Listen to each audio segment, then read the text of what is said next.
Chapter 1 showing up to be the murderer? Well, Koizumi is dead. Because of a car accident, he was forced to end his life at the age of 25. But he opened his eyes again. But he clearly knew that he was dead. Because he now has no body, can't speak, can't move. He can only float in the air, watching the murders in the amusement park below. Officer Mumu, I found a bloody sharp knife in this lady's bag. At this moment, a policeman not far away shouted loudly, and took out a sharp knife from the bag of a woman named Aiko, with blood stains on it. This scene seems to be seen somewhere. Take that lady back as a suspect. Officer Mumu stood up from a headless corpse and said to the officer beside him. Please wait a minute, officer, the culprit is not the lady. A boy said in a firm tone. Koizumi remembered his name as if it was Shinichi. New one? Sergeant Twilight. Holy crap, isn't this the plot of Conan? How can I appear here? Do you mean that I am the headless corpse? No, the surname of the person who died was Kishida. What does it have to do with Koizumi Izuku? First, before the safety bar goes down, clip it behind your back with something like a backpack, wait until the safety bar goes down, and slide down. Then, the murderer stuck his foot on the safety bar, put the rope around Mr. Kishida's neck, and then used the hooked end to hang it on the track, taking advantage of the speed of the roller coaster. Of course, the whole process is done in a dark tunnel. Kudo Shinichi pointed to one of the women among the tourists. Miss Hitomi, such a complex movement must only be done by you, a former gymnast. Listening to Kudo Shinichi's reasoning and demonstration, the girl named Hitomi gradually clenched her hands and trembled unconsciously. Where's the evidence? Don't be kidding, these are all your speculations. Where's the evidence? Hitomi shouted to Kudo Shinichi unwillingly. This is Conan's opening murder case, the girl who wanted to kill her ex-boyfriend because she was abandoned. Isn't it just that I lost a love, what a fuss, and even murdered, so I'll put myself in it now. Gu Quanyi pretended to be a crowd in midair and shook his head. If he has such a thing as a head. Miss Tongzi, where did the necklace on your neck go? I remember that you were wearing a pearl necklace when you were in line. Xinyi said lightly. Boom. These words were like a thunderbolt, and the pupils immediately stood still, and the tears could not stop pouring out. I have to say that Kudo Shinichi's reasoning ability is very strong, and everyone at the scene felt that Tongzi was a little pitiful, but they did not dare to come forward to comfort her. After all, she was already the murderer. Ding. The event demonstration is over, and the test task is being generated. In midair, Koizumi was feeling sorry for Tongzi's fate, but a female mechanical voice suddenly sounded in Koizumi's ears. Koizumi looked around like a ghost, but he was still in the air, and there was no one around. Ding. The test mission has been generated. The content of the mission: get rid of the suspect of Tongzi's murder. Impossible, the evidence has been found. How to get rid of suspicion? Although he couldn't speak, Koizumi was still complaining about the sudden voice in his heart. Failure penalty: erase the host's soul. What? Isn't it hard for the strong? Immediately afterwards, Koizumi felt a strong suction appear out of thin air, tearing himself down and falling. In a flash, Koizumi realized that he had a body again. However, Koizumi realized that he was very unfamiliar with this body, and felt that his feet were unstable, and he fell to the ground all of a sudden. Looking back, Koizumi realized that he was wearing high heels and a short skirt. Tommy, are you all right? A short-haired girl with glasses came to Koizumi with a hint of concern in her eyes.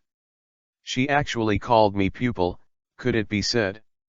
Gu Quan was shocked, and quickly touched the important parts. The result was empty. Am I going to live as a pupil for the rest of my life? It's okay to travel, but his identity is still a murderer. The murderer doesn't matter, but she's still a woman. Thinking of his lovely younger brother, Koizumi couldn't help but burst into tears. Tommy, I know you're not a bad person. You must have a reason for doing this, right? Seeing Tongzi, Koizumi, crying, the glasses girl couldn't help but comfort her. The system prompts that if the host successfully passes the test task, an independent body will be obtained. Task. Test mission content, get rid of Hitomi's murder suspicion. Hearing the beep, Koizumi was stunned for a moment, and then complained wildly in his heart. She is the murderer, hey, how can you let me get rid of it? Failure penalty, erase the host's soul. This meow is still a compulsory task. If it fails, not only will it not be a girl, but it will also be wiped out. Other people's systems are all about giving away the Dragon Slayer sword peerless exercise, why am I so miserable? Although Koizumi was extremely distressed by the cheating system he obtained, he still racked his brains to think about how to get rid of the suspicion of the murderer. The murderer is really not me. Tongzi slowly raised her head and said with tears. How dare you argue, your tools for committing crimes have been found. In one hand, Shinkudo held an evidence bag containing a bloody length of rope and hooks. Chapter 2 _ I'm innocent. Don't you plead guilty, your tools have been found. Kudo Shin held an evidence bag with a hook in one hand, with an expression of justice and confidence on his face, which made Koizumi feel disgusted in his heart. If you solve a case, you will solve it? What the hell is your look of contentment? It seems that Kudo Shinichi is a representative of high IQ and low emotional quotient, no wonder he has been unable to get Xylan's heart. Humph, you will become Conan of the Little Bird later. After I get the body, there will be time to toss you. Koizumi adjusted his mentality, stopped looking at the young and vigorous Kudo Shinichi, and turned to look at the police officer Mumu. Police officer, the murderer is really not me. Seeing Koizumi ignoring himself, Kudo Shin felt unhappy for a moment, and interrupted Koizumi, it's hopeless that you still want to make excuses, police officer Mumu, hurry up and lock this murderer. Wait, let's hear what else she has to say, Officer Meguro waved, blocking Kudo Shinichi who was about to approach Koizumi. Officer Mumu is indeed a good man.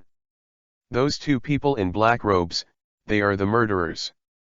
As soon as Koizumi raised his trembling fingers, he pointed behind Officer Mumu, and said with some fear.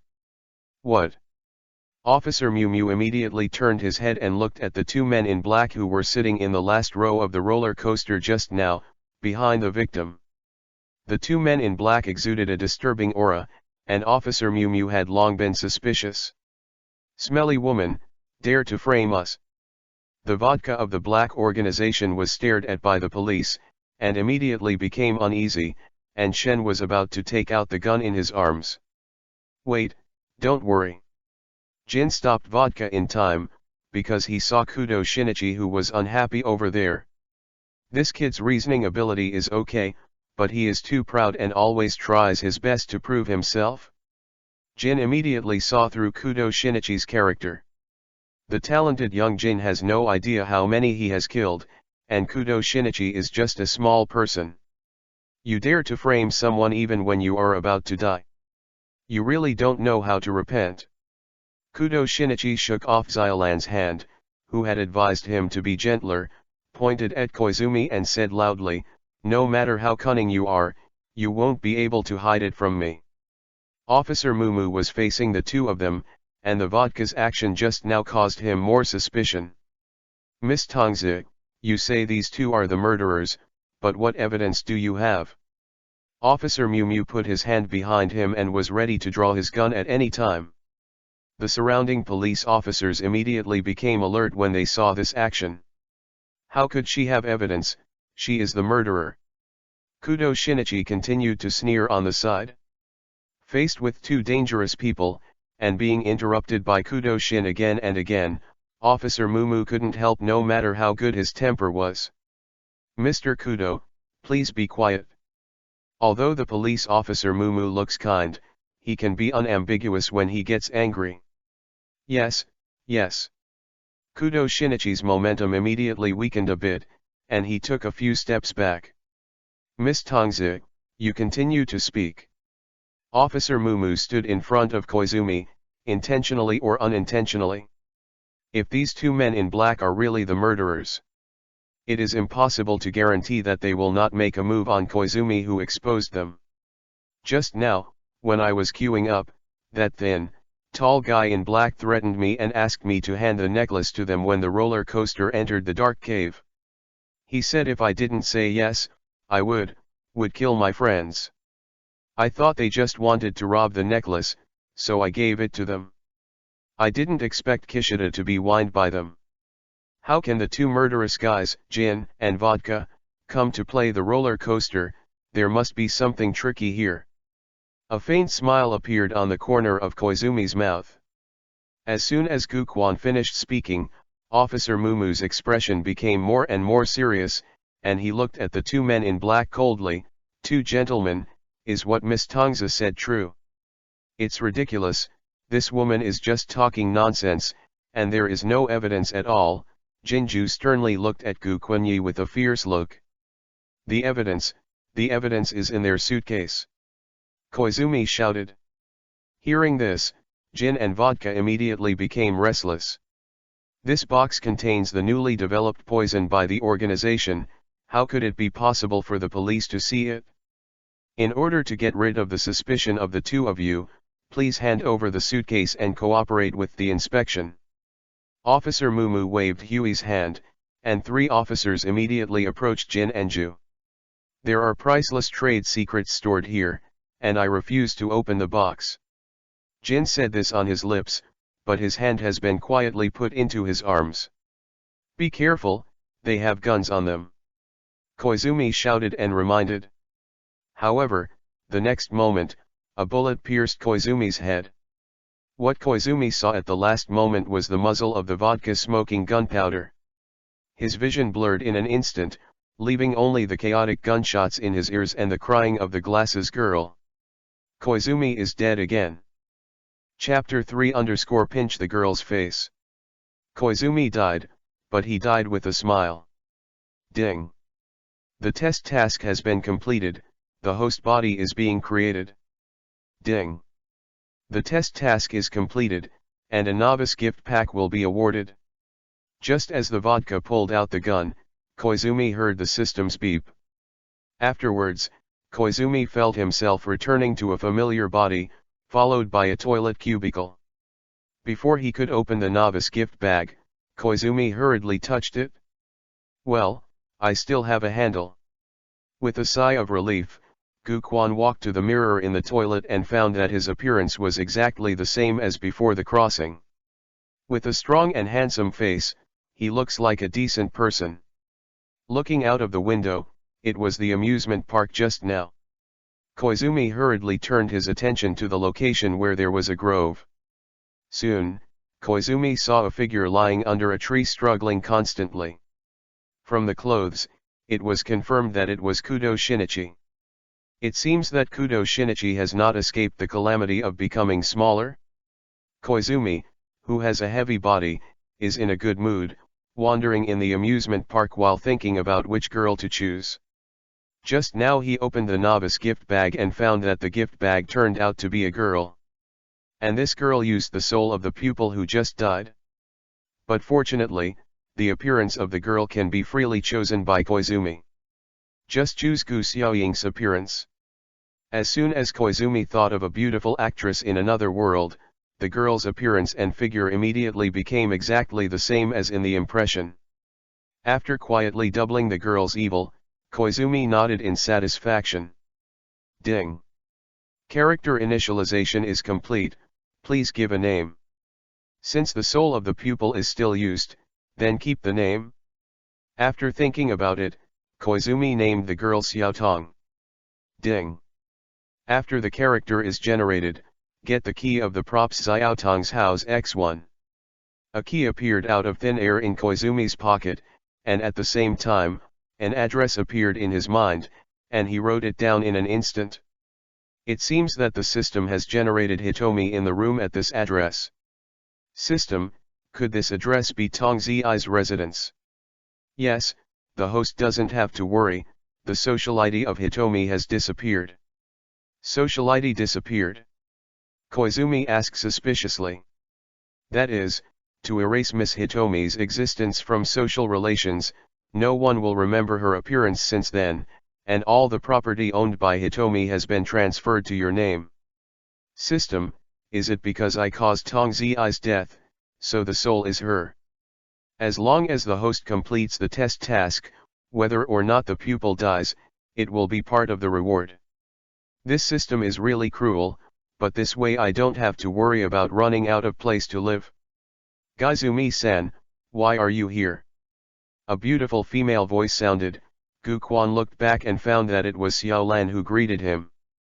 Because of the vodka and gin and the gunshots of people just now, the tourists have long since run away. Xiao Lan stood alone beside the Ferris wheel, looking a little lonely. I just arrived too, Maori classmate, why are you the only one left in the amusement park? Koizumi is now a classmate with Morilan and Kudo Shin, and he is an orphan.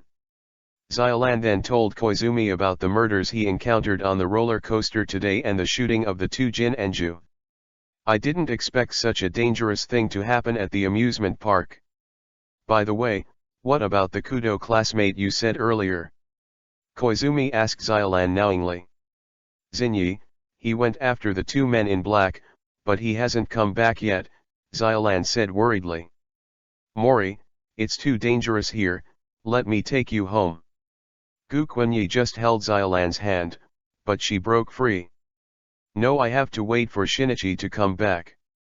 Koizumi sighed and said helplessly, since you insist on waiting for Kudo-san, then I will accompany you. Gaizumi-san, in fact, you don't have to.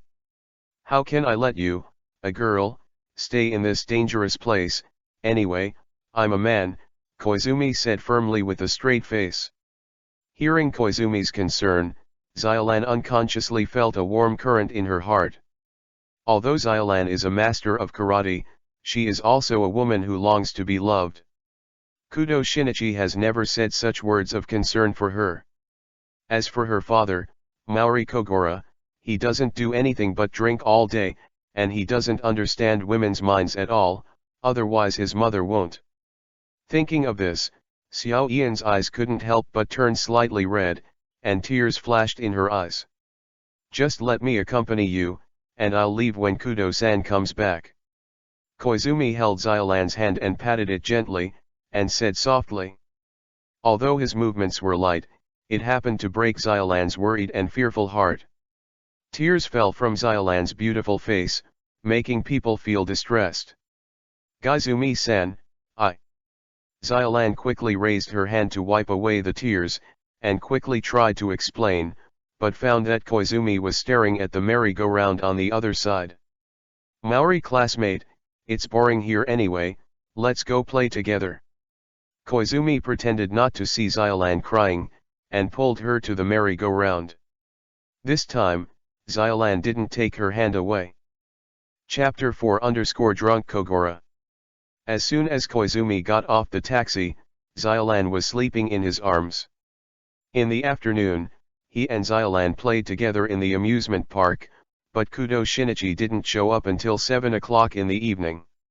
When the Ferris wheel stopped, Koizumi found that Xiao Lan had fallen asleep, so he had to carry her and take her home. Xiao Lan, wake up, you're home. Since he was holding Xiao Lan with both hands, Koizumi rubbed Xiao Lan's shoulder with his forehead and woke her up. Home. Xiao Lan looked around in a daze, and found herself being held by a pair of strong hands. When she looked up, she saw the sign of Mori Detective Agency. You fell asleep on the Ferris wheel. I just saw that it was already dark and Kudo-san was nowhere to be seen, so I sent you back first. Seeing Xiao Lan wake up, Koizumi was about to put her down. Thinking that she fell asleep leaning against Gu Quanyi's arms, Xiao Ian's face suddenly turned red. Xiao Lan took the lead, jumped out of Koizumi's arms, and said nervously, I I'll go up and call Xinyi to see if he's home. After speaking, Xiaolan ran to the second floor without looking back. After a few steps, Xiaolan came back to her senses and hurriedly walked back. Gaizumi-san stayed with me waiting for Shinichi for so long, but he kindly sent me back, and now he didn't even say a word of thanks to him. It's really rude. Well, if you don't dislike it, come up and have a cup of tea before leaving. Xiaolan's face was red, and she couldn't tell whether it was shyness or shame caused by rudeness. Well, in fact, I'm also very concerned about the safety of Kudo-san, so let's check it out.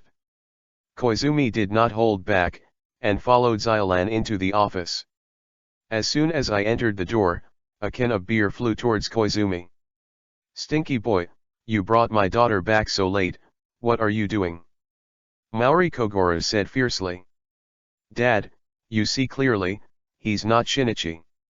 Xiaolan's eyes were quick and she grabbed the beer in her hand and said apologetically to Koizumi, I'm sorry, I made you laugh. It's nothing, Uncle also cares about you. Guquan waved his hand, indicating that Xiaolan didn't mind. Although he has obtained a body, he is still just an ordinary person. If Xiaolan hadn't stopped him just now, Guquan's face would have turned red. Life may happen in the world of Conan at any time, it seems that I have to learn some self-defense methods. Gaizumi remembered that there were some other rewards in the initial quest, and decided to check it out later. Mori Kogoro was already drunk and hazy, with a can of beer in his hand, and staggered to Koizumi to look at him. It's really not that stinky brat from the Kudo family. After looking at it for a while, Kogoro Mori realized the difference, and then slumped down on the sofa. Gaizumi-san, Shinichi doesn't answer the phone, what should I do? Hearing the unanswered message, Xiao Ian's face showed a worried look. Looking at Xiaolan's helpless eyes, Koizumi sighed and said, let's go, I'll accompany you to visit Kudo-san's house. Xiaolan was overjoyed, stood up immediately, and nodded gratefully to Koizumi, thank you, Koizumi-kun. It was almost 9 o'clock in the evening. Xiaolan picked up her jacket, greeted the drunk Kogoro Mori, and went out. As soon as Koizumi raised his foot, Mori Kogoro grabbed his arm. Bring my daughter back safely. Mori Kogoro murmured with his eyes closed, not sure if it was drunk or what. It seems that Kogoro Mori is still very concerned about Xiaolan, and even if he is drunk, he is concerned about the safety of his daughter. Xiaolan, I want to eat conveyor belt sushi for my dinner. After saying that, Kogoro Mori let go of Koizumi's hand. Hearing Kogoro Mori's drunken remarks, the trace of warmth that had just appeared in Koizumi's heart disappeared instantly. Shaking his head helplessly, Koizumi quickly caught up with Xiaolan. After walking for 20 minutes, I finally arrived at Kudo Shinichi's house. Ding dong. Ding dong. The doorbell has never been answered, and there are no lights in the house. Xiaolan became more worried. As soon as Koizumi stepped forward, he gently pushed the iron door, but it was pushed open. The door is not locked, it looks like someone should be inside, but what? Xiaolan was stunned for a moment, and quickly asked. Gu Quanyi didn't speak, and pointed to the wall on the right. Xiaolan followed it and found that a gap was collapsed in the wall not far away, and the gravel was scattered on the ground. There was a light rain just now, but there is still a lot of dust next to the gravel. It should have been broken recently, otherwise the rain will wash away the dust. Gu Quan reasoned for a little while, hearing Xiaolan even more anxious. Dr. Ali's house lives next door to Xinyi, how could it be destroyed like this?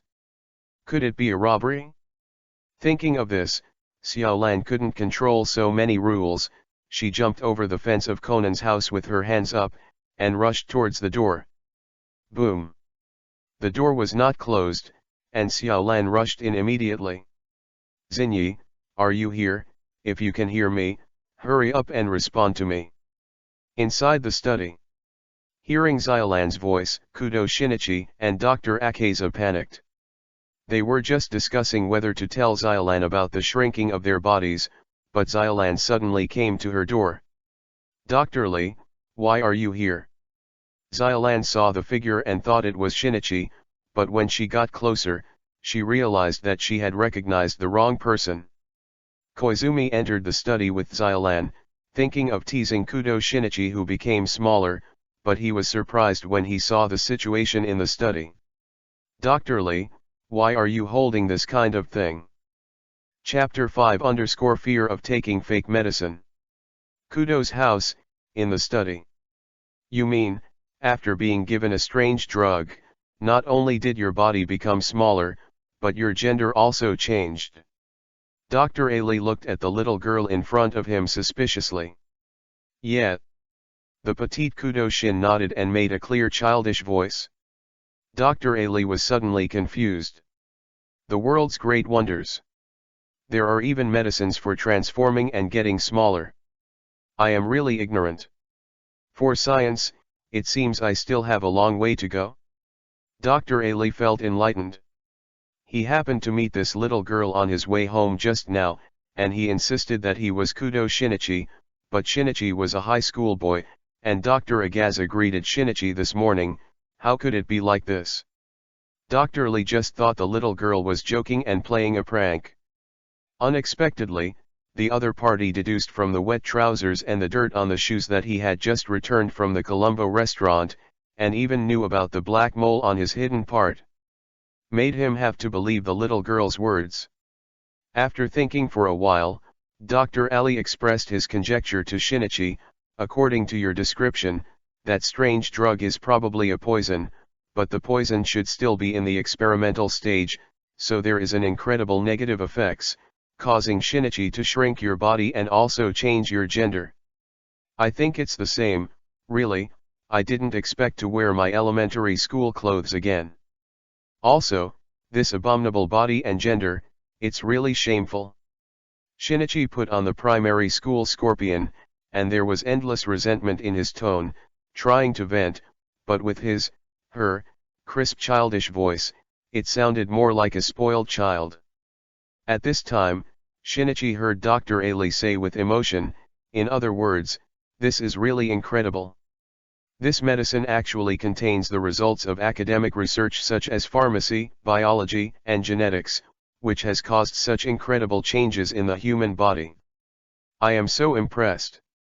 Hearing this, Xinyi frowned and said in a dissatisfied voice, Hey, doctor, how can you say that? I am a victim of this medicine." "Ahaha, I'm so sorry. Shinichi, I'm just a little excited when I suddenly discovered such a powerful person." Dr. Li scratched his head and laughed. "Doctor, you're a genius, right? Please, hurry up and find a medicine that can make me return to normal."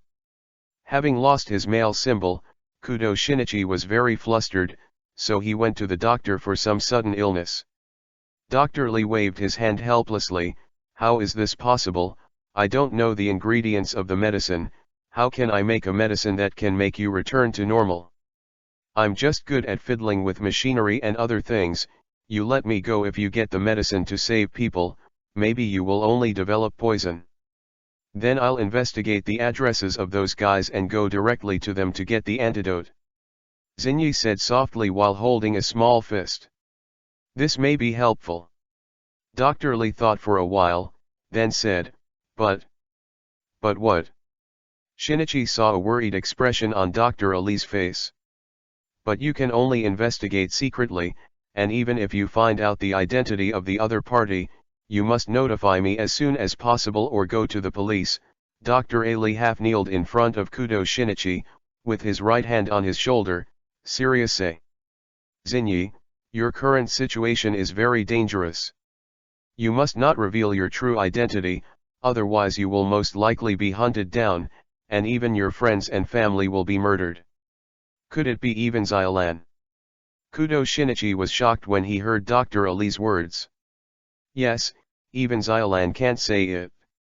Think about it, how many people and funds are needed to develop that kind of magical medicine? As a dark organization, It can even come up with drugs that pharmaceutical giants can't research.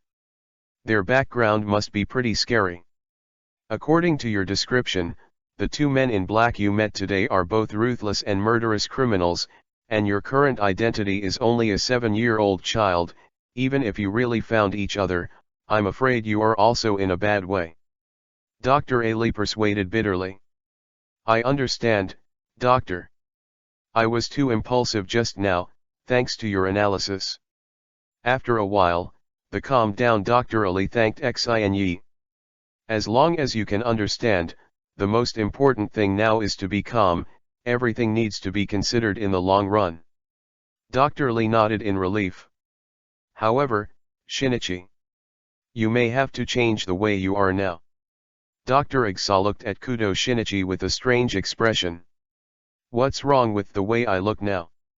Shinichi pushed back his long hair, which was hanging in front of the murderer, and looked at Dr. Li in confusion. I said, Zinyi, you are a little girl now, and now you are wearing a boy's collar. It doesn't look right. Normal parents will let their children wear clothes that match their gender. If Kudo Shinichi looks neutral, maybe it doesn't matter if he wears men's or women's clothes, but after he shrinks and changes sex, he is a beautiful and cute little loli, and now he is wearing a dress that is just too cute. Does not match. Humph. What does it matter? I think Ting is normal. Although the doctor was right, Kudo Shinichi was still reluctant to accept the fact that he had changed from a man to a woman, and said angrily. You are a little girl now. If you do something that is not in line with your identity, it is likely to be noticed. Don't forget, you can't be discovered by people now. You must make those people in black think Kudo Shin. One is already dead, so that you can secretly investigate their organization and drugs. Dr. Igsa explained to Shinichi in a straightforward manner. What should I do, doctor? Shinichi looked at Dr. Igsa in confusion. That's the only way to do it. Shinichi, you need to, put on a little girl's clothes and be a real little girl, at least from the outside, you have to look like a girl. The doctor said with a firm look. Nani?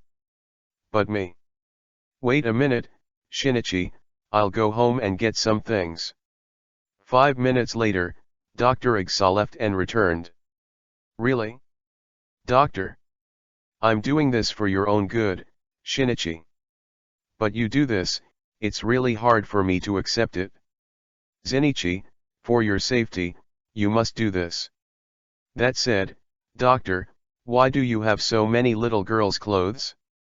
Kudo Shinichi stood on the chair and rolled his eyes when he saw the colorful ocean on the desk. Various styles of small inner and colorful skirts, stockings, t-shirts and other clothing for 6 or 7-year-old little girls have filled the desk at this time. And these are the things that Dr. Ali brought from his house just now. Shinichi, listen to me explain it, it's not what you think it is. Dr. Ali blushed, and quickly tried to explain. There is only one truth, you Lilikan. Chapter 6 _ Detective Klan? I didn't expect you to be a Lilikan, doctor. Shinichi looked at Dr. Agaza with a perverted look. Seeing little lowly Shinichi's eyes, Dr. Ali felt a chill in his heart, and quickly explained, Shinichi, you really misunderstood. In fact, these clothes are prepared for scientific experiments. Because I want to be a robot. Robot? What kind of robot would need this kind of thing? A questioning expression appeared on Shinichi's immature face. Well, it's that kind of maid robot that has a female appearance, and these clothes are for them. They are intelligent robots with a human appearance, and they are specially used for human beings, such as laundry, cooking, making tea. When it comes to inventions, Dr. Igsa talks incessantly. Okay. I understand, doctor, you don't need to say anything. Seeing that Dr. Ali had a tendency to chatter, Xinyi hurriedly interrupted, and then asked again, a robot wearing such a small jacket, I'm afraid you can't even reach the door, so how do you wash and cook? Look at this, Everything needs to be tested first. Just like building a small model before building a house, a small robot is more convenient to experiment with. Dr. Lee scratched his head embarrassedly, embarrassed said. Dr. Lee is really a lolicon? Shinichi was even more sure of his conjecture. Okay, Shinichi, you'd better try these robes first. Dr. Lee picked up a sky blue pleated skirt from the desk. This is a skirt or not? When Kudo Shinichi hesitated while looking at the short skirt in front of him, there was a sudden sound of the door being slammed open. Then, a familiar voice sounded. Zinyi, are you here? If you can hear me, hurry up and respond to me. Hearing Xiolan's voice, Kudo Shin was stunned for a while, and when he came back to his senses, he found that Xiolan and a boy had entered the study. Dr. Lee, why are you here? Xiolan saw the figure and thought it was Shinichi, but when she got closer, she realized it wasn't. Oh, well, I'm embarrassed to say it, Dr. Lee scratched his head and said embarrassedly, I accidentally had an accident during the experiment in the afternoon and broke the walls, so I came here. Stay here for a night. Has Zinyi ever been back? Xiolan asked quickly. Zinyi called me on the phone in the afternoon and said that there is an important case to be investigated, you don't have to worry too much. Dr. Lee knew that Xiolan was worried about Zinyi, and comforted him. Dr. Lee, why are you holding this kind of thing? Koizumi said suspiciously, looking at the short skirt in Dr. Lee's hand. After Koizumi's reminder, Xiolan also noticed the small skirt held in Dr. Lee's hand, and Kudo Shinichi who was standing on the chair after shrinking. Wow, what a cute little sister. Xiaolan noticed Kudo Shinichi's cute face, and her mother's love suddenly overflowed. Dr. Lee, do you think this is your child? I didn't expect you to be married. Xiaolan seemed to have thought of something, and said in surprise while covering her head. What is to be married? Don't I have the right to pursue love? Dr. Lee complained inwardly, but still forced a smile. Xiaolan, you misunderstood, she is the child of my distant relative. So that's the case, no wonder she doesn't look like the doctor at all. Xiaolan didn't know that her words had caused a second injury to the doctor, and looked curiously at the reduced Kudo Shinichi. Little sister, what's your name? Name. Kudo Shinichi panicked when he saw the title of the book on the bookshelf at the back, and suddenly had an idea and answered loudly, Keilan. My name is Edogawa Keilan. Keilan? What a strange name, you just made it up, right? Koizumi has countless question marks in his head now. Keilan? It should be called Conan, right? Isn't Conan a good wife? Why does she look like a little loli? As soon as Koizumi looked at the book behind Keilan, it was clearly Arthur Conan Doyle printed on the back of the book. Seeing the man standing beside Xiaolan, Keian's expression changed, and then he remembered that it was his classmate Koizumi. No time to think about why Koizumi accompanied Xiolan for a while. Keilan pretended to be innocent and said, Ahaha, big brother, you really like to joke, just because my mother is a fan of Conan Doyle, and it's a woman again, hence the name. Children usually refer to themselves as people, and their gender will only be girl or girl. This Keilan said that he was a girl, which is obviously an adult's vocabulary. Could it be that she is really Kudo Shinichi who became smaller? Koizumi was puzzled. He only noticed that Kudo Shinichi was unconscious under the tree in the playground, and then went to the playground without waiting for him to become smaller.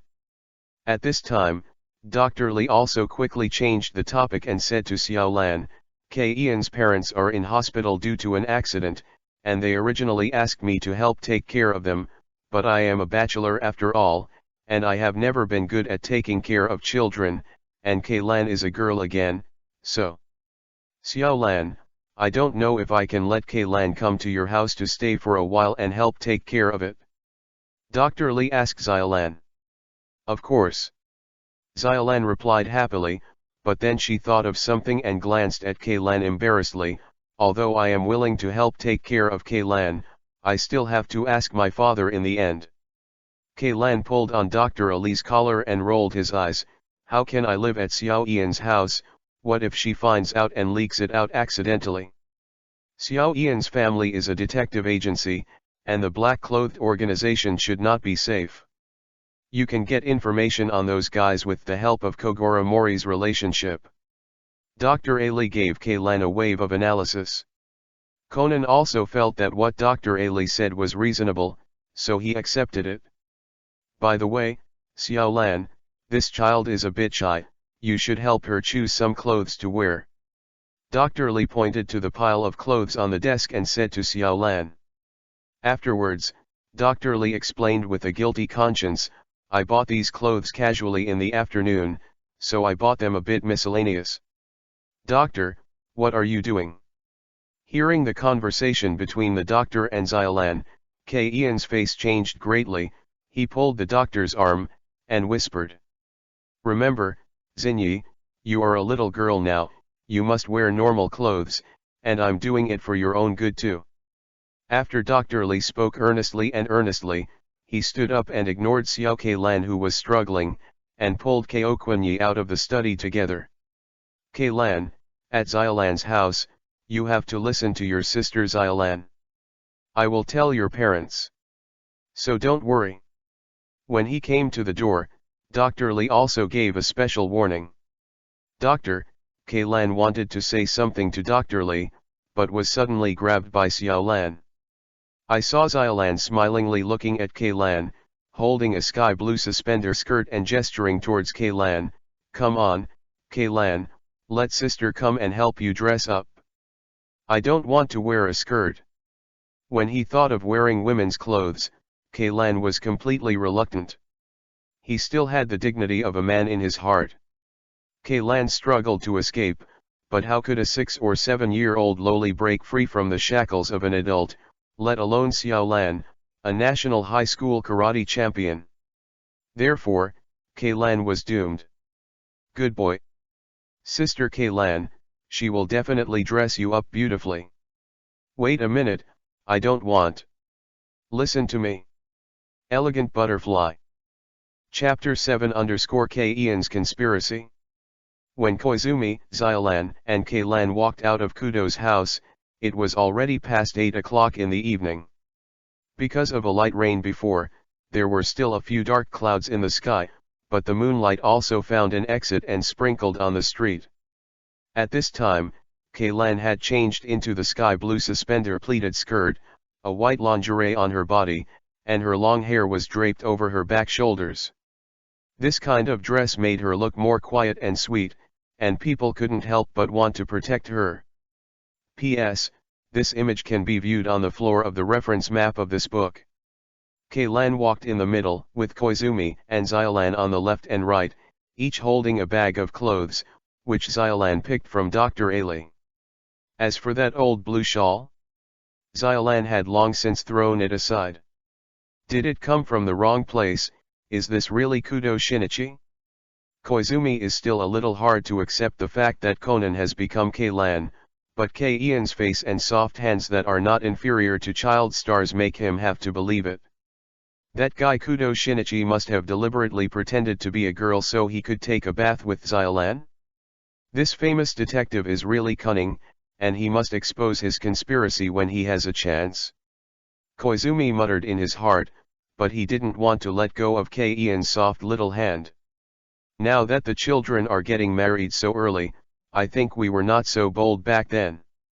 Yes, you see even the child is so old, really. Don't tell me, this pair is a good match, and the child is also cute. From time to time, some gossip on the street reached Xiao Ian's ears. This is really a bit like a family of 3. Recalling Koizumi's caring and considerate behavior today, Xiaolan couldn't help but have a different kind of affection in her heart. Xiaolan is mine, don't you see that I don't look alike to these two? How could it be a family? Kaylan, oh no, Kudo Shinichi complained in his heart. Because Kaylan walked slowly, When the three returned to the Maori office, it was already past 9 o'clock. Koizumi-san, thank you so much today. Not only did you send me home, but you came out with me so late. I'm really sorry for taking so much of your time. If Koizumi-san doesn't dislike it, let's stay and have dinner together by the way. Xiolan smiled, with a faint blush on her face, not daring to look into Koizumi's eyes. Xiaoran, this is impossible. Keilan, as Kudo Shinichi's part, subconsciously refused. Kudo Shinichi, as Xiolan's childhood sweetheart, has long regarded Xiolan as his own, and naturally does not want to see Koizumi cross his hands. However, Kudo Shinichi forgot that his current identity is Keilan, and he is not qualified to say these words at all. Sure enough, as soon as Kei-Ian's words came out, Xiaolan said to her, Keilan, you can't be so rude, brother Koizumi helped my sister a lot today. Keilan, in the future, you will be called Sister Xiaolan, and you can't call your elders by their first names. Gu Quanyi also touched Kei-Ian's head and said. He originally wanted to grab Kei-Ian's back collar and lift him up, but then remembered that he had now become she, and he was still wearing a skirt, so he had to change his head. Ahaha, yes, yes. Seeing that Xiolan looked at him in a wrong way, Keilan also realized his blunder, and hurriedly pretended to be innocent. I'm sorry, Maori classmate, although I also really want to try your craftsmanship, but I still have some urgent matters. Come back next time when I have a chance. The reward of the system still needs to be returned to Xiaotong's residence to receive it, and Gu Quanyi can only regretfully reject Xiolan's invitation. That's it, that's fine. Xiaolan was slightly disappointed. By the way, Maori, if you don't mind, can you lend me your homework tomorrow morning to copy? Koizumi smiled. Koizumi has a headache when he thinks that he still has to go to class and study. Now he has long forgotten the knowledge he learned in school. In addition, this is Japan, and the knowledge system is different. That stinky system, it's okay to help him reshape his body and identity. Unexpectedly, even the school homework has been regenerated, and Koizumi has some doubts whether the system is deliberately targeting him. Of course, Koizumi also didn't have time to do homework because he helped me. Xiolan nodded and said generously, actually, you can call me Xiolan directly. Okay, see you tomorrow, Xiolan. Gu Quan stopped a taxi and waved to Xiaolan to leave. In front of the Maori Detective Agency. Look, Keilan, this is my home, remember this address. After speaking, Xiaolan pointed to the glass on the second floor, which had the words Maori Detective Agency on it. The second floor is where my dad usually works. Although Keilan has always known the address of Xiao Ian's house, but now she still pretends to be visiting for the first time and looks around curiously. I always feel like I have a cute little sister. I feel like I can tell you everything. Xiolan touched Kei-Ian's head and said softly, if Keilan has any concerns in the future, you can also come to me. Xiaolan Kei-Ian's heart trembled when she heard Xiao Ian's words. Let's go upstairs together, I'll introduce you to my father. After speaking, Xiolan turned around and was about to go up to the second floor. That Lankai, I'm actually me. Looking at Xiaolan, who was a little lonely, Keilan couldn't bear to deceive her, and was stammering to reveal her identity. However, Kei-Ian's words were suddenly interrupted by a rush of footsteps and a loud voice. Come, come, come. Kogoro Mori suddenly ran down the stairs, shouting loudly. Bang. With a sound, Mori Kogoro fell down the stairs, but his face was full of joy. Dad, what's wrong with you? In a hurry? Just now Xiolan was about to introduce Keilan to her father, but she didn't expect her father to appear in this way, which made Xiolan feel a little ashamed. Seeing Xiolan just standing at the door, he shouted happily, it's been half a year, and finally a job has come to my door. A rich man's daughter was kidnapped. It is said that the kidnapper was a man in black. The man in black, could it be them? Hearing this, Kaylan, who was beside him, was startled. He thought of the two men in black who had poisoned him earlier. Taxi. Mauri Kogora immediately stopped a taxi on the street, opened the door and got in the car. Thinking that it might be someone from the black organization, Kaylan got into the car without thinking. And Xiaolan also got into a taxi because she was worried about Kaylan. The case is calling me, and it's calling my name, Detective Mauri Kogo. Ha ha ha. Sitting in the back seat of the taxi, Mauri Kogora said complacently. But then, out of the corner of Mauri Kogora's eyes, he caught a glimpse of Xiaolan and Kaylan who were sitting beside him, and shouted loudly, "Why are you in the car?" Because Kaylan ran up, "I must watch her." Xiaolan also shouted at Mauri Kogora. "It's a car, it's a great car." Kaylan could not help but pretend to be excited to find clues about the man in black, raising his hands high and shouting happily. "Who is this little girl?" Mauri Kogora pointed at Kaylan and asked Xiaolan. "She is a child of Dr. Ali's relative, and her name is Edogawa Kaylan." Xiaolan hugged Kaylan. "Don't get in the way of my work, you guys quickly get off my bus." "No way, this is on the highway." Forget it, don't get in the way of my work then." Kogora Mori turned his face away, not looking at Kaylan who was playing cute beside him. "Got it, Dad." Xiaolan also turned her head and took Kaylan to look at the scenery outside the car window. 20 minutes later, the three arrived at the location of the client of the case. Mori Kogora took the lead in ringing the doorbell, while Xiaolan and Kaylan looked around. This is a classic Japanese-style building covering a large area, surrounded by walls, and it can be seen that it is a large family. Chapter 9 Kaylan also wants to ride the horse.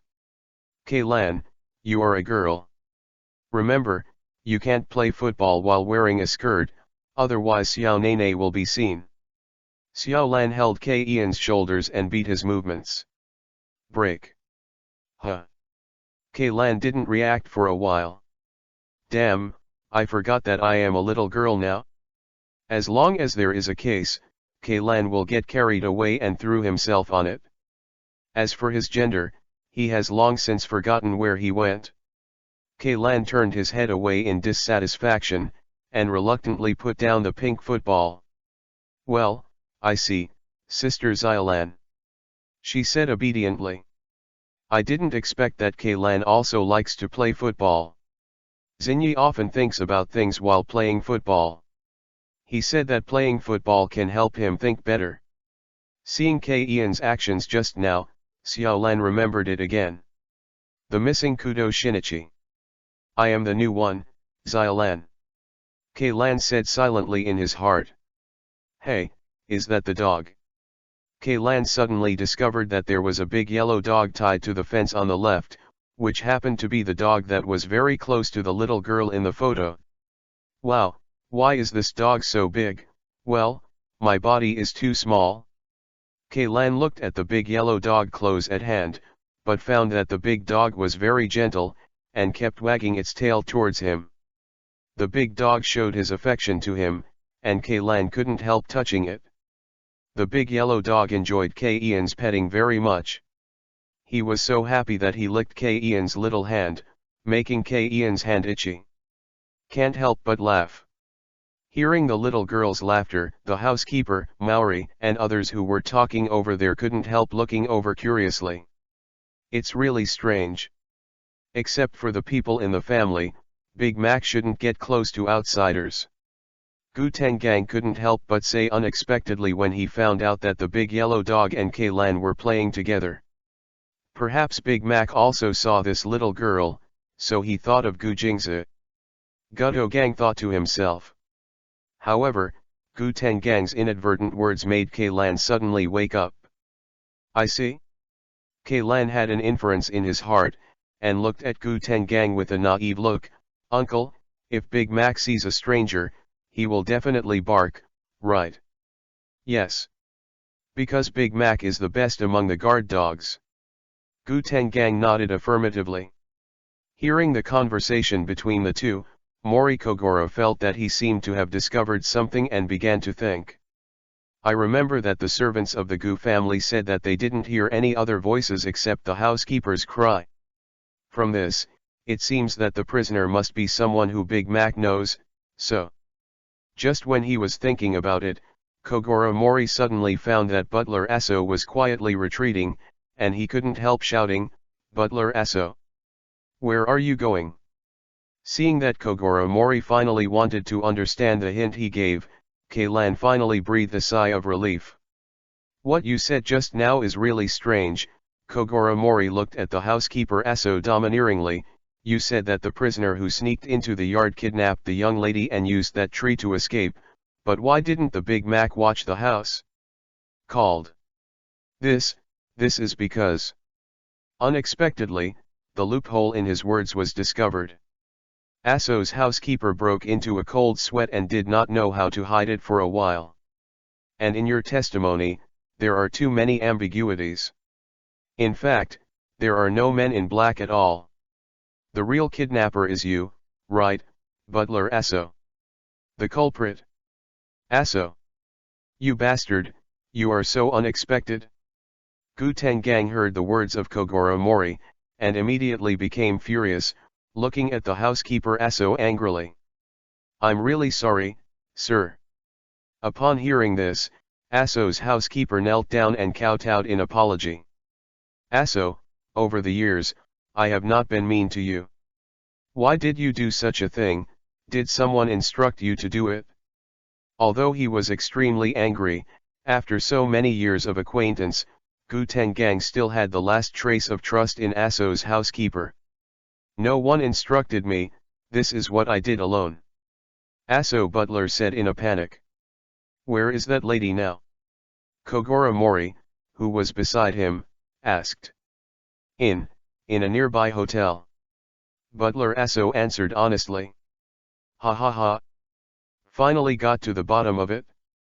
I knew that as long as my famous detective, Kogoro Mori, was dispatched, no matter how difficult the case would be solved." Mori Kogoro shouted excitedly. "After all, this is the only case he has had for half a year. Now that he has successfully cracked it, he will definitely get a lot of money, so he can't help but get carried away. No, this matter is not that simple, there must be an inside story here." Unlike Kogoro Mori, who was in a state of ecstasy, Kei-Ian's long-standing detective instincts prevented her from letting up. If Steward Aso is really the kidnapper, why is he still here now? Just as Keilan was thinking, a maid hurried over. Master, I have your phone. Tell him I'm busy and call him later." Gu Tengang responded casually.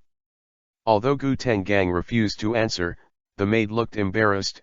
"But this is about the young lady." "Huh?" Gu Tengang answered the phone from the hand of the maid in confusion. "Hey, this is the head of the Gu family. 300 million yen ready."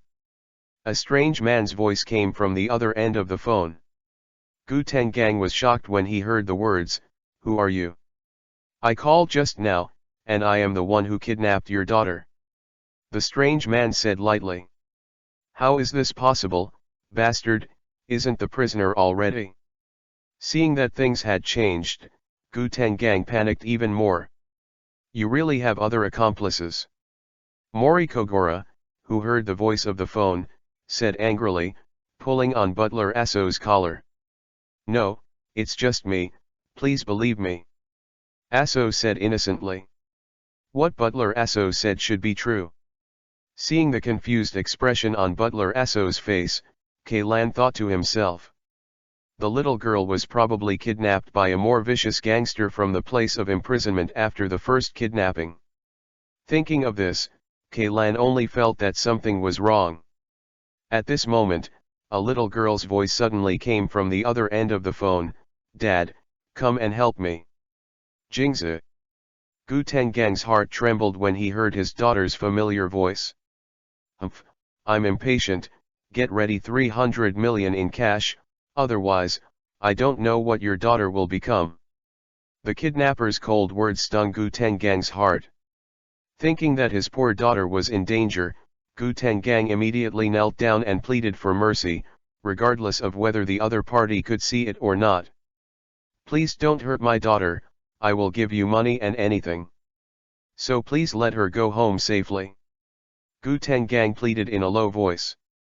Just after Gu Tenggang finished speaking, Gu Jing's voice came from the other end of the phone. "Dad, in the school warehouse, you can see a big chimney from the window. I'll call you in an hour, and then you must have the money ready," the gangster said finally, and then hung up the phone. "What did you do to my daughter? Hey! Hey! Damn!" Gu Gang growled angrily, then turned his head and asked Mori Kogoro for help. "Mr. Mori, what should we do now? Do you want to call the police immediately?" "Don't worry, it's easy to provoke the kidnappers by calling the police. We can easily find some very useful information from the phone call just now. I believe we will be able to find the gangster's hiding place." Pause. Kogoro Mori touched his chin. "You can see the warehouse of the school with the big chimney, although you can lock down a few specific schools.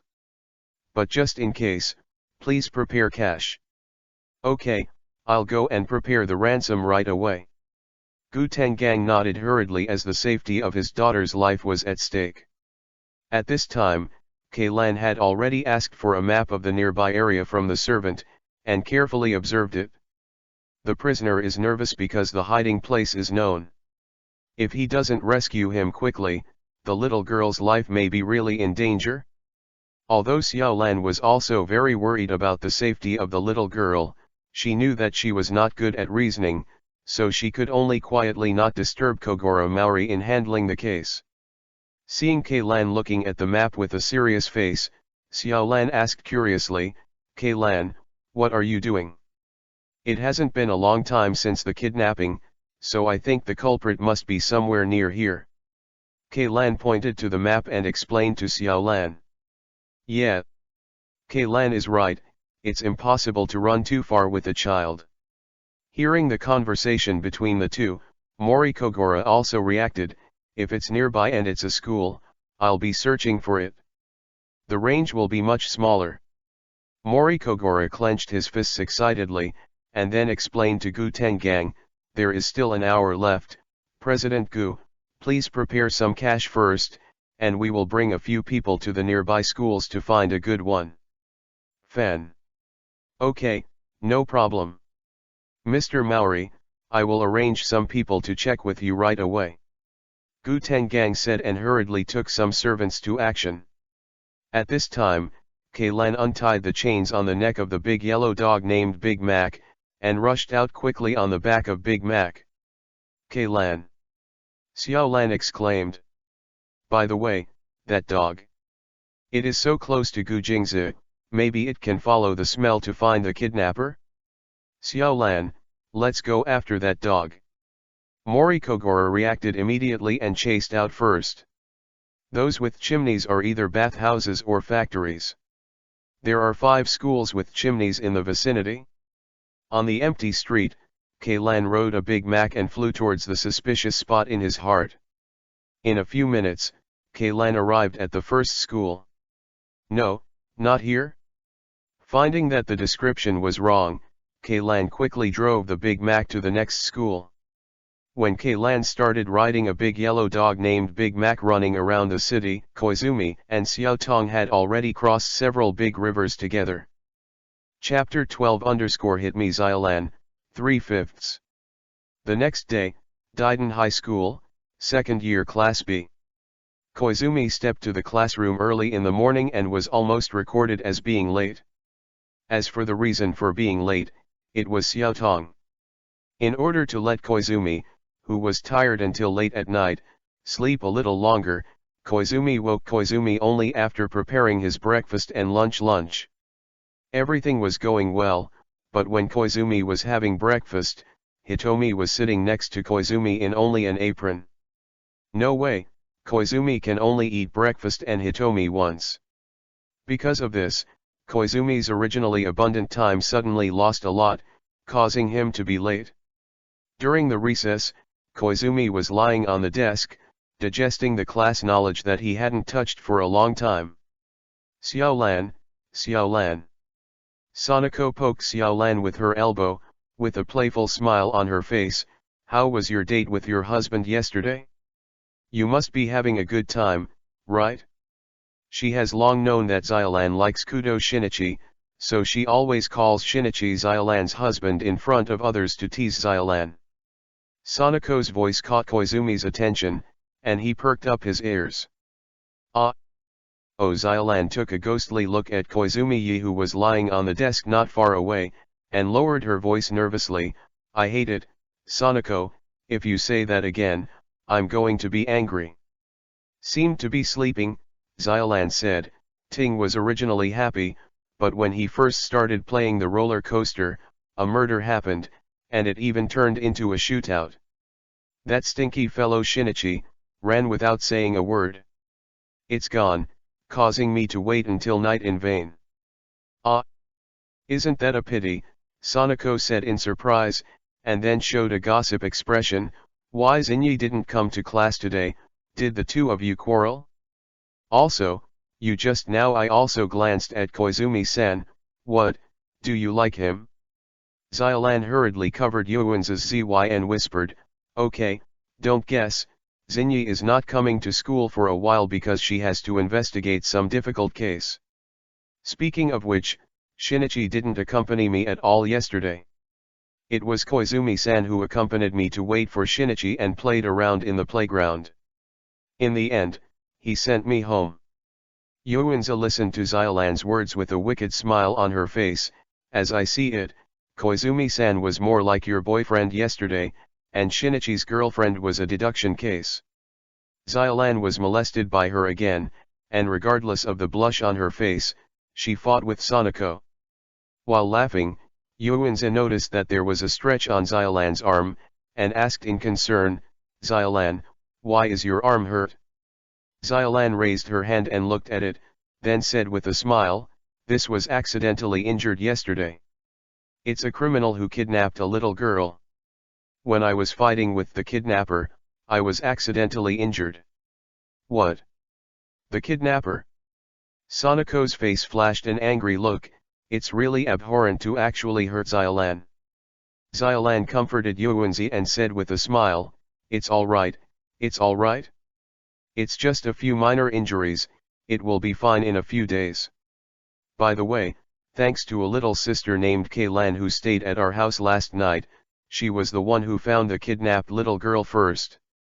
Little girl? It turns out that you and Kudo Shinichi's children are both ouch. Just as Yuanza was thinking of teasing Xiaolan, Xiaolan slapped her head hard. Ring ring ring. The class bell rang, the teacher walked into the classroom, and the classroom suddenly became quiet. The kidnapper who kidnapped the little girl? Koizumi heard the key words of the two chatting. It seems that non-murder cases will not generate tasks, and it may be that the importance of the case is too low. Hearing what Xiaolan said just now, Koizumi speculated in his heart. Time flies, the school bell rang, and the students left the school in twos and threes. When Koizumi was packing his textbooks, Xiaolan walked over to him. Koizumi-kun, tomorrow is Sunday, do you have time? If Xiaolan is looking for me, there must be time. Koizumi replied with a smile. So, if it's me looking for you, I won't have time. Sanako suddenly appeared from behind Xiaolan and joked to Gu Kunyi. Yuanzi, come here. Xiaolan was afraid that Yuanzi would say something misleading, and hurriedly dragged her back to her side. That's right, Koizumi-kun, thank you for helping me so much yesterday. I don't know if I have time tomorrow. Have coffee together? After speaking, Xiaolan quickly added, of course, Yuanzi will also go together. Koizumi smiled and nodded. Since there are two beauties accompanying me, how could I have any reason to refuse? Hearing Koizumi's compliment, Sanako patted him on the shoulder carelessly. Hey, it seems that you have good eyesight, so let me treat you tomorrow. How can I make you spend money? Obviously I want to treat you, Xiaolan said. holding Yuanzi's hand. Yuanzi hugged Xiaolan and said domineeringly and tenderly, "I didn't say I'd like to drink coffee, I just invited you to have dessert. I just want you to eat more sweets and gain weight." Seeing that the relationship between the two is so good, Koizumi is also happy for Xiaolan in his heart. Sanako and Xiaolan's pure friendship, which does not contain jealousy and interests, may only be fortunate to see in this world. After some frolic, Xiaolan was teased by Yuanzi and her face was flushed, and she was forced to agree to Yuanzi's request for a guest. "By the way, Xiaolan, are you going to join the karate club training next? From 3 p.m. to 5 p.m. is the time for club activities. Students who do not participate in clubs usually go home directly." "Well, yes, as long as there are club activities, I will practice in the karate hall." As the champion of the National High School Karate Kanto competition, Xiaolan will naturally practice diligently every day. "Student Koizumi, I don't recommend you go to the karate training ground to see Xiaolan, otherwise you may be scared to cry," Sanako said with a bad look. "It's nothing special, I just want to try to play against Xiaolan." Chapter 13_600 million yuan for random tasks, 4/5. I want to try to play against Xiaolan. Koizumi guessed that skills should also be acquired through learning, so he wanted to learn karate skills through Xiaolan, so that he could avoid black hand points. However, after 3 minutes, Koizumi regretted it. He regretted why he asked Xiaolan, the national high school karate champion, as his opponent. "Gu Quan-kun, are you alright? I'm sorry, I didn't control my strength." Xiaolan looked at Gu Kuan-yi, who was thrown over the shoulder and pulled to the floor by her apologetically. Although he was dizzy, Koizumi still waved his hand, saying that he was fine, and then began to ask Xiaolan for karate's introductory posture. It is a pity, however, that although Xiao Yan's own karate is very good, her level of teaching others is average. Koizumi also understands that learning knowledge is different from imparting knowledge, and with Xiaolan, a beautiful girl who guides herself, he doesn't mind if it's slower. The training time passed quickly, and it was already 5 o'clock in the afternoon in the blink of an eye. After nearly 2 hours of practice, a karate skill name was added to Koizumi's skill column. Karate LV0, Proficiency, 33/100. Introduction, an empty-handed fighting technique that can be learned to increase strength. Although you can see the detailed information of the skills, it does not mean that Koizumi has learned karate.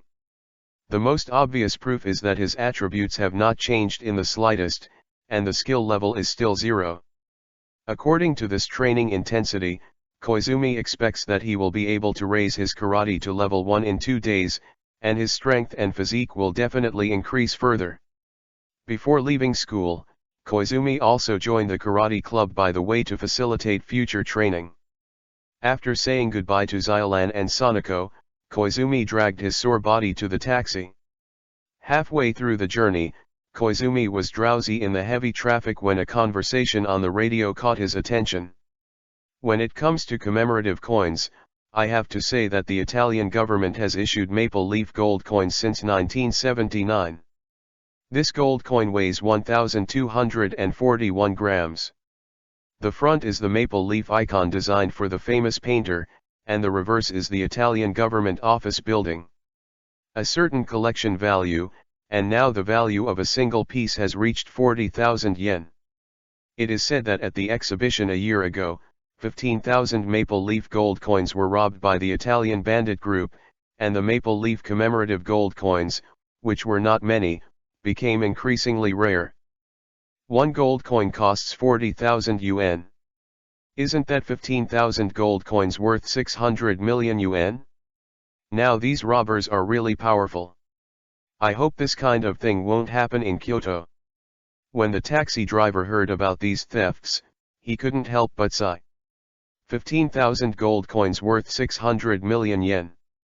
Hearing the news, Gu Quan was overjoyed and hurriedly asked the driver about the bridge across the river in the vicinity.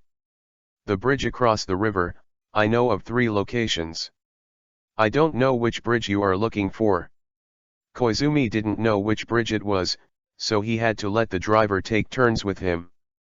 He didn't want to see the scenery, but because when he heard the news just now, Koizumi remembered the story of 15,000 maple leaf gold coins in Ian's world. The 15,000 gold maple leaf coins were stolen from the Italian bank by an Italian robber group a year ago. The main planner was Cabana, the leader of the robbers, but Cabana betrayed 3 of his accomplices after obtaining the gold coins. The gold coins went into hiding in Japan. When the 3 found Kobo, no matter how hard they pressed, Kobo refused to tell where the gold coins were hidden. The 3 of them only got a piece of paper with a secret sign on it. As for the arrest of Cabana, it is likely that the 3 Italian associates reported the case. However, according to the current time, Cabana has not been found by the other 3 accomplices, so the secret treasure map has not yet appeared. Ding! A random task has been generated, Crypto Treasure Map. Mission content, find 15,000 maple leaf coins and kill 4 Italian bandits. Mission duration, none. Failure condition, Kaylan retrieves the gold coins. Seeing the content of this task, Koizumi couldn't help but be overjoyed. As soon as Koizumi knew that the gold coins' hiding place was near a bridge across the river, he didn't need to get the treasure map represented by the code, and he didn't need to crack the code. Although he knew the approximate location, Koizumi was unfamiliar with the buildings here. To confirm the location, Koizumi asked the driver to take him around the nearby bridge across the river. 5:50, the first bridge, no decorative lights. At 6:15, the second bridge, the arrangement pattern of the decorative lights is wrong. When Koizumi came to the third bridge, it was already 6:30, just when the lanterns first came on. Looking at the pattern reflected on the water, Koizumi determined that this was the location of the fish drawn on the treasure map. Standing on the bridge, Koizumi looked around. Soon, he found his target, an apartment building with neon lights on the exterior, which were constantly flashing and very eye-catching.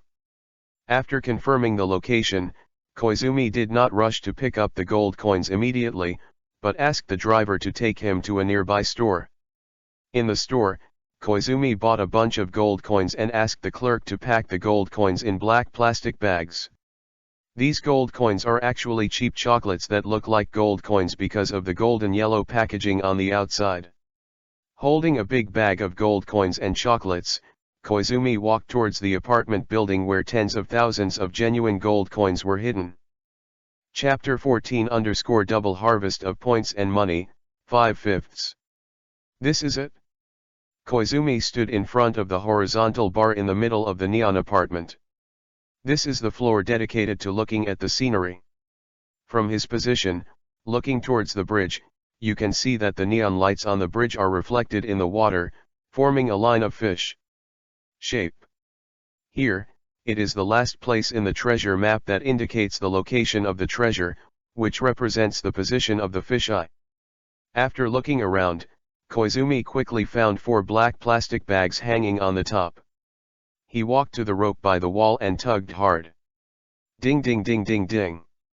Countless coins fell from the ceiling, hitting the ground with a clinking sound.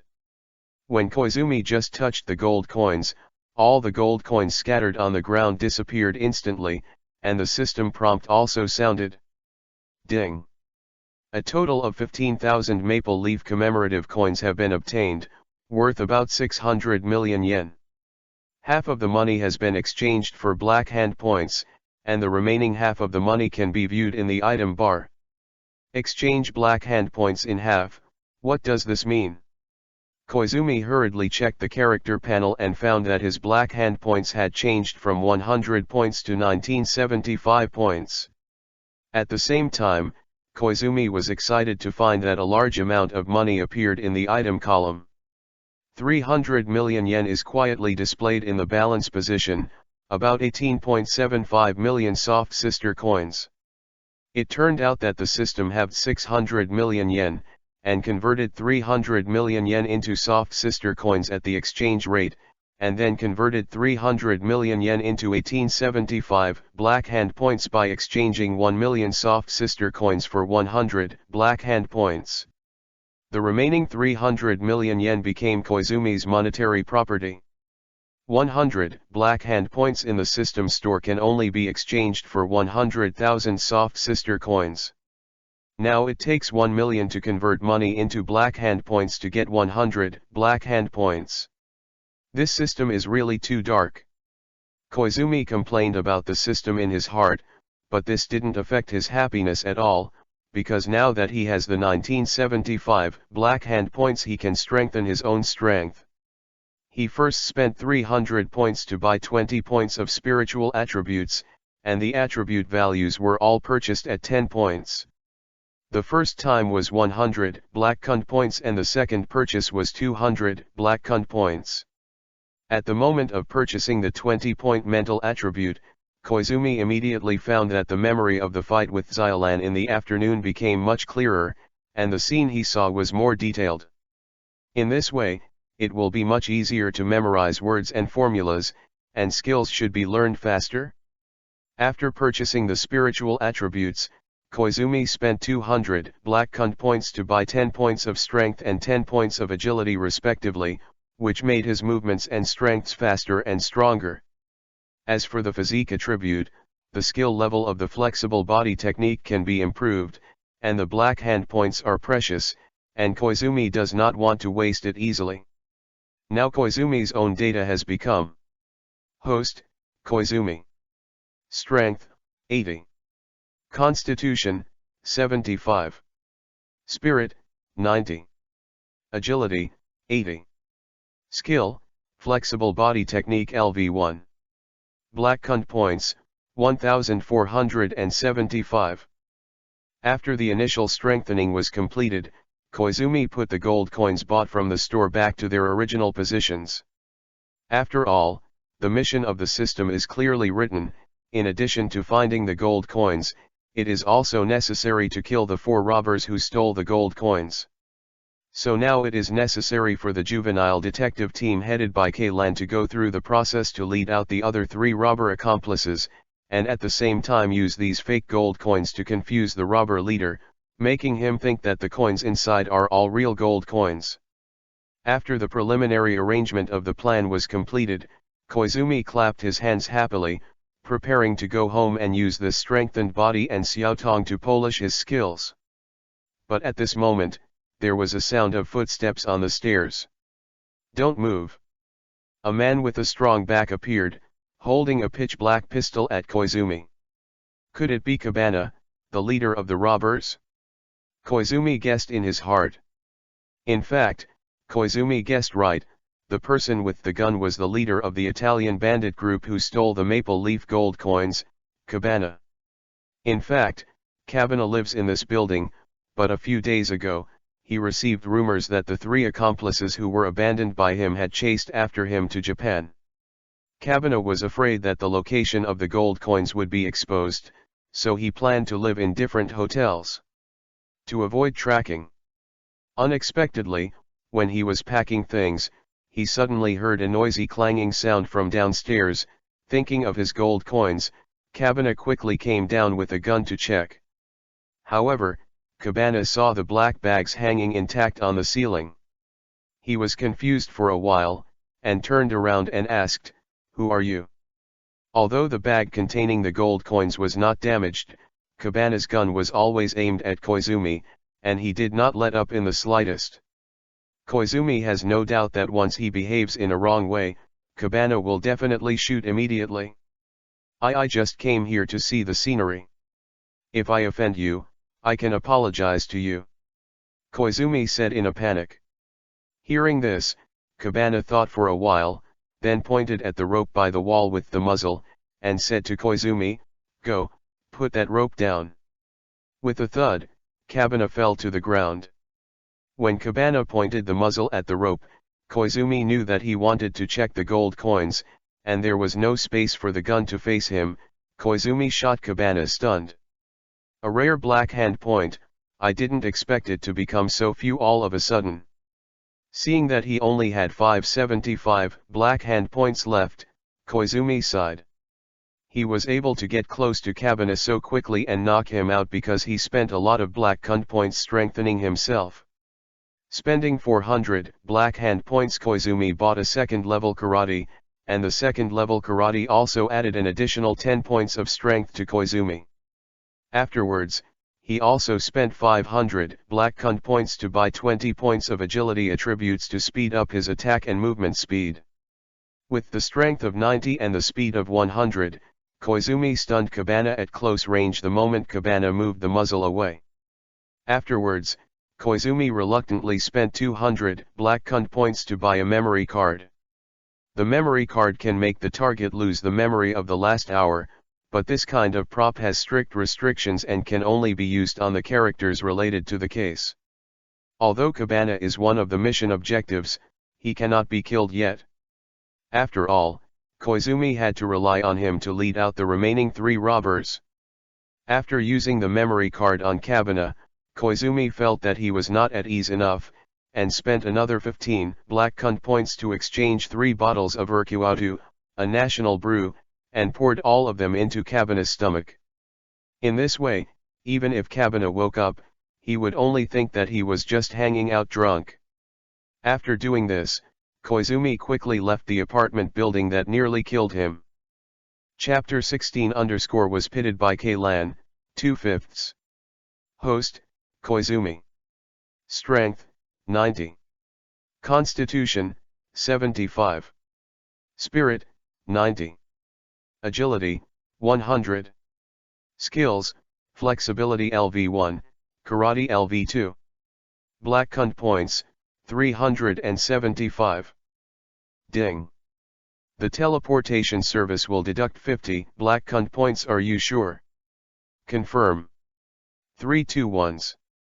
After the system counted down for 3 seconds, Koizumi's body disappeared silently.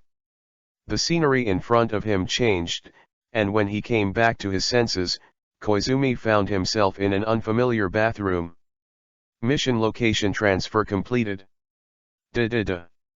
Hearing the sound of footsteps coming from outside the door, Koizumi quietly walked to the door, opened a gap and looked out.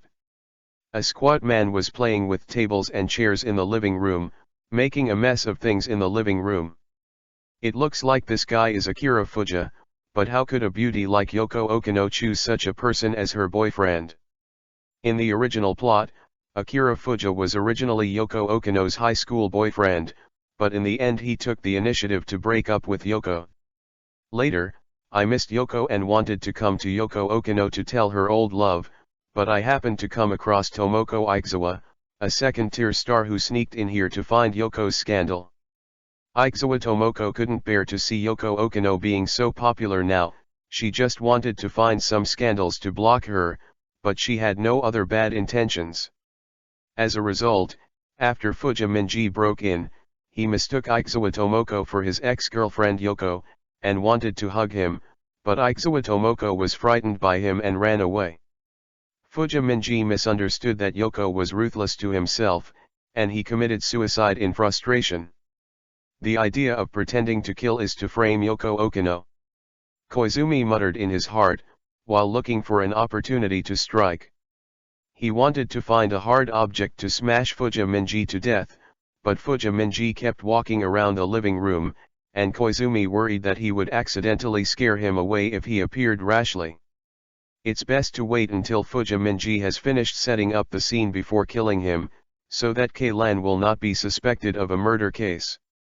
5 minutes later, the living room had become extremely messy, as if someone had fought in the room. In the middle of the living room, a sharp knife with square ice cubes stuck to the bottom is standing on the floor. Seeing that Fuja Minji was about to stand on the chair, Koizumi knew that time was running out. Just as Koizumi was about to rush out and kick the chair over and then grab the knife to kill, Fuja Akiyoshi just put one foot down on the chair. Seeing that things haven't reached the last step, Koizumi stopped abruptly and continued to observe Fuja Akiyoshi's movements. Beep, beep, beep. I saw Fujiminji picked up the remote control and adjusted the temperature of the air conditioner. Fortunately, I didn't rush to take action, otherwise I would have forgotten to turn up the temperature of the air conditioner. Koizumi secretly rejoiced. When he put down the remote control, Fujiminji saw the photo frame next to the TV cabinet, which recorded Yoko Okino's sweet smile. Fujiminji couldn't help but picked up the photo frame and looked at Yoko Okino in the photo. He recalled his bitter love affair, and was a little lost for a while. Good chance? Seeing Fujiminji standing blankly in front of the TV cabinet, Koizumi walked out of the bathroom quietly. His shoes were already in the bathtub. Koizumi walked on the floor wearing socks without making a sound. Since Fujiaki Yoshi had his back to him, and was in a trance state again, Koizumi easily got the sharp knife on the floor with his sure speed. Puff! The sharp knife pierced into the back of Fujiminji's heart, piercing him through the heart. Fujiminji only had time to make the sound of and then there was no sound. Clap! The photo frame fell from Fuji Akira's hands and shattered on the floor. For murder, Koizumi is not too much resistance now. After all, Fujiminji was about to commit suicide, and even without his knife, Fujiminji would have died. Although Fujiminji was successfully killed, Koizumi's mission was not officially completed, and he had to get rid of his identity as a suspect. To make Keilan come to the conclusion that Fujiminji committed suicide, Koizumi's mission will be considered a success. Wiping off the fingerprints on the handle, Koizumi initially arranged the scene to be the same as when Akira Fuji committed suicide in the story. Fujiminji's body was moved by Koizumi to the center of the living room, and then fell straight to the ground with the knife on his back, and the handle of the knife smashed the floor into a circular hole. Fortunately, Fujiminji had already arranged things, so after Koizumi wiped off the excess blood in front of the TV cabinet, the arrangement was completed. In order to guide Keilan to come to the judgment of Fujiminji from love to hate, Koizumi also smashed the photo frame with a broken corner on the ground. Finally done? After everything was ready, Koizumi held the shoe in one hand and prepared to leave Yoko Okino's room.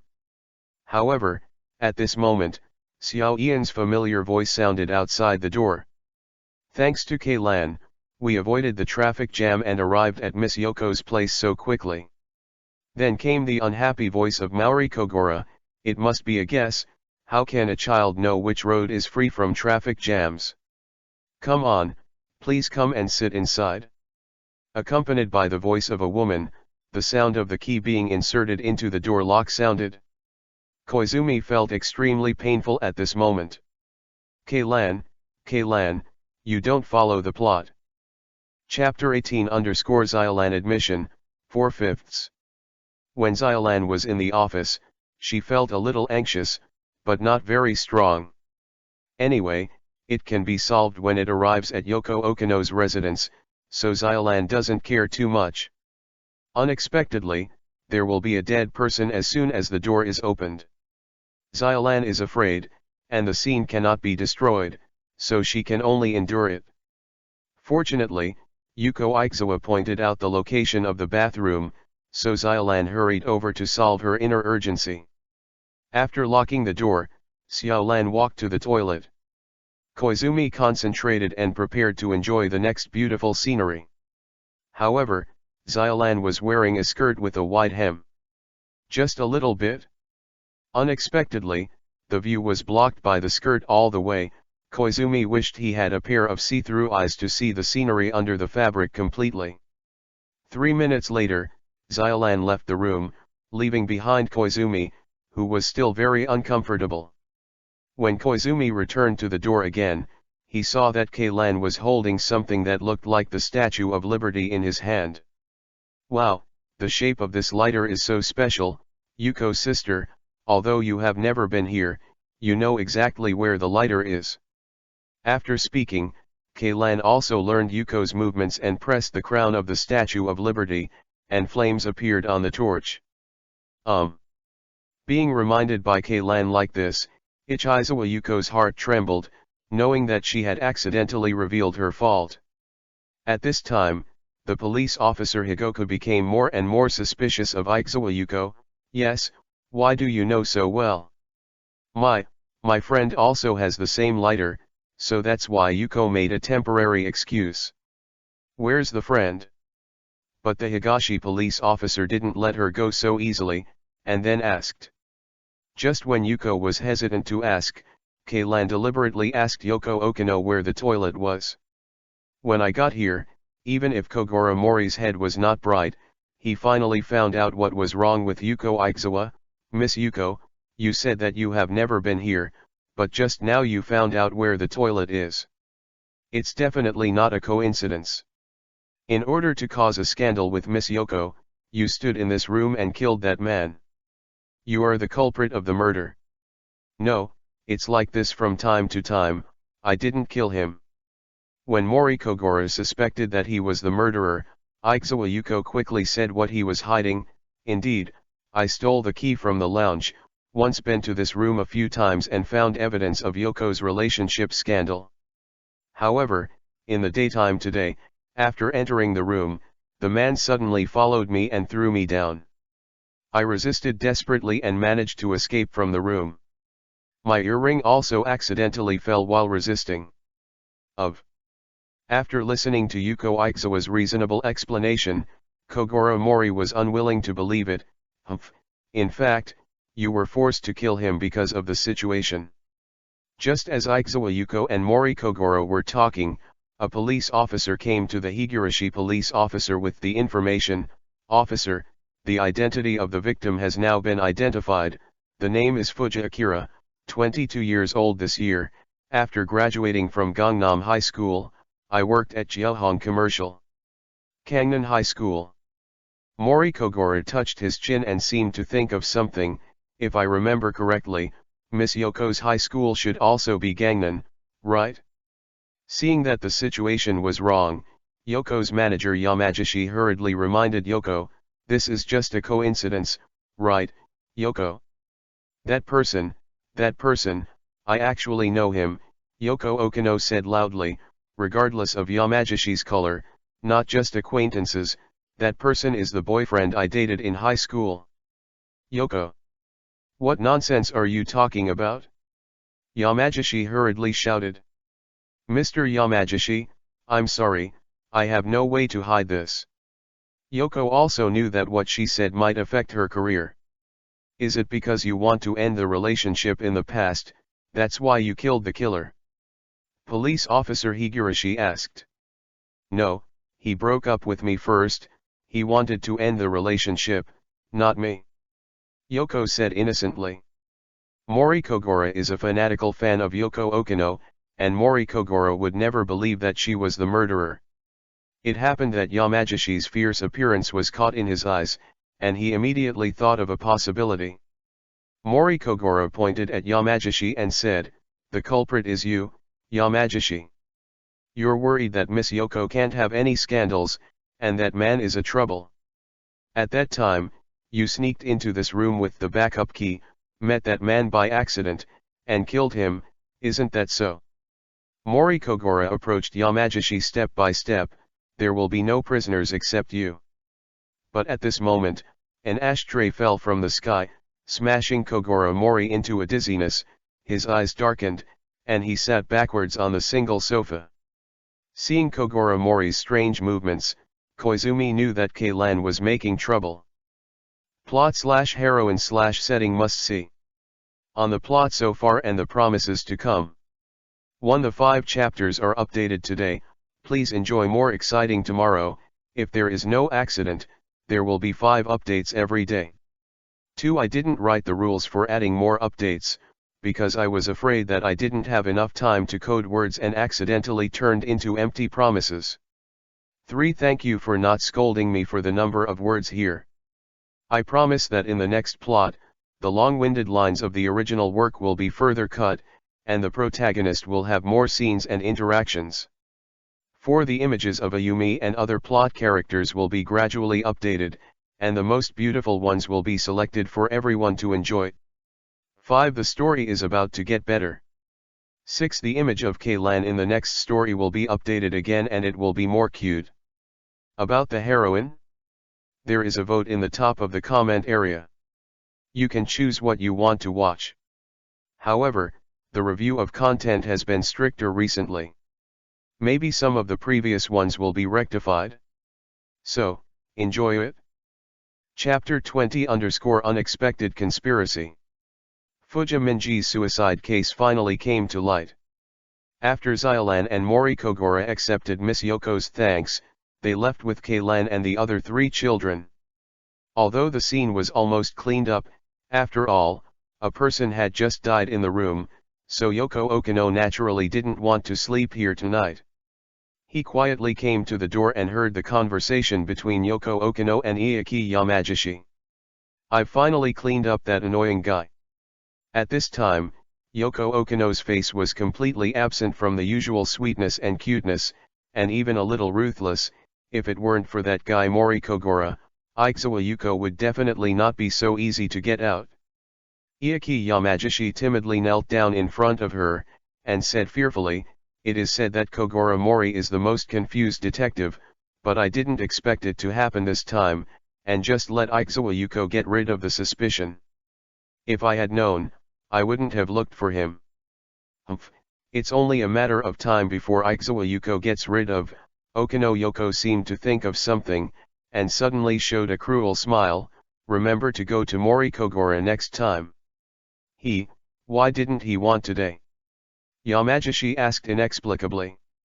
"Why are you asking so many questions? Hurry up and send me back, I don't want to stay in such a dirty place." Yoko Okino said a little irritably, and then left the room with Iaki Yamagishi. In the darkness, there was a sudden sigh. "I didn't expect this to be a simple suicide case." Because he had read the story in the plot, Koizumi preconceived that this was just the behavior of Fuja Akira to frame Yoko Okino by committing suicide. But with Yoko Okino's true face revealed, and Iaki Yamagishi's dangerous face, Koizumi began to reflect on the suicide case. First, Yoko Okino invited Mori Kogora to investigate the harassment incident, but as soon as he entered the door, he found the dead Fuja Akiyoshi. Then Yuko Aizawa just happened to know that Yoko Okino's key was in the lounge, and she successfully stole the key and successfully infiltrated. To die for, Yuko Aizawa and Akira Fuja just happened one after the other and came to Yoko Okino's room at the same time. After Aizawa Yuko left, just Yuko's earrings were left at the scene, and Okino Yoko also recognized at a glance that the owner of the earrings was Yuko. In the end, Akiyoshi Fuja just happened mistakenly thought that Yoko Okino was ruthless towards him, which eventually led to his frustration and suicide. Fuja Minji broke up with Yoko Okino as early as in high school. Now that he has graduated from college and started working, why did he suddenly get the key and address of Yoko Okino's room? And he clearly knew Yoko Okino's residence, so why didn't he visit in an upright manner, but instead sneaked in? And Yoko Okino wasn't in the room when he broke in. When there are too many coincidences, it is no longer a coincidence, but a pre-planned conspiracy. Although it was Koizumi's hand this time, even without his knife, Fuja Akiyoshi would have committed suicide. And the most powerful thing is that after the death of Fuja Akiyoshi, the direction of development of things is completely in the direction of Yoko Okino. Aizawa Yuko must be the first suspect, and even if it is concluded that Fuja Akira committed suicide, Okino Yoko will only remain as a victim.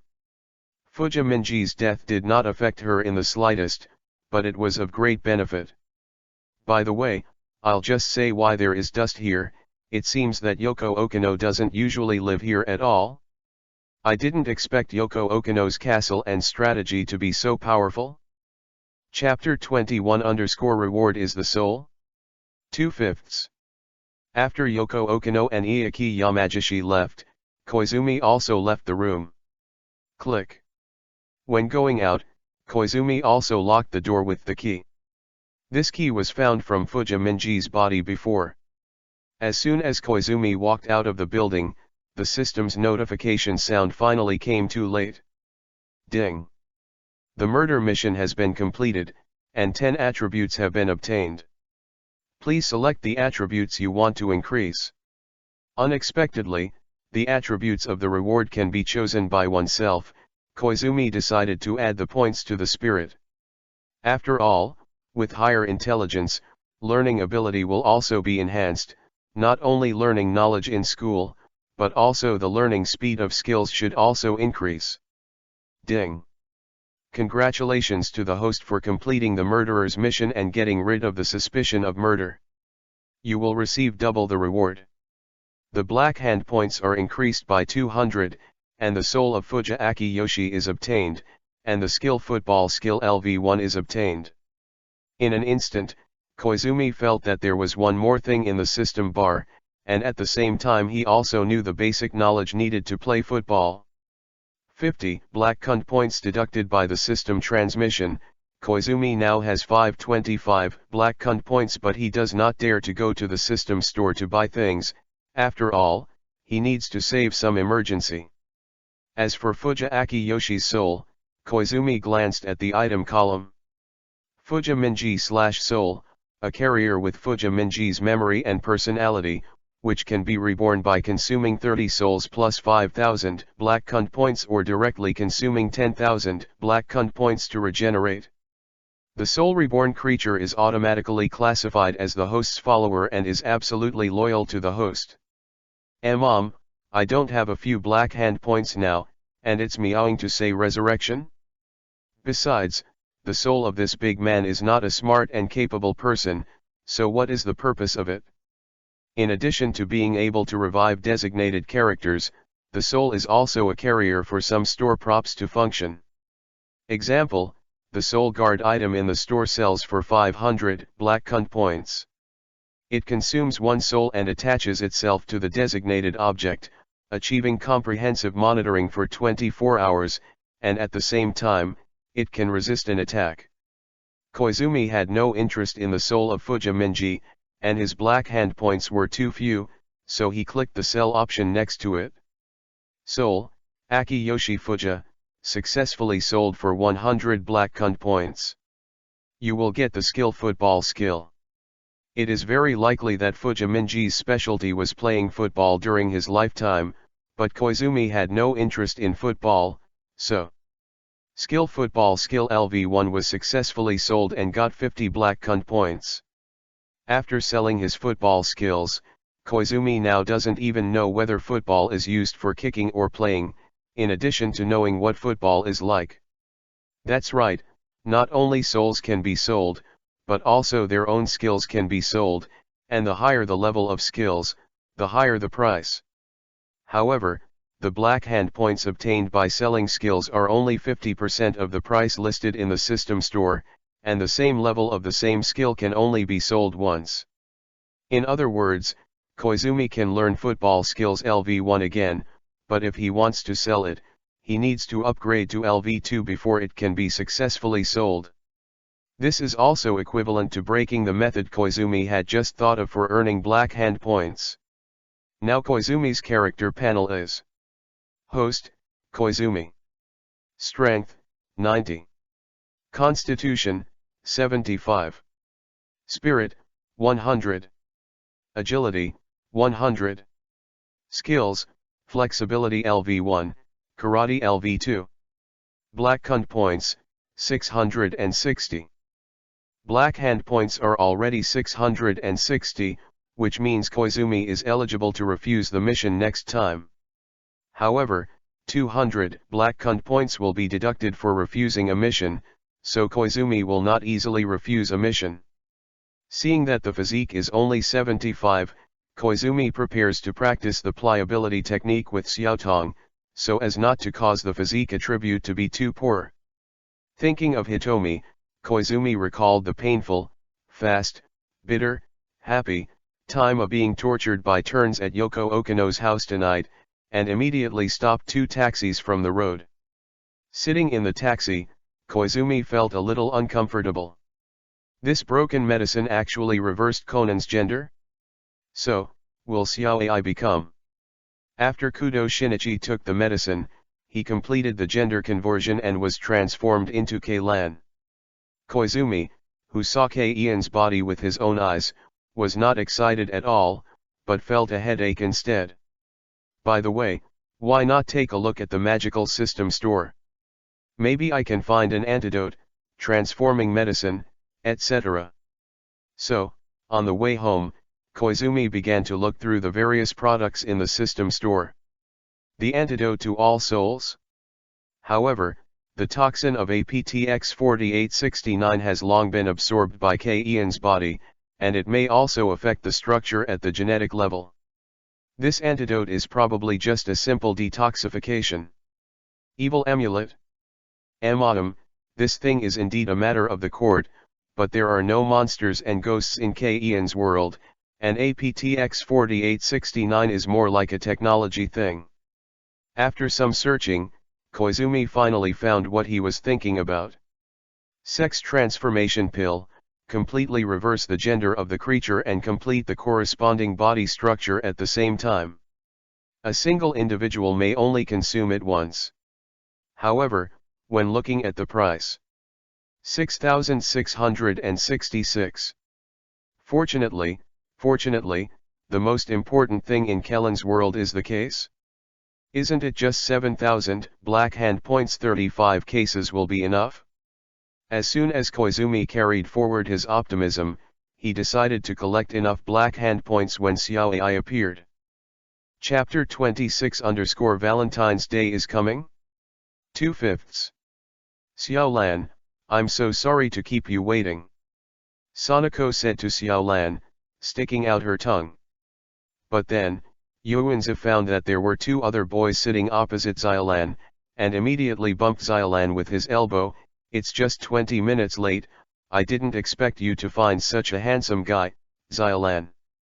It seems that if that guy from Xinyi doesn't show up again, we Xiaolan will run away with someone. Yuanzi.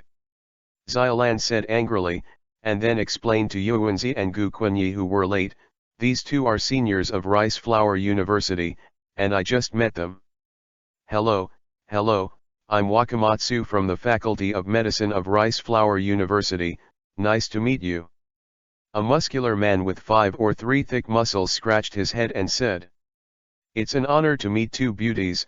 Another handsome boy walked up to Sanako, I'm Katsuhiko Minagawa from the Faculty of Medicine, Rice Flower University. Hearing the name Minagawa Katsuhiko, Koizumi moved slightly in his heart. We're all Xiaolan's classmates, just call me Sanako. Sanako saw the handsome Minagawa, and immediately became maddened, and then poked Koizumi Ichi with his finger. This is Koizumi Ichi. Yuanzi really likes to see a handsome guy, thanks to Xiaotong and I for buying so many clothes at her clothes shop. He is really a guy who forgets his righteousness. Although he knew that Sanako's character was like this, Koizumi couldn't help but secretly complained in his heart. Hey, Koizumi-kun, who is behind you? Xiaolan noticed the figure behind Koizumi. Xiaolan, this is Xiaotong from our family. Gu Kunyi brought Xiaotong in front of Xiaolan. I just met Yuanzi in the clothing store, so I asked her to help Xiaotong choose the clothes. I didn't expect Yuanzi. It took so long. I didn't expect Koizumi-kun's sister to be so cute. It's the first time I've seen her. When Xiaolan saw Xiaotong, she was also attracted by her sweetness. Tisk tisk tisk, it's Koizumi-kun, you don't understand, Minagawa said with a look of pointing. Women's clothes must be carefully selected. A girl as cute as Xiaotong, if she doesn't wear matching clothes? It's such a pity. Hearing Minagawa's sudden exchange of words, Koizumi's eyes turned cold. However, as soon as Koizumi knew that this guy, Katsuhiko Kawakawa, wouldn't live long, he didn't talk to him at the moment. By the way, there are still things in the club for me to deal with in the afternoon, so I will say goodbye today. Minagawa Katsuhiko flicked his hair in a pretentious manner and left first. Miss Xiaolan, our club has a party next week, and I want to invite you to join us, said Wakamatsu, who was as strong as an orangutan. Before Xiaolan could speak, Sanako asked first, excuse me, will Mr. Minagawa also go to that party? Of course, Wakamatsu said. The party was held at his house. Ah! Sanako was overjoyed. I'm going. I'm going. Xylan and I will definitely go. Sanako. Seeing Sanako's decision on her schedule, Xylan couldn't help being a little annoyed, and said to Wakamatsu euphemistically, forget it, after all, we are not members of your society. When Xylan spoke, she glanced at Koizumi involuntarily, as if waiting for him to speak. Ah, it's my rudeness to make an invitation in front of Xylan's boyfriend. Wakamatsu noticed that Xylan was looking at Koizumi, thinking they were a couple, and quickly apologized. No, no, you misunderstood. Xylan didn't expect Wakamatsu to say that, and quickly explained. So, Miss Xylan is still single. Wakamatsu laughed happily, and at the same time extended an invitation to Koizumi. Mr. Koizumi, there are many single beauties in our club, why don't you come to the party too? Koizumi knew that Xylan didn't want to accept Wakamatsu's invitation, but that party was the next mission location. If Koizumi-kun wants to go, then I'll accompany Yuanza too. Xylan said after seeing Koizumi's hesitation, thinking that he wanted to go to the party. Is this true? Wakamatsu was overjoyed, then held Koizumi's hand and said happily, that's great. Thank you so much. Since Mr. Wakamatsu is so enthusiastic, let me join in the fun. Koizumi agreed with a smile. Afterwards, Wakamatsu said hello and left. Since Koizumi and Hitomi didn't eat at noon, they ordered some desserts to eat first. At this time, Xylan was on both sides of Xiaotong and Sanako, while Koizumi was facing her. Sister Xylan, Xiaotong suddenly grabbed Xylan's hand, you have to help me watch my brother closely. Xiaotong's thoughtless words made Xylan a little confused. Ah! Xiaotong, why do you say that? Xiaotong pretended to give Guquan a mysterious look, and then quietly said to Xiaolan, it's that party, don't let other women kidnap my brother. It is normal for someone as reliable as Koizumi-kun to be liked. Wouldn't it be great if your brother could find someone he likes? When Xiaolan spoke, she glanced at Koizumi again unconsciously. Hearing this, Xiaotong sipped and said pitifully, if my brother finds a girlfriend, there will be no place for me to sleep at home. The brother and sister relationship between Koizumi-kun and Xiaotong is really good. When Xiaolan saw Xiaotong's innocent and cute appearance, she couldn't help but envy. But Yuanzi can also help you. Xylan was talking, and suddenly remembered Yuanzi's character of becoming a nympho when she saw a handsome guy, so she could only shake Xiaotong's little hand and said, okay, I will help you pay attention. For a second. Sister Xylan is so nice. Seeing Xylan agree, Xiaotong felt relieved. In fact, Xiaotong can't wait for Koizumi to find more sisters, because Koizumi's physical fitness will definitely get better and better. Although Xiaotong enjoys the pleasure of exercising with Koizumi, she has been gradually forced to swell a little in the past 2 days. If she doesn't find some sisters who share the joys and sorrows together, I am afraid that Xiaotong will even get up and cook in the future. Argon.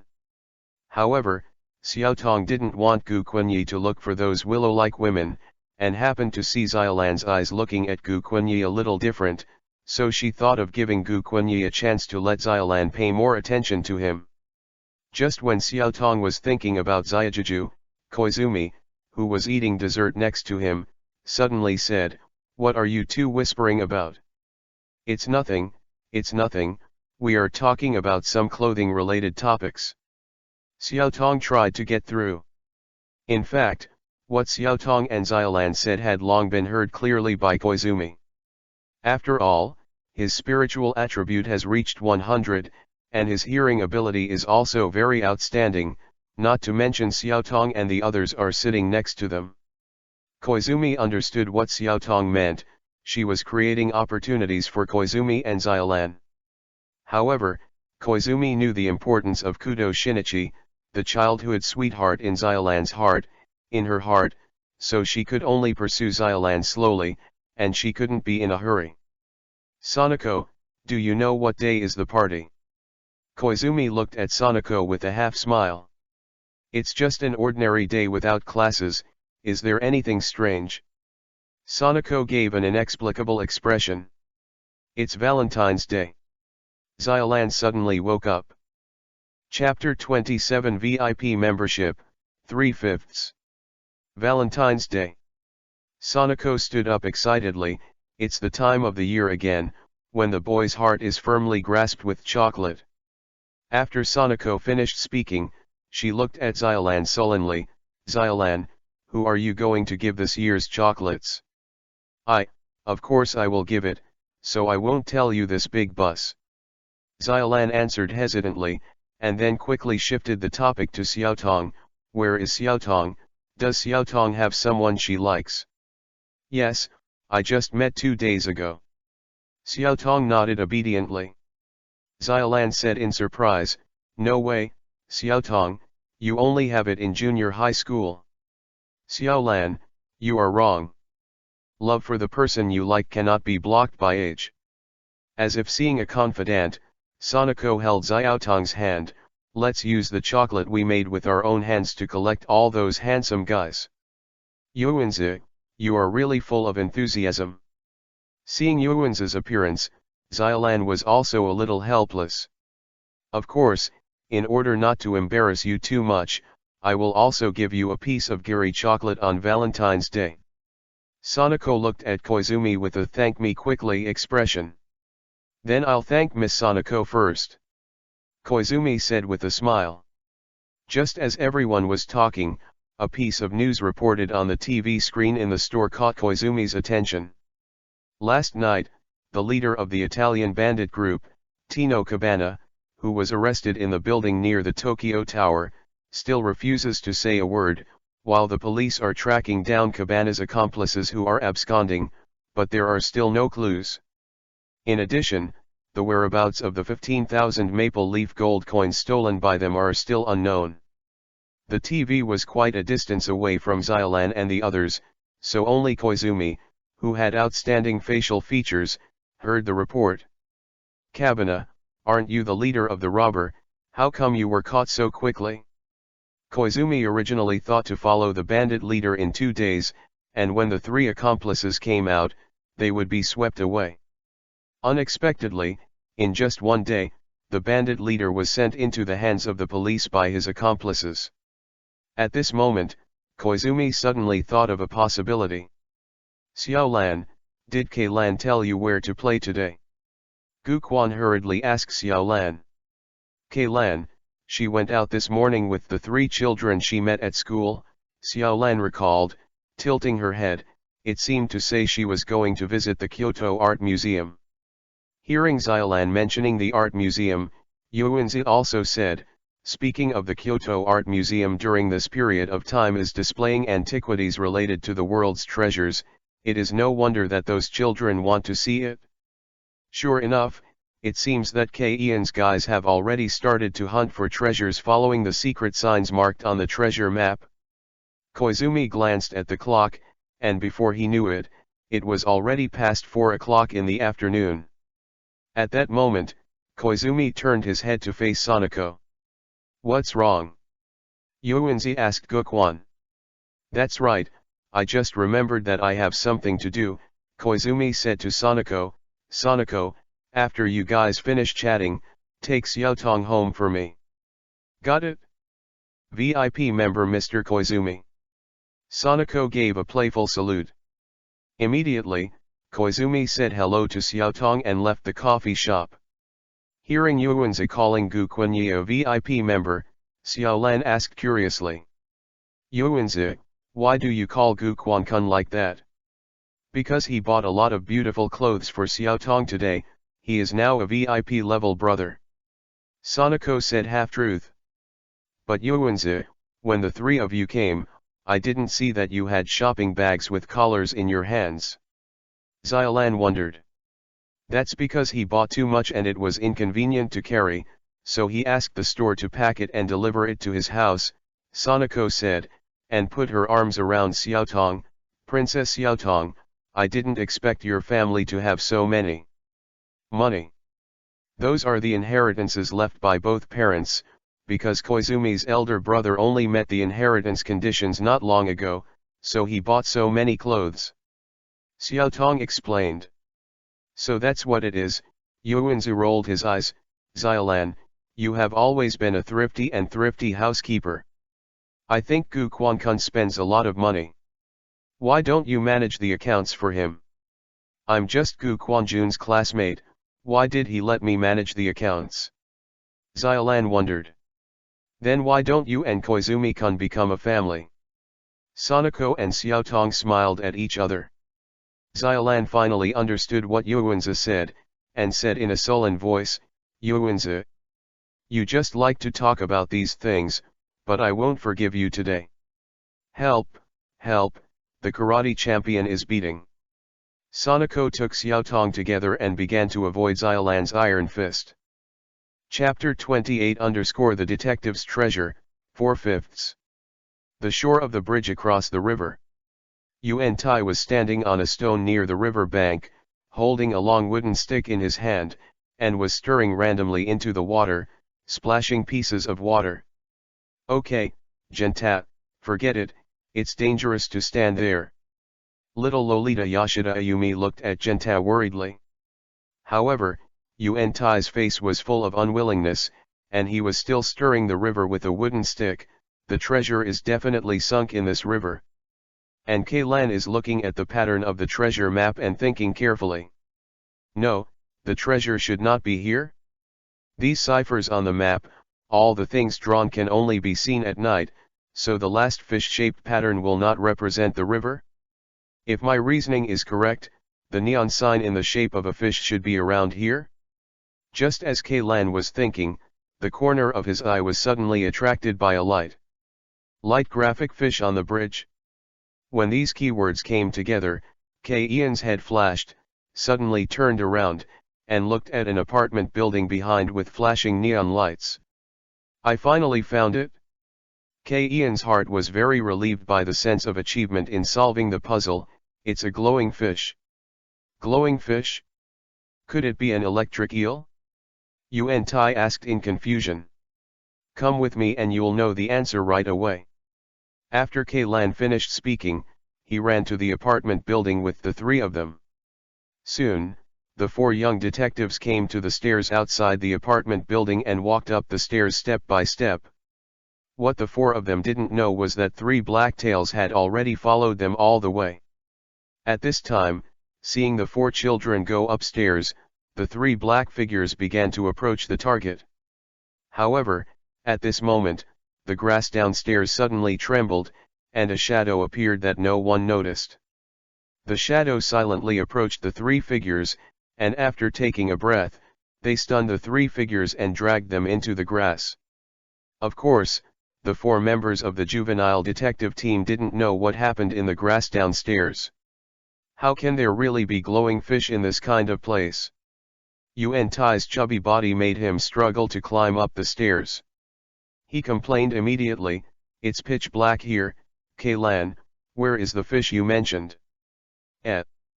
Keilan brought the three to the middle floor, pointed in the direction of the bridge across the river and said, look. That's it, that's the luminous fish pattern. Wow! The lights of the bridge reflect on the water and turn into a fish shape, and the eyes of the fish are the lights of the building in front. Ayumi said in surprise. Yuan Tai was also excited at this time, so, the treasure is here, right? Well, the location of the treasure should be there. Keilan gestured at the distance between the fish's eyes and took a few steps back. When Keilan took 7 or 8 steps back, his line of sight was already level with the fish eye position. It should be right here. Why is there nothing nearby? Could it be said to be above? Keilan looked up suddenly and found a black shadow on the ceiling. Wrap the rope around the raised spot on the ceiling and hang the bag on it, so that's how it turns out. Although the light was dim, Keilan still noticed a few ropes by the wall, and immediately pulled at the ropes, wanting to see what treasures were hidden in the bag. However, after Kaylan became smaller, his strength was also much smaller, and because he was a girl again, he didn't have much strength in his hands, and he pulled the rope several times without moving. Kaylan, let's help you. Yuanta, Ayumi, and Mitsuhiko also noticed Kei-Ian's movements and immediately started pulling the rope. With the combined force of the four, the rope connecting the bag on the ceiling was finally evacuated, and the loose bag fell to the floor. Boom! The black plastic bag could not withstand such an impact, and the moment it touched the floor, it split open, scattering the treasure inside on the floor. Wow! It's gold coins, a lot of gold coins. Yuan-Tai happily picked up the yellow gold coins on the ground. Now you can eat eel rice every day. Hooray! This way, I can buy a lot of Mask Superman toys. Mitsuhiko was also excited and began to pick up the gold coins on the ground. Just as the two little boys cheered, Kaylan had some doubts in his heart. Is this really a gold coin? The sound of these falling to the ground was obviously a muffled sound like a stone, not a metal crash. Kaylan bent down and picked up a gold coin that rolled down to her feet. This weight and hardness are wrong? As soon as he got his hands on it, Kaylan realized that the shape of the gold coin was not a gold coin. Yuan-Tai, it seems that this gold coin can't buy eel rice. Why? Don't restaurants accept gold coins? Yuan-Tai asked in confusion. Haha, restaurants don't dare to accept such fake gold coins. Kaylan smiled and opened the gold coin's wrapping paper and handed it to Mrs. Yuan. What? It turned out to be gold coin chocolate. It made me happy for nothing. Yuan-Tai was slightly disappointed, but he quickly regained his mood. Chocolate is also good, so much chocolate can last for many days. Wow, that's great. Usually my mother only gives me 2 or 3 pieces of chocolate a week, but this time I really found a treasure. Ayumi even opened the package and ate it on the spot. Seeing that the three of them were still happy, Kaylan was gradually infected by them. Although it is only chocolate, these are indeed treasures for children. At this time, on the street downstairs, Koizumi was preparing to take a taxi home. He had already dealt with the 3 Italian robbers who were following Kaylan and others, and then called the police, believing that the police would find the 3 bodies in the grass soon. From the 3 people, Koizumi got 3 pistols and some bullets. He was going to keep it for self-defense, and Xiaotong also needed a pistol in case of emergency. After all, no matter how high martial arts are, they are afraid of kitchen knives. In Kei-Ian's world, there is nothing that cannot be solved with a single shot. This station broadcasts an emergency news at the convenience store at the intersection of the street. The female anchor is doing a news report on a new TV. Urgent news: the Italian robber leader, Nadi Cabana, injured the police officer in custody in the evening. Jailbreak. Please note that the criminal is holding a firearm. If you see any suspicious persons, please contact the police immediately. The female anchor's slightly anxious words struck Koizumi's heart, causing his heart to contract. Chapter 29 _ Chocolate Thief, 5/5. You stinking brats, you want to steal my treasure. Cabana was emotional, and the gun in his hand shook a little. The 4 members of the juvenile detective team huddled in the corner, shivering, and Ayumi was so scared that she was about to cry. Uncle, it's just some chocolate, you don't need to be so angry. Kaylan stood in front of the 3 and said as calmly as possible. But as soon as she opened her mouth, the trembling voice proved that she was also afraid in her heart, afraid that the sullen-looking gunman in front of her would really shoot. The next moment, the muzzle of the gun was on Kei-Ian's forehead. Chocolate? Have you never seen gold coins before? Don't pretend to me. How did you find this place? Cabana didn't hesitate, his finger was already on the trigger. The shadow of the muzzle was so cold that Kaylan couldn't help shivering, but she was afraid that the shiver would make Cabana accidentally pull the trigger. No matter who it is, hurry up and come to the rescue. Kaylan shouted in his heart. We, we picked up a piece of paper. It's this piece of paper with a pattern on it. Kaylan held up the treasure map in his hand tremblingly, and continued, we don't know what's drawn on it, we just walked on. When I was on the way, I saw the lights on the street were beautiful, and I came here unknowingly. Kaylan took a sip of saliva and pointed to the yellow wrapping paper scattered on the ground. Uncle, these are really just chocolates, look over there, we just ate a few chocolates. To say that a few brats can crack the secret code on the treasure map, Cabana would definitely not believe it. After listening to what Kaylan said, he glanced at him suspiciously. Cabana was stunned for a moment when she saw the wrapping paper on the ground, and then turned around suddenly as if frightened. But there was no one behind him. Later, Cabana picked up a gold coin on the ground and pinched it in the palm of his hand, and then the gold coin was broken into two pieces. Impossible, it's impossible. Cabana said nervously to himself, and then put the gun on Ian's head again. Say, did someone ask you to come here? Did they put all the gold coins? Take it? There was only one thought in Cabana's mind: the three former accomplices stole all the gold coins, and then deliberately let the kid in the skirt come up to play with him. You little brats who don't have all the hair on your skirt, how dare you come to such a place at this time? If you don't tell the truth quickly, I will shoot you. Cabana said fiercely. Uncle, can you put the gun down and talk again? He didn't expect that he would encounter such a danger because of his good reasoning ability. Kaylan wanted to cry but had no tears in his heart. If he knew it would turn out like this, he would not have looked for this broken treasure in the first place. Don't hurt Kaylan. Ayumi suddenly shouted. Oops. Kaylan secretly thought something was wrong. Sure enough, Cabana's gun was already pointed at Ayumi. Little sister, do you know something? Say it, Uncle will not hurt you. She doesn't know anything, you put the gun down. Kaylan was in a hurry and immediately blocked the gun. After all, it was because of Kaylan that the other three were in danger. If Kaylan was just an ordinary little girl, they would have given up this treasure hunt long ago and went home to do their homework obediently.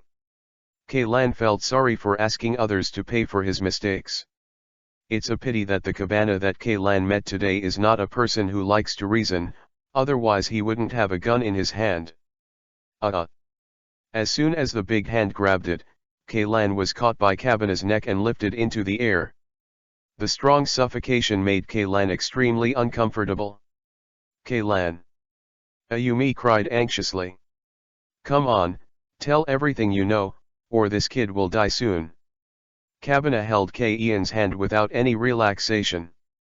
I said, Ayumi muttered. That's right, this is a good boy.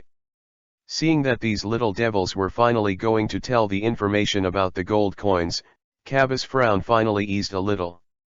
Kaylan didn't eat chocolate, Ayumi said in fear.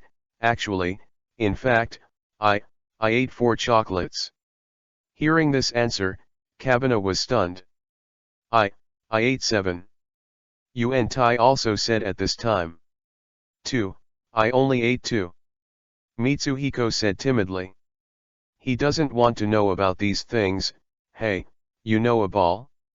At this time, Kaylan hadn't lost consciousness. Hearing the words of these 3 little friends at the juncture of life and death, he was angry and funny in his heart. But what she was most worried about was how to get the 3 children out of here safely. Uncle, we've already told you the truth, can you put Kaylan down? Buletin pleaded. Stinky brat, how dare you play with me? Cabana came back to his senses, not only did not put Kaylan down, but lifted her up even higher and threw Kaylan to the floor. Look at me if I don't smash her into pieces. Row cake. Ayumi, Yuanta, and Mitsuhiko were stunned by Cabba's brutal actions. They stared blankly at his actions, and for a moment they forgot to speak. Cabana threw Kaylan to the ground fiercely, and the moment Kaylan released the restraint, Kaylan shouted out the words that had been pinched. You 3 fools, hurry up and run. The next moment, Ian's little head was about to collide with the cold and hard floor. Chapter 30 _ Basic Operations of Actors, 1/5. Who is this? Is that Xiao Lan? When Lan was mentally prepared to break out, what responded to her was warmth. Different from the fragrance in Xiaolan's arms, this warmth is more of a thick and reliable feeling, which makes Ian's heart suddenly calm a lot. Koizumi's left shoulder rubbed violently against the floor, and the pain caused him to exhale. Fortunately, Koizumi caught Lan at the last moment and held her in his arms, but Koizumi also injured his shoulder because of this action. Koizumi. Lan looked at Koizumi in surprise, not understanding why he suddenly appeared. Seeing that Lan knew Koizumi, Cabana immediately aimed his gun at Koizumi. Hurry up and hand over the gold coins, or I'll shoot you. Since Koizumi used a memory card with Cabana last time, he had no impression of Koizumi at all, just regarded him as a stranger. Although he was pointed at by a gun, Koizumi was very calm. He slowly released Lan and protected her behind him. What do you mean by gold coins? Koizumi said lightly. Seeing Koizumi's indifferent face, Cabana really wanted to shoot him to death. But thinking that the other party is likely to know the whereabouts of the gold coin, but now he can't do it? Cabana gritted his teeth and said, "Don't pretend to me, it's you who stole my gold coins and let this kid in this skirt come here, right?" Koizumi shook his head. "I only heard the cry of a child here. As for the gold coins you mentioned, I have never heard of it. A lot of residents have gathered downstairs now, and I believe the police will be there soon. If you don't want to be caught in prison, leave quickly." Koizumi looked straight into Cabana's cruel eyes without fear, and spoke in a calm tone. "Without gold coins, what's the use of me even if I run away?" Cabana laughed in anger, and his gun moved sideways, aiming at Ayumi. "Since you don't tell the truth, then I will kill them one by one." He pulled the trigger without hesitation. Boom. Ah! Ayumi closed her eyes in fear and exclaimed. Cabana's action of shooting made Ian's feet go weak.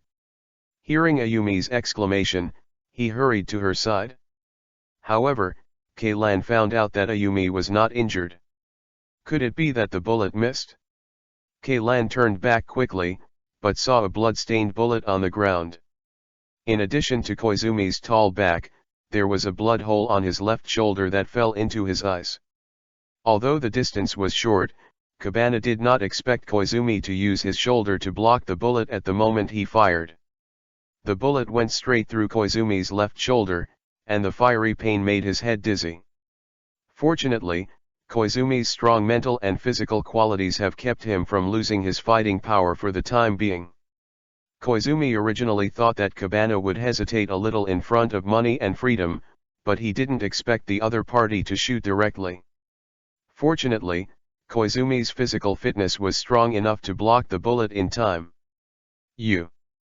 Cabana was about to speak, but Koizumi's right hand had already caught his gun-wielding wrist. Boom! Koizumi's foot turned, and he fell to the floor with Cabana. "Get out of here!" Cabana used both hands and feet, trying to kick Koizumi away, but Koizumi's hands locked him tightly like iron tongs, not giving an inch. Damn! If it was my original body. Seeing Koizumi, who was still fighting Cabana with a shoulder injury, Lan hated himself for not being able to help. Boom! When the two were fighting on the floor, the muzzle of the gun also spun around with their movements, and even shot at the ceiling, which made the four children beside them terrified. "Why do you want it?" Cabana looked at Koizumi Ichi in doubt, and just wanted to say something, but was hit by Koizumi Ichi's headbutt and cried out in pain, and the movements of his hands and feet became more intense. No wonder Cabana was puzzled, because the shot at the ceiling just now was fired by Koizumi. At the moment of the fight with Koizumi, Kobo found that Koizumi was so powerful that his hand was almost broken by him, and the control of the pistol had already fallen into Koizumi's hands. However, Koizumi was shaking his hand around, so it seemed that the two were evenly matched. Ikebana wanted to speak again. Boom. After a gunshot, the two stopped. Grumpy brother, goodbye. Koizumi said goodbye to Kabana in one heart. He deliberately pretended to fight with Kabana, just to pretend that he was an accidental murderer, to protect the legitimate defense of the four children. Ding. The mission code treasure map is completed. Get 10 attribute points, increase the black hand points by 200, get the skill, spear fighting LV1, and get the item, Kabana's soul. The quest's reward brought Koizumi's black hunt points to 860. Although the task has been completed, Koizumi still has some aftermath to deal with. He is now seriously injured in the shoulder, and he must go to the hospital for treatment. However, he still has 3 pistols looted from the Italian robbers, but he cannot be found. Seeing Kabana's dead body, Koizumi thought of a good idea. First, he spent 240 black hunt points to store 2 pistols and bullets in the inventory, and then quietly stuffed the 3rd pistol into Kabana's lap. In this way, when the fund examines Kabana's body, he will definitely find that he has 2 pistols on him, plus the 3 bodies in the grass downstairs. It will naturally feel that it is the result of the gang of robbers killing each other. After dealing with this, Koizumi slowly sat up from the floor, showing an expression of murder for the first time. The expression on Koizumi's face was stunned, and he kept muttering, I killed people, I killed people. The daring Keilan has already come to Koizumi's side and patted Koizumi's shoulder lightly. You are also protecting us, don't blame yourself. Big brother, thank you for saving us. Ayumi cried and rushed into Koizumi's arms. Chapter 32-30 million House, 3/5. Guquanyi was sent to Rice Flower Hospital, and it was past 12 o'clock in the evening when the operation was completed. The anesthetic began to subside gradually, and the tingling sensation hit Koizumi's nerves one after another. The thick bandage did not relieve his pain, but made him feel sore and uncomfortable. What's worse is that Koizumi's extraordinary mental attributes make him feel more capable of pain.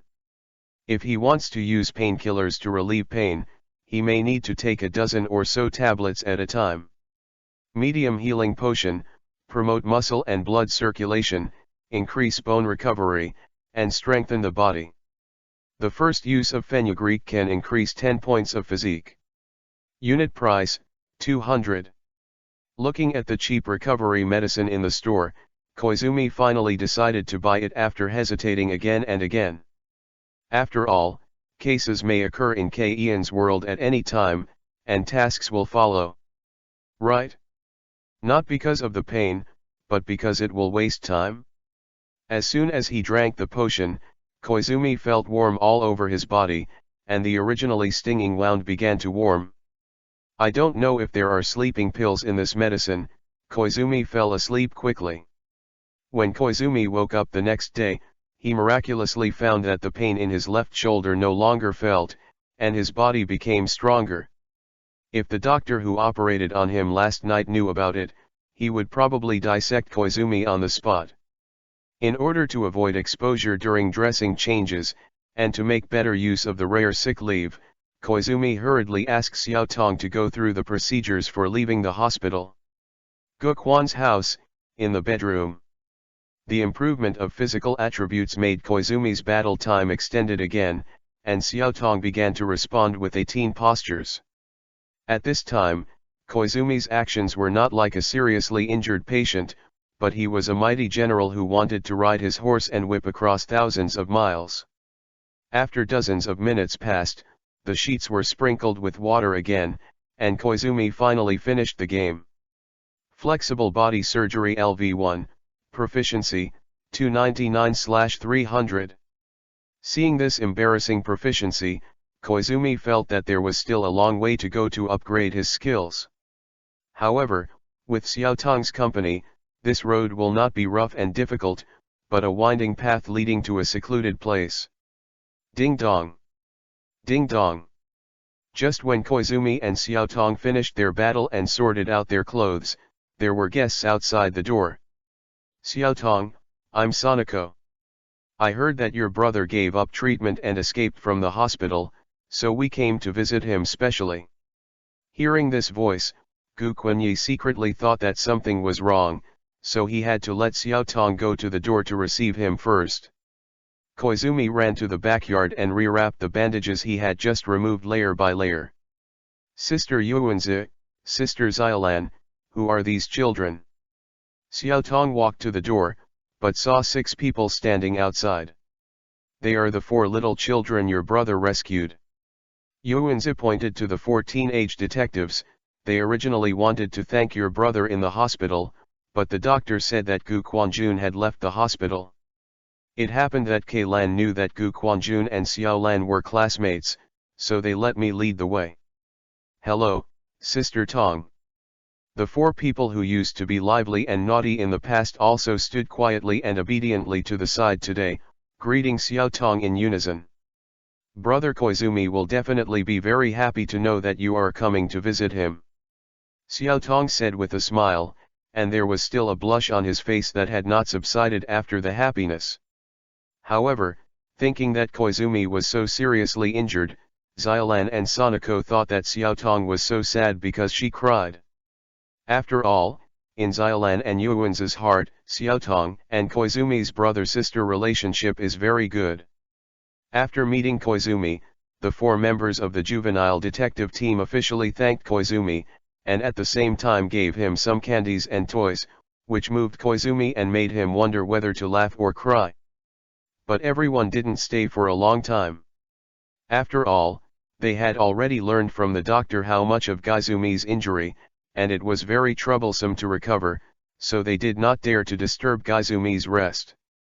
Before leaving, Sanako quietly told Koizumi that he could introduce some internationally renowned doctors to help him through the Suzuki Consortium, and the physiotherapy fee would also be discounted, and also advised Koizumi not to give up the treatment.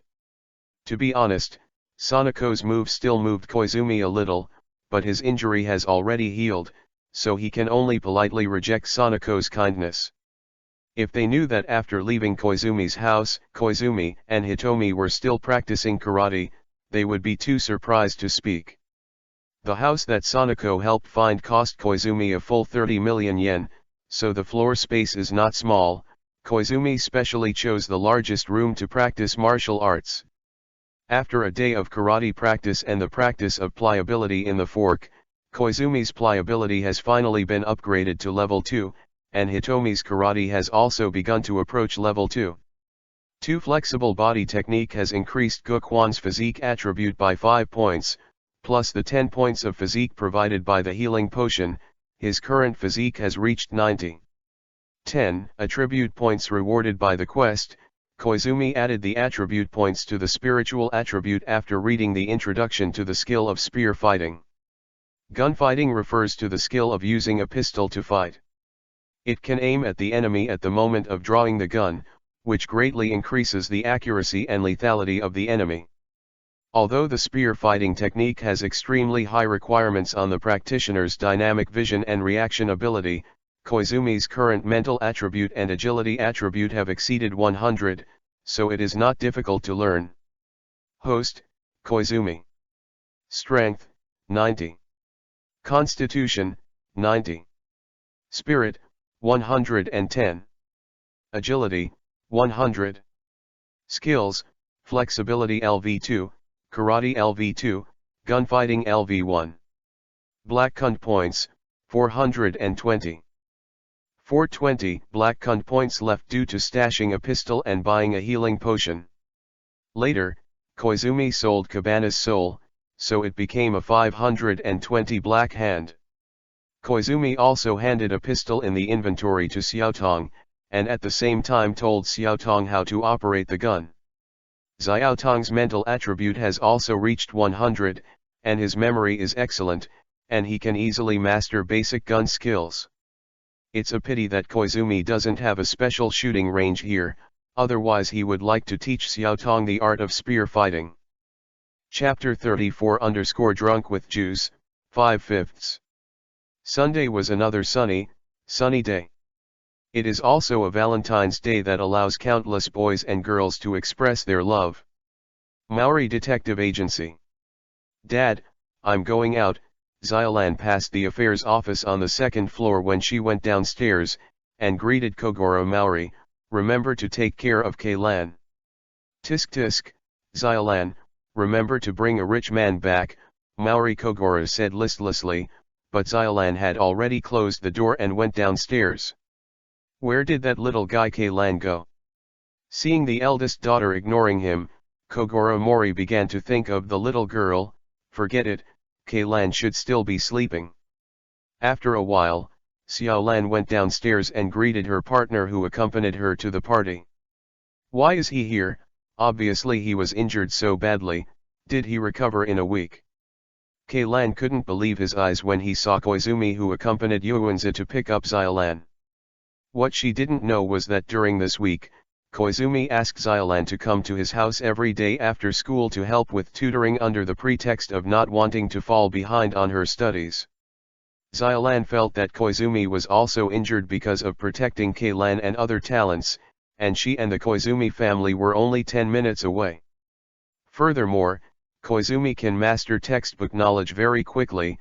Xiaolan only needs to simply repeat the classroom knowledge every day, and she doesn't find it troublesome at all.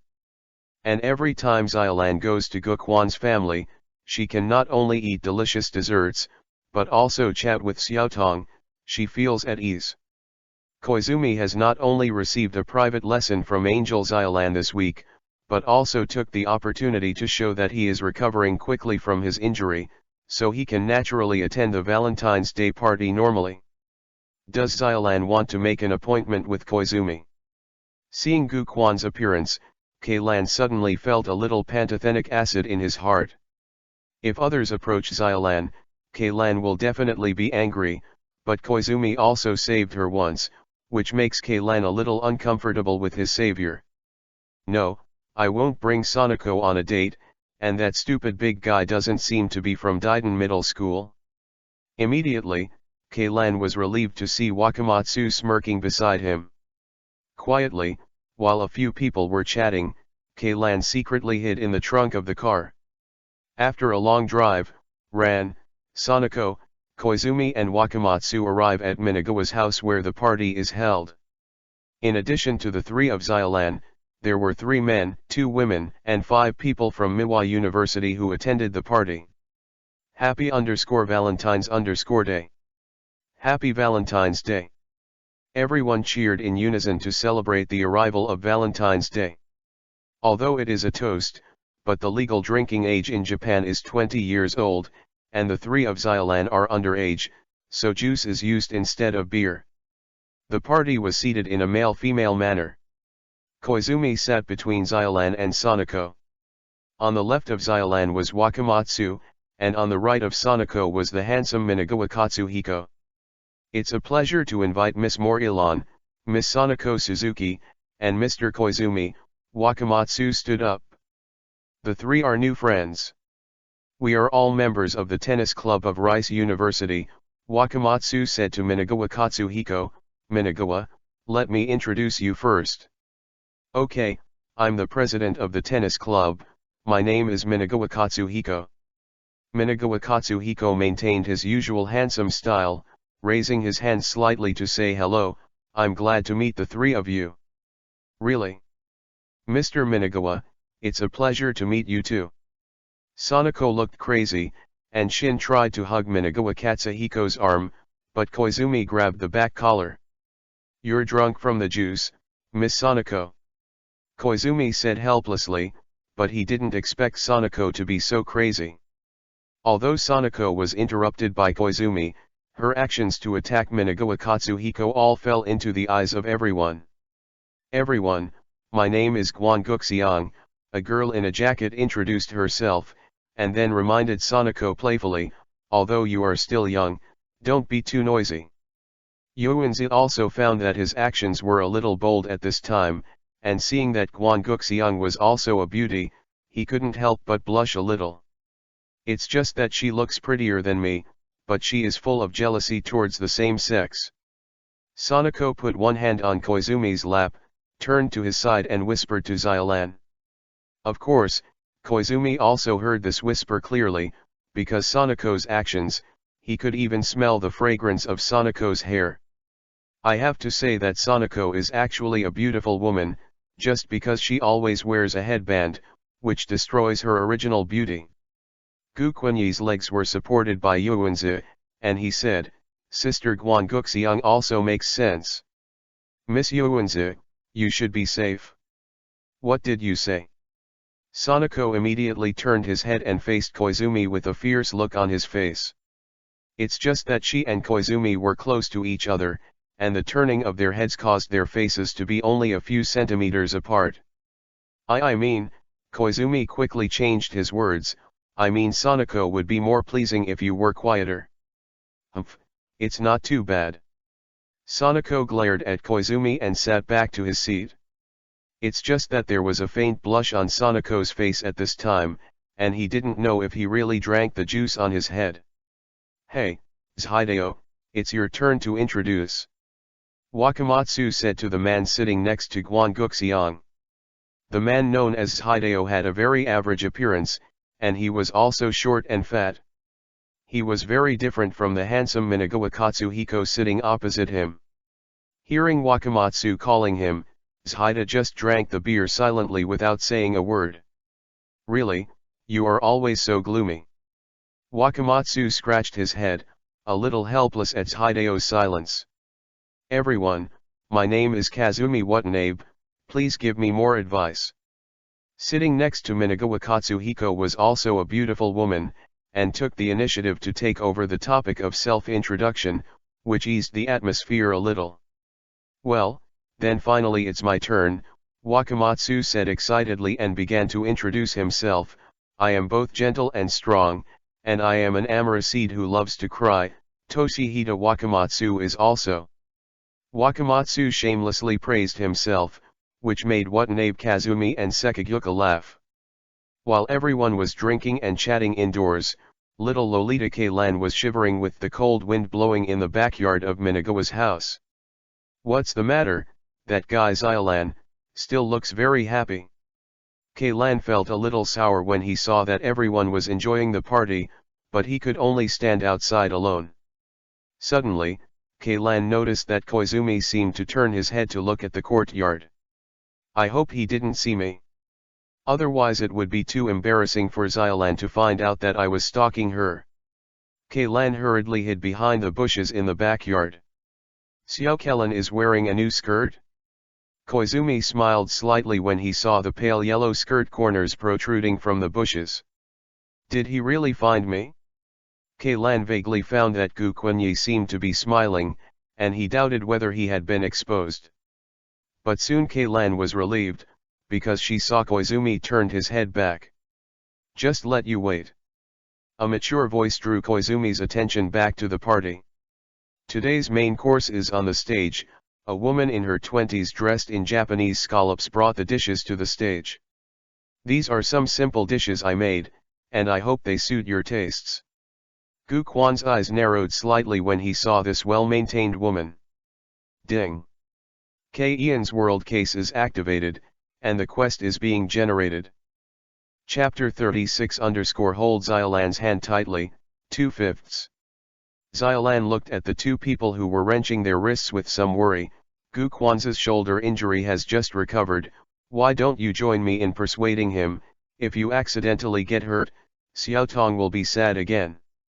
Well, the guy injured his left shoulder, and he used his right hand to wrench his wrist, so it won't matter much. Yuanzi looked at the two people who were wrenching their wrists with interest. Look at Xylan, Gu Quan-kun has the upper hand. It seems that Mr. Wakamatsu is deliberately releasing water on me. Koizumi looked at Wakamatsu sitting opposite him with a smile. But, damn, how could it be? However, at this time, Wakamatsu's exposed biceps bulged high, his face flushed red, and he couldn't tell that there was any intention to release water. Koizumi pressed Wakamatsu's hand on the table at an even speed. If Mr. Wakamatsu doesn't get serious, then he will lose. I won't lose. Wakamatsu was exerting force all over his body, his knees pressed against the floor, his body leaned up unconsciously, clenching his teeth, trying to reverse the disadvantage. The strength of the two elbows also pressed the table to creak. It has to be said that Wakamatsu is 1.8 meters tall and has a strong build. If an ordinary student is wrestling with him, he is really not his opponent. However, Koizumi's strength attribute has now reached 95. Although his appearance is not large, the strength hidden in his body is a bit higher than Wakamatsu. Coupled with Koizumi's karate and pliability skills with a level of 3, he has far more control over his power skills and body than Wakamatsu, and it is even easier to win against Wakamatsu. Mr. Wakamatsu's acting skills are quite good. Koizumi easily pressed Wakamatsu's wrist on the table, who was still stubbornly resisting, and deliberately let me win a game. It's a shame that I thought Koizumi-kun was really that powerful, so the two of you are playing. Sanako also felt that Ruomatsu was more likely to release water. However, Keilan felt that Koizumi won. After all, she had seen Koizumi and Kabana fighting each other, and it was only when Koizumi's other shoulder was injured. Although Wakamatsu couldn't believe his eyes, the stiffness and slight trembling in his arms after using too much force could not be faked. No, yes, I lost. Although he was unwilling to lose in front of Xiolan, Wakamatsu felt that his skills were inferior to others, so he accepted it. Xiolan and Yuanzi were a little surprised to hear Wakamatsu's own admission. Especially Sanako, she could see that Wakamatsu was interested in Xiolan, and she definitely didn't want to lose face in front of Xiolan. If Wakamatsu admitted it, then Koizumi really won. I didn't expect you to practice musculature, I really can't tell. Sanako put both hands on Koizumi's biceps, pinched left and right, and felt the solid muscle in it. Mr. Koizumi's strength is really much stronger than mine. Wakamatsu seemed to think of some way to pick up girls.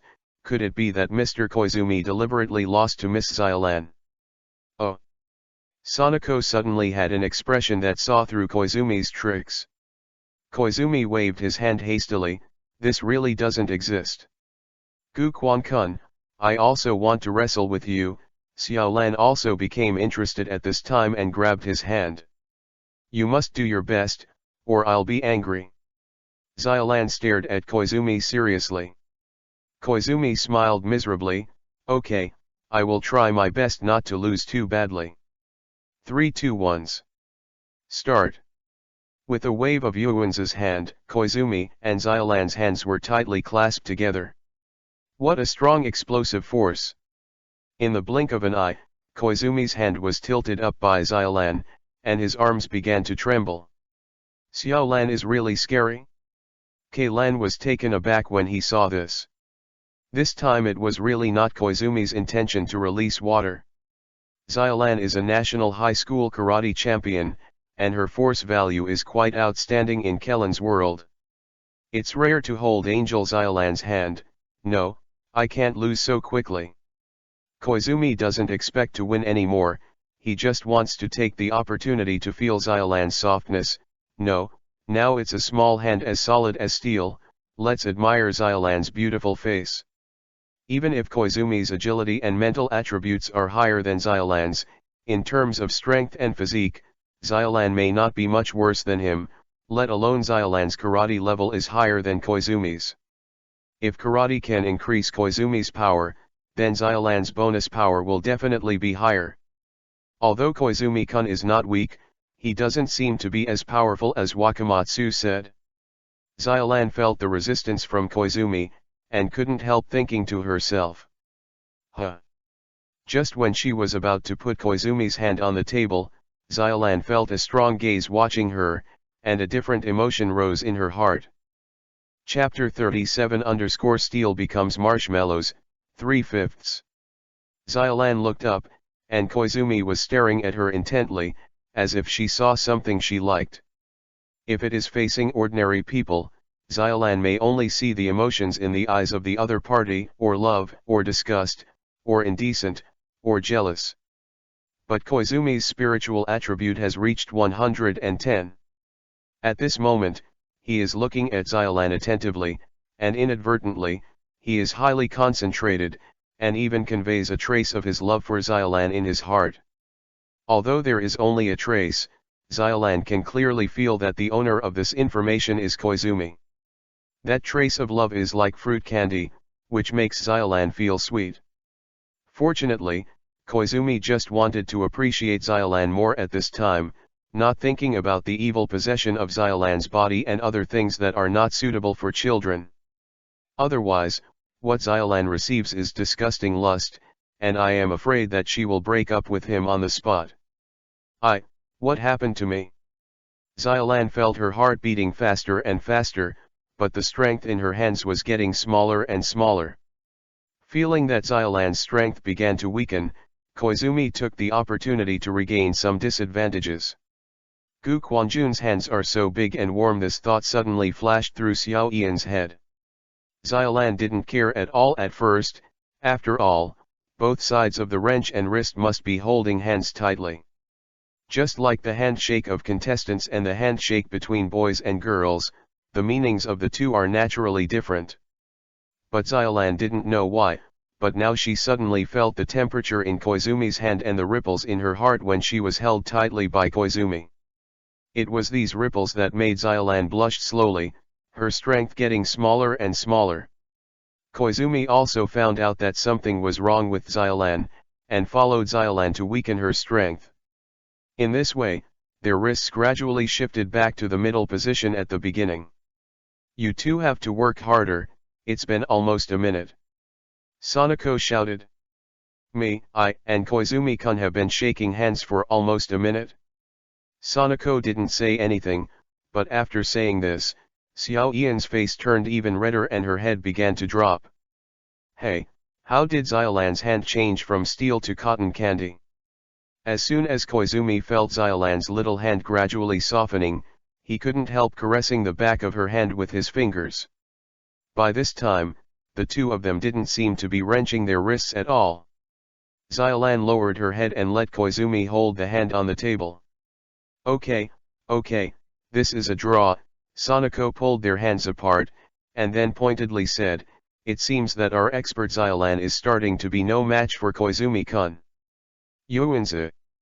Xiao Lanjiao said angrily, but the flush on her face was clearly seen by Yuanzi.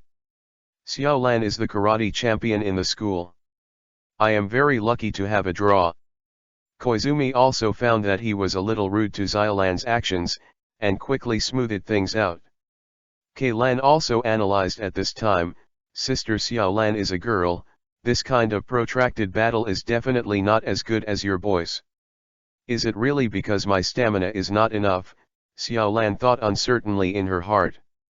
Miss Xylan, I don't know if you can shake my hand too. No, it's a wrench. Wakamatsu also wanted to take the opportunity to touch Xylan's hand. But he accidentally missed the point. K-Lan looked at Ruosang vigilantly. Sister Xylan just finished twisting her wrist, and now she's tired. You must be trying to take the opportunity to bully Sister Xylan. It's okay, Mr. Wakamatsu, let's try it with our left hand. Xylan doubted her own strength and wanted to verify it. Okay. Wakamatsu felt extremely happy when he thought that ordinary people's left hand would have less strength, so that he could touch Xylan's hand for a longer time. Xylan vs Wakamatsu, the referee Sanako announced the end of the contest. 3, 2, 1, start. A second later. Slam, Wakamatsu's hand was smashed to the table, and the back of his hand hurt.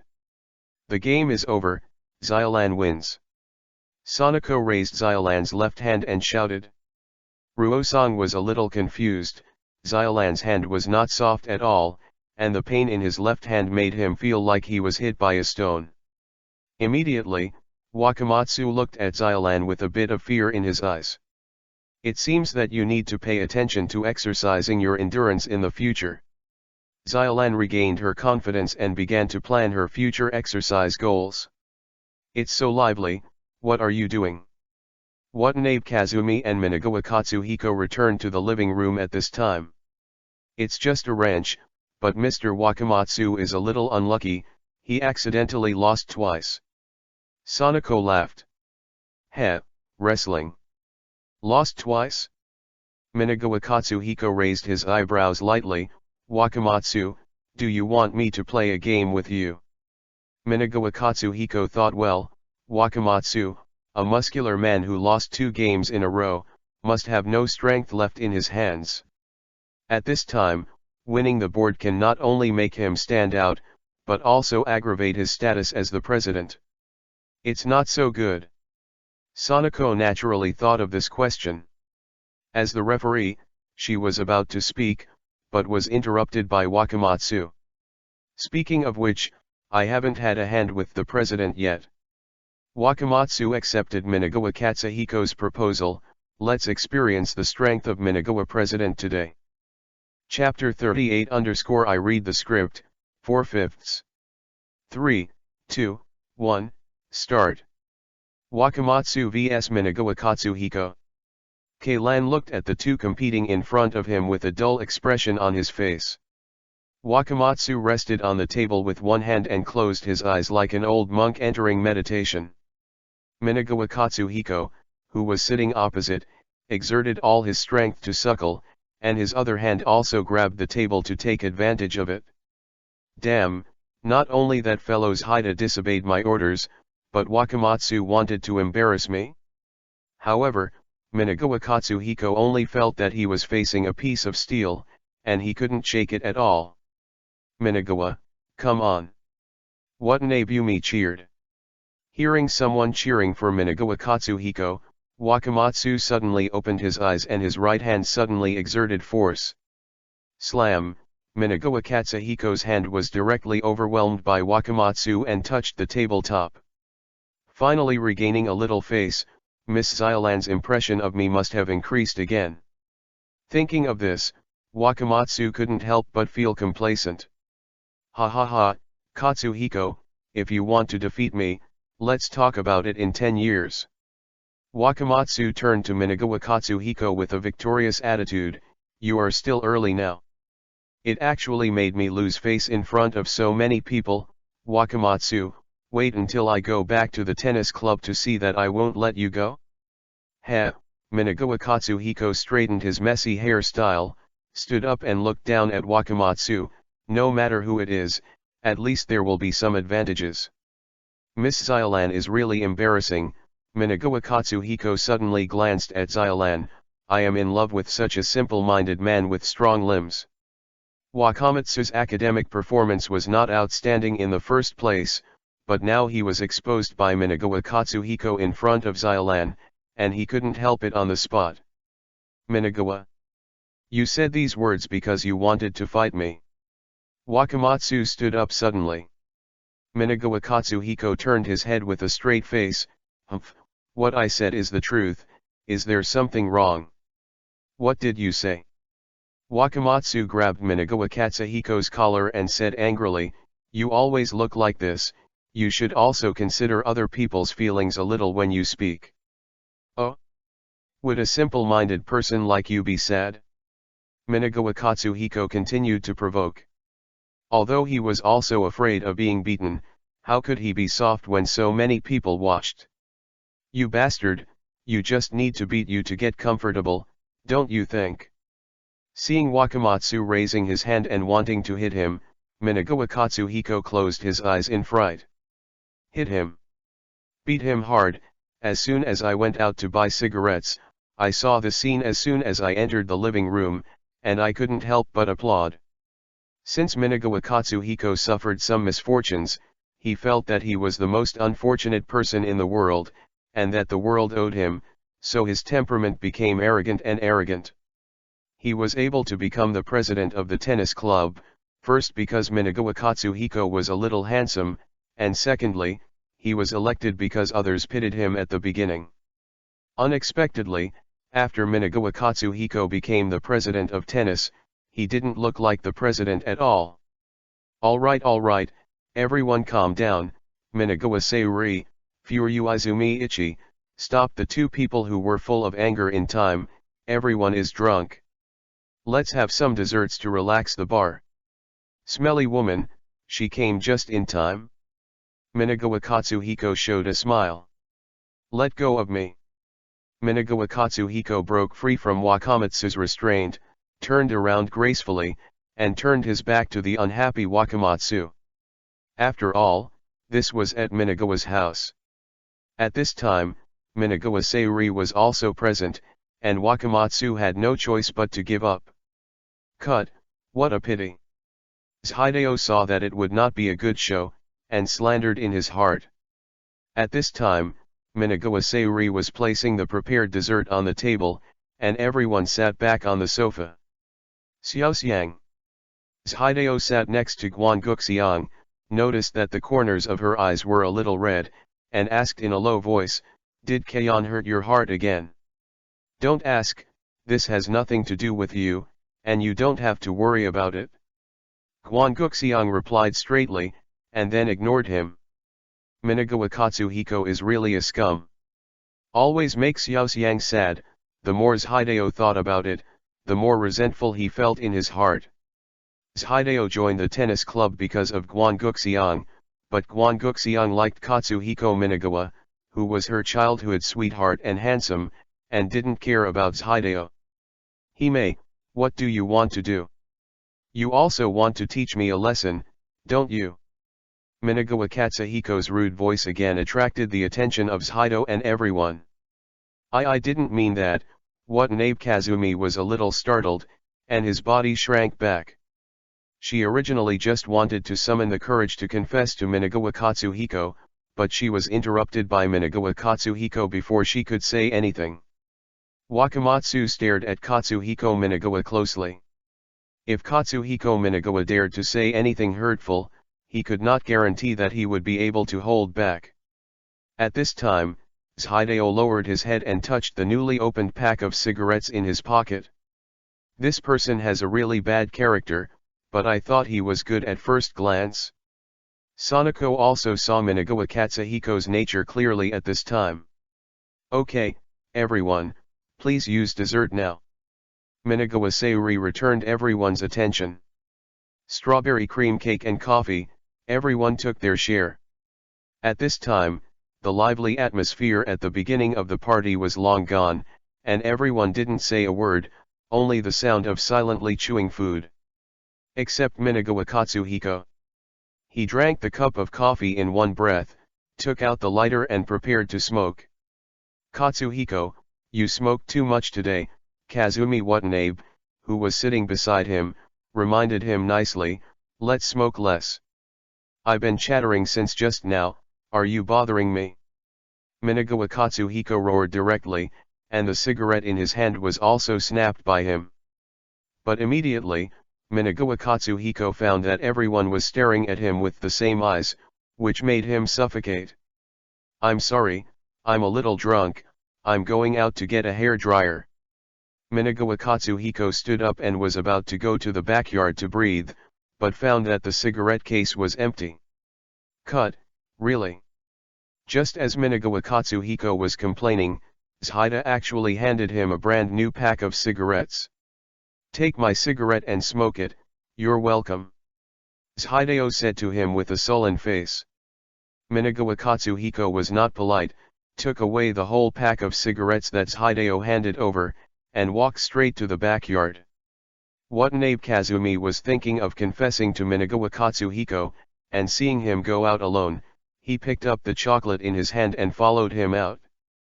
"Humph, this guy, Hime, really likes Kayon," Wakamatsu said with some jealousy. "What's wrong with that kind of man?" Koizumi just smiled lightly.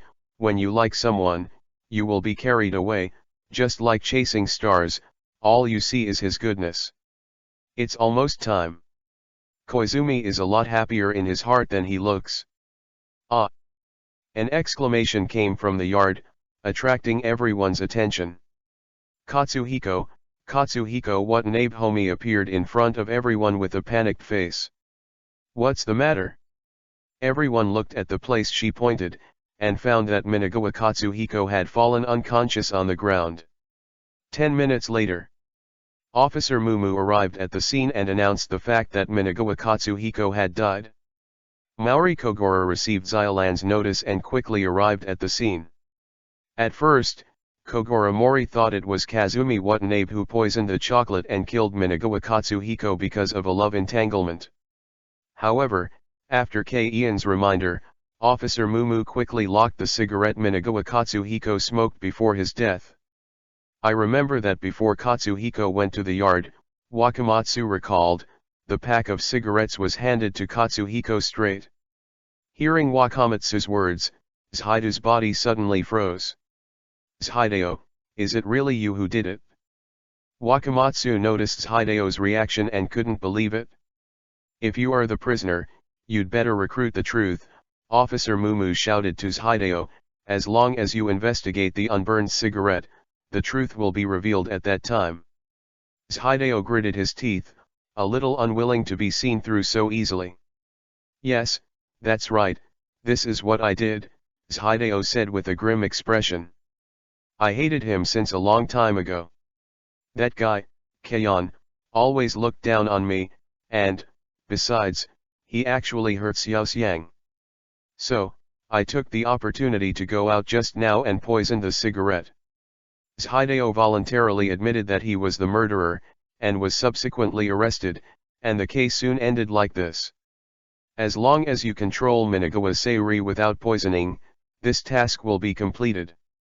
It's really easy to use the object murder mode for this mission. Koizumi secretly laughed at the system's lack of quality in this mission. But yes, I have read the script a long time ago, and this time it is so easy. In the original plot, Hideo wanted to use poisonous cigarettes to poison Minagawa Katsuhiko, but unfortunately, Hideo's poison was sprayed on the filter part, and Minagawa Katsuhiko liked to smoke unfiltered cigarettes, which resulted in the poisoning failure. And Koizumi used Minagawa Sayuri to deliberately remind Hida of the key point of the cigarette butt, which also gave Hida time to poison the cigarette a second time, and finally succeeded in poisoning Minagawa Katsuhiko. When Hideo was sent into the police car by the police officer Mumu, Koizumi's mission reward also arrived. Ding!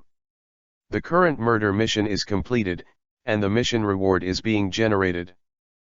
Chapter 39 Ian's new ship equipment, 5/5. When the system prompt sounded, Koizumi also found that the spiritual connection between himself and Minagawa Sayuri had disappeared. Ding! The current murder mission is completed, and the mission completion list is: Target, Minagawa Katsuhiko. Status, deceased. Murder mode, killing with a knife. Get rid of suspicion, success. Ding! According to the completion of the task, you will get 10 attributes, and the black hand points will increase by 200. Obtain the soul of Minagawa Katsuhiko, and obtain the skill tennis skills LV1. Seeing this reward, Koizumi felt a chill in his heart. Murdering with a knife is the most powerful murder mode. Why only 200 black hunt points? This reward is too little. This is almost the same reward that Koizumi got when he used his body to kill Fuja Akiro last time. Koizumi understood the meaning of rewards halved when the system released the quest, and the objective quest is really not easy to mix. By selling Minagawa Katsuhiko's soul and tennis skills, Koizumi gets 150 black hunt points. 200 black hunt points awarded by the mission. Koizumi got 350 black hunt points this time, but when he borrowed Sayuri Minagawa's body, the system deducted 100 black hunt points. Therefore, Koizumi gained a total of 250 black hunt points and 10 attribute points for this mission. But, 250, how does it feel that the system has deliberately made this number? Adding 10 attributes to strength, Koizumi's current panel becomes: Host, Koizumi. Strength, 105. Constitution, 95. Spirit, 110. Agility, 100. Skills, Flexibility LV3, Karate LV3, Gunfighting LV1. Black hunt points, 770.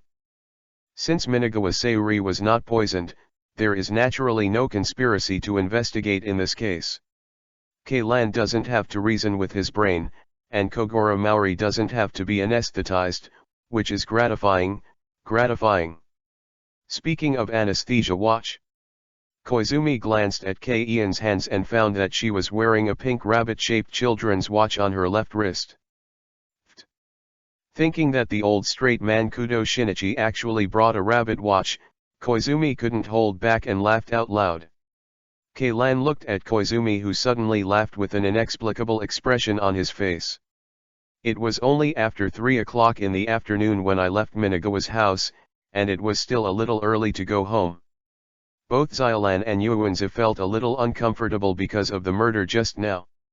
After all, girls are always easily infected with emotions.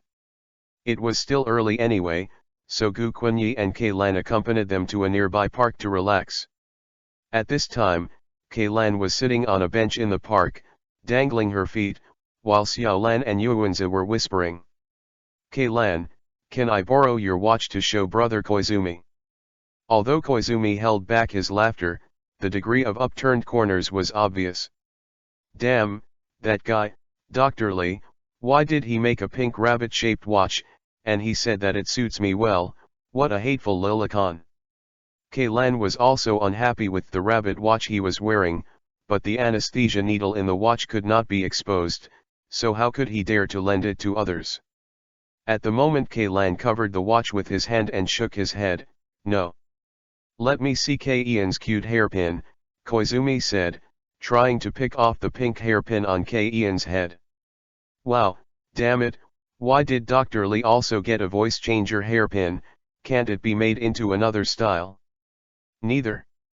Kei-Lan put his head in his hands and stared at Koizumi with a vigilant look on his face, looking very cute. Aha! Kei-Lan, I saw your pink rabbit watch. Koizumi yelled, pointing at Kei-Ian's wrist. Kei-Lan suddenly panicked, covered the hairpin with his right hand, and put his left hand behind him to prevent Koizumi from seeing the watch. Only then did Kei-Lan react. It was only the watch that was seen. Why did he feel so guilty? Maybe Kei-Ian's soul as a man is at work in her heart. At this time, she has a natural resistance to pink cute things. After all, as a big straight man, Kudo Shinichi suddenly put on a skirt and a hairpin, and had a pink rabbit watch in his hand, which was a disaster for him. What's more, now Kei-Lan not only has to wear these things, but also lives in public, which is the most shameful play for a straight man. Hey, Kei-Lan, you also wore new shoes. It seems that Xiaolan bought you a lot of new clothes. Pink watch, pink hairpin, pink shoes, this is obviously a whole set of style equipment. Oh, Kei-Lan, don't go. Seeing Koizumi notice the shoes, Kei-Lan jumped off the bench and hid behind the chair. Actually, these were sent by Dr. Lee, who said that Kei-Ian's parents picked them for her. Xiaolan also turned her head at this time. Kei-Lan really likes her watch and hairpin, she has always been. I don't want to be touched by others. I wouldn't want to wear it if I wasn't afraid of being known the secrets hidden in these things. Kei-Lan felt bitter in his heart and couldn't tell. Well, here it is for you. At this time, an orange gift box with a yellow gift knot was handed to Koizumi. Chapter 41 _ How to Suddenly Do Something, 2/5. Koizumi died again. No, he died again. Koizumi felt that he had to change his method of death next time. Monday, the first day after Valentine's Day. Died in elementary school. I think I've been really busy recently. The little fat man Yuanta looked listless. Mitsuhiko was also so bored that he wanted to sleep. There are no customers coming to the door, so our juvenile detective team has no way to act. That is, of course, just sitting and wanting customers to come to the door. How can there be such a good thing? Kei-Lan was playing football alone in the corner of the classroom. Oops! Ayumi exclaimed and grabbed Kei-Ian's shirt, interrupting Kei-Ian's kick. Kei-Lan, you need to change into pants when playing football. Ayumi grabbed K-Ian's skirt and covered K-Ian's exposed little inner. Ayumi usually wears 4/4 pants, while K-Lan has always been a skirt. Why does Xiaolan always make me wear skirts? Thinking of this, K-Lan turned around and saw Yuan-Tai and Mitsuhiko both staring at him. Damn, I treat you as brothers, but you want to fall in love with me? K-Lan is always easy to forget her condition in front of children, but her current body has to pay attention to these things. Mitsuhiko hurriedly turned his head away and began to change the subject. It's rare to have Dr. Aga specially make badges for us. It's a pity that there is no case. Yes, no matter how many times I look at it, I think this badge is super stylish. Yuan-Ta and Mitsuhiko sang together, and the badge even has a radio transceiver function. Youth Detective Team Badge. Oh, the doctor is so idle, why didn't he think of a way to make me recover? And the lolicon from that equipment doctor, shouldn't it be intentional? The more K-Lan thought about it, the more wrong it became. He always felt that the doctor was a little lazy. On the other hand. Is this the location of the juvenile detective team? A little boy ran into K-Ian's classroom. I have something I want to ask you. I know you are that Husha from the next class, right?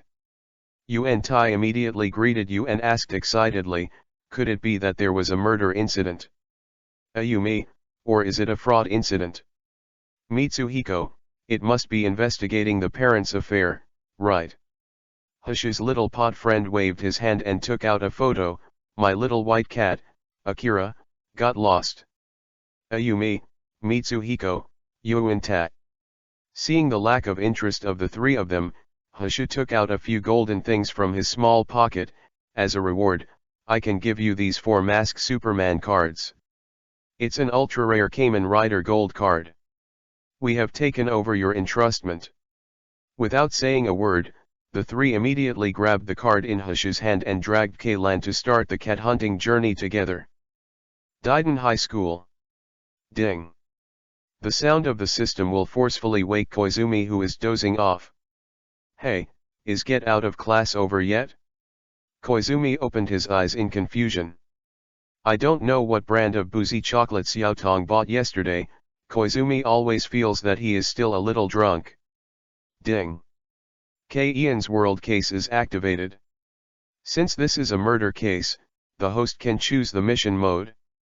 This case has 2 types of missions, substance murder and object murder. Please make a decision within 1 minute from the host.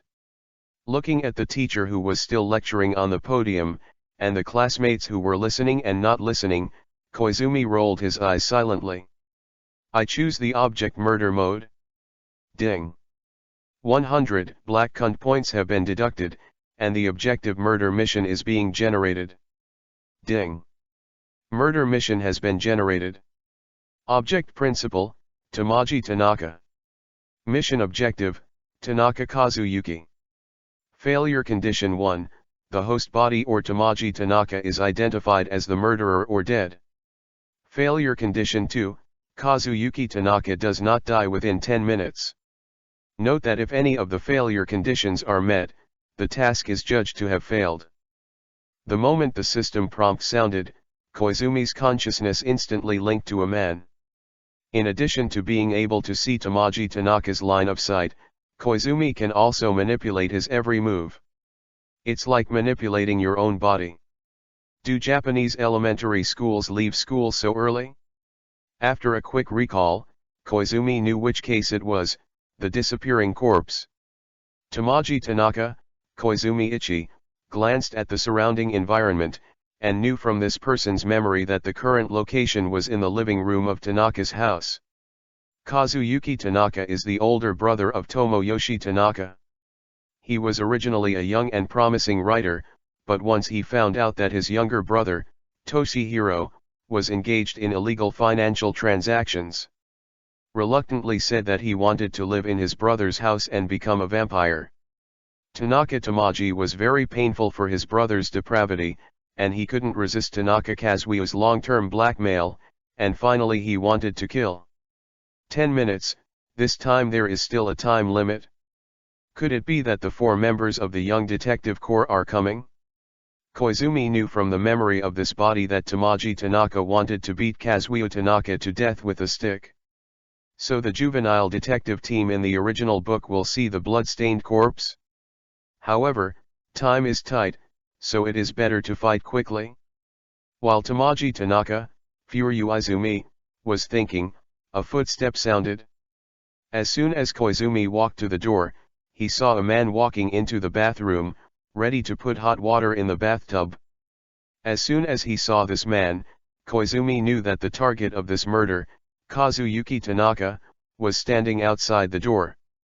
Tanaka Kazuo subconsciously felt that someone was approaching him, but when he turned his head, he found out that it was his younger brother, Tomoyoshi Tanaka, who was supposed to work in the company. Jishi. Why are you here? While surprised, Tanaka Kazuo was pressed his head in the bathtub by Tamaji, Furyu Izumi Ichi. Unfortunately, the physical quality of the object is not good. If the main body is here, one move can solve him. Tamaji Tanaka is also an ordinary office worker, except for his 2 fists, he doesn't have much extra attack power. Looking at Tanaka Kazuo who was struggling violently, Koizumi held his head while twisting the water from the faucet to the maximum. No. 10 seconds later, Yukata Tanaka died of suffocation due to the violent struggle. Ah! A child's exclamation scared Koizumi one by one. When he turned his head, he just saw a few small heads disappear from the bathroom window. Fuck, why are you here so soon? Although only some after images were seen, Tamaji Tanaka, Koizumi Ichi, recognized at a glance that the person who appeared just now was Gentat. He hurriedly walked to the window and looked out, but sure enough, the teenage detective team consisting of Keilan, Ayumi, Mitsuhiko, and Yuunta was running towards the door. Sure enough, it's a Shinigami Elementary School student who will die wherever he goes. Originally, Koizumi thought that his actions were already fast, but he was still witnessed by the juvenile detective team. Chapter 42_Abnormal Koizumi, 3/5. Hashu, look, that cat looks like your Akira, Ayumi said, pointing to a family's backyard. Following the direction of Ayumi's finger, Hiraki saw the cat lying on the window at a glance. Yes, that's our Akira. Yeah. Our mission accomplished. Yuunta and Mitsuhiko high-five excitedly, but see Hashu shaking his head. Our Akira is most afraid of people calling its name loudly. When my mother shouted its name, she wanted to hit it, so it would run away when she called it. You have to help me bring Akira back, so that the commission can be completed. Ayumi said with some embarrassment, but this is someone else's yard. Will you be scolded for running in without authorization? I'll go and bring it back. Keilan didn't want to waste time with the children, just wanted to finish the commission and leave quickly. Keilan took advantage of both feet and was about to climb up the fence, but someone grabbed her skirt. Keilan suddenly lost his center of gravity and fell into Ayumi's arms. Keilan. You're still wearing a skirt? I saw Ayumi looked at Keilan angrily, and then glared at the other 3 boys. Mitsuhiko, Yuunta, you 2 go first, Conan and I are the last, Ayumi instructed the 3 boys, and Hiroshi, stand aside for a while. Soon, the 4 young detectives climbed over the fence one by one and ran to the window of the garden. Don't be afraid of Kitty, Ayumi is very gentle. With the help of the debris by the window, the 4 of them came to the kitten Akira smoothly. At the same time, she also saw some terrifying pictures. Ah!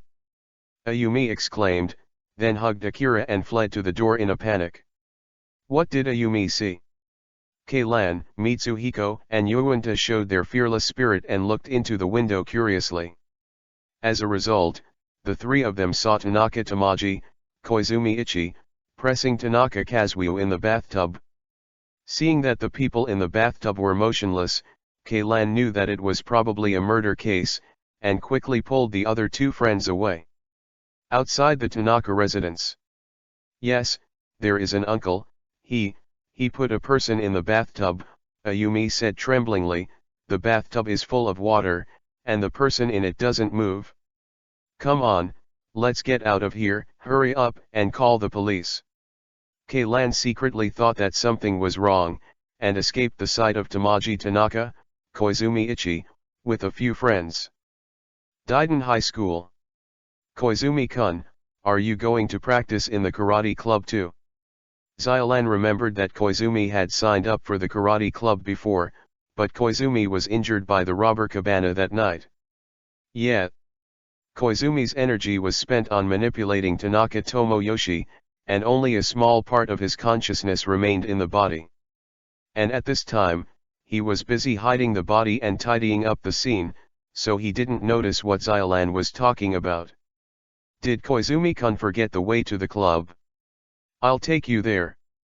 Seeing Gu Quanjun staying in place, Xiaolan thought he didn't know where the road was, so she stepped forward and dragged his wrist to lead the way.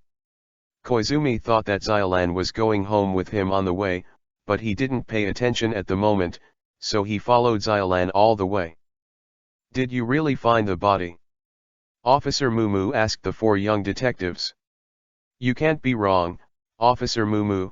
Keilan stood on the top of the phone booth, staring at the Tanaka family's house. After we found the body, no one came out of that house. In other words, the corpse is still there. Officer Mumu waved his hand at his subordinate. Go to investigate immediately. Ding dong. Ding dong. Okay. Finally reached. Koizumi noticed the movement outside the house early in the morning, but he had already arranged the scene. What's the matter, it's so noisy. Tamaji Tanaka, Izumi Koizumi, opened the door and shouted loudly. Because his younger brother Chihi and his elder brother Kazuyu look alike, Koizumi dressed up a little and turned into Tanaka Kazuyu. These children said that they saw you murdering just now. The police officer Mumu showed his police ID. Have you committed murder? Murder? How is that possible? Tanaka Kazuya glared angrily. Don't slander people casually, okay?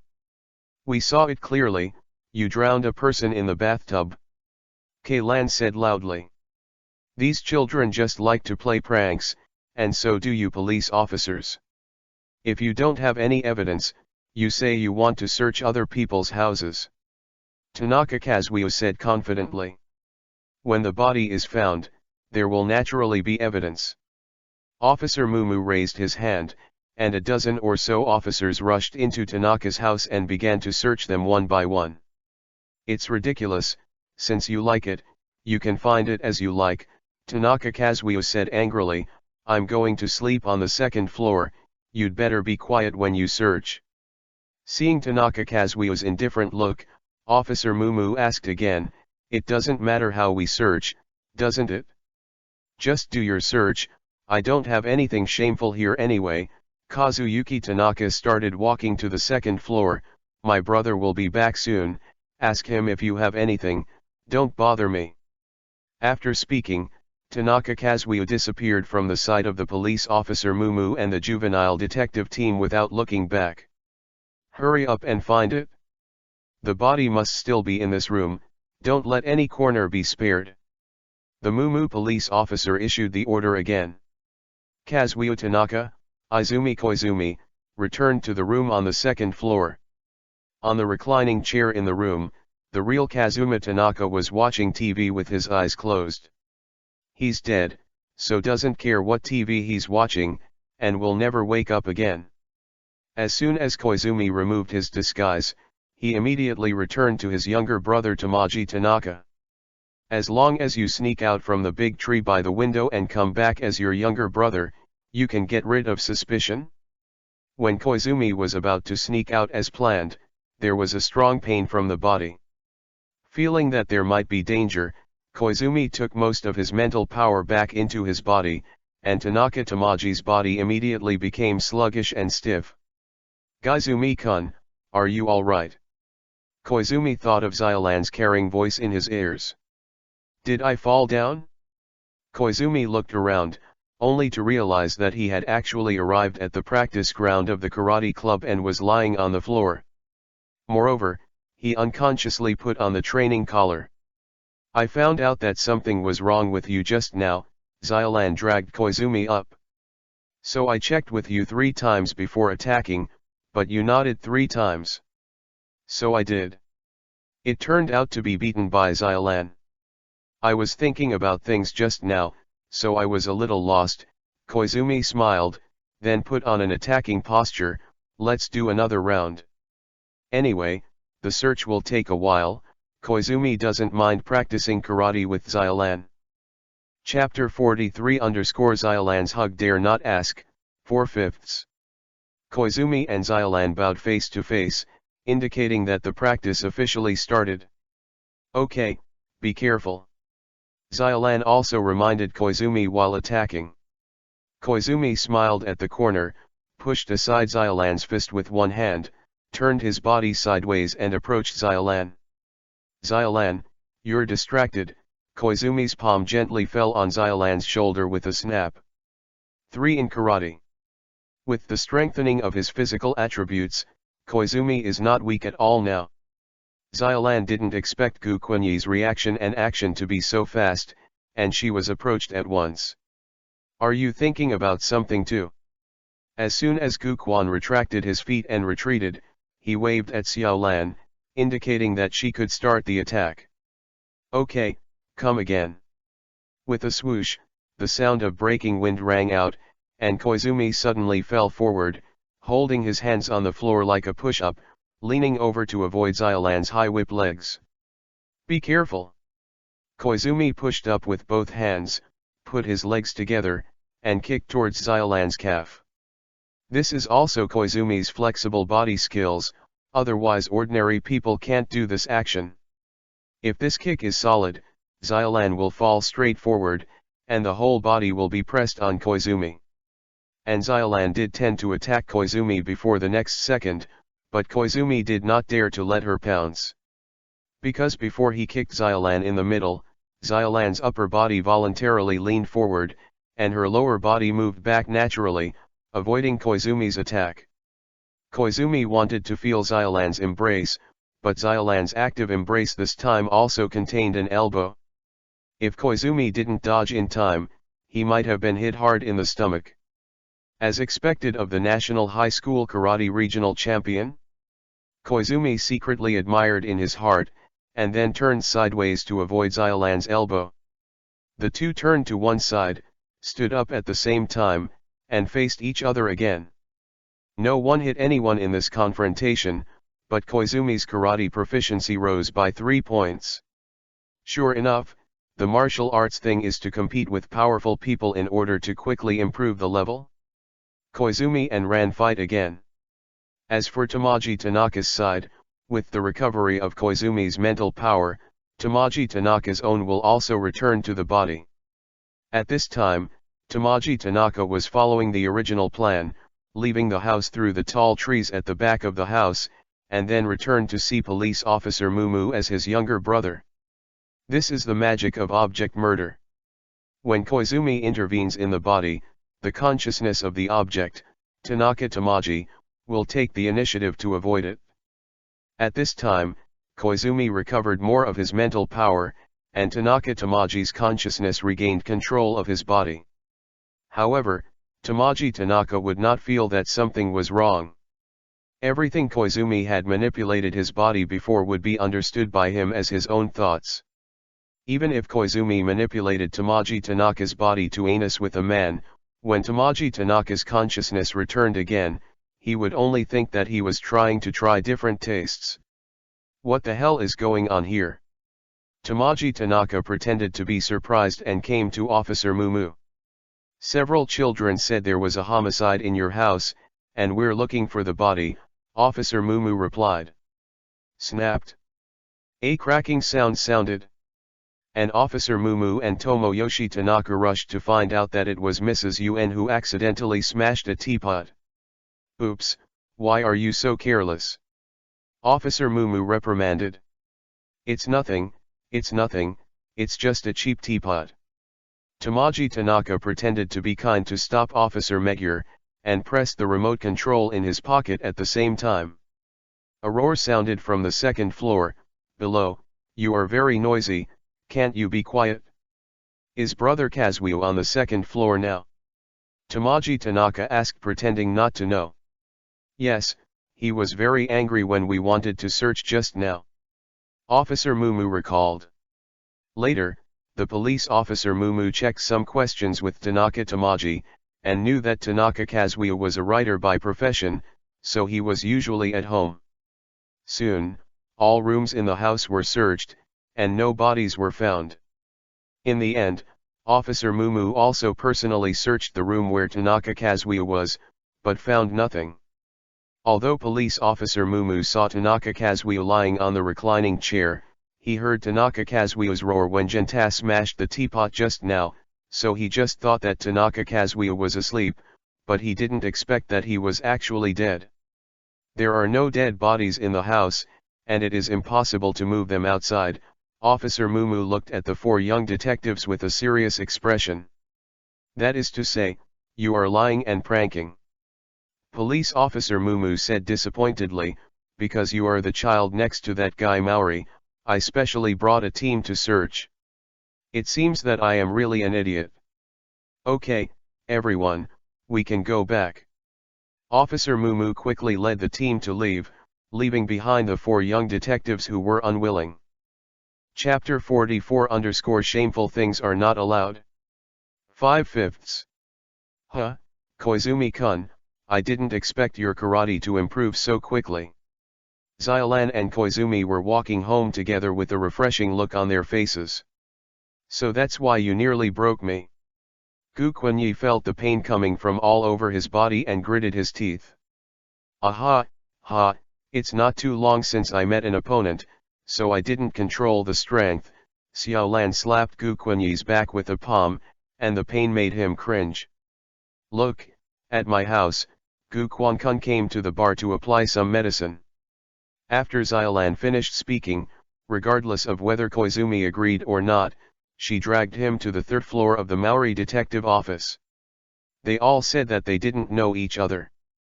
After a big fight, Xiaolan and Koizumi seemed to have a much better relationship. When talking, Xiaolan was not as restrained and polite as before. However, this fight was hard for Koizumi. Originally, he thought that Xiaolan was just a little bit stronger than himself.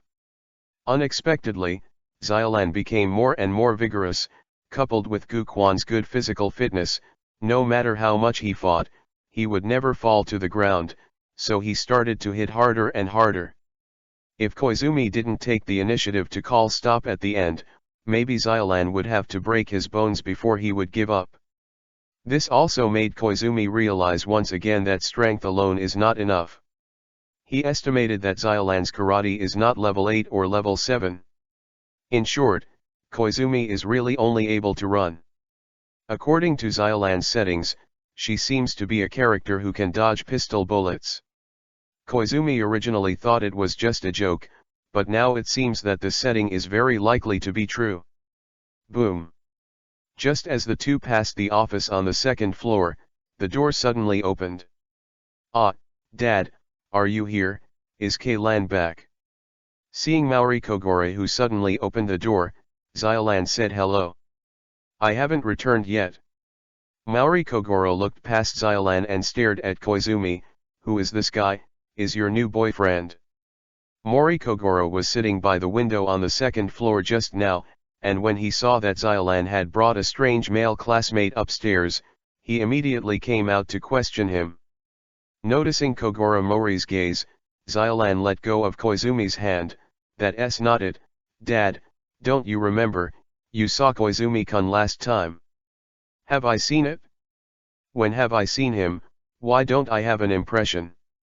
Kogoro Mori thought while touching the beard that had just grown on his chin.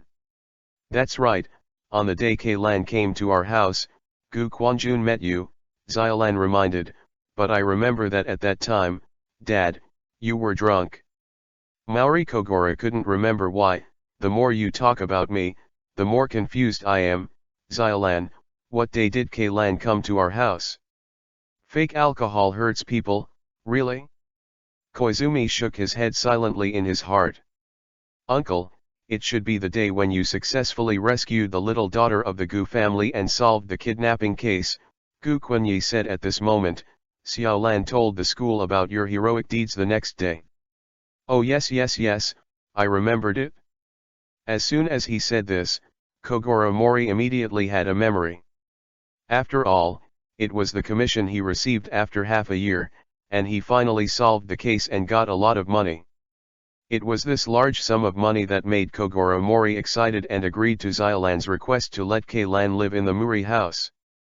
Speaking of the kidnapping case, the kidnapper is really cunning, but I did it after some rigorous reasoning. What are you doing upstairs? Mori Kogoro was about to tell his glorious deeds, but out of the corner of his eyes he caught a glimpse of Ran taking Koizumi to the third floor. The second floor is the office of the detective agency, while the third floor is the residence of the Maori family. Mori Kogoro grabbed Koizumi's other hand and prevented him from going upstairs. Boy, I can tell you, before you get married, don't think about doing such shy things with Xylan. Of course, if you give a deposit first, I can consider it, Mori Kogoro whispered in Koizumi's ear. Look, I only have one daughter, Xylan, and I don't want to marry her to a poor boy. Boom. With a loud explosion, there was a fist mark on the wall next to Mori Kogoro, and there were cracks scattered around. Dad, what were you talking about? Xylan withdrew her iron fist and looked at Mori Kogoro badly. Mori Kogoro stood up straight in fright.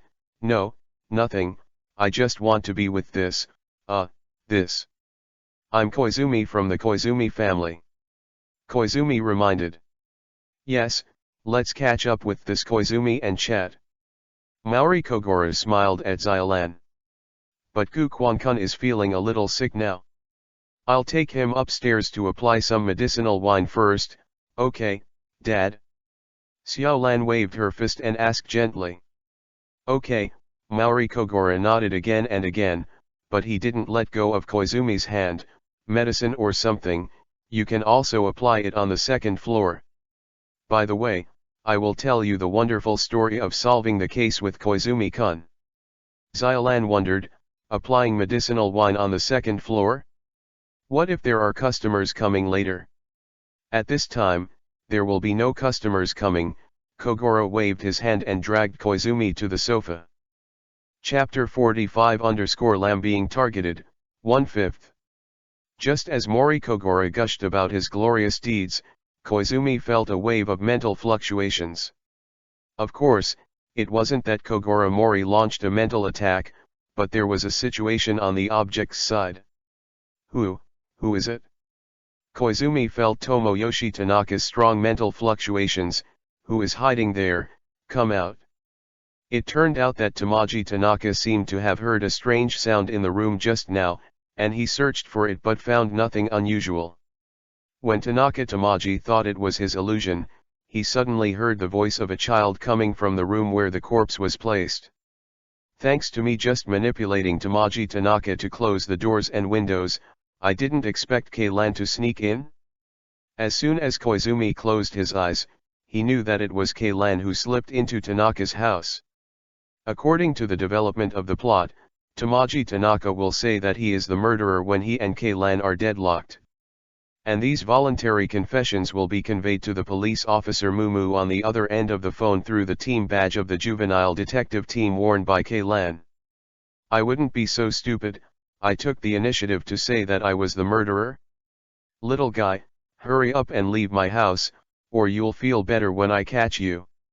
Koizumi quickly took control of Tamaji Tanaka's body and began to deal with Kaylan. You should plead guilty, Mr. Tanaka. Ian's voice came from the reclining chair where the body was. Although the body was not found by the police and us, the body is still in this room. Also, it's quite a striking place to sit next to me on a chair watching TV, Mr. Tanaka, your brother, and Mr. Yu. Tanaka Tamaji, Koizumi Ichi, looked calm, and approached Kaylan step by step, and Kaylan also retreated to the window while talking. After you killed your brother, you put the body in a bathrobe, sat on the reclining chair on the second floor and pretended to watch TV, and then you disguised as your brother and came out to meet the police.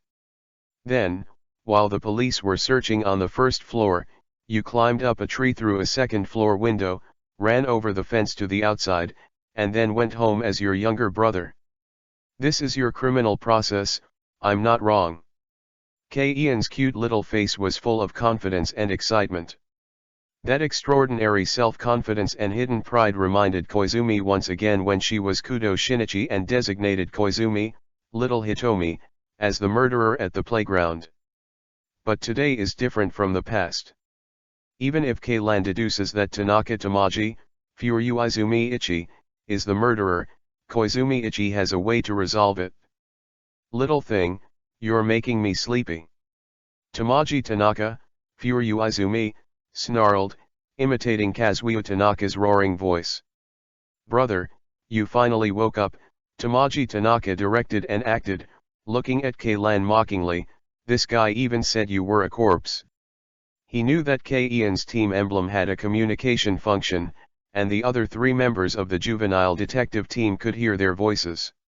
Sure enough, Koizumi's plan successfully confuses the other three children. Ayumi, Keilan, is your reasoning wrong? Isn't Mr. Tanaka's brother still alive? Yuentai, this is terrible. Mr. Tanaka's brother is very fierce. Will Keilan be beaten? Mitsuhiko, why don't we make a mistake together and bring Keilan back? Damn, I didn't expect this guy to be so cunning. Hey, don't be deceived by him, he is acting. Keilan originally wanted to disturb Tanaka Tamaji, Koizumi Ichi's mind, and asked him to take the initiative to confess his guilt, but he was turned against the army. Little sister, are you leaving by yourself, or am I taking you out? Tamaji Tanaka, Izumi Koizumi, pays close attention to Keian's movements, especially the shoes on her feet. Although Keilan is still a little girl, her flexibility is very strong, and Keilan is still wearing power shoes. In addition, Keilan does not know how many levels of football skills, a little carelessness, the body of an ordinary person like Tanaka Tamaji may be knocked out by strange things. Mr. Tanaka, the police will be here soon, you should hurry up and confess your guilt and stop doing such self-deception. Keilan tried to solve the problem with his mouth. But Koizumi didn't like this. Yes, the policeman is coming, but he will take you back on the charge of trespassing. Why is this guy's psychological quality so good? He didn't panic after being seen through. Damn, there's nothing to kick on this floor. Correct. Anesthesia watch. Under the stalemate, Keilan had an idea and quietly aimed at Tomoyoshi Tanaka with the rabbit watch. Whoosh.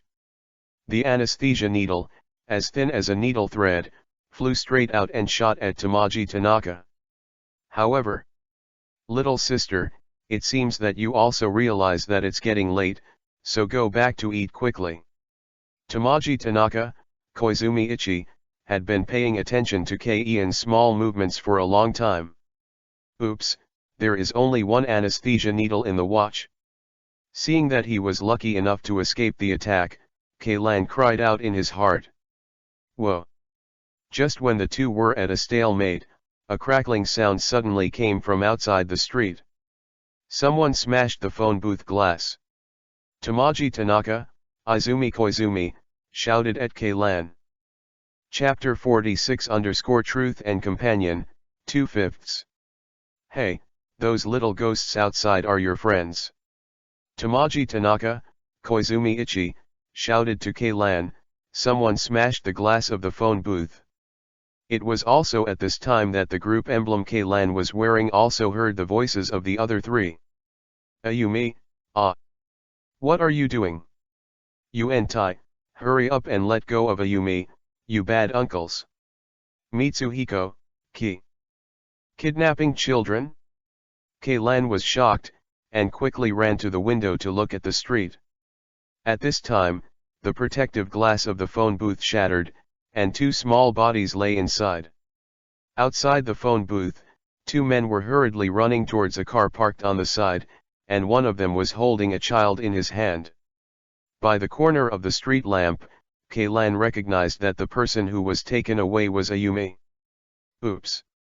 Ayumi was kidnapped? Thinking of the recent case of killing beautiful girls in the newspaper, Kaylan was so upset that she wanted to run downstairs. How could I forget that there is a murderer here? Kaylan was so anxious at this time, she just wanted to quickly check the safety of her partner, but when she turned her head, she saw Tanaka Tamaji was still standing opposite her. Tamaji Tanaka, Koizumi Ichi, noticed Kei-Ian's expression and stepped aside. "Little sister, hurry up and get out of here." Kaylan was overjoyed and was about to run out, but his body froze again. Because Kaylan found out that if she left now, Tamaji Tanaka would have a chance to dispose of the body, and there would be no evidence to prove that he was the murderer.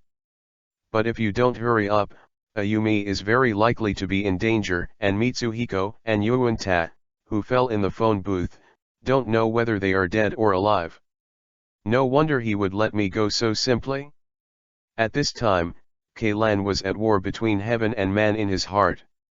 As Kudo Shinichi, who believed that sins must be punished from a young age, he did not want to give up the opportunity to bring Tamaji Tanaka to justice. As Kaylan of Daiden Elementary School, he is undoubtedly concerned about the safety of his friends at this time. If he is one step behind, it may lead to another tragedy. Koizumi is also a little speechless to Kaylan now.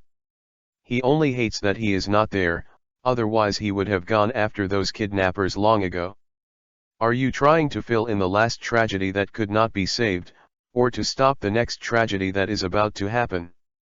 Tamaji Tanaka, Koizumi Ichi, shouted loudly to Kaylan.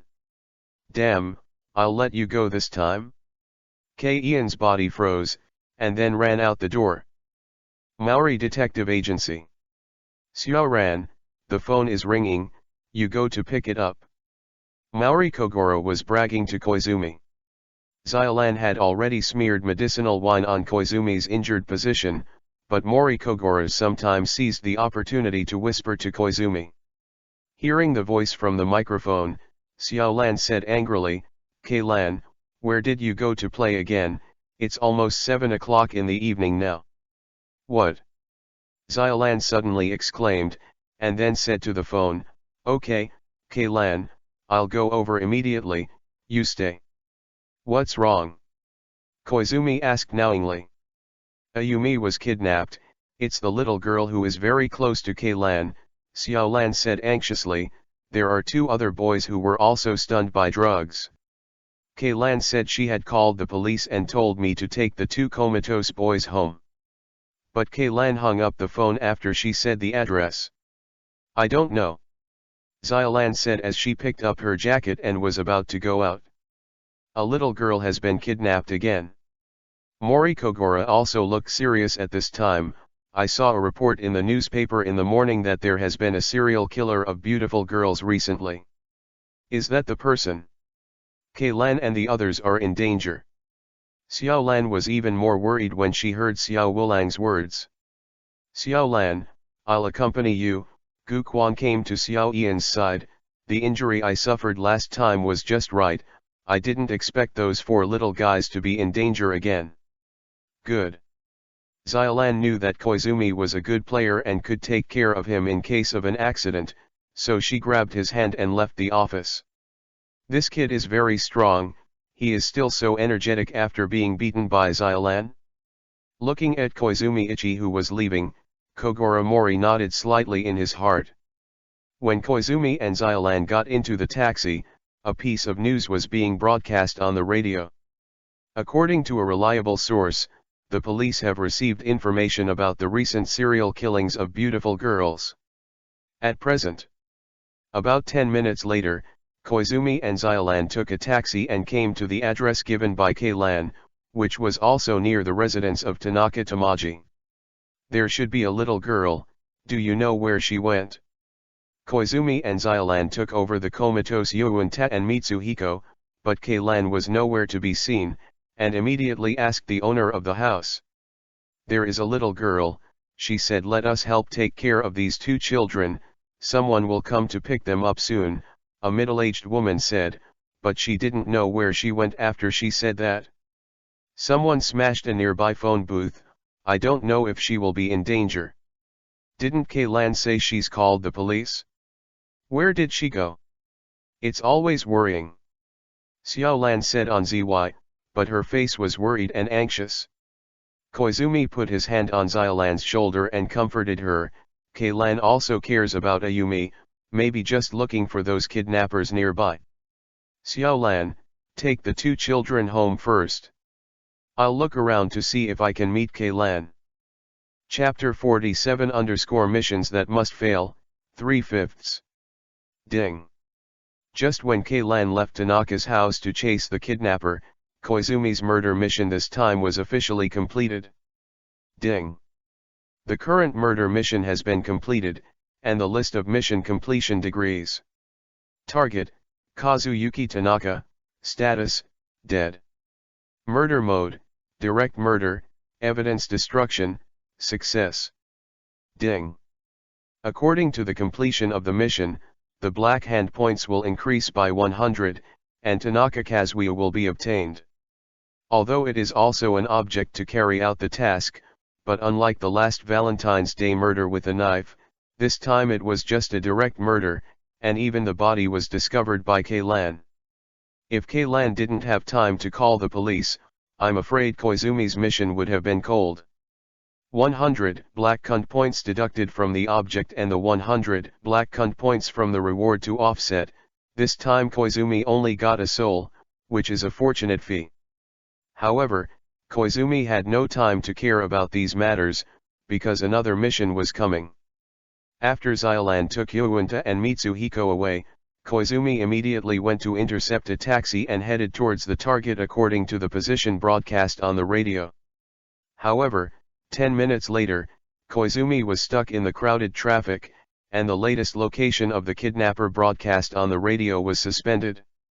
Before, Kaylan must have been reporting the location to the police, but now it has suddenly disappeared. Could it be that she has already had direct contact with the prisoner? It's just that with K-Ian's current strength, I'm afraid it will be difficult to control the opponent after finding a position. Ding.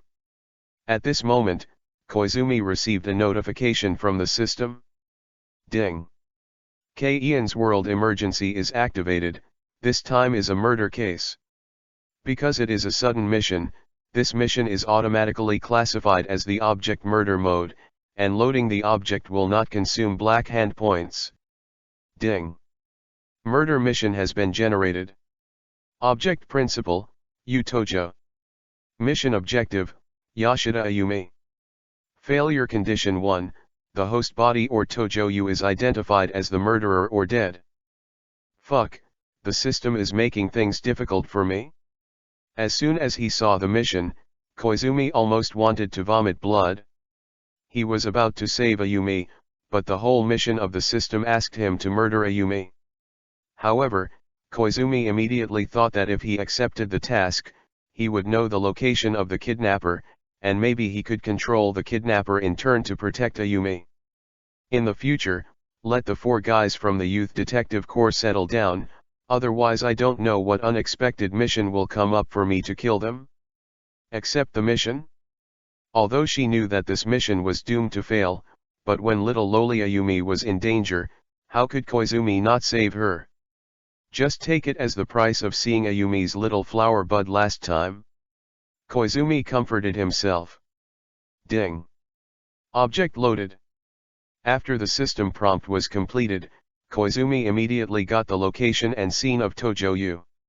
That location was in a warehouse behind a factory outside Miwa town, and it was nearly 10 miles away from where Koizumi is now. If it is normal, it takes less than 10 minutes to get there by taxi, but now it is the rush hour, and the crowded traffic is blocking the road. In order to hurry, Koizumi got out of the car and ran. At this speed, you can arrive in about 5 minutes. Running in a straight line coupled with his extraordinary physical fitness, Koizumi quickly approached the warehouse where the kidnapper was located. However, a minute later, Koizumi suddenly changed from running to walking. There was a picture from Tojo that made him care, and he had to be distracted to manipulate the object. In the factory warehouse. At this time, beside Tojo, the little lowly Ayumi was tied to a post, and she was in a coma with tape on it. Two men walked into the warehouse with a cute little girl in their hands. The two men, Muramatsu and Mizugakai, were both Tojo's criminal accomplices. Ha ha ha, thanks to you all going out to look for it, I caught one while standing at the door. Muramatsu laughed loudly. That's definitely going to sell for a good price. Mizuko, who was standing on the side, was also excited. If I had known that it was delivered to my door, I wouldn't have to rush to catch it with Tojo. It's not that the dead fat pig suddenly became interested and paid double the price, otherwise there is no need to handle the case at this outlet.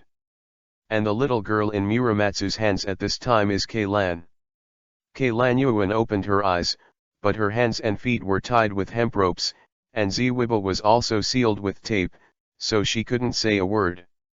Tojo, get ready and send the one over there to Boss Fat Pig. Muramatsu said. From Tojo's memory, Koizumi learned that the three of them were kidnapping children. However, unlike general trafficking, they specialize in hunting cute little girls and selling them to rich people with special hobbies at high prices. After they're done, they'll even help clients dispose of the poor girls, whose bodies won't be found for a week or more. Brother Muramatsu, what are you going to do with the one in your hand? Tojo, Koizumi Ichi, asked while untying Ayumi's rope. He didn't dare to act rashly now, because he knew that Muramatsu had a gun on his body. It's better to sell two fat pigs together, it will save trouble. Tojo, Furyu Izumi, suggested to Muramatsu. If Muramatsu agrees, Koizumi can use Tojo's body to take Ayumi and Keilan away directly in the middle. How is it possible that dead fat man can eat at most one, and two together, to overestimate him? Muramatsu raised Keilan in his hand, and look at this cute little sister, she can definitely sell for a higher price. As soon as Koizumi knew the plan had failed, he had to speed up his actions. Hey, Tojo, why did you untie that layer of rope inside? Mizugakai looked at Tojo, Koizumi Ichi, and said. Ayumi had 2 layers of rope on her body, the outer layer bound her to the post, and the inner layer bound her torso. Tojo, Izumi Koizumi, has now untied both layers of the rope. Hee, I've been chatting, Shuakao, you help me tie her up again, tomorrow's happy money will be my account. Tojo, Koizumi Ichi, patted Mizukao on the shoulder and said with a smile, I'll go prepare the car first. Chapter 48 Don't call the name of the move when killing people, 4/5. Keilan really regretted it now. Relying on the positioning issued by the badge of the Youth Detective Corps on Ayumi, Keilan followed the kidnapper's car all the way. While tracking, Keilan also ran to the phone booth to provide the police with the location every once in a while. What Keilan didn't expect, however, was that the kidnappers found Keilan following behind, and while Keilan was waiting for the police to arrive, they went around and arrested her. Unexpectedly, he also took himself in when saving people. Keilan now only hopes that the police will arrive soon. Why don't we sell 2 fat pigs together, it'll save trouble. If you can be with Ayumi, you might have a chance to escape. Hearing this, Keilan couldn't help but feel happy. From the conversations of several people, Keilan naturally understood what these people were doing. Keilan is most afraid that these kidnappers will separate her from Ayumi. Although Ayumi is not in danger now, when the goods are used, they will probably be disposed of. How is it possible? Muramatsu raised Keilan in his hand, and look at this cute little sister, she can definitely sell for a higher price. Fuck you, my mother, no, labor and management are men? He was praised as cute, but Keilan was not happy at all. I'm going to prepare the car first. Kei-lan saw the man who loosened the ties for Amy passing her, and then revealed the sharp knife in his hand. Just as he was passing by Muramatsu, Tojo-yu showed a sharp knife in his hand and stabbed Naka Muramatsu in the abdomen. "Why don't you want to swallow it alone?" Muramatsu opened his eyes in confusion, not understanding why Tojo-yu would attack him at this time. Puff. "You Tojo," Ichi Koizumi, took out his sharp knife, held it horizontally, and stabbed it into Muramatsu's heart. Thump. Muramatsu's eyes were slack, and his whole body collapsed to the ground, and Kei-lan also fell to the ground. Infighting. Great. Kei-lan thinks this is a good thing. It's not a pity for these wicked guys to die. Maybe she can escape with Ayumi while the chaos. "You killed my brother." Mizugakai looked at Yu Tojo in shock and anger. "Why?" Yu Tojo, Ichi Koizumi, took out his sharp knife and turned around to attack Mizugakai. He has no leisure to waste time with Shuakao. After all, Ayumi is still by Shuakao's side. It would be bad if he reacted. Ah! Seeing the sharp knife approaching, the always timid and cowardly Shuakao shouted and ran out of the warehouse. It should be almost the same now. Yu Tojo, Izumi Koizumi, was supposed to scare Mizugakai away, and then he came to Muramatsu's side and started looking for his pistol. Fuck, what about the gun? The only pistols of the three were always kept by the eldest Muramatsu, so Tojo-yu, Furyu Izumi, was the first to attack him. What he didn't know was that the gun in Muramatsu's hand was hit by a stone when he was grabbing Kei-lan just now, and then his younger brother Shuakao picked it up. Yu Tojo, Ichi Koizumi, was alert in his heart, and hurriedly lay on the ground. Boom! The gunshot sounded, and the bullet rubbed Tojo-yu, Koizumi's hair and hit the nearby floor, causing his hair to explode in shock. "Hey, your marksmanship is aimed a little, you were accidentally injured?" Seeing that the situation was not right, Kei-lan rolled over to the side of the pile of goods to avoid being hit by stray bullets. "I want you to die."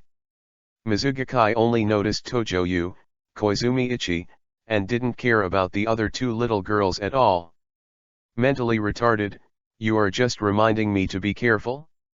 When he heard Mizugakai's roar, Tojo-yu, Furyu Izumi, immediately stepped back and came to Ayumi, who had not yet woken up. Boom! Sure enough, in the next moment, a bullet was fired at the position where he was before. That Shuakao seldom used a gun at ordinary times, but at this time, under the emotion, his accuracy was much worse. Whoosh! Tojo-yu, Koizumi Ichi, threw the sharp knife in his hand towards the water inlet, then without looking at it, he picked up Ayumi on the ground and hid beside the shelf. Ow! Shuakao was frightened, unable to dodge in time, and was stabbed in the leg by a sharp knife, and blood was flowing. "Damn, I won't let you go like this." As Mizugakai said, he dragged his injured leg and walked outside the warehouse. It is still necessary for the main body to arrive quickly? Koizumi doesn't dare to act rashly now. Tojo-yu's body is the level of an ordinary person.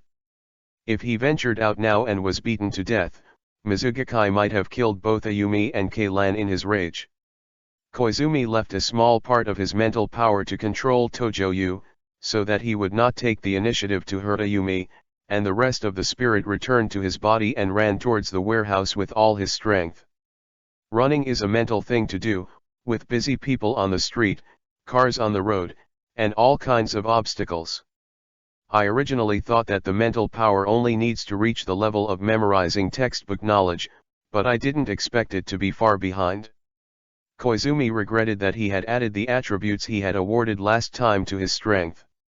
If his mental strength was 200, he would be able to manipulate the body and the object at the same time now. Fuck, what the hell is this operation, actually setting fire? A flash of fire rushed into Tojo-yu, Koizumi Ichi's eyes. Ha ha ha ha. Tojo-yu, either you come out and get shot by me, or you will die inside. Shuakao's voice came from the warehouse door. Chapter 51 Sanako's Daily Life, 2/5. Daiden High School.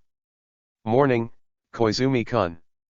Seeing Koizumi entering the classroom, Yuanzi immediately leaned over and said, "Spring break is coming soon. Do you and Xiaolan have any dating plans?" However, as soon as Sanako finished speaking, he was hit hard on the head. Garden. Xiaolan appeared from behind Koizumi. Xiaolan and Gu Kunyi went to the school together because of the way, but she was only a few steps behind when she heard Yuanzi say these words. By the way, Xiaolan, Sanako endured the pain and quickly changed the subject. Sunday is Mr. Matsumoto's wedding, remember to inform that guy Shinichi. Sunday is the second day of spring break, I didn't expect Mr. Matsumoto's wedding to be held so quickly. However, there is no murder case in the original plot, and there should be no missions in the system. Yesterday's quest punishment made Koizumi a little scared, and all he thought about was how to earn points. Humph, that fellow Shinichi, I get angry when I talk about him. Xiaolan was easily taken off topic by Yuanzi. I only called once a week, and I hung up without saying a word. Every time I called from a phone booth, I had no way to contact him. Xiaolan frowned, I don't know what the case is, but it hasn't been dealt with for so long. Then don't worry about that reasoner, he must have a woman out there. Yuanzi whispered in Xiaolan's ear, why don't you just find a boyfriend? If Xinyi still cares about you, he will definitely show up. What is a new boyfriend? I don't have that kind of relationship with Xinyi, okay. Xiaolan blushed. And how can you find a boyfriend casually? He. Yuanzi smiled mysteriously, and suddenly changed the subject. Xiaolan, did you read the news in the newspaper this morning? What news? Xiaolan asked curiously. I heard that there is an art museum nearby with a medieval armor that can walk on its own, Sanako urged. Why don't we go together on Saturday? Is this true? Xiaolan asked excitedly. Yuanzi glanced at Gukwan with a smirk. Gukwan-kun, it's not as good as you. It sounds very interesting, and I want to go to the museum too. Koizumi agreed without a word. He knew that when Xiaolan went to the museum, there would definitely be a murder in the museum, and the system would issue a task at that time. Okay, that's it? Sanako glanced at Xiaolan, then at Koizumi, and said with a smile. The class time passed quickly, and it was time to dismiss in the blink of an eye. Xiaolan came to Gukwan's table and said a little embarrassedly, Gukwan-kun, do you want to go today? Let us go today too. Sanako suddenly appeared, what shameful things did you two do yesterday? I didn't expect that the two of you had already hooked up, and it's my fault. As Yuanzi was talking, Xiaolan gave him another slap in the face. Guess what, I just want to ask Koizumi-kun if he will go to the karate club to practice later. Xiaolan explained. Sanako looked innocent, practice, just practice, if you look so embarrassed, anyone will think crooked. Xiaolan's face blushed a bit, it's just that I didn't control my strength yesterday, so I was a little bit when I shot. No way, Koizumi-kun was beaten to death by you. Yuanzi jumped to Gukwan's side and looked at him up and down, left and right. Gukwan-kun, if you're injured, don't hold back, do you want me to take you to the hospital right away? If you keep saying that, Xiaolan will soon send you to the hospital. Gukwan teased. Help. Yuanzi turned back quickly, and saw Xiaolan approaching with her fist raised, so scared that she hid behind Koizumi. Sorry, Xiaolan, I won't participate in the practice of the karate club today. Koizumi waved his hand to save Sanako, who was about to be beaten. Xiaolan said worriedly, is it because of the injury I suffered yesterday? Or was it when I rescued Kaylan last night? Don't worry, thanks to your family's medicinal wine, my body has recovered. Seeing the doubt in Xiaolan's eyes, Koizumi explained, actually, it was Ayumi's parents who invited me to visit their house. They were so enthusiastic that I couldn't hold back. Speaking of which, I haven't officially thanked Koizumi-kun yet. After Xylan finished speaking, she was about to bow to Koizumi. However, Koizumi is not used to such a grand way of thanking, and just wants to hold Xylan's shoulder. However, Koizumi's back was suddenly pushed, forcing him to take a step forward to stabilize his body. Huh. Xylan just lowered her head and slammed into Koizumi's arms. Hey. But the murderer who attacked Koizumi just now didn't seem to think it was enough, and kicked Koizumi on the back again.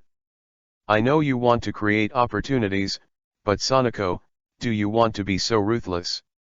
As soon as Koizumi was kicked forward by this kick, in order to prevent Xylan from hitting the table and chair and getting hurt, he had to hug Xylan and turned around to protect her. Boom. Koizumi used the desk cushion to stabilize his body. At this time, Xiaolan, who was being protected by him, blushed with shame. It's no wonder that Xylan is thin-skinned. She and Xinyi haven't even reached the level of holding hands, but now they are in Gu Quenyi's arms, so embarrassed that she can't wait to find a hole to crawl into. Oh, someone rushed in just now and punched and kicked Koizumi-kun. Sanako immediately turned around and ran outside the classroom. I'll go get that bad guy back. Sanako's words sounded like a thief shouting to catch a thief. Xylan can clearly remember that Sanako was hiding behind Koizumi just now. Sanako, I'm going to kill you. Xylan hurriedly escaped from Koizumi's arms and chased after Sanako, who was running for her life. Written before the shelves 10th update tomorrow. Finally the day has come. The plot of this book is really slow. Because there are many interactions between the protagonist and the protagonist group. So when adding some details in the chapter, I will also insert some normal daily life, as well as the daily life of the Koizumi family. There will be 10 changes in total tomorrow. From 12 p.m. to 4 p.m., every hour, there are 5 free chapters in total. Then from 7:30 to 9:30, every half an hour, a total of 5 chapters are on the shelves. To be honest, the current comment area and the number of flowers still make me a little flustered. But I also know that my writing is definitely not as good as other great gods. If you see this, please feel free to reply in the comment area. Gives me the motivation to keep writing, thank you. One last word, Ian's image will be updated tomorrow, so stay tuned. Chapter 58_Accidental Real Murderer, 4th more. Is this art museum going to disappear in 10 days? Xylan felt a pity in her heart and asked Curator Okie. Curator Okie bowed his head slightly and said, yes, the former owner of the museum who funded the museum had no choice but to sell the museum to this Mr. Manika due to the bankruptcy of the company. Ijima also said indignantly, the former boss also said that because Mr. Manika promised to run the museum well, I didn't expect it. As he spoke, Ijima also turned his head and glanced at Makinaka who was pointing fingers at the drawings. I didn't expect that guy. Not long after he bought the art museum, he said he would renovate it into a hotel. Clang. The sound of metal landing sounded, attracting everyone's attention. I saw Kubota hurriedly picking up a metal helmet that had fallen on the ground, and there was a cart with cargo beside him. The guy accidentally damaged the collection again. It seems that Curator Okie is going to be angry again. Keilan, who was standing on the fence on the 2nd floor, couldn't help thinking. You should be that Huoshin, I have heard your rumors, the boss of Zhenzhong pointedly said, you have to prepare the money quickly, ha ha ha. Having said that, boss Zhenzhong took the designer to other places for renovation planning. Damn. Kubota smashed his helmet on the cargo of the cart in anger after hearing Manika's words. What about the collectibles again?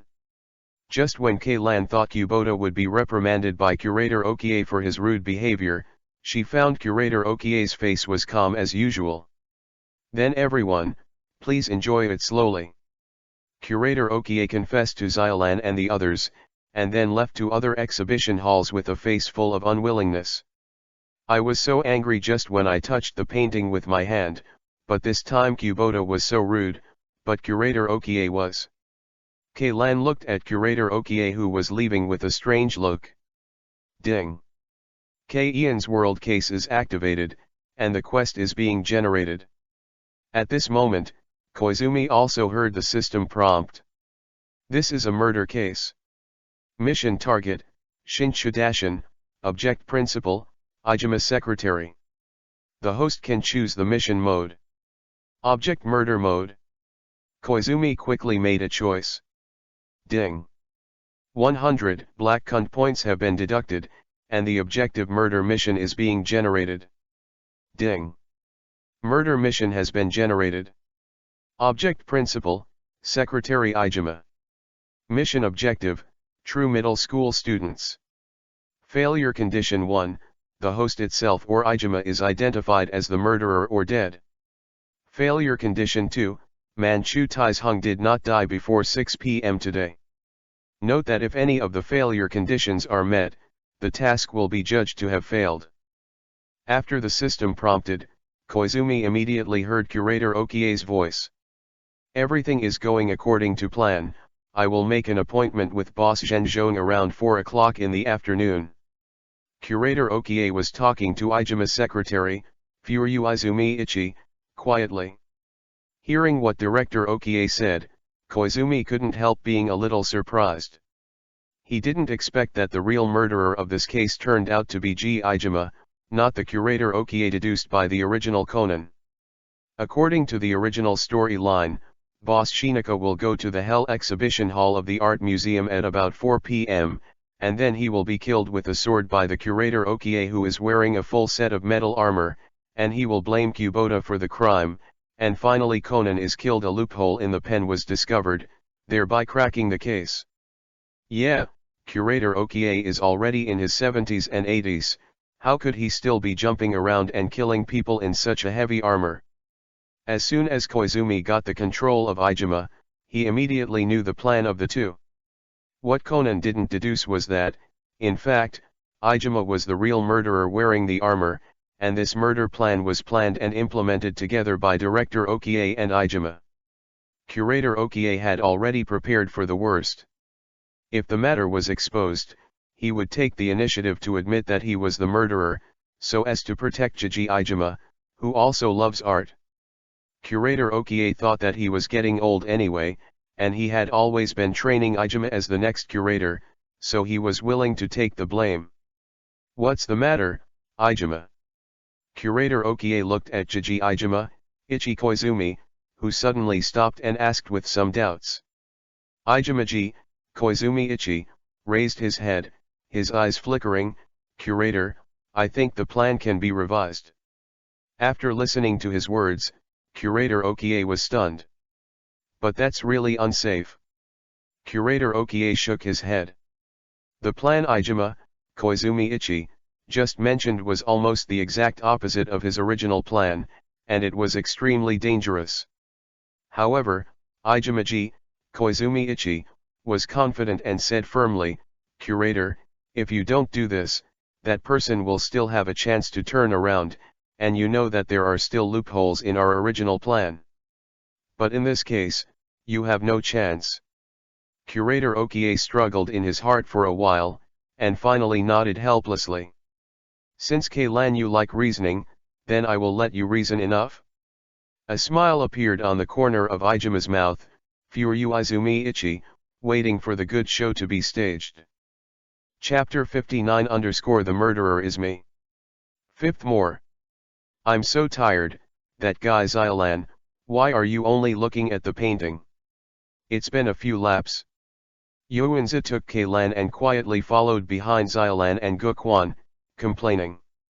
Sister Sonako, let's take a break. Kaylan was pulling on the corner of Yuanzi's clothes, her feet were tired from walking. Originally, Kaylan was a little jealous that Guquan could get close to Xiaolan, but Xiaolan simply wanted to appreciate paintings and artworks, and dragged Guquan to run around without stopping. In the past 2 hours, Keilan and Yuanzi had rested 3 times, but Koizumi didn't even have a chance to drink. This made Keilan feel a little pity for Koizumi. Alright, it seems that there is nothing to gain today, and sure enough, what Xylan is thinking about is that reasoning. Ah! Sanako was about to sit down to rest, but suddenly heard a scream. It's Xylan. Keilan and Sanako instantly recognized the owner of the voice, and ran in the direction from which the voice came from. I thought I didn't gain anything today, but I didn't expect it. Sanako rushed into the Hell exhibition hall first, and when he saw the two standing by the door, he immediately took a snap with the camera he was carrying, and the flash flashed one after another. At this moment, Xylan was leaning into Koizumi's arms with a frightened expression on her face. Yuanzi. Contact the police, there is a murder here. Kei-Ian's cry interrupted Sanako's movements, making her hand holding the camera pause for a moment.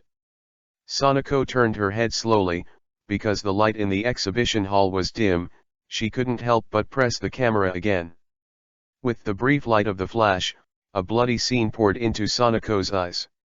On one side of the exhibition hall, a fat man was pierced in the throat with a long sword and nailed to the wall, bleeding all over the floor. Ah!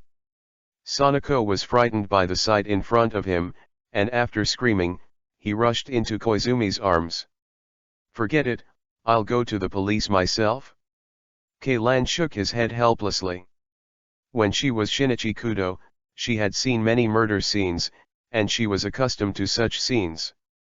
Koizumi was enjoying the happiness of being snuggled by Xylan, but he didn't expect to come to a garden again, and this moment made him feel a kind of happiness of being the same people. However, Xylan suddenly escaped from Koizumi's arms. Xylan was stunned by the flashing lights of Sanako just now, but now she finally came back to her senses, thinking of the reasoning madman, so she quickly left Koizumi's arms. Yuanzi felt Xylan's departure, and was stunned for a while, then thought of some other things, and then left Koizumi's arms. What's going on here? There were two beauties in his arms a second ago, but now the arms are suddenly empty, which made Koizumi a little unable to react. 10 minutes later.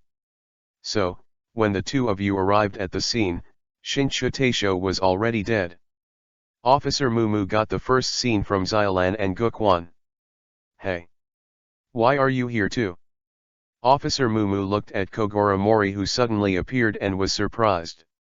After receiving Xylan's notice, I arrived as soon as possible. Maori Kogoro saluted Officer Mumu. Detective Kogoro Maori has seen Officer Mumu. The corners of Officer Mumu's eyes twitched, and Kogoro Mori was also his old friend. But he wanted to rely on Kogoro's reasoning to solve the case, and this kind of thing was really hanging. Then did you see the murderer at work? Officer Mumu came to the staff of the art museum and asked. Curator Okie stood as the representative of the museum, and then replied, I have confirmed all the staff just now, and it seems that no suspicious person has been found.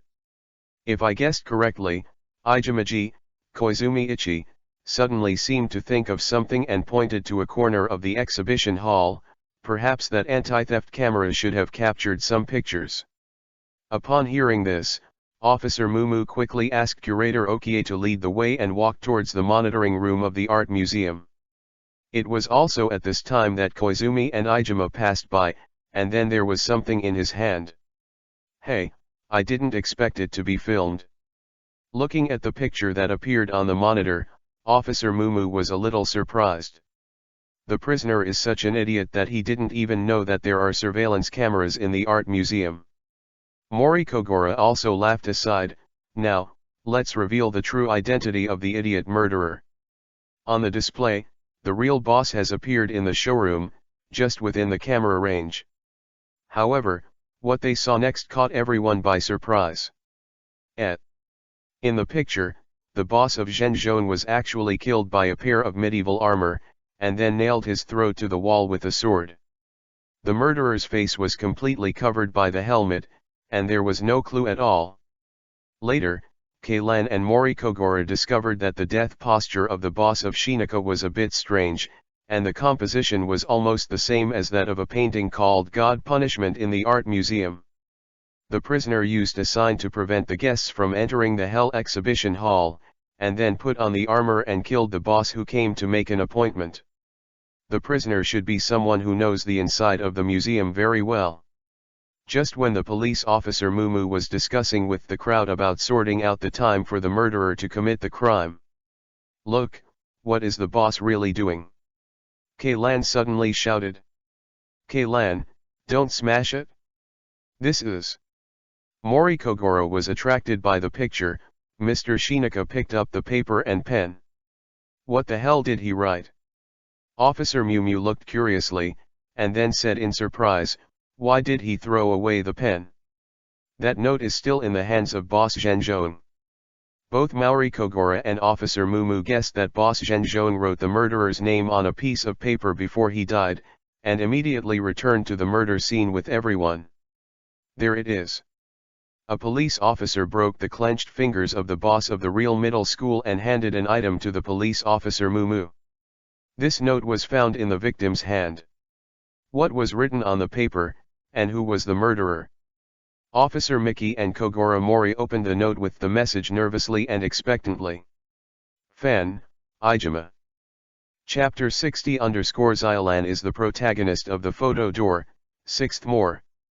Fan, Ijima. Officer Mumu and Kogoro Mori read out the names on the paper ball in unison. "Why are you calling my name?" Ijimaji, Furyu Izumi, looked confused. For a time, the eyes of everyone present were all focused on Ijima. "Excuse me, Mr. Ijima, where were you when the murder happened around 4:30? Officer Mumu asked him a question. Secretary Ijima, Furyu Izumi Ichi, replied, "I was sitting in the office at the time, doing the affairs assigned by the curator by myself." "Yes, I did let Ijima do things." Curator Okie also spoke at this time. "Alone? In this case, no one else will see you at all." Just as Officer Meguro approached Mr. Ijima and wanted to ask further questions. "Officer, found it?" Two police officers carried a large bag and walked in front of Officer Mumu. "Report to the officer, we found this armor in Mr. Ijima's cupboard." Clang. The police officer released the bag and put it on the floor, and there was a sudden metallic sound. Immediately, a pair of blood-stained knight armor appeared in front of everyone. "Aha! I already know who the culprit is." Morikogoro jumped out at this time, and locked on Jijima Ijima with his eyes that could see through the truth. "Nonsense, everyone who sees this will know who the culprit is." Officer Mumu's eyes twitched, ignoring Kogoro Mori, who was about to say the prisoner's name. This blood-stained armor, plus the note left by the victim before he died. In the face of these two overwhelming evidence, Mr. Ijima, what else do you have to say? Officer Meguro looked at Secretary Ijima, Furyu Izumi Ichi, with a serious look on his face. "What's going on here? I'm not the murderer." "Ijimaji," Furyu Izumi said angrily, "someone must want to frame me." "Ijima, don't pretend to be innocent." Kubota suddenly stood up, pointed at Jiji Ijima and said, "It must be that you hold a grudge against the fact that Boss Shinaka wants to demolish the art museum, so you killed him."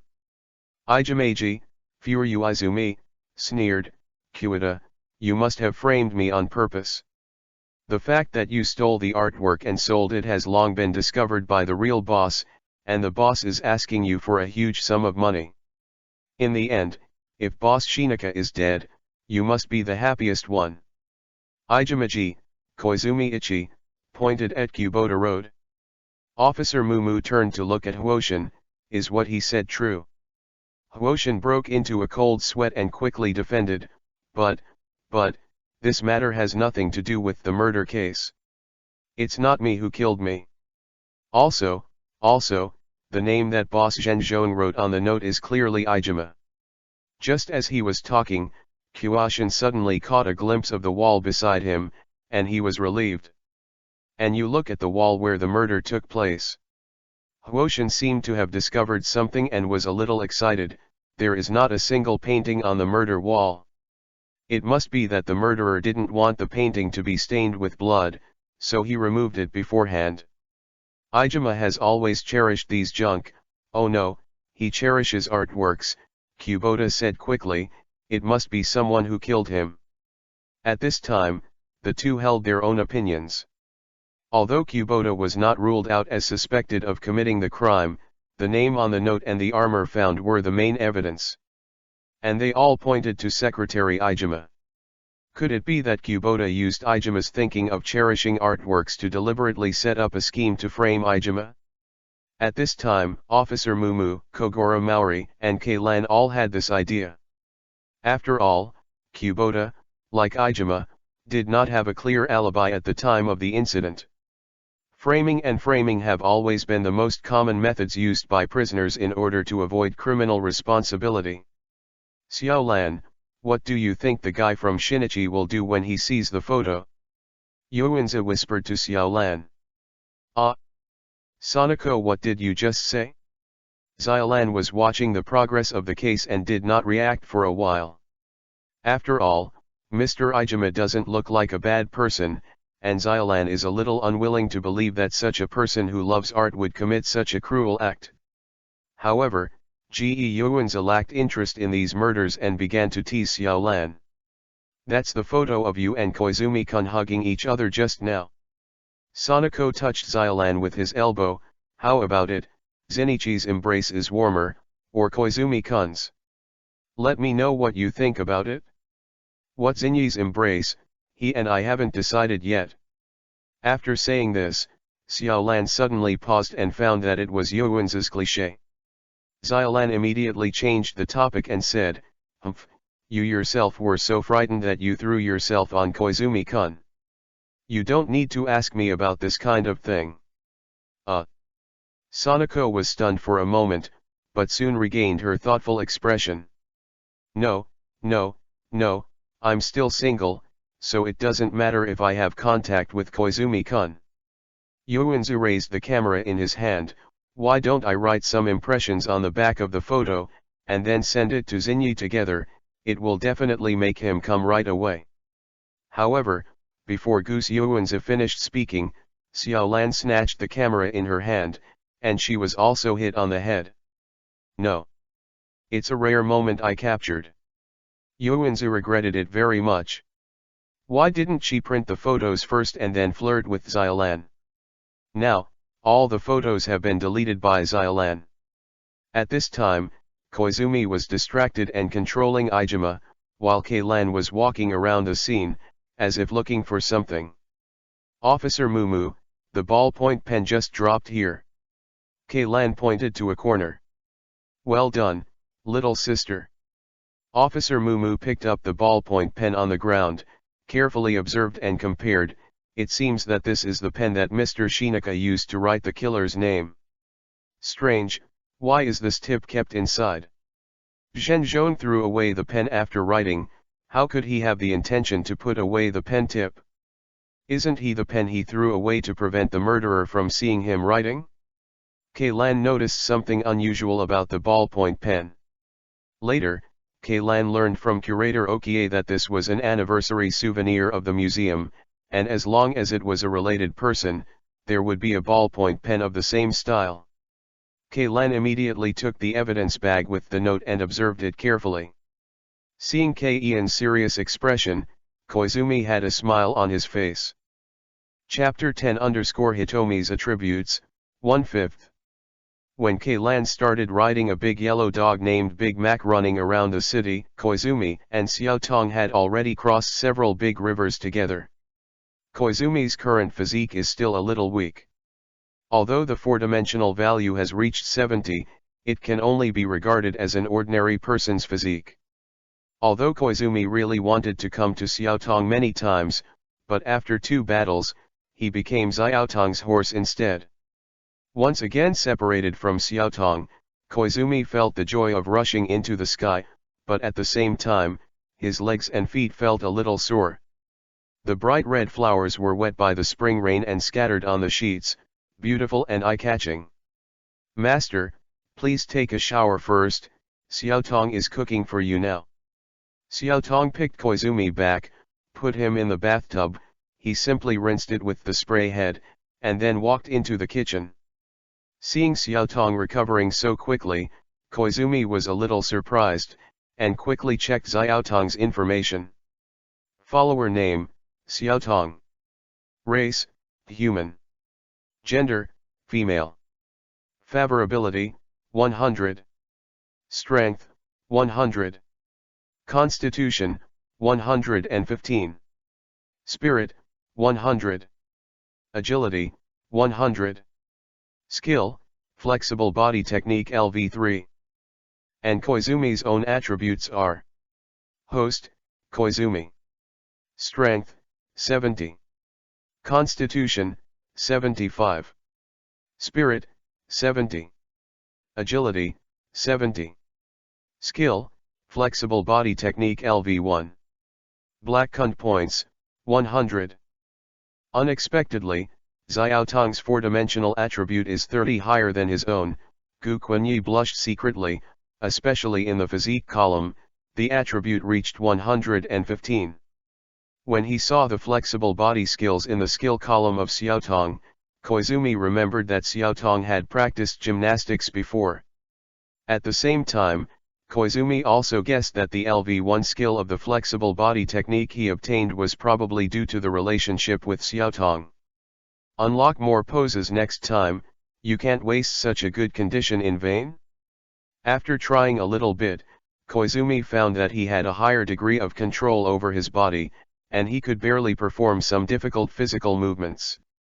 What's even more interesting is that Koizumi noticed that the proficiency of flexibility is now 19/300, and apparently the skill will level up when proficiency reaches 300.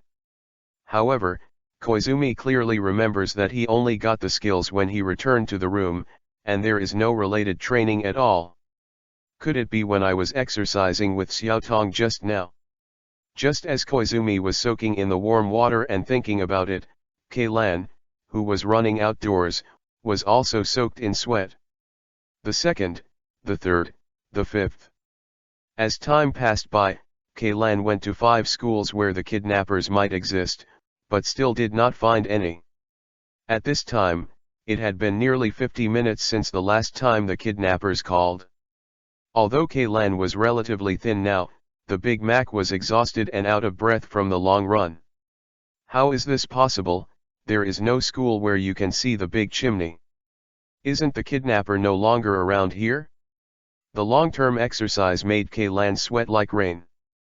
Although she was riding a Big Mac, she was not allowed to hold onto the noose to control Keian's balance, so as not to be thrown away by the running Big Mac. Who is really nerve-wracking. I didn't expect that after becoming a child, my physical strength has become so poor. It's impossible to continue like this. Keilan said to himself after wiping the sweat on his forehead.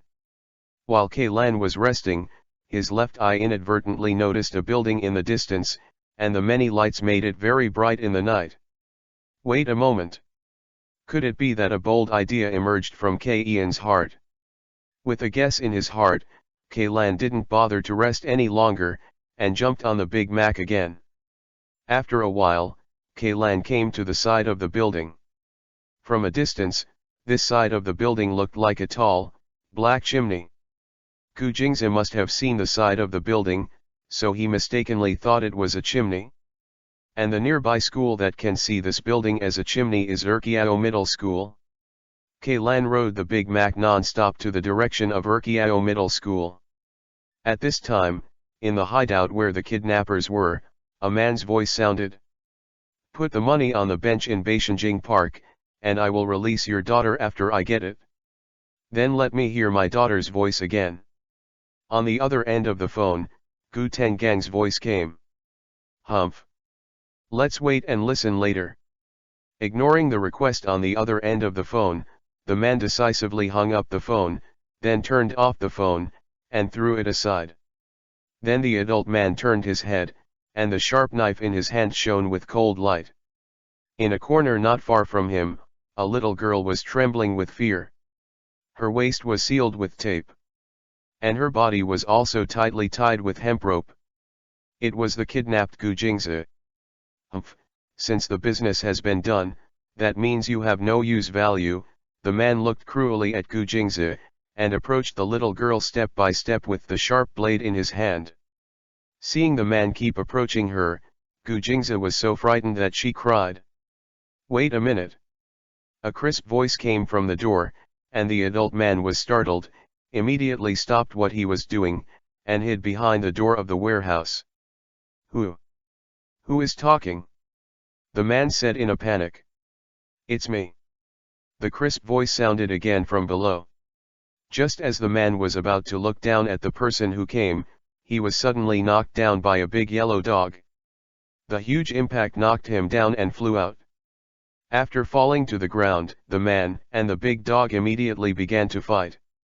Taking advantage of this opportunity, Kaylan hurriedly walked to Gu Jingzi's side and tore off the tape on her face. "Don't worry, it's all right." "Sister, who are you?" Gu Jingzi asked curiously when he saw Kaylan, who was similar in age to him, suddenly appeared. "Shinichi Kudo." "Ah no, I'm Edogawa Kaylan, a detective." Kaylan explained in order to appease the frightened Gu Jingzi. "Detective?" Gu Jingzi looked at Kaylan with an unbelievable expression, and said dumbly. Oh. The Big Mac suddenly let out a whimper, and when Kaylan turned his head, he saw that the Big Mac had already run out of the door screaming in pain. At this time, the man's face was a little embarrassed, and there was a lot of dust on his clothes, but it did not affect the ferocity on his face at all. He didn't know when he already had a steel bat in his hand. It was just by relying on this bat that he drove the Big Mac away. "Damn little devil, even think that a mere beast can deal with me, let's see how I clean up you." As he spoke, the man raised his bat aggressively and smashed his head at Kaylan, without any reservations because Kaylan was a girl. Kaylan was startled, and quickly jumped into the air to avoid the man's blow, and then kicked the man's upper body with a whip leg with his right foot. But Kaylan is only a child now, and his physical strength is too poor to cause any substantial damage, and he was grabbed by the man with his bare feet and slammed aside. He fell heavily to the ground, and Kaylan felt like his bones were about to break. "Damn, it hurts." After Kellan's body became smaller, my strength was too small, and I couldn't do any damage to him at all. What should I do now? Kaylan thought anxiously in his heart. Suddenly, Ian's eyes turned to a familiar object. "You bastard, look at me." Kaylan is a kick to the football scattered next to her. She often practices the ball and has a strong control over the football. The football swishes straight to the man's head. Bang! However, Ian's strength is too weak, and the speed of the football is not enough to see. The man can easily catch the football as soon as he raises his hand. With the man's hand, the football fell weakly and bounced to the side. "Watch me smash you to pieces." "Go to hell." Taking advantage of Ian's surprise, the man raised the bat again and slammed it down on Kaylan. "No!" Gu Jingzi cried. However, at this time, the man's bat had come to Kaylan, and he was about to smash her little head. "Damn, I am still too reckless. Dr. Ali is right, as I am now. Even if I find a black-clothed organization, I still can't make the other party's scorpion." At the time of life and death, Ian's mind went blank, and what Dr. Ali said at night still echoed in his ears. "This is over?" Seeing the bat fall, Kaylan closed his eyes resignedly. Bang! Kaylan did not feel the expected pain. Opening his eyes, a familiar and beautiful figure stood in front of Kaylan. It was Xiaolan who blocked the bat with her arm at the last minute. It was also the first time that the man saw such a sturdy woman, and he couldn't help but be stunned for a moment. Oops! Xiaolan's hand? Seeing Xiaolan's movements, Kaylan was worried that her arm would be injured. However, Xiaolan's next action completely dispelled Ian's worries. I saw Xiaolan's body was short, and with her empty hand, a straight fist hammered the man's abdomen, and the man retreated reflexively under the pain. However, Xiaolan's offensive continued to focus on the man's abdomen, and finally a flying kick kicked the man all over the place and fell unconscious on the ground. Xiaolan, it's really good, amazing. Sure enough, the master of karate. Lan looked at Xiaolan, who was loosening Gu Jing's ties, and admired inwardly, but then asked, Sister Xiaolan, how did you know we were here? I ran after you to the vicinity, and then saw the Big Mac running out of this door, so I rushed in immediately. After speaking, Xiaolan looked at Lan with an angry look. Lan, this time is really too dangerous. If you encounter any danger next time, you have to tell Sister Xiaolan first, you know? Yeah. Looking at Xiaolan's concerned eyes, Lan nodded obediently. At this moment, Big Mac also led Mori Kogoro to the scene. As soon as he entered the door, Big Mac hurried to his little master's side, put his head next to Gu Jingzi, and licked her face happily. Ha ha ha, the kidnapper has been caught by my detective, Kogoro Mori. Mori Kogoro laughed when he saw that the man was unconscious. Chapter 11_idea to make money, 2/5. Soon, the police came to the scene to take away the man who had kidnapped Gu Jingzi, and then Lan and Maori's father and daughter also took Gu Jingzi back to Gu's house. Actually, it was me who planned this kidnapping incident. Dad, you are so busy with work every day that you don't care about me at all.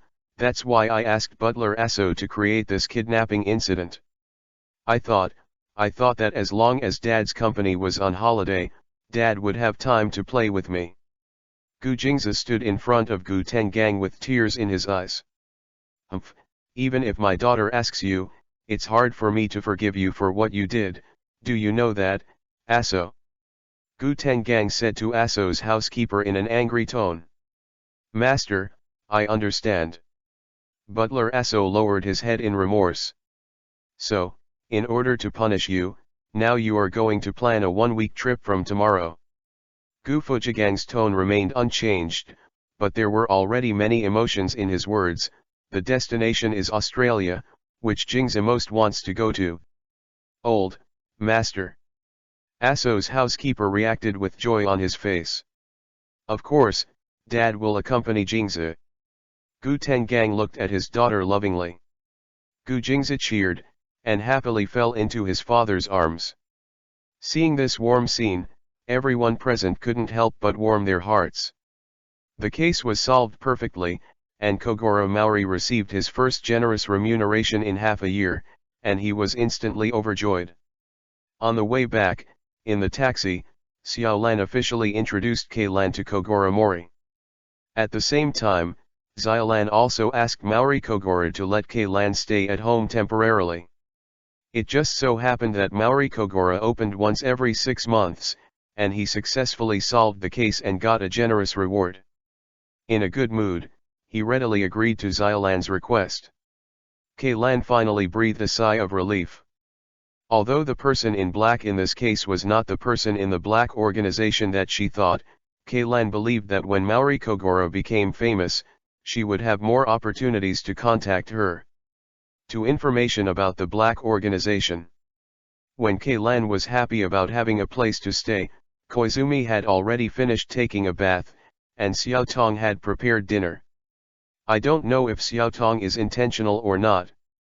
When Koizumi came out of the shower just now, he found that Xiaotong was busy in the kitchen with only an apron wrapped. If it weren't for the hunger in the stomach and the excessive physical exertion, Koizumi would have wanted to whip Xiaotong on the spot. However, Xiaotong did not escape the disaster, because after eating, Koizumi recovered a lot of physical strength. The two learned more knowledge in the ocean of life. Flexibility LV1. 35/300. Row more flexibly, which can enhance the physique. Current level increases physique, 5. No wonder Koizumi found that his physique attribute reached 75, while the other attributes were all 70. It seemed that the extra 5 attributes were added to his physique skills. In a simple calculation, Koizumi discovered that Xiaotong's physique was 15 higher than the other attributes, and the reason was because of the level 3 flexible body skill. It seems that each level of the flexible body technique increases an additional 5 points of physical attributes. Feeling that Xiaotong in his arms was already asleep, Koizumi closed his eyes and checked the various interfaces of the system. The system store has already opened automatically when Koizumi gets the black hand points. There are thousands of strange things in it, and all of them can be exchanged with the black hand points. Bowtie type voice changer, watch type anesthesia gun, power shoes, solar powered jet skateboards, etc., etc. It is not difficult to see that these are the inventions of Dr. Agaza in the world of Conan. Although the black hand points required for these items are not many, they are not exchangeable by the current Koizumi. A single power shoe requires 2400 black cund points and a watch type anesthesia gun needs 3500 black cund points to redeem. In addition to props, even professional skills can be exchanged for black cund points. Marksmanship LV10, Karate LV10, and piano playing LV10 can be said that as long as Koizumi has sufficient black hand points, he can become an omniscient and omnipotent existence. Especially the skill hand of Kato. According to the system introduction, if you practice it to the extreme, no matter where your hand is placed, once it touches it, the opponent will tremble all over. However, Koizumi's current black hand points are too few. Although first-level karate can be learned with only 100 black hand points, if you want to rise to second level, you need 300 black hand points. As for the hand of Kato, it takes 300 black cund points for the first level. In addition, Koizumi also found that even attributes can be bought in the system store. 10 points of strength requires 100 black cund points, but the second purchase of strength points requires 200 black cund points, and other attributes increase in the same way. Gu Quanyi looked at the many good things in the system store, but did not dare to take it lightly. Could it be that black hand points can only be obtained by completing system tasks? Back to the host, as long as Kaylan is involved in a murder case, the system will automatically generate a task, and the reward will be obtained depending on the difficulty and result of the task. In addition, when the host successfully completes random events in the world, there is also a chance to obtain black hand points. Are all missions waiting for the murderer to finish killing people before they can start? If this is the case, am I going to rack my brains to wipe pie shares for them? And it's very uncomfortable when occupying other people's bodies. I don't want to become a girl again, even if it's only temporarily. Host, rest assured, only the first test mission is carried out in this form, and subsequent missions will use the host body or clone to carry out mission activities. In addition, the host can also choose to refuse to participate in the task, but the system will deduct the corresponding black hand points according to the importance. If the host's black hand points are negative after the task is completed, the punishment will be imposed according to the situation. After listening to the system's answer, Koizumi had a certain understanding of the system's rules. Hearing the fragrance from Xiaotong's hair, Koizumi frowned slightly. Not only is he short of black hand points now, he is also short of money. Although all the assets of Xiaotong's predecessor were transferred to Gu Quan, Xiaotong's predecessor was just a 20-year-old college student, and he had no assets at all. The apartment they live in now costs 80,000 yen, about 5,000 RMB, for a month's rent, and Koizumi's money plus Xiaotong's previous money is only 50,000. In addition, there are daily consumption in the future, etc., which all require money. And Koizumi is still a student, and he usually has to participate in tasks, so it is impossible to work seriously. As for Koizumi, he wouldn't let his woman run around busy. Moreover, Xiaotong's identity information has disappeared along with the social ID. Even if it does not disappear, her current appearance does not match the appearance on the certificate at all. Item name, 100,000 RMB, about 1.6 million yen, black hand points required, 100. Koizumi looked at the money items in the system mall with some hesitation, but he still didn't exchange them. By the way, how could I almost forget such an important thing?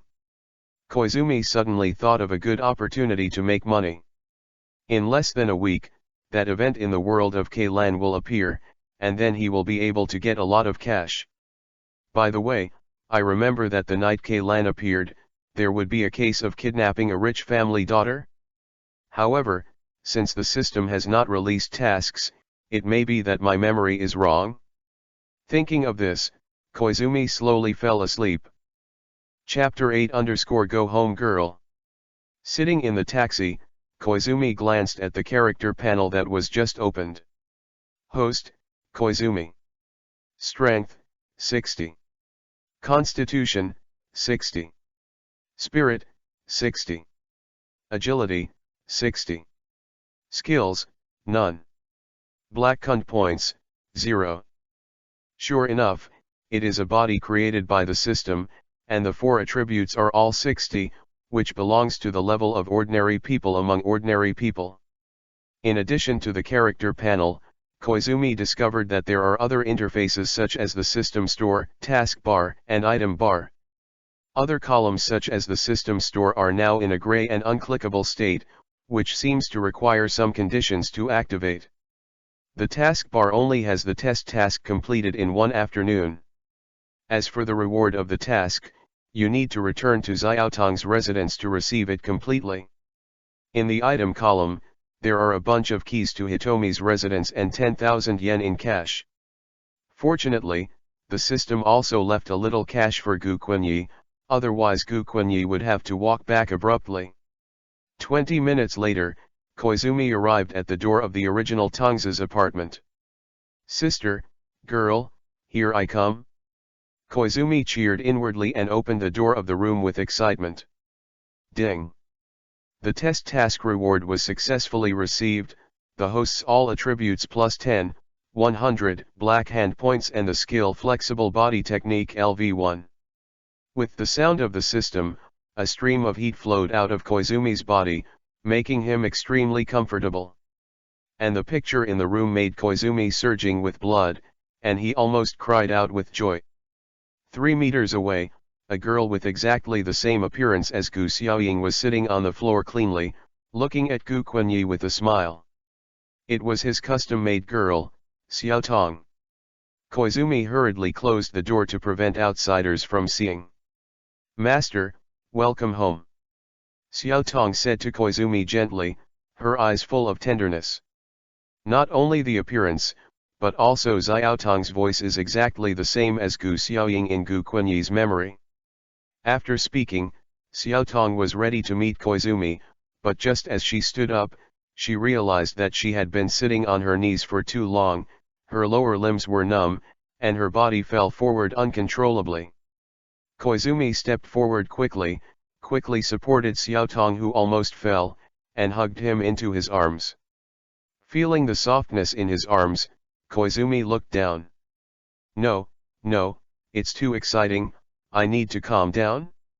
Koizumi's stimulation from Xiaotong's beautiful face and beautiful body was too strong, and he didn't accept it for a while, so he quickly let go of Xiaotong, who had just stood firm, and took a step back. At the same time, Koizumi is also muttering in his heart, what are these parts of Xiaotong based on? Back to the host, this system has the data in the multiverse. Xiaotong's body is generated by directly reading the data of the host's plane Gu Xiaoying. In this way, the experience above and below are exactly the same as the main body. When Koizumi was still surprised, Xiaotong was sad because of his dodging behavior. Does the master dislike Xiaotong for being unclean? Of course not, Xiaotong is so cute, how can I dislike it? Koizumi said as soon as he covered his bleeding nose. Although Xiaotong used Tong's soul and memory, Koizumi knew from the system introduction that Xiaotong was completely loyal to him, and his body was regenerated. Then, that master is saying that Xiaotong is not clean. In fact, Xiaotong's predecessor was abandoned because she rejected the courtship of her ex-boyfriend. Xiaotong cried so much that the pear blossoms were raining, which made people feel pity. But the action she made was extremely bold. I saw Xiaotong standing in a large font, showing himself in front of Koizumi. Xiaotong said shyly, "So whether it is soul or body, Xiaotong is complete. If the master doesn't believe it, you can verify it now." In this situation, if Koizumi can still hold back, then there is really a problem. After a low growl, Koizumi and Hitomi started the Origin of Life movement together. Just as Koizumi was kicking his horse, Keilan finally met the client of the kidnapping case. Less than 20 seconds after the doorbell rang, an old man in charge appeared. After Mori Kogora and his party expressed their intentions, they were taken to the backyard. A middle-aged man in a formal suit chatted anxiously with Kogora Mori. "My only daughter, Gu Jingzi, was kidnapped. She is 10 years old. Butler Aso once saw the prisoner with his own eyes." Having said that, the middle-aged man also showed the photo of his daughter to Kogora Mori. Keilan knew from the content of the conversation between the two parties that the middle-aged man was the client this time, and he was also the father of the kidnapped little girl Gu Jingzi, Gu Tengang. "It's really inconvenient to get smaller, I can't even see the photos, damn it." Keilan was thinking about it when he happened to see Kogora Mori holding a photo in his lowered hand. Eyes lit up, Keilan immediately snatched the photo from Kogora Mori's hand and observed it carefully. In the photo, a cute girl is standing intimately with a big yellow dog, with a very sweet and lovely smile. "What was the situation like when you were kidnapped?" After watching for a while, Keilan found that there were too few clues and asked. Gu Tengang heard the child's voice, lowered his head and found Keilan. He looked at Kogora Mori suspiciously and asked, "Who is this little girl?" Mori Kogora, who was next to him, immediately reacted and explained, "Please don't worry, this is just a child from my friend's house. Lan, you are being watched closely by me, don't let him hinder my work." Mori Kogora turned his head. After all, this is his first job in half a year, so he can't be ruined because of it. "It's nothing, you don't have to be too angry, after all, it's a child, it's normal to be curious." Gu Tengang saw Keilan and thought of his daughter, and his tone couldn't help but soften. "By the way, housekeeper, you can give Maori detectives tell me about the situation." Seeing that Gu Tengang was not angry, Mori Kogora breathed a sigh of relief and stopped paying attention to Keilan. Xiaolan took Keilan aside and said gently, "Keilan, don't be naughty, be obedient and don't interfere with your uncle's work." "I see, Sister Xiaolan, I won't interfere with my uncle's work." Keilan said embarrassedly when she found that Xiaolan was scolded for no reason by her behavior. "Maybe Keilan is just too lonely, so he wants to come out together? Well, that's fine." Seeing Keian's sincere eyes, Xiao Ian's heart softened and she let go of Keian's hand. And Keilan was also obediently standing beside Xiaolan, listening to the conversation between Mori Kogora and the housekeeper. At that time, Miss came back from school and was playing in the yard. Unexpectedly, a man in black jumped out of the corner of the yard and kidnapped Miss with a sharp knife in his hand. "Tell your owner to shut down the company for a month if he wants to get his daughter back. Of course, if you dare to call the police, the girl will die immediately." After saying that, the prisoner climbed the pine tree over there and ran away. Thinking of what happened in the afternoon, Aso Butler recalled. "Butler Aso, do you have any distinctive features of the prisoner?" asked Kogora Mori. I'm really sorry, I have bad eyesight and can't see clearly." Aso's housekeeper had an apologetic expression on his face. After pondering for a moment, Kogora Mori asked again, Did anyone else hear the prisoner's voice, or something strange? I only heard Aso's housekeeper yelling, "No, the lady has been taken away," and I didn't hear anything else. An older maid replied. Is it only the housekeeper Aso who saw the prisoner? Kogoro Mori rubbed his chin thoughtfully and analyzed, judging from the other party's request, the prisoner should have something to do with Mr. Gu's hostile company. Damn, in addition to this request, they asked us to pay a large ransom. Gu Tengang said very angrily. Money. Butler Aso next to him looked surprised. Just now, the prisoner called and asked me to prepare 300 million yuan in bills. Master, did you hear this wrong? The old housekeeper Aso asked eagerly. Shut up for me, what do you know? How could I be wrong, those abominable kidnappers? Gu Tengang got emotional and exasperated. Calm down, Mr. President. Upon seeing this, Kogoro Mori said.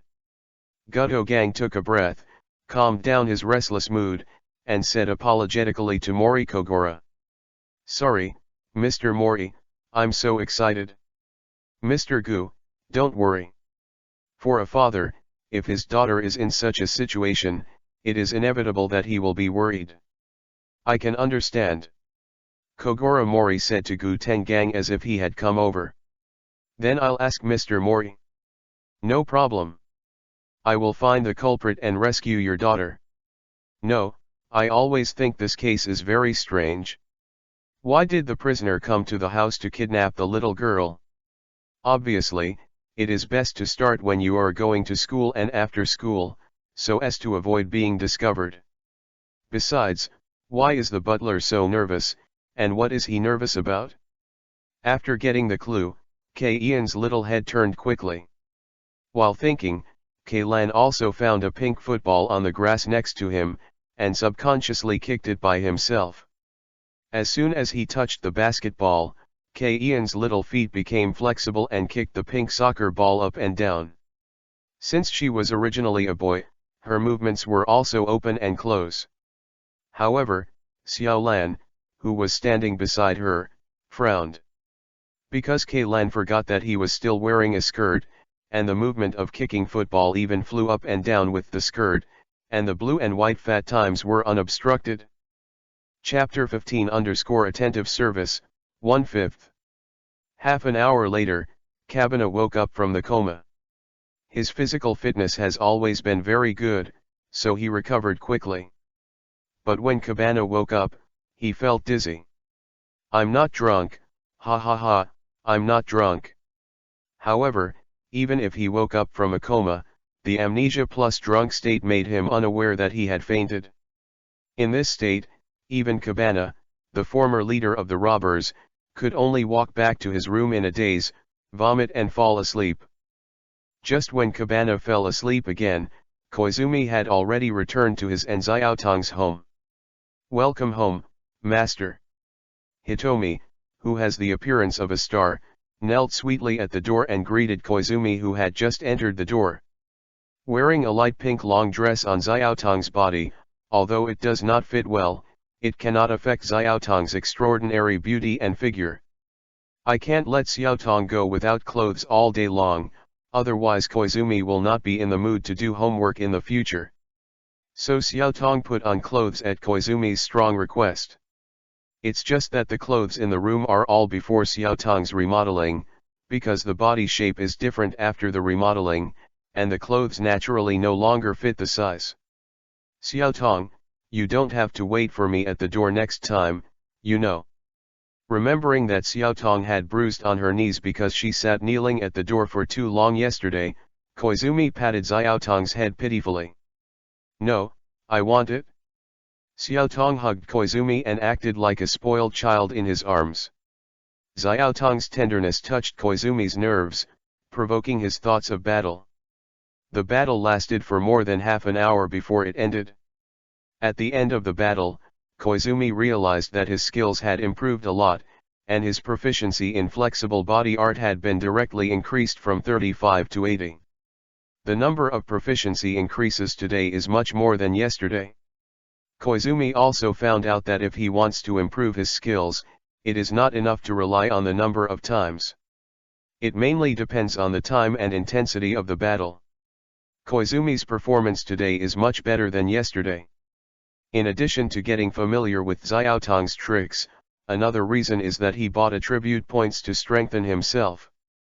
The strength attribute increases Koizumi's attack strength, the agility attribute increases his attack speed, and the improvement of spirit allows Koizumi to better grasp the battle rhythm.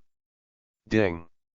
Just when Koizumi was about to take a bath with Xiaotong, the system beep sounded. Ding! Ian's world case is activated. Since this is a suicide case, a murder mission is automatically generated. Mission target, Fuja Akira. Failure condition 1, the host did not kill Akira Fuja before Lan arrived at the crime scene. Failure condition 2, the host is identified by Lan as the murderer. Note that if any of the failure conditions are met, the task is judged to have failed. Name of Tenjiang? If I remember correctly, it should be the case of the female star Yoko Okino. Koizumi is holding Xiaotong now, and the sound of the system's prompt is that they want to separate the two of them. By the way, doesn't it mean that you can refuse the mission? The system, if you refuse this mission, how many black cunt points need to be deducted? If it is 50 black hand points, Koizumi is still willing to accept it. After all, his body has been strengthened, and he has not had a good time with Xiaotong, and the little brother has a tendency to raise his head again. Rejecting this mission will deduct 200 black cunt points. Do you want to confirm the rejection of the mission? No, I want to take over this task. Unexpectedly, 200 black cunt points would be deducted for rejecting a mission. Koizumi was taken aback by the system's answer. He now only has 360 black cunt points left, and if he deducts 200 black cunt points he basically has nothing left. Ding! The murder mission has been started. It is detected that the host is far away from the crime site. Is it teleported to the target location? Does teleportation need to consume points? Gu Quanyi is naturally very happy to be able to teleport directly, but in order to avoid being deducted by a teleportation system, he still asked cautiously. The teleportation related to the mission will consume 50 black cunt points and can only be used for case admission. Hearing this answer, Koizumi thought for a while, then walked over to the phone. Why did the master frown? Did something happen? Xiaotong, who was still in Koizumi's arms, said in a low voice for fear of disturbing him. It's nothing, it's just that a mission suddenly appeared, and I want to go out. Koizumi touched Xiaotong's hair. As a being shaped by the system, Xiaotong naturally doesn't need to hide from her. Is the mission dangerous? Do you want Xiaotong to go with you? Xiaotong asked with concern. Koizumi didn't want Xiaotong to face those bloody scenes, and he was on a murder mission now, and it would be easy to expose if there were too many people. You don't want to go, Koizumi kissed Xiaotong, wash up at home and wait for me, we have a second round. How are you, master? The worried look on Xiaotong's face instantly turned into a shy look. Xiaotong didn't expect that Koizumi's body became so strong after only 1 day's absence. Hearing that there was a second round, Xiaotong couldn't help blushing. Seeing Xiaotong blushing and fleeing, the graceful figure made Koizumi's heart feel hot again. However, he still has tasks to complete now, and he can only come back and fight again later. Tude. Dudu, here is the Maori Detective Agency. The famous detective Maori Kogora is out to handle the case.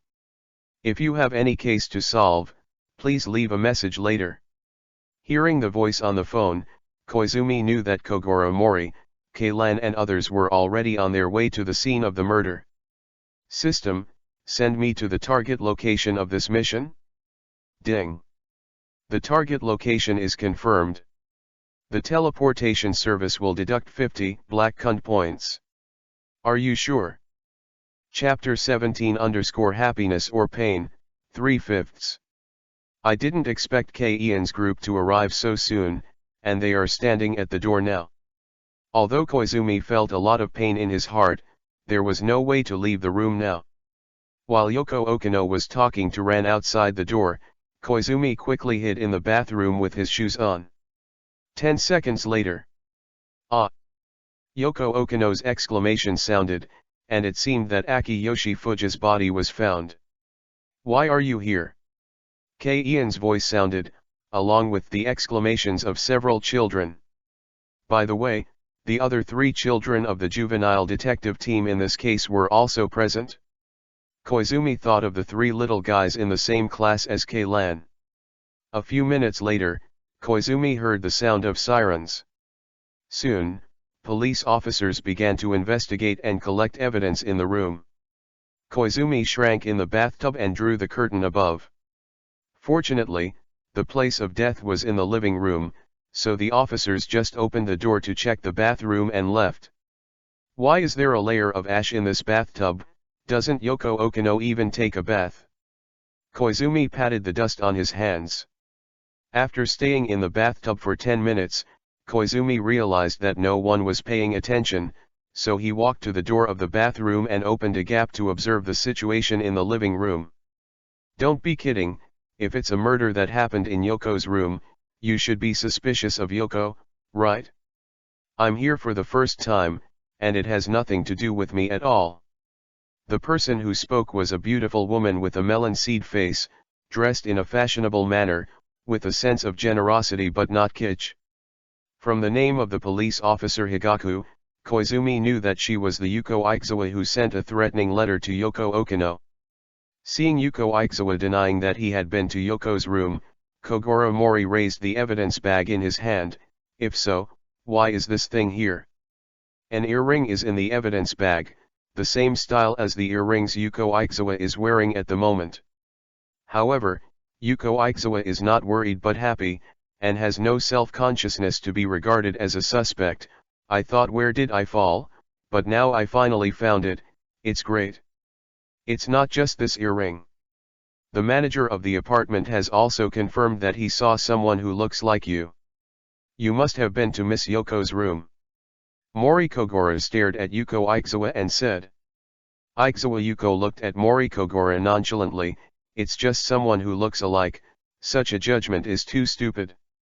Let me borrow the toilet. Feeling Yuko's contempt and indifference to the case, Mori Kogoro shouted, wait a minute, I haven't finished my question yet. However, Yuko Aizawa was not the murderer in the first place. At this time, he was questioned repeatedly by an unknown detective, and there was anger in his heart. Why are you so annoying? It's ridiculous to call me a prisoner with just one earring. Please, I'm very busy. Aizawa Yuko glared at him fiercely, and Mori Kogoro was shocked by the aura emanating from her. Seeing Yoko Aizawa Yuko getting angry, the timid little Loria Yumi grabbed Ian's clothes corner with some fear. Seeing that these annoying guys stopped talking, Aizawa Yuko walked in the direction of the toilet. Seeing Yuko walking to the light in front of the toilet door, Lan suddenly felt a little strange. Aizawa Yuko said that she had never been here. But why did she know the location of the toilet? When thinking about it, Lan also found that Yuko and Yoko have similar body shapes, and if you look at the back, they are basically the same. Unlike Lan, Koizumi is enjoying a painful and beautiful moment at the moment. Seeing Yuko Aizawa approaching the bathroom where he was, Koizumi hurriedly hid back into the bathtub.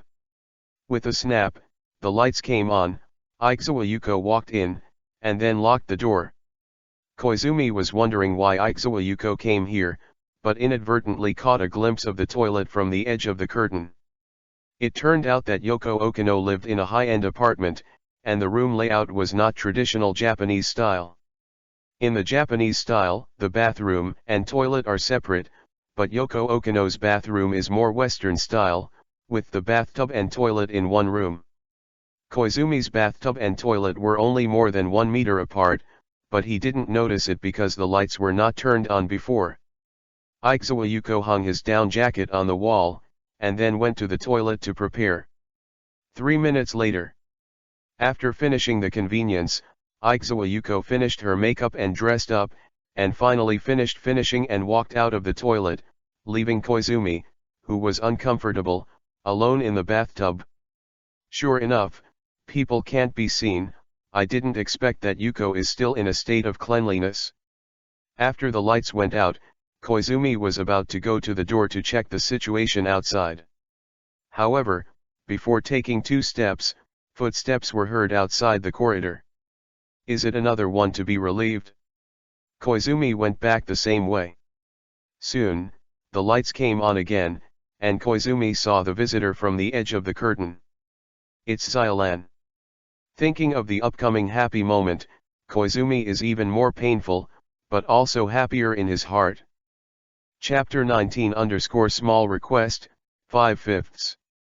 Actually, what I want to say is not like this. After being taken over by Keilan, Kogoro Mori was also wiser when he spoke. If Mr. Yamagishi is a prisoner, he would ask us to find the body, should have prepared evidence of his innocence in advance. Miss Yoko, you are the same, because the first person who will be suspected is the owner of this room, so we will never let us visit at this time. Seeing that both Yamagishi and Yoko were ruled out by Mori Kogoro as the murderer, Officer Higurashi said, "So, is the culprit Miss Aizawa Yuko?" "Actually, it's not her." Mori Kogoro continued, "If Miss Yuko was forced to kill because of a situation, she would never say that she has ever met a victim." Seeing that the last suspect was also ruled out, the police officer Niguro suddenly became puzzled. "According to you, who is the murderer?" "The murderer is the victim, Akira Fuji himself." Kogoro Mori gave an answer that everyone couldn't believe. "I should have known for a long time that this guy Kogoro will only make the case more and more chaotic." Police officer Niguro twitched his horns twice and couldn't help but complain, "Little Goro, you said this person committed suicide, so do you have any evidence? Besides, how can a normal person stab himself in the back? As for your conclusion, I believe that the murderer is one of the 3 suspects. What you said just now is just speculation, and there is no direct evidence to prove that they are not murderers." Officer Higurashi swept over Yamagishi, Yoko, and Yuko with his stern eyes. "Normal people can't stab themselves in the back, and it's normal for the police officer Higuro to have such doubts." The voice came from behind Mori Kogoro again. "However, if you prepare in advance, you can achieve the situation of stabbing yourself in the back." "Not impossible." "How to prepare?" Inspector Riguro asked immediately. The deceased first fixed the handle of the knife to the floor with ice cubes, then stood on a chair and fell directly from behind, so that the knife naturally forked on his back. The reason why the temperature of the air conditioner in this room is so high is also deliberately set by the deceased, in order to make the ice cubes melt and evaporate quickly in the high temperature, thus forming the illusion that someone attacked the deceased from behind and caused his death. After listening to Mori Kogoro's explanation, everyone felt reasonable. Although the method is clear, the police officer Higaku still has many questions in his heart. "Wait, Maori brother, although your reasoning is very reasonable, why did Fuji Minji pretend to be the Yoko he killed?" Keilan continued to use the bow tie voice changer to say, "Keilan told me just now that he found that Miss Yoko's manager, Mr. Yamagishi, pretended to fall and took a few hairs from the deceased's hand. I'm afraid the owner of those hairs is Miss Yoko. Right?" Officer Higashi stared at Yamagishi Iaki and asked, "Mr. Yamagishi, did you really do this just now?" I Yamagishi Ag hesitated for a while, and finally nodded his head. "Yes, I thought it was Yoko who killed Fuji Akira just now, so I just..." Hearing this, Yoko Okino's tears flowed out at once. "But, why did Minji frame me in this way?" "This is probably because he still loves you deeply," Mori Kogoro continued. "I wonder if you have noticed that Miss Yuko and Miss Yoko have very similar statures, especially their backs, which are almost exactly the same. If I'm right, the motive of Fuji Akiyoshi's suicide this time should be that he wanted to come here to find Miss Yoko to show his heart, but he met Miss Yuko, who accidentally broke into the room, and mistook her for her. "It's Miss Yoko." However, Akiyoshi Fuji's actions frightened Miss Yuko, causing her to hurriedly push away and run away. Perhaps it is precisely because of this that Akiyoshi Fuji's love for Yoko has turned into resentment and despair. The anger in his heart can be seen from the broken picture frame next to the TV cabinet. As for the strands of Miss Yoko's hair, Akiyoshi Fuji can easily find them on the sheets or dresser. After listening to this, Xiaolan said with some disgust, "Because I couldn't get Miss Yoko's love, so I tried my best to destroy her. This kind of man is really disgusting. But at the beginning, he was the one who broke up first. Why did you treat me like this?" Yoko Okino said in a puzzled way. At this time, Yamagishi finally revealed the truth. "Actually, it was I who asked Fujiminji to leave Yoko voluntarily, so he broke up with Yoko. This is all to not affect Yoko's development." Yoko Okino looked at Iaki Yamagishi with a face full of surprise, and murmured, How could this be? Report to the police officer." A diary was found at Mr. Fuji's house. A police officer handed a diary to the Higoku police officer. According to the record in the diary, Mr. Tengjong has been thinking about it since he broke up with Miss Yoko. "Even if it will ruin her life as an idol, I have made up my mind to do so, and Yoko will definitely come back to me again. I'm going to tell Yoko that without her, it's impossible for me to live." After reading the last paragraph in the diary, Officer Higoku closed the diary.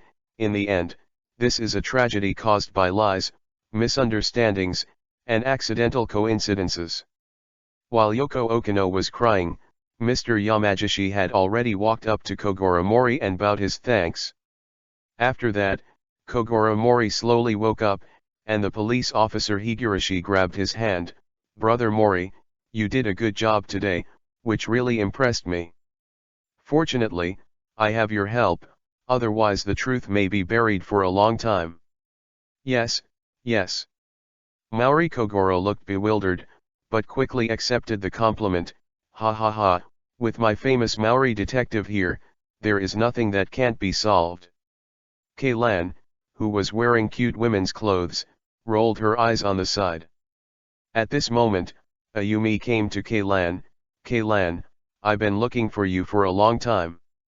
Shall we go to the toilet together?" "Why are you looking for it? The bathroom is over there." Keilan wondered why Ayumi was pulling herself with her, and then she remembered that she was a girl now. However, Keilan still thought that he was a man, and it was not easy to go with a girl, so he had to point out the location of the toilet. "Keilan, I'm afraid alone, can you come with me?" Ayumi said pitifully, just clutching the corner of Keilan's skirt. Seeing Ayumi's legs that were about to cross together, Keilan knew that Ayumi was in a hurry, and said helplessly, "Okay, I'll go with you." Chapter 20 What kind of fake medicine are you taking? 1/5. "Keilan, won't you go in with me?" Ayumi said with some fear. "Don't worry, I'll be guarding outside the door, there will be no problem." Keilan comforted. Hearing Keilan's words, Ayumi cautiously walked into the door. To be honest, Koizumi still thinks the little lowly Ayumi is cute, but Ayumi's fate in Kellen's world is not good. From the plot, it is easy to know that Ayumi likes Conan, but Conan is not a lolicon, and secondly, there is a chance to restore the adult, so I have not paid much attention to Ayumi. It's better now, if Keilan really becomes a girl, then Ayumi and her will become good best friends. Since Ayumi was not very tall and there was no small stool next to her, it took her a while to finish. But it was precisely because of this that Koizumi took a closer look. But then Keilan also came in. However, Keilan was different from Ayumi. She was agile and easily climbed onto the toilet, and quickly resolved her inner urgency. But in the process, Koizumi discovered a shocking fact. I didn't expect Conan and Kanan to actually become Keilan. Seeing Keilan's feminine characteristics like Ayumi, Koizumi was at a loss at how to describe his feelings. Fuja Minji's suicide case finally came to light. After Xiolan and Mori Kogora accepted Miss Yoko's thanks, they left with Keilan and the other 3 children. Although the scene was almost cleaned up, after all, a person had just died in the room, so Yoko Okino naturally didn't want to sleep here tonight. He quietly came to the door and heard the conversation between Yoko Okino and Iaki Yamagishi. "I've finally cleaned up that annoying guy." At this time, Yoko Okino's face was completely absent from the usual sweetness and cuteness, and even a little ruthless. If it weren't for that guy Mori Kogora, Aizawa Yuko would definitely not be so easy to get out. Iaki Yamagishi timidly knelt down in front of her, and said fearfully, "It is said that Kogora Mori is the most confused detective, but I didn't expect it to happen this time, and just let Aizawa Yuko get rid of the suspicion. If I had known, I wouldn't have looked for him. Humph, it's only a matter of time before Aizawa Yuko gets rid of." Okino Yoko seemed to think of something, and suddenly showed a cruel smile. "Remember to go to Mori Kogora next time." Why didn't he want today?" Yamagishi asked inexplicably. "Why are you asking so many questions? Hurry up and find me a hotel. I don't want to stay in such a dirty place." Yoko Okino said a little irritably, and then left the room with Iaki Yamagishi. In the darkness, there was a sudden sigh. "I didn't expect this to be a simple suicide case." Because he had read the story in the plot, Koizumi preconceived that this was just the behavior of Fuja Akira to frame Yoko Okino by committing suicide. But with Yoko Okino's true face revealed, and Iaki Yamagishi's dangerous face, Koizumi began to reflect on the suicide case. First, Yoko Okino invited Mori Kogora to investigate the harassment incident, but as soon as he entered the door, he found the dead Fuja Akiyoshi.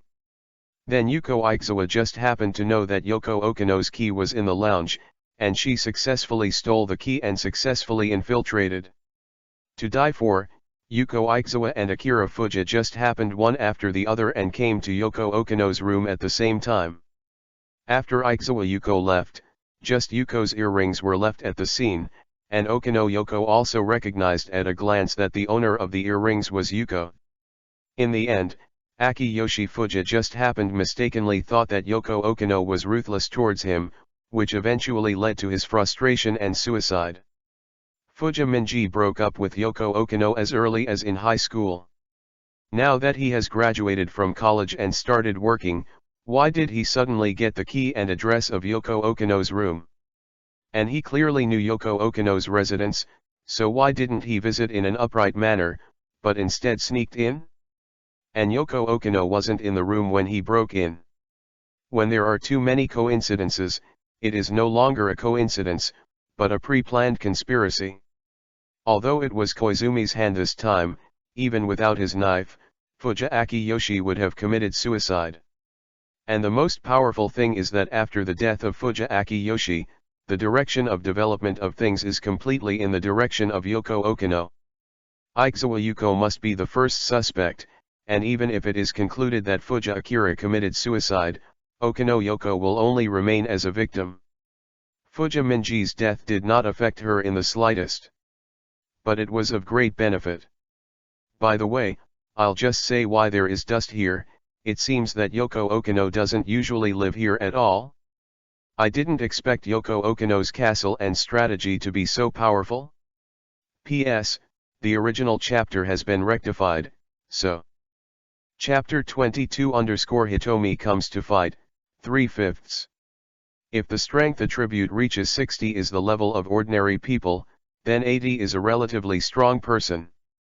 If the strength attribute reaches 100, then its strength is almost the same as that of a muscular man in a gym, and for professional weightlifters, their individual attribute is only 120. Now Koizumi's strength, spirit, and agility attributes have all reached nearly 100. It can be said that his physical quality has far surpassed that of ordinary people.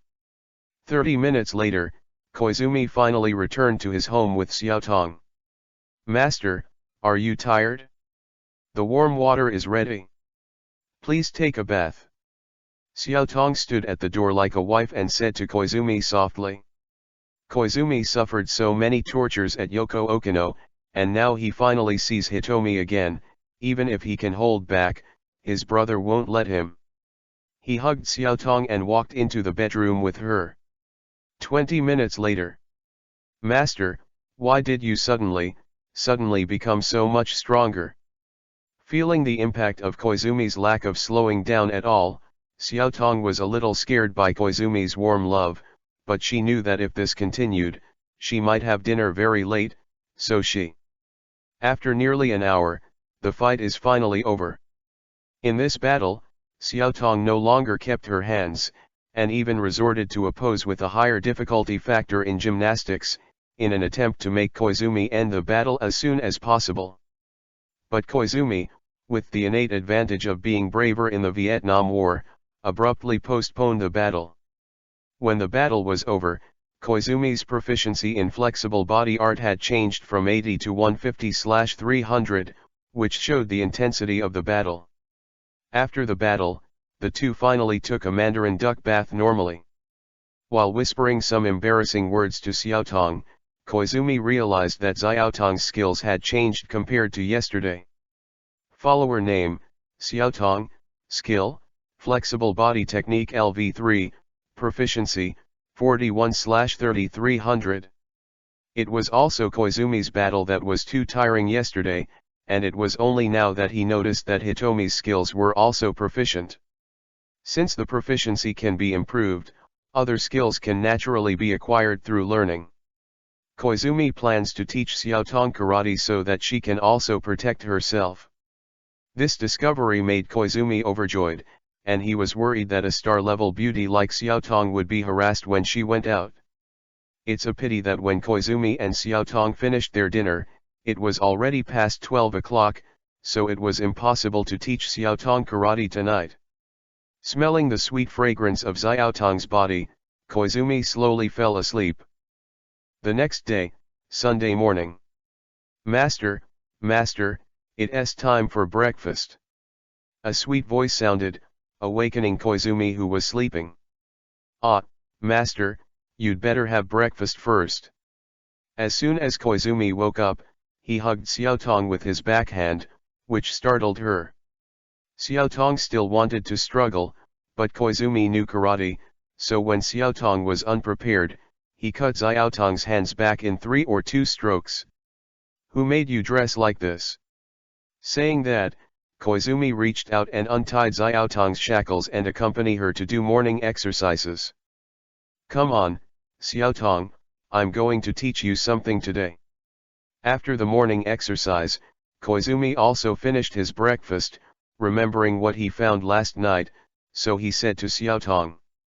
Considering the sweating during karate practice, and the fact that Hitomi's current clothes are not too big, reluctantly wearing them will only hinder the movement, so the two of them are not wearing at this time.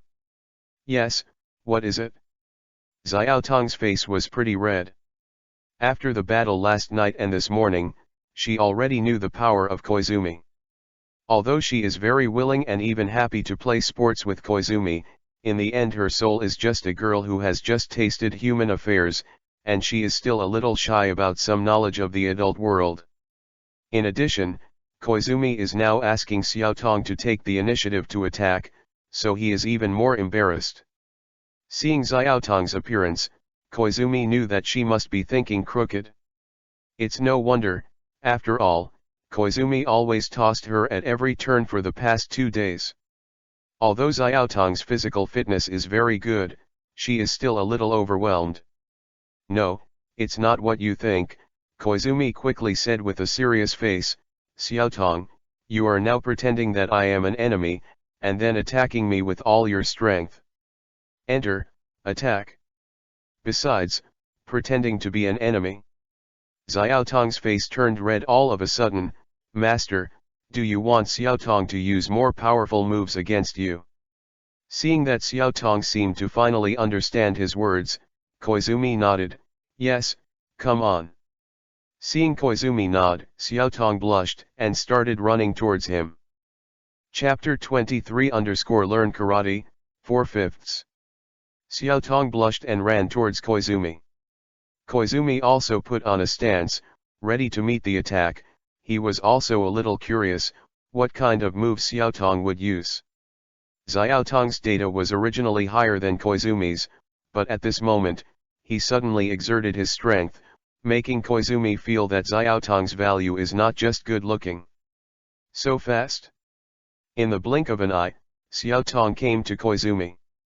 Gu Quan crossed his arms and was about to resist Xiaotong's attack, but Xiaotong suddenly jumped up, his legs wrapped around Gu Quan's waist, and the whole body hung on him. Feeling the sinking of his body, Koizumi prepared to push away Xiaotong, who was in front of him, with both hands. Unexpectedly, Xiaotong's upper body suddenly bent down, his hands supported the floor, and an iron bridge avoided Koizumi's attack. Immediately afterwards, Xiaotong's hands supporting the floor exerted strength again, and bounced her upper body back in front of Koizumi at a faster speed. Koizumi's hands hadn't been retracted at this time, but Xiaotong's hands were already hanging around his neck. Then, a soft touch drowned Koizumi's face. Just as Koizumi was thinking, the softness on his face slowly moved down, and then Koizumi's pretty face appeared. At the same time, Koizumi felt a burst of warmth. So accurate. Afterwards, Xiaotong exerted force on his legs, and his body rose again. When the spear was unsheathed, the softness covered Koizumi's face again, going back and forth like this. Only Xiaotong's outstanding data and a flexible body technique with a level of 3 can control this kind of precision operation. Koizumi also knew at this time that Xiaotong still misunderstood his words. However, this movement is indeed more powerful. Under the active attack of Xiaotong, Koizumi's mind to teach her karate was also worn down, and now he started to fight with guns. After the battle. Host, Koizumi I, Skill, Flexible Body Technique LV1, Proficiency, 230/300. Koizumi had a headache when he looked at the proficiency of the skill. Although Ting wanted to improve this skill, it was more important to teach Xiaotong karate now. So after the shootout ended, Koizumi took advantage of the rest of the two to finally explain to Xiaotong what he meant by offensive and battle, and then when Xiaotong was blushing with embarrassment, teach her some basics of karate. With an intelligence attribute of 100, Hitomi can easily remember the skills Koizumi said. Thanks to their good physique, the two recovered a lot of strength after resting for less than half an hour and began to practice. Well, start practicing karate, nothing else. 2 hours later, Xiaotong's karate level has been officially upgraded to the first level. To be able to learn karate so quickly, in addition to Xiaotong's intelligence attribute that has reached 100, her extraordinary strength, physique, and agility also allow Xiaotong to withstand more intense battles. Coupled with the fact that Xiaotong herself has reached the level 3 flexible body technique, she can even make some changes in the middle that ordinary people can't achieve. Although these changes are still a bit reluctant to use now, Koizumi believes that when Xiaotong karate is upgraded to an advanced level, it will definitely become more powerful. Looking at the time, it was already 12 noon. This was also the first Sunday when Koizumi came to the world of Conan. Since there was no class, he took Xiaotong out for lunch. Of course, before going out to lunch, Koizumi thought it was more important to buy some suitable clothes first. Xiaotong's clothes are all worn before, and they don't fit the size now. And apart from Xiaotong, Koizumi didn't have any other clothes besides the school collar that the system gave him when he reconstructed his body. 10 minutes later, the two took a taxi to a nearby commercial street. Koizumi held Xiaotong's hand and was about to walk into a fancy-looking shop. "Master, let's buy clothes in another place. Marathon department store is good." Xiaotong suddenly stopped and said to Koizumi. "Didn't I just say that you want to call me Koizumi-san?" Koizumi turned his head and pinched Xiaotong's face lightly. "If I hear you calling my master again, I'll punish you right away." Gu Quanyi leaned against Xiaotong's ear and deliberately emphasized the pronunciation of the word punishment. "Master, how are you?" Xiaotong naturally understood what the punishment Koizumi said, and her ears turned red with shame. Chapter 24 _ A chance encounter with Suzuki daughter, 5/5. Lord, Guquan brother. Xiaotong quickly changed her words. After a while, Xiaotong's small face returned to normal, and he said hesitantly, "Brother Koizumi, let's go to the Marutan department store, and we can also buy some ingredients to go home." Marutan department store is at the other end of the commercial street. It is the largest and most famous department store nearby, famous for its cheap and beautiful quality. Koizumi knew that Xiaotong was thinking of him. After all, in such a high-profile clothing store, the price of clothing is far more expensive than ordinary ones. Xiaotong was also a student before, and her spending power was naturally limited. In addition, Koizumi is also a student now, so it is normal for Xiaotong to have such concerns. The day before yesterday, Koizumi was still thinking of ways to make money, but he just made nearly 300 million yen last night, and now it's not worth it for such a high consumption shop. Besides, Xiaotong is already his woman. How can Koizumi let her wear those ordinary clothes that are all over the street? Otherwise, Xiaotong's star-level face will be wasted in vain. Don't worry, your brother Koizumi's money is now enough to buy all the clothes in this store. Koizumi touched Xiaotong's head dotingly and said softly. Master is so kind to Xiaotong. Xiaotong hugged Koizumi's arm and said happily.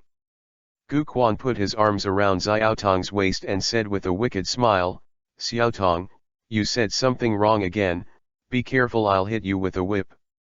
Humph, anyway, even if Xiaotong did not make a mistake, the master will beat me with a whip at night, so I'm not afraid. This time Xiaotong not only was not afraid of Koizumi's smirk, but had a grinning look on his face. Hearing Xiaotong's bold words, Koizumi was speechless. Why did that shy little pupil suddenly become so bold? Koizumi muttered in his heart. However, this is fine, the confident Xiaotong is more beautiful and charming. Although Xiaotong was not afraid of Koizumi's punishment, after Koizumi's repeated instructions, he finally agreed to call him Koizumi's brother in the presence of others.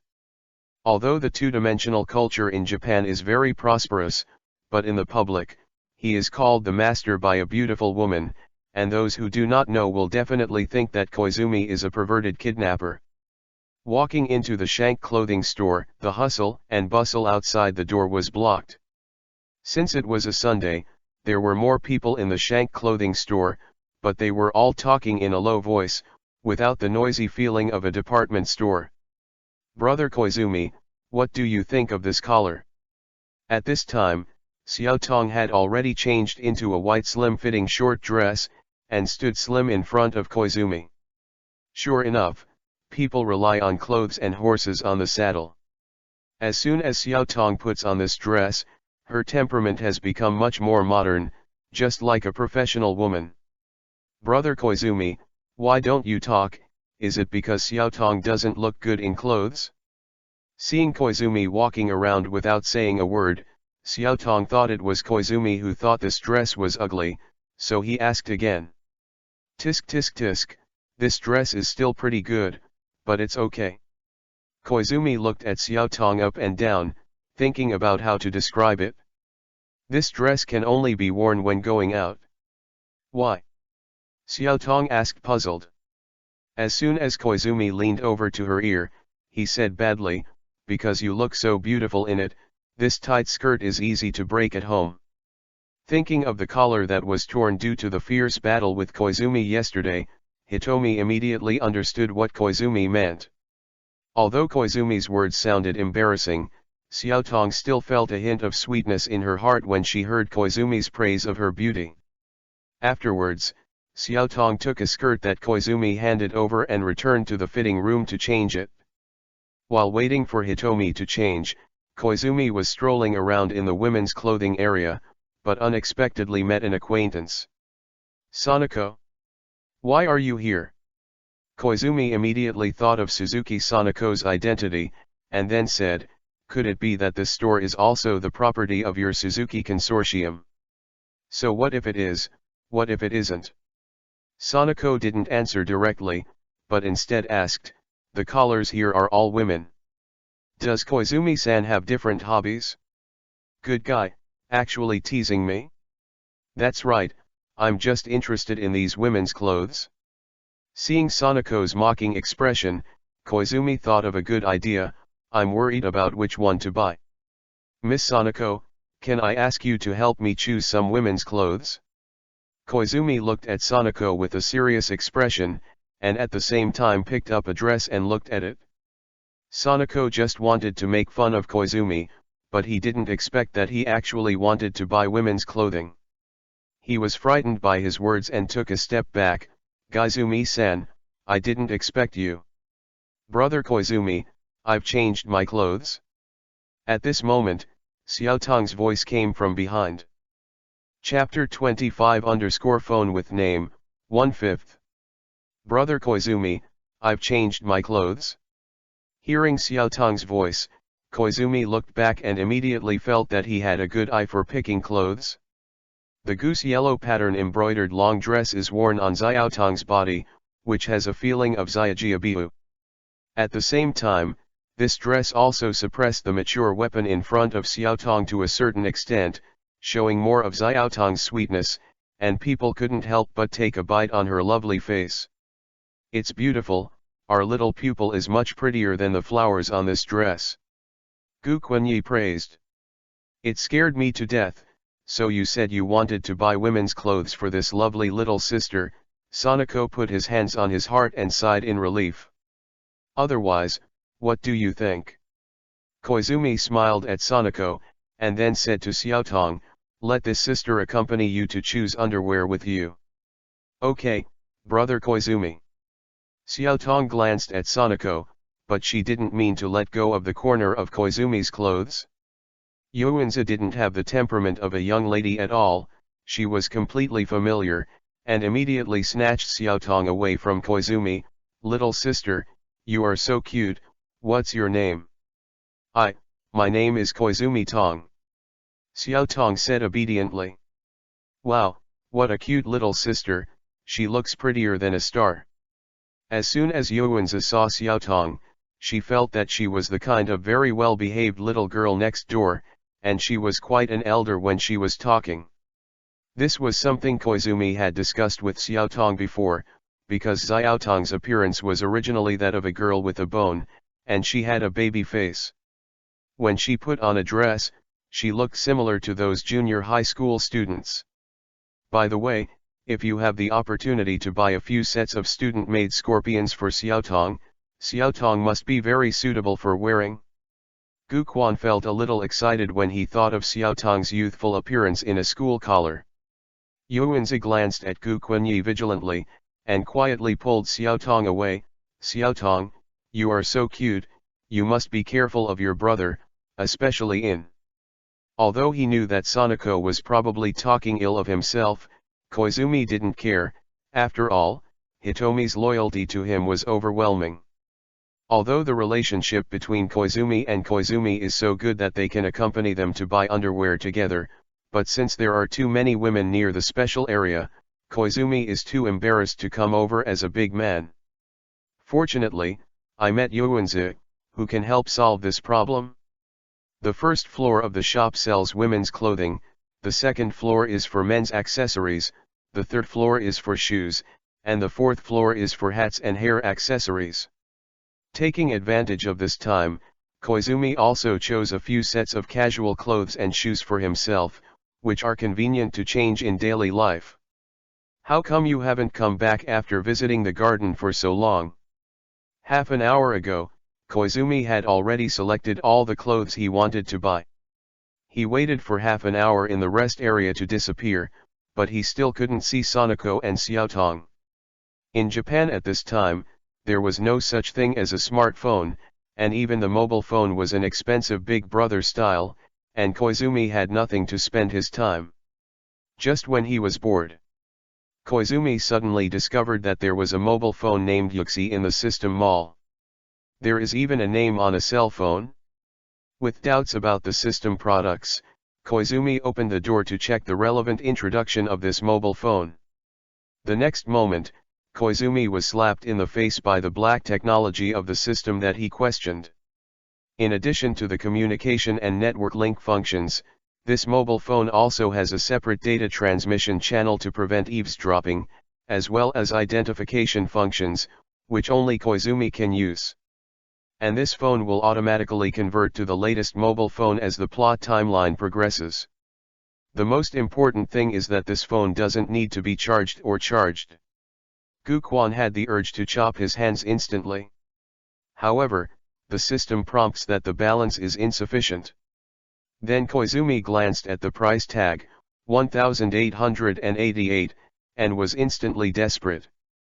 Forget it, let's go back to Yuanzi to buy a lighter mobile phone, except that it can't be placed in the system item bar, which is similar. Only the goods purchased from the system can be placed in the item bar, like the key of Xiaotong's house and the 300 million cash are in the item bar. If you want to put real items into the inventory, you need to consume a certain amount of black hand points. Generally speaking, the more complex the functions and the larger the size of the items, the more points are consumed. While waiting for Sanako and Hitomi to return, Koizumi got bored and started to count the number of squares in his item column. 1231002003001002000. It's just that the more Koizumi counts, the more grids he finds. When the count reached 9,999, Sanako and Hitomi finally appeared in front of Koizumi again.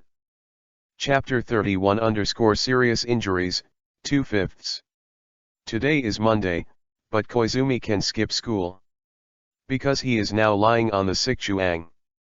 After Koizumi killed Cabana last night, the police arrived quickly.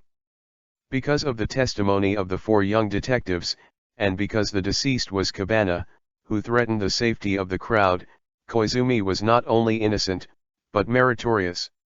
The 4 members of the juvenile detective team were sent home after being questioned for their testimony, and Koizumi was also sent to Rice Flower Hospital for treatment. Mr. Koizumi, although the operation was successful, it's only the 2nd day, and the wound has not yet begun to heal. Do you really want to leave the hospital now? Hasegawa stared at Koizumi seriously. Hasegawa is Koizumi's attending physician, so he naturally knows Koizumi's current physical condition. Cabana's shot almost completely shattered Koizumi's shoulder collarbone, and his muscles and nerves were severely damaged. The success of the operation he just said only meant that Koizumi's shoulder was still connected to his body. Just together. With this level of injury, even if the wound recovers, Koizumi will not be able to use his left hand, and he will not even have the strength to hold a bowl. But at this time, a nurse told him that Koizumi was going to go through the procedures for leaving the hospital. Hasegawa has seen many people who were injured because of their courageous actions. Most of their injuries were serious enough to affect their normal life and even leave them disabled. In the end, these people are often depressed and give up on themselves. Dr. Kang, I know you're doing it for my own good. Koizumi gave him a slight smile, but I'm really in a hurry to be discharged from the hospital. Don't worry, I'll take care of my own body. After speaking, without waiting for Hasegawa to speak, Koizumi walked out of the ward with the help of Hitomi. Mr. Koizumi, who are you? At the door of the ward, 2 police officers looked at Koizumi in surprise. What's wrong? It's because the investigation last night was not complete. Do you need my continued assistance? Koizumi said lightly. Of course not. Mr. Koizumi eliminated harm for the people and protected his 4 children regardless of his own safety. This is unquestionable. One of the police officers shook his head quickly. Another police officer looked at Koizumi with admiration. Actually, we have a pennant to hand over to Mr. Koizumi today. The police officers will be there at noon, and there will be TV interviews and group photos. Hearing this, Koizumi frowned slightly. He never liked this kind of contrived behavior, and it didn't have any substance at all. I accept the pennant, and the interview and group photo will be waived. Now I just want to go home to recuperate, goodbye. As soon as Koizumi finished speaking, he turned around and left. The two police officers didn't dare to embarrass Koizumi, a meritorious patient, and could only report the situation to their superiors as soon as possible. With Hitomi's company, Koizumi, whose left shoulder was tied like a mummy, finally returned home. And, it's a new home. This is what Koizumi Ichi asked Sanako to help find yesterday. As the second lady of the Suzuki group, Sanako easily found a house that met Koizumi's requirements. This house is located in the residential area between Xiolan's house and the new family. It only takes 10 minutes to walk to the Maori detective office or Dr. Agaza's house. The house is so neat and tidy around it, it doesn't look like a place where no one lives. Koizumi looked at the two-story Japanese-style house. If it wasn't for the word Koizumi written on the sign at the door, he almost thought he had gone to the wrong place. Yeah, I was also surprised when Sister Sanako brought me here yesterday. Xiaotong took out the key and said while opening the door, but Sister Yuanza said that even if the building under their family is vacant, someone will clean it regularly every month. So it turns out, the Suzuki Foundation services are really in place. Looking at the brand new furniture and clean rooms, Koizumi couldn't help but sigh. Just yesterday after Sanako, Xiaotong, and Xiolan finished drinking coffee and chatting, Sanako brought Xiaotong here to start the arrangement. According to Xiaotong, it only took Yuanza 2 hours to arrange the complete set of furniture, and even the things in Xiaotong's previous apartment were transferred. These bandages are really in the way and can finally be removed. As soon as Koizumi walked to the backyard, he began to untie the thick bandage layer by layer. Master, is your injury really healed? Xiaotong looked at Koizumi Ichi worriedly. She heard the news of Koizumi's injury last night, and was so worried that she almost couldn't sleep. If Koizumi didn't comfort her on the phone, I'm afraid Xiaotong would have gone to the hospital last night to guard Koizumi. Ah! It hurts. Koizumi suddenly frowned, clutching his shoulders and shouting in pain. Xiaotong was startled by his action, and hurried to his side. Master, what's wrong with you, or we should go back to the hospital for further treatment. Actually, it's not very painful, but I'll have to trouble Xiaotong to help with the treatment in the future. Master, please don't say that. I'm very happy to be able to help Master Xiaotong. Why would you feel troublesome? Xiaotong helped Gu Quanyi and looked at his wound with concern. How can Xiaotong help the master to recover quickly? A triumphant smile in the corner. It's very simple, just do it. What? Xiaotong looked at Koizumi blankly, not understanding what he meant. That's it. Koizumi's hand has moved flexibly. Do what you like to do. But master, your injury. Xiaotong was still waiting to speak, but Koizumi had already sealed Xiaozui, and her evil had also fallen into Koizumi's control. Gu Quanyi immediately realized that this was still a backyard, and I was afraid that someone would accidentally see it. He took Xiaotong into the bedroom with the princess hug. The daily battle of the Koizumi family begins. Chapter 33 Whose chocolate? 4/5. The time to recuperate at home goes by quickly, and the weekend is almost here in the blink of an eye. In the past few days, Koizumi and Xiaotong not only lived a happy life and unlocked more and more exciting poses, but also practiced and polished their skills every day. After a few days of training, due to some well-known reasons, Koizumi's pliability skills first reached level 3, and then karate was also raised to level 3. For general skills, skill entry requires 100 proficiency, at which time the skill level will become LV1. From level 1 to level 2, 300 proficiency is required, and from 2 to 3, 900 proficiency is required. Since it takes 2000 proficiency to upgrade from skill level 3 to level 4, when Koizumi is raised to level 3, Hitomi's flexible body technique is still level 3. But even so, Xiaotong's skill proficiency is a lot ahead of Koizumi's, and now he is only a few hundred experience short of being able to raise the flexible body technique to level 4. In addition, Xiaotong's karate has also reached level 2, and only 200 or 300 experience can be improved to level 3. At this time, Koizumi's physical condition is: Host, Koizumi. Strength, 95. Constitution, 95. Spirit, 110. Agility, 100. Skills, Flexibility LV3, Karate LV3, Gunfighting LV1. Black Kunt points, 520. And Xiaotong's attributes have become: Follower name, Xiaotong. Race, human. Gender, female. Favorability, 100. Strength, 110. Constitution, 115. Spirit, 100. Agility, 100. Skills, Flexibility LV3, Karate LV2. It can be said that in terms of attributes alone, Xiaotong's physical strength is even better than Koizumi's. However, since Koizumi has a whip specially designed to deal with her, he can always make Xiaotong be defeated and beg for mercy.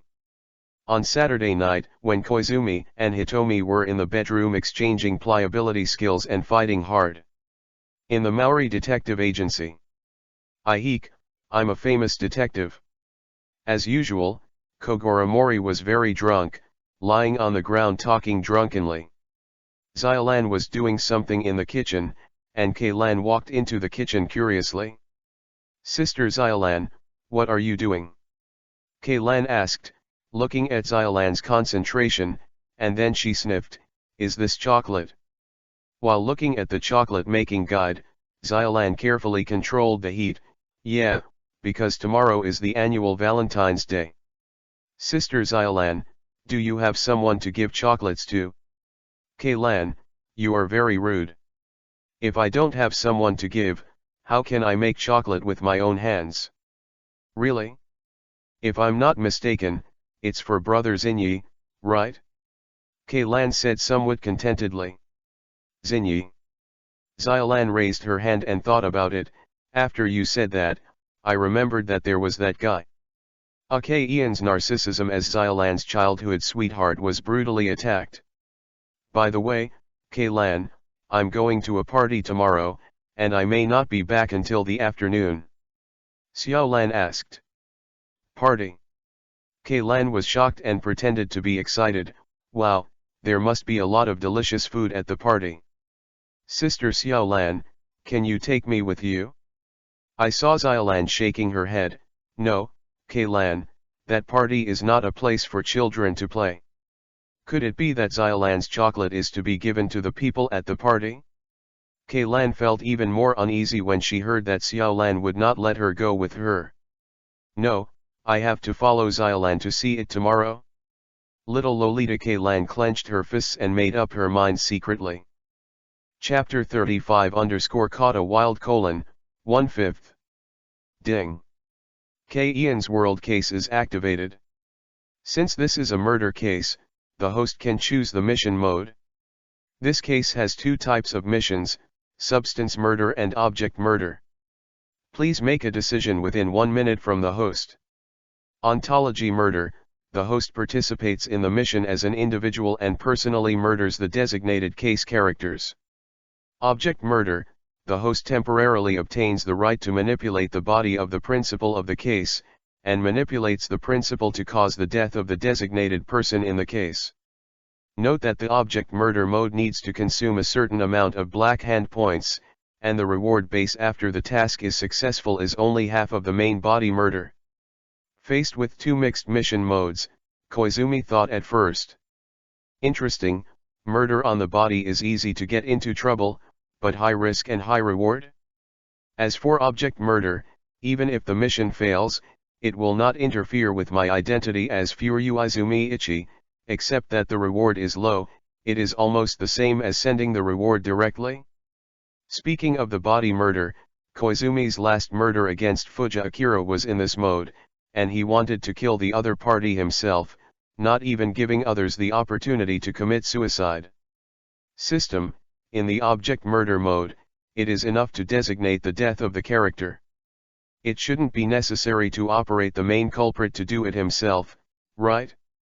Object murder mode: as long as the designated character dies, even if someone else kills the target, as long as the main culprit manipulated by the host is not identified as the murderer, the mission is considered successful. Hearing this, Koizumi has already made up his mind. I choose object murder mode. Ding. 100 black cunt points have been deducted, and the objective murder mission is being generated. Ding. Murder mission has been generated. Object principle: Minagawa Seiri. Mission objective: Minagawa Katsuhiko. Failure condition 1: the host body or Minagawa Seiri is identified as the murderer. Failure condition 2: Minagawa Katsuhiko did not die in the party. Failure condition 3: Minagawa Seiri dies. Note that if any of the failure conditions are met, the task is judged to have failed. I deducted 100 black hand points without letting main confirm it. It's really black. As soon as Koizumi listened to the system prompt, he immediately felt that he had a spiritual connection with the woman kneeling across from him, and there was a familiar feeling of being manipulated at will. Oh, it's really bothering Auntie, I'm sorry. Wakamatsu scratched his hair and laughed. Hearing Wakamatsu's name, Sanako was surprised. Ah. So this is Mr. Minagawa's mother? She looks so young. This lady speaks so sweetly. An idea suddenly appeared in Koizumi's mind, but he did not dispel the idea, and the next moment. This lady's words are so sweet. Minagawa Seiri smiled reservedly. At this moment, a young child's voice sounded, "Mom, I also want to play together, okay?" When Xiolan turned her head, she saw an innocent little boy running out from behind the sofa, looking at Minagawa Seiri excitedly. "Ajin, go back to the room." Minagawa Katsuhiko looked a little unhappy, and said to the little boy in a rough voice, "Don't get in the way here." Being reprimanded by Minagawa Katsuhiko, Zyajin's original excited appearance was like an eggplant beaten by frost, and he came down. So this is Mr. Minagawa's younger brother, so cute. Xiaolan looked at Xiaojin with a smile. But Sanako looked back and forth on Minagawa Katsuhiko and Zyajin's faces. Zyajin, does NT seem to look like Mr. Minagawa? Minagawa Katsuhiko didn't answer Sanako's words, just silently took out the lighter, lit a cigarette, and began to breathe out fog. "Kayon, I'm not against you smoking, but you have to take care of your body, and it will be healthier to smoke filtered cigarettes." Koizumi tried to pour his thoughts into Minagawa Seiri's consciousness through the spiritual channel. "Kayon, I'm not against your smoking." Minagawa Seiri suddenly felt that she was going to say something, "It's just that you have to take care of your body, and it will be healthier to smoke filtered cigarettes." "Humph, it's not your turn yet." Minagawa Katsuhiko took a deep breath and turned his head away disdainfully. Seeing Minagawa Katsuhiko ignoring herself, Minagawa Seiri shook her head with a sigh, and then walked back to the kitchen to prepare dessert. It was only when Minagawa Seiri passed by the straight road, she said softly, "The cigarette with the filter will not hurt the body too much." Jideo, who had been silent during the party, suddenly shook his body. "I have reminded you, know what to do?" Seeing Zaidu's reaction, Koizumi smiled meaningfully. "By the way, Auntie, I have a friend who also wants to attend this party, you won't mind." Koizumi suddenly stopped Minagawa Seiri, who was about to go back to the kitchen. "Of course not, I don't know where Mr. Koizumi's friend is." Minagawa Seiri smiled kindly. Regardless of thoughts, actions, or words, Koizumi felt that Minagawa Seiri was simply another self. As long as Koizumi is willing, he can even let Minagawa Seiri go to the bathroom for a shot. Of course, in this process, Koizumi needs to shield the feelings from Minaga-Seiri, otherwise Koizumi will deeply understand what it feels like to fuck himself. Xiaolan looked at Gu Quanyi in surprise. Gu Quan-kun, did you invite someone else? Why didn't you let him join us at the beginning?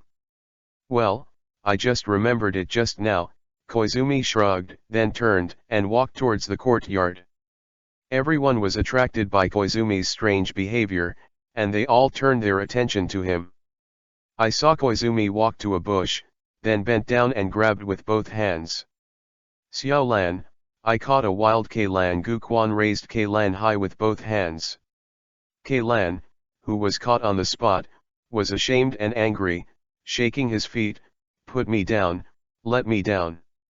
Xiaolan immediately thought of Keian's shouting about going to the party last night, and knew that Keilan came with her. Little sister, come in quickly, I just happen to have a lot of dishes, so you can also help to taste it. Minaga-Seiri lightly covered her zy and smiled. As soon as Gu Quan put Keilan down, he touched her little head.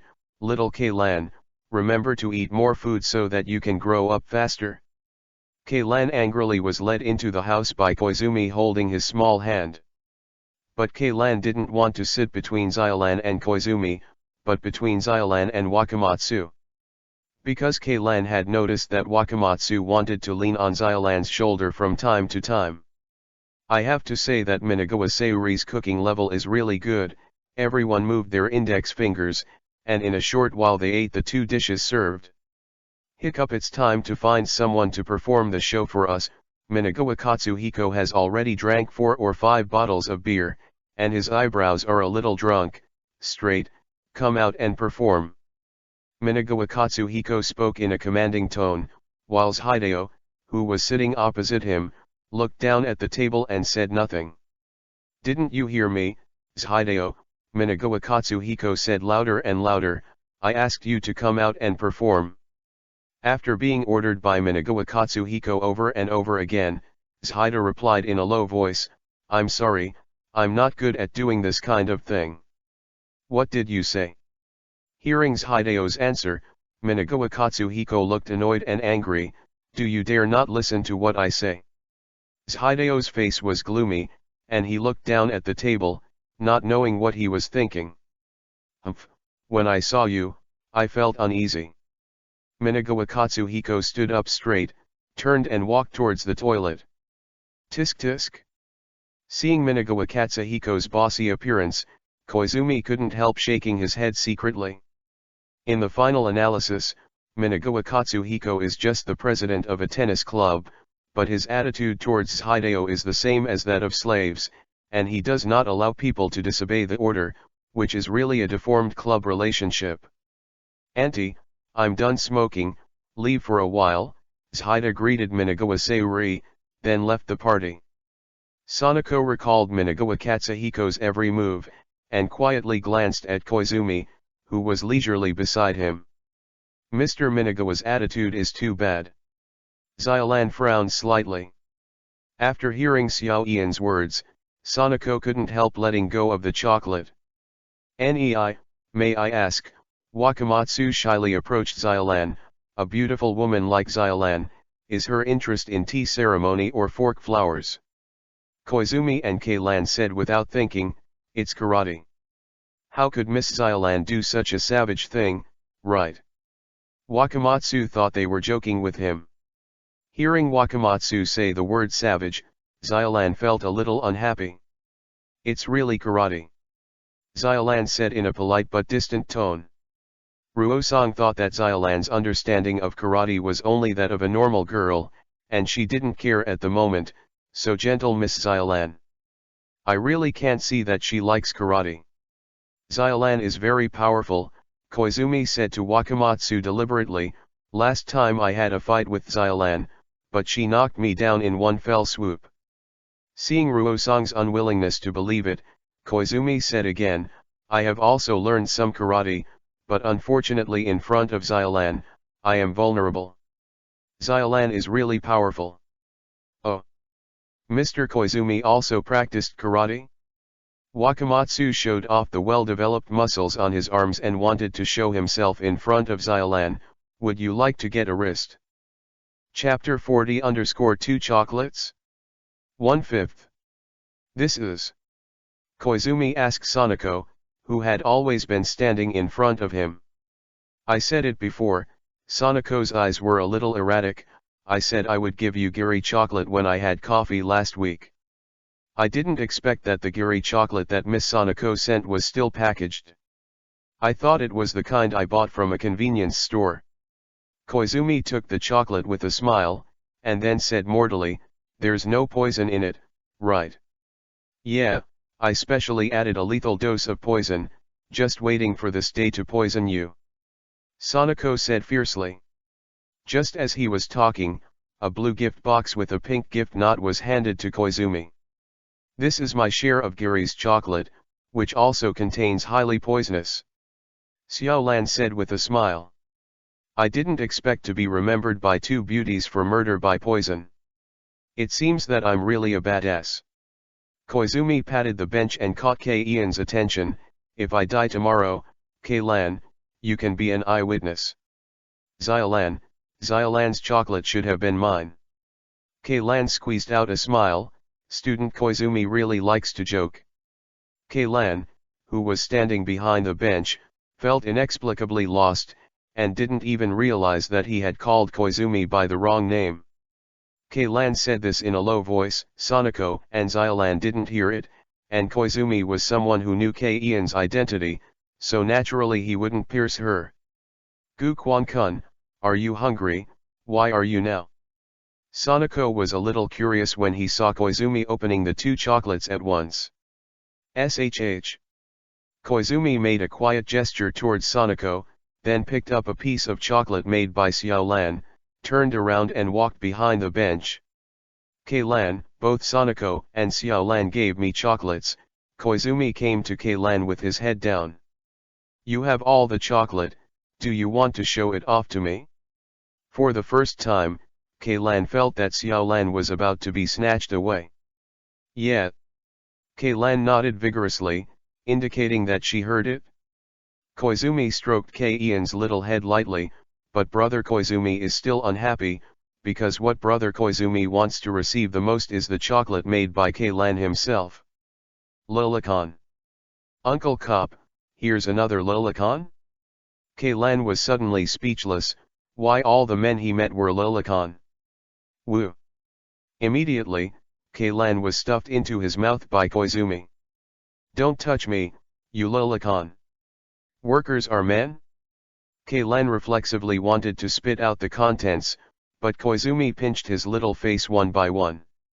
Brother Koizumi gave Kei-Lan a piece of chocolate today. When Kei-Lan grows up, remember to give Brother Koizumi a whole box. Koizumi took Kei-Ian's hand and led her back to the bench. Is this the feeling of myocardial infarction?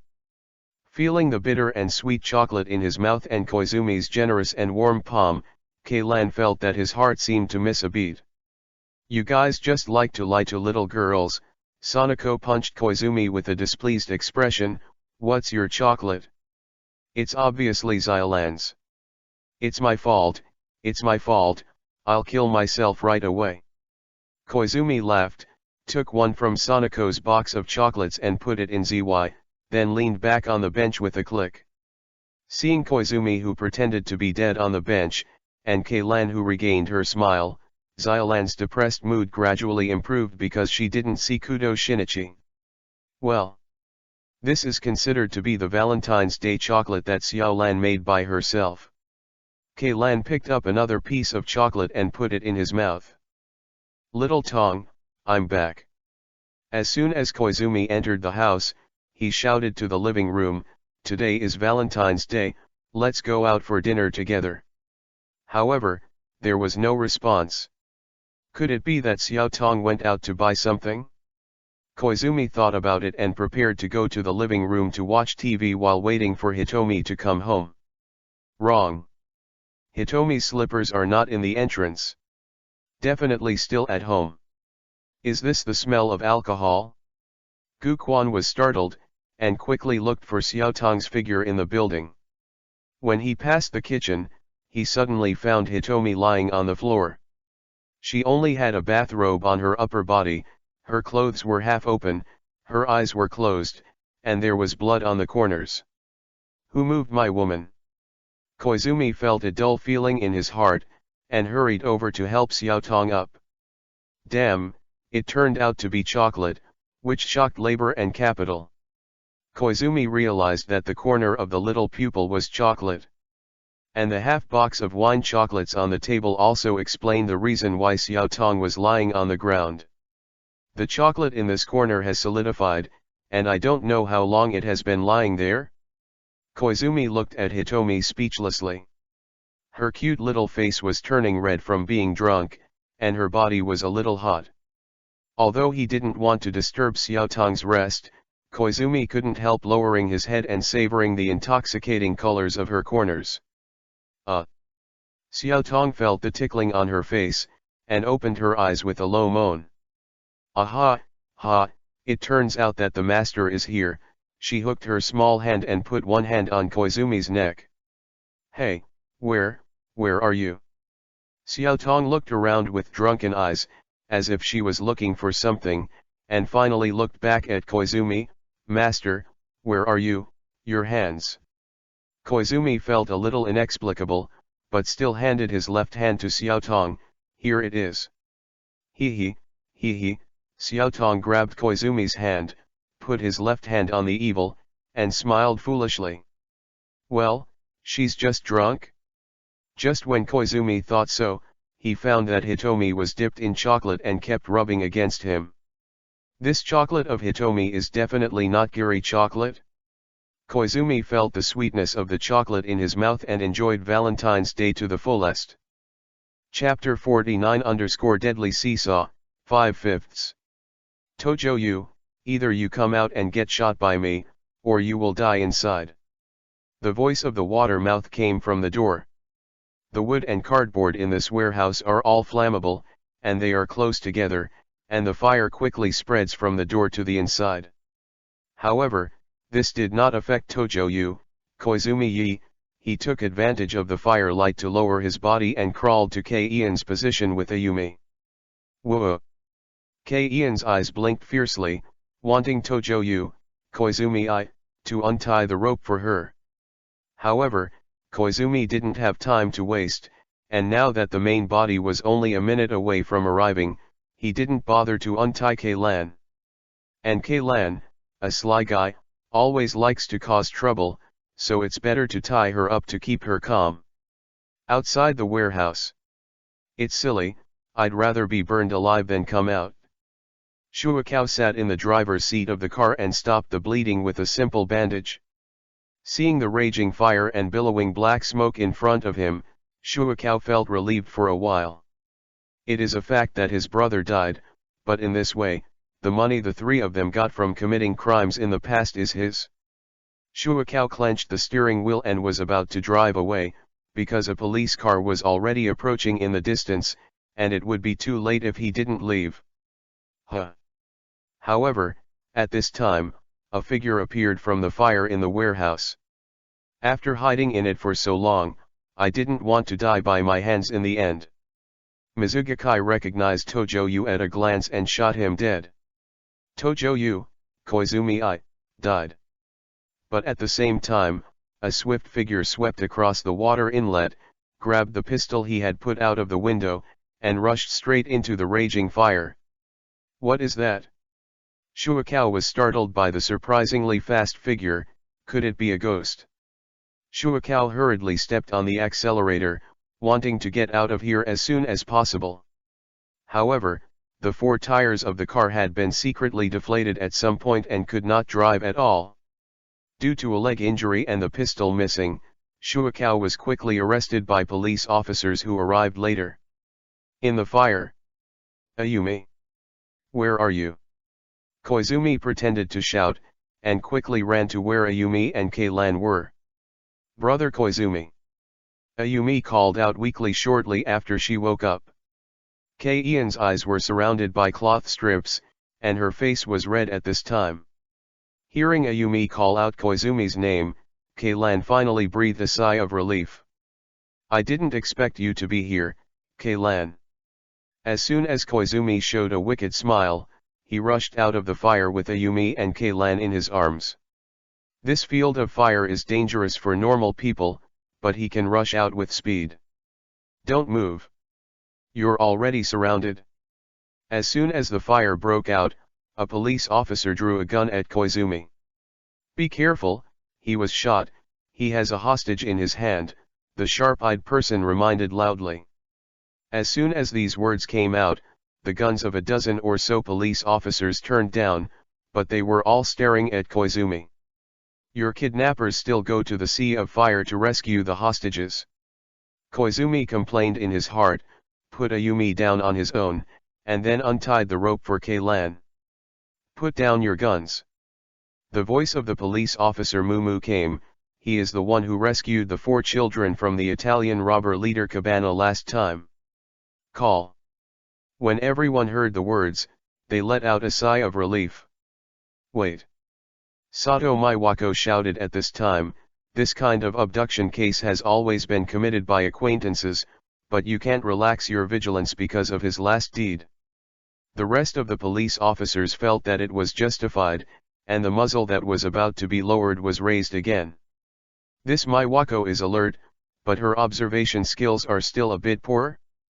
Since Koizumi was half squatting, when looking down, only Maiwako's prominent evil could be seen upwards, and only then did she reach her beautiful little face. Maiwako glared at Koizumi with a pair of beautiful eyes. She had already noticed Koizumi's sharp, needle-like gaze, which stayed on her lower abdomen and evil for longer than other places. She noticed Keian's strange image just now. When Keilan was rescued, her eyes were blindfolded, and she was also covered with tape, but only one hand was tied by a rope, and the other hand was free. You are all my subordinates, and I order you to put down your guns. Officer Mumu covered his forehead helplessly. Didn't you see another little girl leaning on Mr. Koizumi's side? If he was really a prisoner, those 2 children would have come to us long ago. Yes, this muzzle is a seesaw, right? It goes up and down for a while. Noticing that the muzzle was lowered again, Koizumi felt that he liked to complain more and more. I'm really sorry, Mr. Koizumi, it was my subordinate who was a little reckless. Officer Mumu looked at Koizumi with apologetic eyes. But then again, how did Mr. Koizumi find this place? Koizumi thought about his words early in the morning. I also followed the radio to the vicinity. When I saw the fire was blazing into the sky and there were gunshots, something must have happened. But I saw that the kidnapper had a gun in his hand, so I didn't dare to act rashly, and I was afraid that he would run away, so I let the tire air quietly. While he was shooting, I took the opportunity to knock his gun down to the ground and then rushed into the fire to save people. Koizumi pointed to the location where he grabbed the gun and threw it. At this time, a nearby police officer also held up an evidence bag, which was the pistol with Mizugu's fingerprints found nearby. Thanks to you destroying the tire, he couldn't escape. Officer Mumu patted Koizumi's shoulder happily, but it's too dangerous to rush into the fire to save people. If the hostage is not inside, there is danger. Guquan patted Keian's head. I always have to try it. If I hesitated and didn't rush in, I would have missed these 2 little flowers that adorn the world. Feeling the sense of security brought by Koizumi, coupled with some things that happened in the warehouse just now, made Keilan a little confused, not like Keilan who was usually sharp at all. Ayumi. A woman called out Ayumi's name and embraced her. Chapter 50_Sad Kogora, 1/5. Boom. Koizumi died again. No, he died again. Koizumi felt that he was going to change his way of death next time. The last time he was shot in the head by vodka, this time he was shot by a kidnapper. Although only the manipulating object died, Koizumi could still feel the chill of some death coming. Ding. Due to Yutojo's death, this emergency mission failed. As a punishment, 200 black cunt points from the host will be deducted and the skill level will be reduced by 1 level randomly. Damn it, you can deduct my points, but it's too much to lower your level? Koizumi was taken aback, but his karate was finally improved to level 3. Ding. Detected that there is a soul in the host's inventory, you can use the soul to offset the skill penalty. Since this is the first mission failure, should I deduct the soul X1 to offset the skill penalty? After being reminded by the system, Koizumi remembered that he had obtained the soul of Tomoyoshi Tanaka in the afternoon. He didn't sell it because he was busy on the road, but he didn't expect it to be very useful at this time. Confirm the deduction? Ding. Soul X1 has been recovered. Please note that the penalty for mission failure will increase as the number of times increases. This system's punishment for mission failure is really heavy. Koizumi's corner twitched. Deducted 200 black cunt points. Koizumi has 570 black cunt points left. Now he is more and more afraid to use the black hand points casually, rejecting the points of the task, deducting the points for the failure of the task, and there is also Xiaoai's medicine. It is necessary to minimize such sudden tasks as possible, otherwise people who were not originally involved in the case may be implicated. Although Koizumi is not the virgin, he doesn't like killing people either. In the previous mission, the reason why he could do so without hesitation was because the targets were all those who had died in the K-Lan World case. In this sudden mission, the mission target turned out to be a Yumi, which made Koizumi difficult to accept. If the system issued several such quests in a row and asked him to kill the main characters such as Maori Kogora, K-Lan, Xiolan, etc., Koizumi's black hand points would not even be enough to refuse the quest. And it is conceivable that if the black hand points are exhausted and the mission fails, the punishment of the system may directly affect whether Koizumi can continue to exist.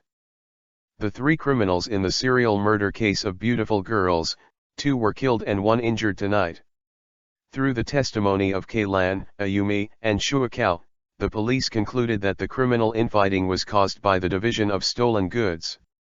Koizumi rescued Ayumi and K-Lan again and again, which made the Yoshida couple who arrived later very grateful, and the police officers present also deepened their impression of Koizumi. Then Koizumi took out his mobile phone, reported Xiolan's safety, and then sent K-Lan back to the Maori Detective Agency. Along the way, K-Lan sat absent-mindedly in the taxi, and Koizumi didn't bother her.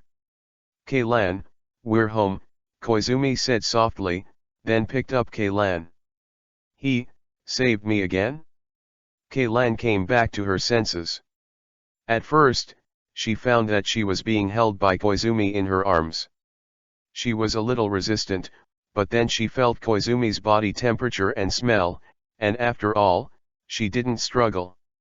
Afterwards, K-Lan was handed over by Koizumi to another Ruangxiang's embrace. After a long time, K-Lan was released by Xiaolan, and a bright smile bloomed from Xiao Ian's face at this time. The 2 of you came back just in time, I've already prepared the food. Xiaolan took K Ian's small hand, which was still scarred, and led K-Lan upstairs. Gu Quan-kun, hurry up too, or the delicious food will be eaten by my father. Xiolan didn't turn her head to look at Koizumi when she spoke, but she obviously had a vibrato when she spoke. Xiolan.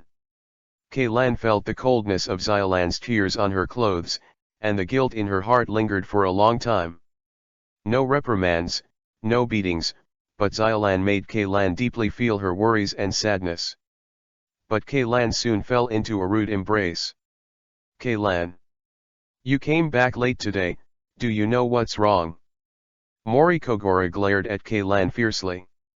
Uncle Maori, I. Before K-Lan could finish speaking, Maori Kogora rubbed her hair with his rough hands.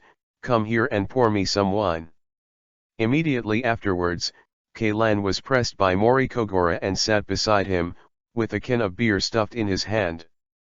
Koizumi noticed that there were several empty beer cans at Maori Kogora's feet, but the food on the table remained untouched. Xiaolan, why are you just serving this kid? Maori Zyogora said angrily, "Sure enough, if my daughter has a boyfriend, she doesn't want her father anymore. I'm so pitiful. Anyway, Dad, you are idle every day, so it doesn't matter if you eat less." Xiaolan didn't stop to serve Gukwan. "Gukwan-kun, hurry up and try this dish. Every dish is delicious, Xiaolan can almost be a chef." Gukwan kept his chopsticks and ate with relish. Xiaolan squinted at Morikogora. "No way, who asked me to take care of such a father?" "Ah, Xiaolan, I'm so sad for you to say that about Dad." Morikogora pretended to wipe away his tears. "Kaylan, fill up the wine again, I won't suffer so much if I'm drunk." "You are just trying to make an excuse to drink more." Kaylan, Xiaolan, and Gukwan couldn't help but complain in their hearts. Chapter 52 Invitation from the Yoshida family, 3/5. Yoshida's house. Ding dong. Ding dong. Riko Yoshida heard the doorbell, and thinking of the person she was meeting with today, she quickly opened the door. "Mr. Koizumi, please come inside." Yoshida Riko half bowed. But then, she noticed the beautiful girl beside Koizumi. "Is this lovely lady Mr. Koizumi's girlfriend?" Gukwan waved his hand and said, "No, she is my sister Xiaotong. I heard that there is delicious food here today, so I have to come along. I hope it won't cause trouble to you, madam." In fact, Xiaotong was pulled over by Koizumi. He was not used to the enthusiasm of the Yoshida couple for him, so if Xiaotong came together, at least he could talk about more topics. Xiaotong was also happy to stay with Gukwan for a long time, so she simply agreed.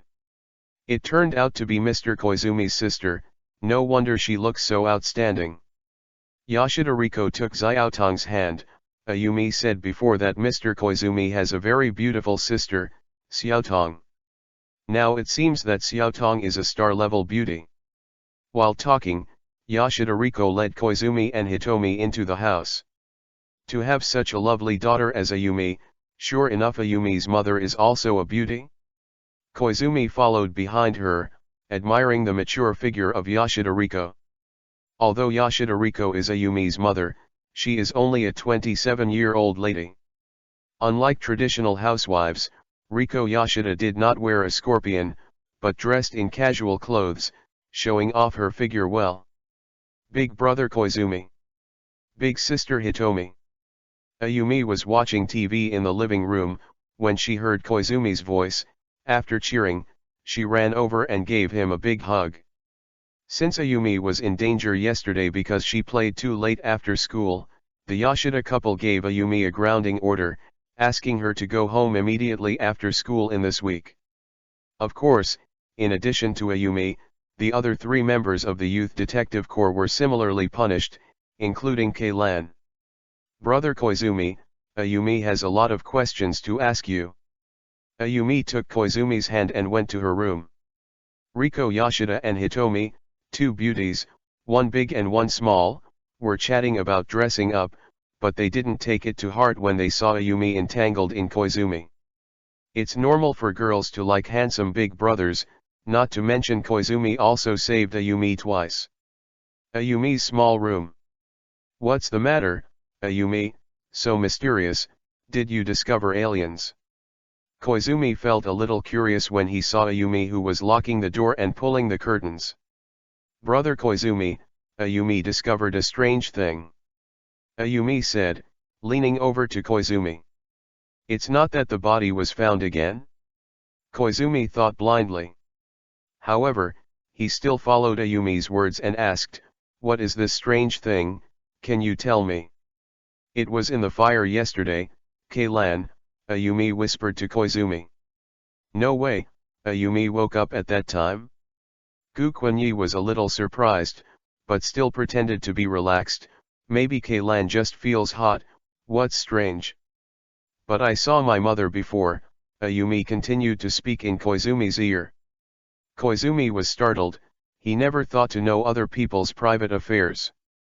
"Ayumi, actually, Kaylan and your mother are both Koizumi thought about how to explain it to Ayumi. It's just a way to relax, there's nothing strange about it. Ayumi blinked. I haven't said anything weird yet. What did Ayumi want to say strange things? Koizumi said with a little shame. Ayumi said to Koizumi, last night I followed K-Ian's movements, but I didn't relax at all, and I felt very uncomfortable. Brother Koizumi, is Ayumi sick? After that, Ayumi took Koizumi's hand and put it on it, and asked him nervously, Brother Koizumi knows how to not feel uncomfortable. Feeling the temperature from Ayumi, Koizumi felt a little big for a moment. This is a bit like the temperature of a fever? He does know that there is a way to solve the problem, but conventional methods cannot be used for Ayumi. He touched Bumei's little head and said, This will get better after a while, so don't worry too much. But Ayumi has been ill for a long time, Ayumi muttered, and the heart is slowly getting bigger here. You are developing, hey, not sick? Don't worry, it's a sign that Ayumi is growing up. Koizumi comforted Ayumi, these are all signs of Ayumi growing up. In a few years, Ayumi will become as beautiful as Sister Xiaotong and Sister Xiaolan. Chapter 55 Want to travel, first update. A week has passed. Saturday morning, Koizumi's house. Today is the first day of spring break in Sakura country. Hello, this is Koizumi's house. Hitomi picked up the phone and answered. Good morning, Xiaotong, I'm Sanako. Sanako's voice came from the microphone. Remember to remind your brother, don't forget to visit the art gallery in the afternoon. Xiaotong adjusted her posture and replied, okay, I will remind my brother. Hey, Xiaotong, you seem to be out of breath, do you have a cold? Sanako asked suspiciously. No, it's just doing morning exercises at home, so that's why. Xiaotong said, and then stopped the squat exercise that she was doing. Hey! Xiaotong suddenly called out. What's the matter, Xiaotong, did you accidentally get hurt? Sanako asked with concern. Xiaotong held down Guquan, who was suddenly making troubles, took a breath and said, no, it's all my fault. Guquan's brother who made trouble when others were exercising. Sanghao in the garden paper bath. Koizumi said good morning to Yuanzi vaguely. Xiaotong also explained to Sanako, my brother is having breakfast, and he can't speak clearly. Then, Sanako heard Xiaotong's exhalation while exercising. In order not to distract Xiaotong while exercising, Sanako said hello and hung up the phone. Eating meat buns this morning is very nutritious.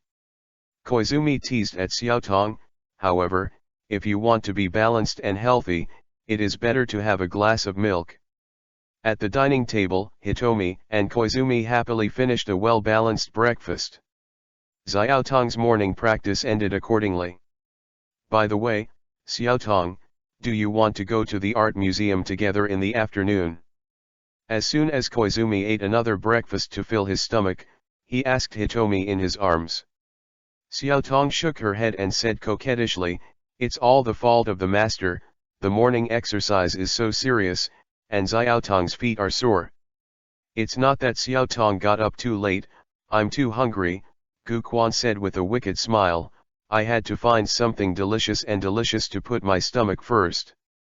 Humph, it wasn't your master last night, Xiaotong retorted unwillingly.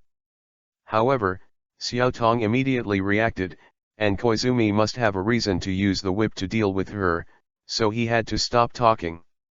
By the way, master, can you accompany Xiaotong to a place in the morning?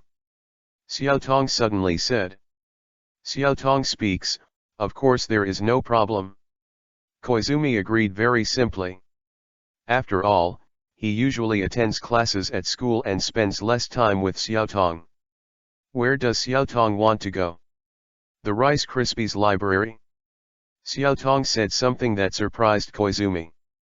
The doubt in Koizumi's eyes, Xiaotong said, I want to borrow a few books to read, but I can't get a library card, so I have to trouble the master.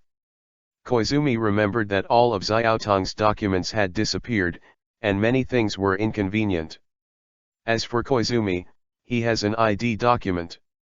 When he passed the first test of the system, his file was in the database of Japan. Koizumi held Xiaotong in his arms and stroked her hair lightly. "What's the matter? Master, have you received another mission?" Seeing Koizumi's worried expression, Xiaotong asked. Guquan shook his head and said a little disappointedly, "If Xiaotong doesn't have a certificate, then you won't be able to buy a plane ticket. I still want to find time to travel abroad with Xiaotong." Hearing Koizumi saying that he wanted to take her on a trip, Xiaotong felt sweet, and then he laughed. "Master, in fact, you can buy identity data in the system store." Xiaotong raised her head and said to Koizumi, "But it's a bit expensive, so the master can consider another method." Koizumi hurriedly searched the store, and sure enough, as Xiaotong said, creating identity information for a follower requires 1,000 Black Hand points, which is indeed not cheap. "What's the other way?" Koizumi asked. "Master can spend 50 points to take Xiaotong on the plane together, and you only need to buy a ticket." Xiaotong replied. "And such a magical function." Koizumi immediately checked Xiaotong's information panel, and sure enough, there was a storage function in it, which could include followers into the system item bar. In contrast to this, there is also a summoning function that can transfer followers to reality. Although it takes 50 Black Cund points to store it, luckily it doesn't need to be summoned. That is to say, if you really want to travel abroad, you will need to use 2 storages for one visit, and you will consume 100 Black Cund points in total. 100 points is not much, Koizumi can still afford it. When Koizumi was thinking about it, Xiaotong said again, "Actually, there is no need to travel abroad. There will be a night festival in Saitama Prefecture in a few days. Of course I'm free." Guquan said to Xiaotong's pretty face. He knew that Xiaotong wanted to save him points, because buying tickets for trams and trains does not require ID documents, so there is no problem in traveling in Japan. However, this is not a long-term solution. The best way is to collect enough 1,000 Black Cund points to create a legal identity for Xiaotong. Unlike the Oriental Kingdom, Japan does not have such a thing as an ID card, and the identity verification uses a residence permit, a driver's license or a health certificate. After all, Koizumi lives with Xiaotong now. If there is an incident and the police are targeted, it will be a big problem without an ID card. Chapter 56 _ A chance encounter in the library, second update. After breakfast, Koizumi accompanied Xiaotong to the rice flour library. While Xiaotong was reading, Koizumi went to the front desk to apply for a library card. With this library card, Xiaotong can borrow the books she wants to read in the future. I don't know if the system accepts other things. After getting the library card, Koizumi suddenly thought that there were some valuable things in the Miwa library. He came to the children's reading area and picked up a fairy tale book. At the same time, Koizumi shot a pair of books hidden behind the fairy tale book. Ding! 500 grams of white powder, it takes 50 points to be included in the system space, are you sure? Hearing the system prompt, Koizumi was a little disappointed. He originally wanted to test whether this kind of value thing would be directly converted into Black Hand points in half like the last Maple Leaf Gold coin. After all, this kind of thing can usually sell 500,000 to 600,000 cherry blossom coins for 500 grams, and the rice flour library here is still of high quality, and it is worth 1 million cherry blossom coins. It seems that if you want to convert into Black Hand points, you still need the system to release related tasks to trigger? Koizumi thought about it for a moment and understood the meaning of the system. After all, if the money can be exchanged for Black Hand points simply and rudely, then Koizumi has been going straight to steal some valuable antiquities or paintings from the museum and sell them directly to the black market. Sure. Although it could not be converted into black hand points, Koizumi still received one 500-gram pack of white powder in Koizumi's inventory. Holding the fairy tale book, Koizumi came to Xiaotong. At this time, Xiaotong was sitting on the wall seat provided by the library, reading a book. When she heard someone approaching her, she turned back reflexively. "Master, are you reading a fairy tale book?" Xiaotong said softly, a little surprised in her tone. Koizumi nodded, then sat beside Xiaotong and opened the fairy tale book. "Xiaotong, read this story," Koizumi said to Xiaotong, pointing to a fairy tale in the book. Xiaotong felt a little strange, but she naturally wouldn't refuse what Koizumi ordered. Xiaotong said softly, "In the woods, there was a handsome hunter." She and Koizumi sat very close, and the two of them came early, so no one else was sitting beside them. Every day he went into the forest with a shotgun to hunt. But one day the hunter was ambushed by a clever bear in the grass. The hunter hurriedly opened the grass to check the situation. Xiaotong was thinking righteously, and suddenly she felt like she had entered a fairy tale world. She was the clever little bear, and Koizumi was the hunter who pushed through the grass. Master made Xiaotong uncontrollably pause. Koizumi asked seriously, "The hunter has cleared the grass, and then what?" Feeling that the bear and the hunter were about to fight, Xiaotong was both excited and a little looking forward to it. She continued to read. The hunter hurriedly pushed aside the grass, took out the shotgun and was about to shoot, but was slapped away by the bear's paw. The shotgun flew to the river, and the gunpowder in the gun was soaked in water, making it impossible to shoot. When Xiaotong read this, he also felt the water splash of the river. Because of the hunter, the small river was constantly flowing. The hunter has a lot of experience and knows that now the only way to beat a bear is with a gun. To shake off the water in the shotgun, the hunter will use the gun as a weapon and slap the bear hard. The bear was so annoyed by the hunter's behavior that the attack became stronger and he kept roaring and threatening the hunter. Xiaotong experienced this intense and exciting scene carefully, while reading a book.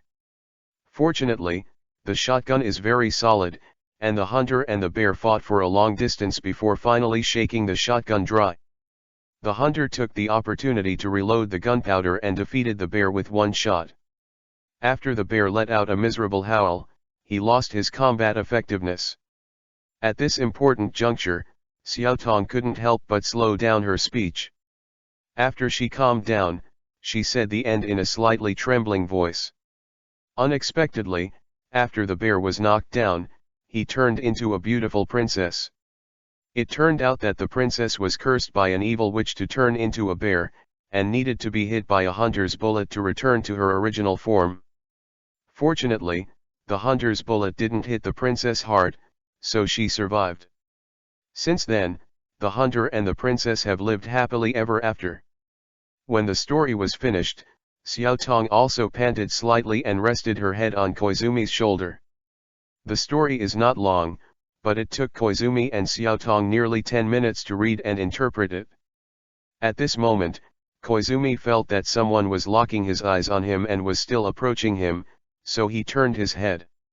"Oh, I was discovered by Koizumi brother," Ayumi said with some annoyance. She originally wanted to scare Koizumi, but she was 10 steps away, but Koizumi looked back. "Shh." Koizumi made a gesture to be quiet. Then, Ayumi took out her small handkerchief and grabbed Koizumi's big palm. "Brother Koizumi, why do you have water on your hands?" Ayumi said obediently, "Let Ayumi help you clean it." Xiaotong, who was sitting on the side, lowered her head in shame when she heard this, and hurriedly took out a pack of tissues from her satchel. Of course, this pack of tissues is not for Koizumi, but Brother Koizumi also likes to read fairy tales. Ayumi looked at the book on the table curiously. Koizumi smiled and said, "Yes, because fairy tales always end well, but in reality.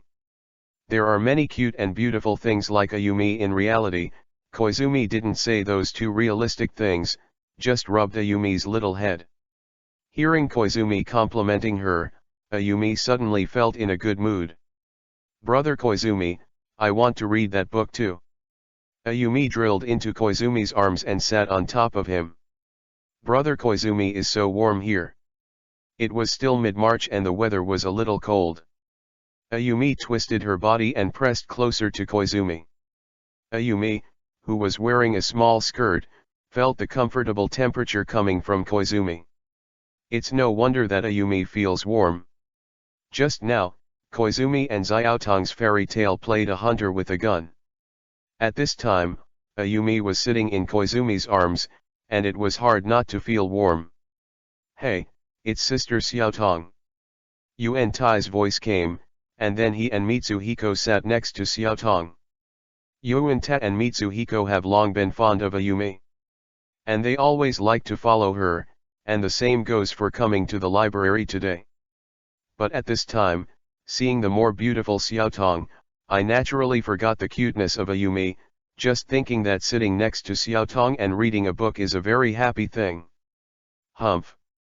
Seeing those two little boys who quickly forgot about her, Ayumi wrinkled her nose angrily, thinking that it was Koizumi's best brother. Koizumi accompanied Ayumi in his seat to read the fairy tale book in its entirety, which was quite a torture.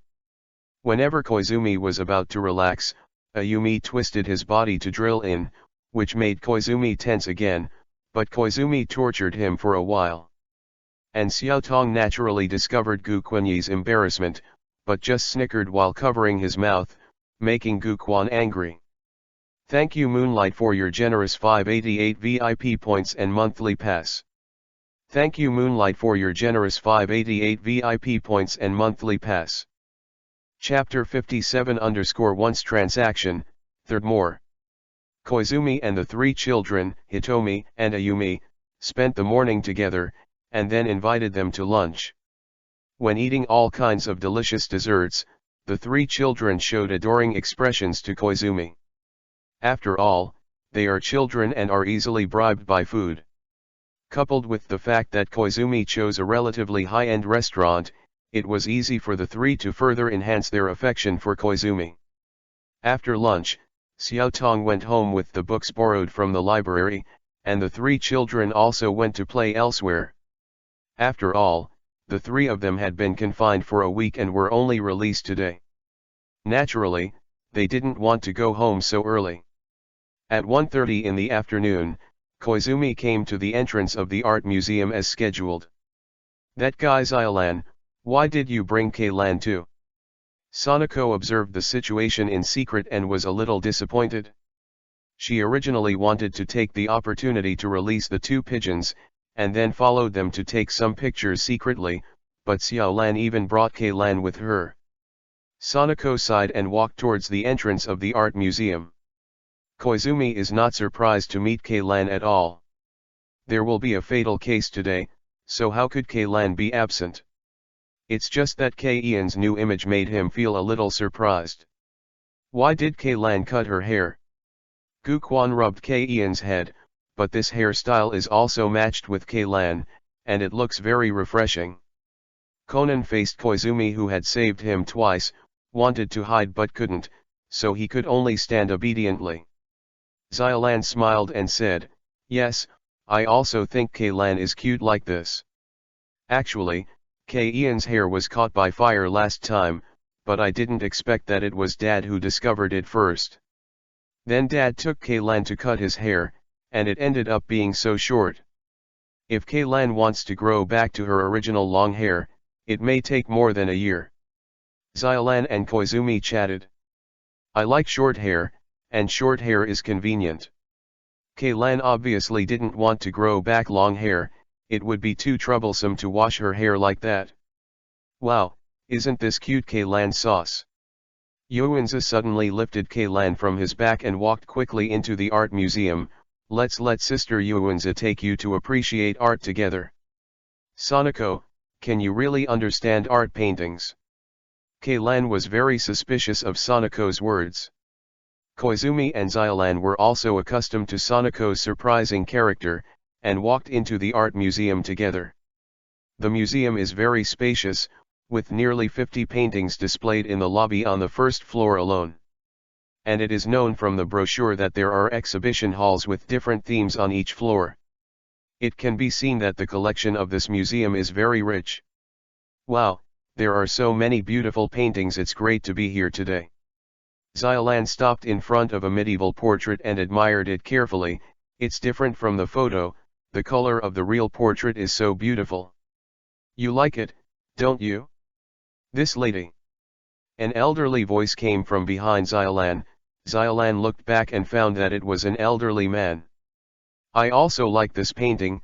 No, I should say, I like all the works here. They're just like my kids, they're really cute. The old man looked kind, and there was a vague sense of pride in his speech. May I ask who you are? Xiaolan noticed that the old man was not simple. Only then did the old man realize that he disturbed Xiaolan's appreciation of the paintings, and said apologetically, I'm sorry, it's my rudeness. I am the curator here, with my surname Okie. Curator Okie was very happy to meet Xiaolan, who knew how to appreciate works. Miss, please enjoy it slowly. Strange, this should be the murderer, what? Koizumi looked at Curator Okie, but found that the system did not give the mission information. Could it be that the quest will be triggered sometime before the murder? No wonder Koizumi thought so for a while. After all, the first few missions were triggered when the target died. Kuita. Curator Okie suddenly shouted angrily, what are you doing? Xiaolan was taken aback by Curator Okie's sudden shout, and it also attracted the attention of Sonoko and Keilan, who were standing on the second floor secretly observing the situation. Next to it, a man wearing an art gallery badge was hanging an abstract painting on the booth. He heard Curator Okie's angry voice, as if his tail had been stomped on. He was so frightened that he quickly retracted his hand that was still on the painting. The abstract painting hangs slanted on the wall as a result. When handling works, be sure to wear gloves. Curator Okie looked at Kubota as if he had met an enemy. I've told you several times. Did you forget it? Curator Okie scolded. Kuashin hurriedly lowered his head and said in a low voice, I'm sorry. Koizumi is not surprised to see Curator Okie so angry. You must know that these paintings in the hall are at least 100 years old, and the precious ones are more than 300 years old. After a long period of time, the paper that carries the color has become fragile, and if it is handled with a little bit of strength, it may cause irreparable damage. There are various skin oils attached to human hands. If you touch the portrait directly, it will easily destroy the original painting. This is why many precious paintings are displayed in glass windows, and guests are forbidden to touch them. As a member of the art museum, this staff member named Kubota has no common sense to protect paintings. It is no wonder that the director of Okie is so angry. Kubota, go do something else, Curator Okie said to another staff member. Ijima, the display of paintings will get rid of you. Yes, Curator. Ijima replied and quickly stepped forward to straighten the abstract painting. His movements are capable, but he is very gentle when handling paintings. It can be seen that Ijima is a person with high professional quality. It's the same as usual here, there are still so few people. An arrogant and disrespectful voice sounded. Curator Okie quickly turned around and greeted the visitor. Hello, Boss Shinchu. Humph, in 10 days, this place will be closed. Shinchu didn't take Okie seriously at all. For the rest of the days, take good care of these rusty pieces of iron. Designer, expand the design drawing and let me refer to it. After finishing speaking, the pot-bellied boss Zhenzhong took his entourage and walked aside on his own. It turns out that the fat pig is referring to this real boss. When Koizumi saw Boss Manika, he suddenly remembered the information he got from Utojo, the murderer who kidnapped Loli. At the beginning, Utojo wanted to send a Yumi to a rich man. Although he knew what that person looked like, These illegal transactions were all cash and fake names, so they all used the name Fat Pig in private. The Fat Boss. I don't know how many cute loli lost their lives because of the lust of this dead fat pig, and she really is a damn person? As soon as Koizumi knew that the person who was going to die today was the real boss, but Curator Okie is also a person who really loves art, and he has to find a way to help him escape. He began to think about how to do it in order to handle the upcoming case well. Chapter 53_K Ian's Choice, 4/5. The time in K Ian's world is in the conch girl model, and I don't know how long it will take in a few years. When Koizumi watched Conan anime before, he didn't see any changes in the characters in the story after more than 10 years of chasing. Hundreds of cases continued one after another, and as a result, Conan was still a little boy, and Xylan was still as beautiful as a flower. Naturally, Ayumi is still a primary school student. Therefore, Koizumi is very doubtful that the age in this cosmic space-time is unchanged. "Brother Koizumi!" Ayumi suddenly shouted. Koizumi came back to his senses from some ecstatic thoughts. "Ah! Ayumi, what did you just say?" "Brother Koizumi, you must know how to cure Ayumi's disease." Ayumi looked at Koizumi seriously. "I know, but I can't?" Koizumi rolled his eyes inwardly. Koizumi noticed that Ayumi's heart was a little more slender. He suspected that this was because Ayumi had learned from her mother's behavior, which caused Ayumi to develop earlier. Koizumi repeated again and again, "This is not a disease, it will take a while." But Koizumi-san's hand made Ayumi feel very warm, and it became less uncomfortable. Ayumi's two small hands pressed Koizumi's big hand on it. "Brother Koizumi, hurry up and help Ayumi to cure her illness." Koizumi only remembered at this moment that his hand has not been retracted and has been placed on Ayumi. However, this child Ayumi doesn't understand these things. Naturally, it will only become more and more uncomfortable. No wonder he thinks that he is sick. Alas! Guquan sighed and pretended to be helpless. "I can help you cure the disease, but remember, you can't do that yourself in the future, you know." "But Mom," she often Ayumi wondered. "Forget it occasionally, but often?" Koizumi couldn't help thinking about it, and continued, "Those are things that adults can do. Ayumi, you are still a child, you can't do this." "Oh," Ayumi nodded in understanding, and continued, "Then Koizumi-san, hurry up and help me heal." "Should I be happy, or should I be happy?" Koizumi sighed in admiration in his heart and began to treat Ayumi. And this scene also reminded him of what happened in the fire last night. The ropes on Ayumi's body have been loosened, and the tape on the bus has also been torn. Utojo, Ichi Koizumi, brought Ayumi to the back of the shelf where Keilan was. "Whoa!" Keilan blinked fiercely, wanting Tojo Koizumi to untie the rope and tape for her. At this time, Koizumi is on the way to control the main body at full speed, and there is no time to untie her. Besides, there is a fire scene inside, and there are nozzles waiting outside with guns. Unbinding Keilan will only add to the chaos. Is this person neurotic? Do you want to be burned? Seeing this man closing his eyes and saying nothing, leading Ayumi and her to die in the fire, Keilan was extremely anxious. However, a minute later, Tojo Koizumi Ichi, suddenly opened his eyes, which startled Keilan. At this time, Koizumi's body had already arrived at the scene, and was ambushing behind the car at Shuakao. But Tojo couldn't survive, and he couldn't let Mizuko run away, otherwise God knows how many little Lolitas these two people will kill. So Koizumi prepared to manipulate Tojo to take the initiative to go out and die, and at the same time deflated the tires of Mizukai's car. Keilan has become a girl, I don't know if she will feel it. Koizumi suddenly thought of this. Boys are happy with boys and girls are happy with girls. I wonder if Keilan will enjoy the happiness of a girl after she becomes a girl. Is this person perverted or neurotic? Seeing Tojo Koizumi's evil smile, Keilan felt more and more uneasy. The goods in the warehouse were burning and crackling, and Tojo Koizumi possessed himself and came to Keian's ear.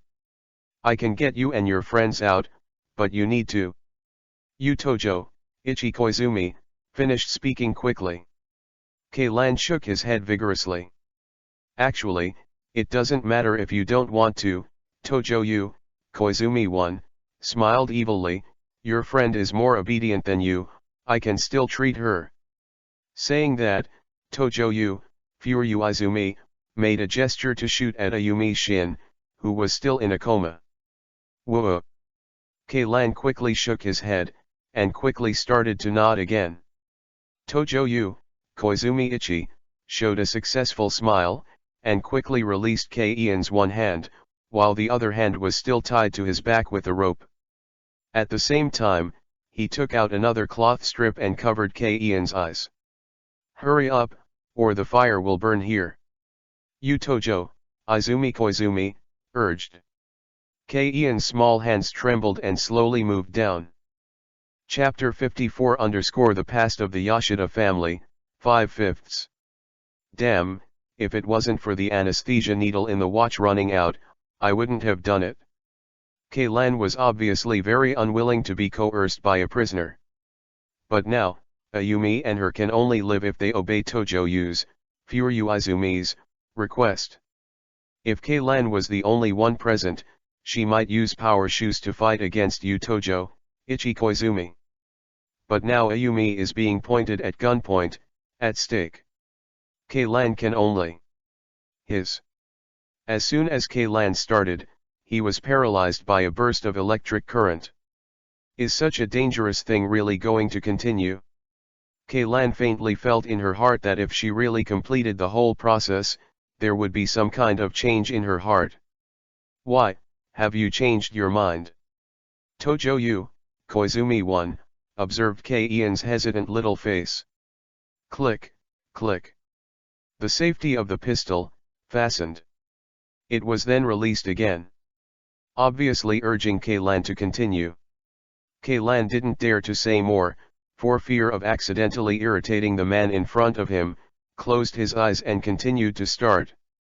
In less than a minute, Tojo Koizumi found that Keilan was blushing. I don't know if it was because the temperature of the fire was too high, or because Keian's body temperature was too high. It is very resistant to say it, but now it is very enjoyable to watch it. Tojo Koizumi noticed Keian's strangeness, and the idea of playing with Keilan was satisfied. He originally wanted to tease Keilan, to be precise, to tease the part of Keian's heart as a boy. Tojo Koizumi quietly walked to the door of the warehouse surrounded by fire. But Keilan didn't know that Tojo had left, so he didn't dare to stop. It was also at this time that Ayumi opened her eyes in a daze. Boom! The gunshot sounded, startling both Ayumi and Keilan. "Are you going to be burned to death today?" Keilan moved for a while, thinking of this. He even quickened the movements in his hands. Reason told her to stop quickly, but her body kept calling, as if by magic. Even though it knows that it will touch the current, it still keeps moving. Ayumi was also frightened by the sound of the gunshots, but in a blink of an eye, Keian's movements were familiar, and she was a little dazed, forgetting to speak. "Ayumi? Where are you?" Koizumi pretended to shout, and quickly ran to where Ayumi and Keilan were. This shout made Keian's movements froze, and quickly put his hands behind his back. "Brother Koizumi!" Ayumi called out weakly shortly after she woke up. Koizumi took Ayumi and Keilan too little lowly in his arms and rushed out of the fire. "Ugh, Koizumi-san! Koizumi-san!" Ayumi's gasping sound suddenly appeared, interrupting Koizumi's thoughts. Koizumi looked at Ayumi with a blushing face and asked, "What's the matter, do you feel uncomfortable?" No, Ayumi thinks Koizumi's brother's hands are very warm and comfortable," Ayumi Xiaolan said shyly. I want to go to the bathroom. Knowing that the treatment will be completed soon, Koizumi quickened his movements. No, this is a normal phenomenon that occurs during treatment. But like this, it will woo. Before Ayumi could finish speaking, the water stains had already dripped on the floor, and her small body was also sluggish for a while. Afterwards, Koizumi and Ayumi changed into a clean piece of clothing and let her lie down on her bed. Okay, the treatment has been done, and Ayumi's disease is cured. Koizumi touched Ayumi's little head. Don't do this kind of thing again in the future, those are things only adults can do. Brother Koizumi's treatment is amazing, it makes Ayumi feel so happy. Ayumi looked at Koizumi Ichi with a blushing face and said sweetly, in the future, Ayumi will become Koizumi's brother's bride. After treating Ayumi, Koizumi returned to the living room. Xiaotong was helping Yoshida Riko cooking at this time, and Koizumi was not involved at this time, so he sat on the side watching TV. At 7 o'clock in the evening, Ayumi had already returned to normal, and her father Yoshida Moriki had also returned home from get off work. At this time, the dishes were also prepared, and the five of them sat at the table to eat together. Mr. Koizumi saved our family Ayumi twice, thank you so much. Yoshida Moriki raised his glass to Koizumi, who was sitting at the dining table, and then drank it down. Yoshida Moriki looked at Koizumi gratefully. The last time I heard that you were still injured, my wife and I wanted to go to the hospital in person to thank Mr. Koizumi, but I didn't expect that Mr. Koizumi had already left the hospital. Considering that Mr. Koizumi wanted to heal his wounds in peace, Riko and I didn't bother. Yoshida Moriki touched Ayumi's hair lovingly. It just so happened that Ayumi said she wanted to say thank you to her savior in person, so she let Ayumi go last time. This time, Mr. Koizumi not only saved Ayumi, but also helped the police catch those abhorrent kidnapping murderers. It's really amazing. Saying that, Yoshida Moriki was obviously a little excited, and he drank the wine that was just filled in the glass in one gulp. Mr. Yoshida praised me too much. I just happened to encounter these things and I just did my part. Seeing Yoshida Moriki's enthusiasm, Koizumi also hurriedly poured 2 cups of tea. Later, under the explanation of Yoshida Riko, Koizumi finally understood why Yoshida Moriki would be so grateful to him. It turns out that Yoshida Moriki was injured because of sports when he was a student, which made him unable to build a normal family. Fortunately, Yoshida Moriki met Sagawa Riko, and gave birth to Ayumi through test tube technology. It was through hardships that a complete family like this was formed. No wonder Riko Yoshida needs to solve the problem by herself, it turns out to be the case. Koizumi finally understood why Ayumi found out about her mother.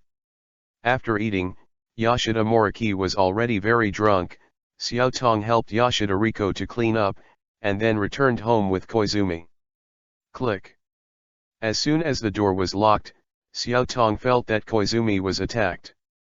Xiaotong, what should I do? I got sick from Ayumi and need treatment. Guquan said with a bad smile. Boom. However, Xiaotong is not easy to bully. With one move, Koizumi is pushed to the ground and turned over to be the master. You want to join the group? Add QQ 193-473-1937, she will give you the group number. Another busy and hard-working night. Written before the shelves 10th update tomorrow. Finally the day has come. The plot of this book is really slow. Because there are many interactions between the protagonist and the protagonist group. So when adding some details in the chapter, I will also insert some normal daily life, as well as the daily life of the Koizumi family. There will be 10 changes in total tomorrow. From 12 p.m. to 4 p.m., every hour, there are 5 free chapters in total. Then from 7:30 to 9:30, every half an hour, a total of 5 chapters are on the shelves. To be honest, the current comment area and the number of flowers still make me a little flustered. But I also know that my writing is definitely not as good as other great gods. If you see this, please feel free to reply in the comment area. Gives me the motivation to keep writing, thank you. One last word, Ian's image will be updated tomorrow, so stay tuned. Chapter 55_want to travel, first update. A week has passed. Saturday morning, Koizumi's house. Today is the first day of spring break in Japan. Hello, this is Koizumi's house. Hitomi picked up the phone and answered. Good morning, Xiaotong, I'm Sanako. Sanako's voice came from the microphone. Remember to remind your brother, don't forget to visit the art gallery in the afternoon. Xiaotong adjusted her posture and replied, okay, I will remind my brother. Hey, Xiaotong, you seem to be panting, do you have a cold? Sanako asked suspiciously. No, just doing morning exercises at home, that's why. After Xiaotong answered, she suddenly tightened her foot and stopped Koizumi's movements. Oops. Xiaotong suddenly called out. What's the matter, Xiaotong, did you accidentally get hurt? Sanako asked with concern. Xiaotong held down Koizumi's head, which was still in the sneak attack, and took a breath. No, it's all my fault for Koizumi's brother, who made trouble when others were exercising. Sanghao in the garden paper bath, Koizumi said vaguely with something in his mouth. Xiaotong bit her lip lightly and said to Sanako, my brother is having breakfast, so he can't speak clearly. Then, Sanako heard Xiaotong's breathing again, thinking that Xiaotong was still exercising. In order not to distract Xiaotong while exercising, Sanako said hello and hung up the phone. These 2 buns are enough for me to eat breakfast for a long time. Koizumi held the softness in front of him and teased without shame. At the dining table, Xiaotong was eaten by Koizumi. After morning exercise. By the way, Xiaotong, do you want to go to the art museum together in the afternoon? As soon as Koizumi ate a real breakfast, he asked Xiaotong. Xiaotong shook her head and said coquettishly, it's all my fault, the master, making Xiaotong's feet sore. It's not too late for Xiaotong to wake up, I'm too hungry, Guquan said with a wicked smile, I had to find something fragrant and delicious to put on my stomach first. Humph, it's not the master, you were too late last night, Xiaotong retorted unwillingly. However, Xiaotong immediately reacted, and Koizumi must have a reason to use the whip to deal with her, so he had to stop talking. By the way, master, can you accompany Xiaotong to a place in the morning? Xiaotong suddenly said. Xiaotong speaks, of course there is no problem. Koizumi agreed very simply. After all, he usually attends classes at school and spends less time with Xiaotong. Where does Xiaotong want to go? The Rice Krispies library? Xiaotong said something that surprised Koizumi. The doubt in Koizumi's eyes, Xiaotong said, I want to borrow a few books to read, but I can't get a library card, so I have to trouble the master. Koizumi remembered that all of Xiaotong's documents had disappeared, and many things were inconvenient. As for Koizumi, he has an ID document. When he passed the first test of the system, his file was in the database of Japan. Koizumi held Xiaotong in his arms and stroked her hair lightly. What's the matter? Master, have you received another mission? Seeing Koizumi's worried expression, Xiaotong asked. Guquan shook his head and said a little disappointedly, if Xiaotong doesn't have a certificate, then you won't be able to buy a plane ticket. I still want to find time to travel abroad with Xiaotong. Hearing Koizumi saying that he wanted to take her on a trip, Xiaotong felt sweet, and then he laughed. Master, in fact, you can buy identity data in the system store. Xiaotong raised her head and said to Koizumi, but it's a bit expensive, so the master can consider another method. Koizumi hurriedly searched the store, and sure enough, as Xiaotong said, creating identity information for a follower requires 1000 black hand points, which is indeed not cheap. What's the other way? Koizumi asked. Master can spend 50 points to take Xiaotong on the plane together, and you only need to buy a ticket. Xiaotong replied. And such a magical function. Koizumi immediately checked Xiaotong's information panel, and sure enough, there was a storage function in it, which could include followers into the system item bar. In contrast to this, there is also a summoning function that can transfer followers to reality. Although it takes 50 black cund points to store it, luckily it doesn't need to be summoned. That is to say, if you really want to travel abroad, you will need to use 2 storages for one visit, and you will consume 100 black cund points in total. 100 points is not much, Koizumi can still afford it.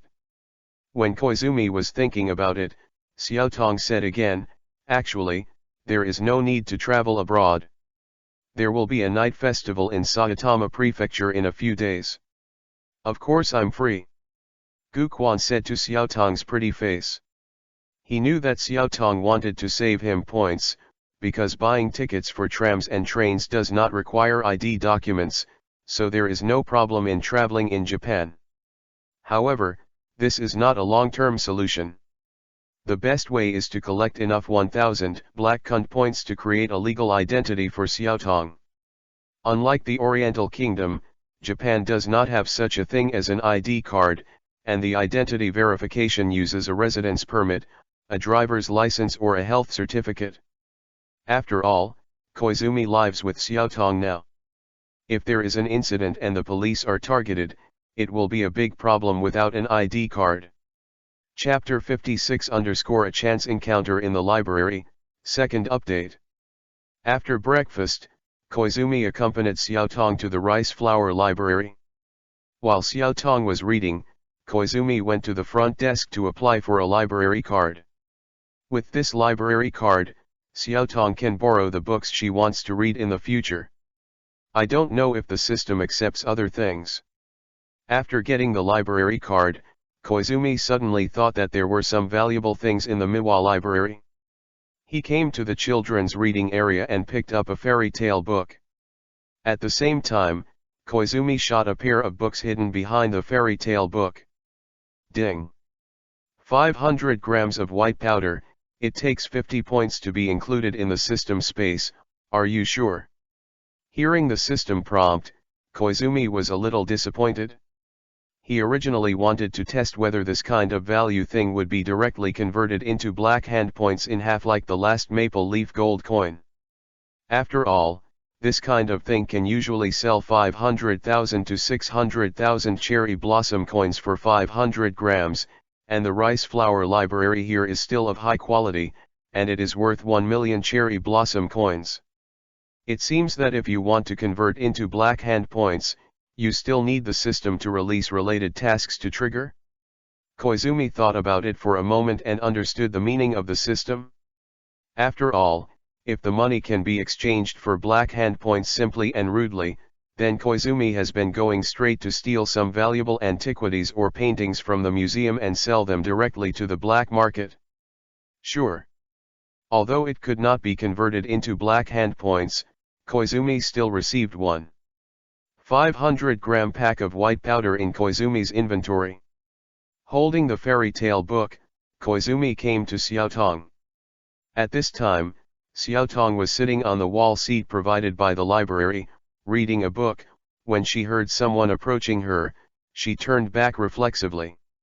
"Master, are you reading a fairy tale book?" Xiaotong said softly, a little surprised in her tone. Koizumi shook his head, then sat beside Xiaotong and opened the fairy tale book. "Xiaotong, read this story," Koizumi said to Xiaotong, pointing to a fairy tale in the book. Xiaotong felt a little strange, but she naturally wouldn't refuse what Koizumi ordered. Xiaotong said softly, "In the woods, there was a handsome hunter." She and Koizumi sat very close, and the two of them came early, so no one else was sitting beside them. Every day he went into the forest with a shotgun to hunt. But one day the hunter was ambushed by a clever bear in the grass. The hunter hastily pushed the grass away. Xiaotong was thinking righteously, and suddenly felt that Koizumi's hand was a little restless. Koizumi asked solemnly, "The hunter has cleared the grass, and then what?" Xiaotong knew that Koizumi wanted to do bad things again and again, and the experience in this unfamiliar environment made Xiaotong feel both excited and a little scared. She continued to read. The hunter hurriedly pushed aside the grass, took out the shotgun and was about to shoot, but was slapped away by the bear's paw. The shotgun flew to the river, and the gunpowder in the gun was soaked in water, making it impossible to shoot. At this time, Xiaotong's face was slightly red. The hunter has a lot of experience and knows that now the only way to beat a bear is with a gun. To shake off the water in the shotgun, the hunter will use the gun as a weapon and slap the bear hard. The bear was so annoyed by the hunter's behavior that the attack became stronger and he kept roaring and threatening the hunter. She groaned softly, while she felt it, and read the book at the same time. Fortunately, the shotgun is very solid, and the hunter and the bear fought for a long distance before finally shaking the shotgun dry. The hunter took the opportunity to reload the gunpowder and defeated the bear with one shot. After the bear let out a miserable howl, he lost his combat effectiveness. In order to adapt to the storyline, Xiaotong slowed down her speech, and after her face was flushed, she read the ending in a trembling voice. Unexpectedly, after the bear was knocked down, he turned into a beautiful princess. It turned out that the princess was cursed by an evil witch to turn into a bear, and needed to be hit by a hunter's bullet to return to her original form. Fortunately, the hunter's bullet didn't hit the princess hard, so she survived. Since then, the hunter and the princess have lived happily ever after. When the story was finished, Xiaotong also panted slightly and rested her head on Koizumi's shoulder. The story is not long. But it took Koizumi and Xiaotong nearly 10 minutes to read and interpret it. At this moment, Koizumi felt that someone was locking his eyes on him and was still approaching him, so he turned his head. "Oh, I was discovered by Koizumi, brother," Ayumi said with some annoyance. She originally wanted to scare Koizumi, but she was 10 steps away, but Koizumi looked back. "Shh." Koizumi made a gesture to be quiet. Then, Ayumi took out her small handkerchief and grabbed Koizumi's big palm. "Brother Koizumi, why do you have water on your hands?" Ayumi said obediently, "Let Ayumi help you clean it." Xiaotong, who was sitting on the side, lowered her head in shame when she heard this, and hurriedly took out a pack of tissues from her satchel. Of course, this pack of tissues is not for Koizumi, but Brother Koizumi also likes to read fairy tales. Ayumi looked at the book on the table curiously. Koizumi smiled and said, "Yes, because fairy tales always end well, but in reality. There are many cute and beautiful things like Ayumi in reality." Koizumi didn't say those two realistic things, just rubbed Ayumi's little head. Hearing Koizumi complimenting her, Ayumi suddenly felt in a good mood. "Brother Koizumi, I want to read that book too." Ayumi drilled into Koizumi's arms and sat on top of him. "Brother Koizumi is so warm here." It was still mid-March and the weather was a little cold. Ayumi twisted her body and pressed closer to Koizumi. Ayumi, who was wearing a small skirt, felt the comfortable temperature coming from Koizumi. No wonder Ayumi felt warm, because Koizumi was hunting with his hands and Hitomi just now, and his body had already responded. At this time, Ayumi was sitting in Koizumi's arms, and it was hard not to feel warm. "Hey, it's Sister Xiaotong." Yuan Tai's voice came, and then he and Mitsuhiko sat next to Xiaotong. Yuan Tai and Mitsuhiko have long been fond of Ayumi, and they always like to follow her, and the same goes for coming to the library today. But at this time, seeing the more beautiful Xiaotong, I naturally forgot the cuteness of Ayumi, just thinking that sitting next to Xiaotong and reading a book is a very happy thing. Humph. Seeing those two little boys who quickly forgot about her, Ayumi wrinkled her nose angrily, thinking that it was Koizumi's best brother. Koizumi accompanied Ayumi in his seat to read the fairy tale book in its entirety, which was quite a torture. Whenever Koizumi was about to relax, Ayumi twisted his body to drill in, which made Koizumi tense again, but Koizumi tortured him for a while. And Xiaotong naturally found Gu Quanyi's embarrassment, but just snickered lightly on the side, making Gu Quan angry. Thank you Moonlight for your generous 588 VIP points and monthly pass. Thank you Moonlight for your generous 588 VIP points and monthly pass. Chapter 57 once transaction, third more. Koizumi and the three children, Hitomi and Ayumi, spent the morning together, and then invited them to lunch. When eating all kinds of delicious desserts, the three children showed adoring expressions to Koizumi. After all, they are children and are easily bribed by food. Coupled with the fact that Koizumi chose a relatively high-end restaurant, it was easy for the three to further enhance their affection for Koizumi. After lunch, Xiaotong went home with the books borrowed from the library. And the three children also went to play elsewhere. After all, the three of them had been confined for a week and were only released today. Naturally, they didn't want to go home so early. At 1:30 in the afternoon, Koizumi came to the entrance of the art museum as scheduled. That guy Xiaolan, why did you bring Keilan too? Sanako observed the situation in secret and was a little disappointed. She originally wanted to take the opportunity to release the two pigeons, and then followed them to take some pictures secretly, but Xiaolan even brought Keilan with her. Sanako sighed and walked towards the entrance of the art museum. Koizumi is not surprised to meet Keilan at all. There will be a fatal case today, so how could Keilan be absent? It's just that Keian's new image made him feel a little surprised. Why did Keilan cut her hair? Gu Quan rubbed Keian's head, but this hairstyle is also matched with Keilan, and it looks very refreshing. Conan faced Koizumi who had saved him twice, wanted to hide but couldn't, so he could only stand obediently. Xiaolan smiled and said, yes, I also think Keilan is cute like this. Actually, Keian's hair was caught by fire last time, but I didn't expect that it was Dad who discovered it first. Then Dad took Keilan to cut his hair, and it ended up being so short. If Keilan wants to grow back to her original long hair, it may take more than a year. Xiaolan and Koizumi chatted.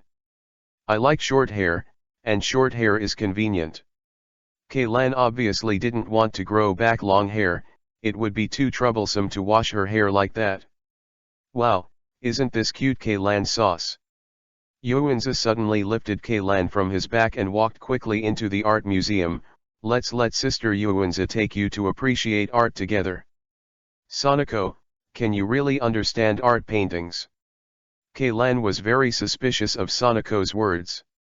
Koizumi and Xiaolan were also accustomed to Sanako's surprising character, and walked into the art museum together.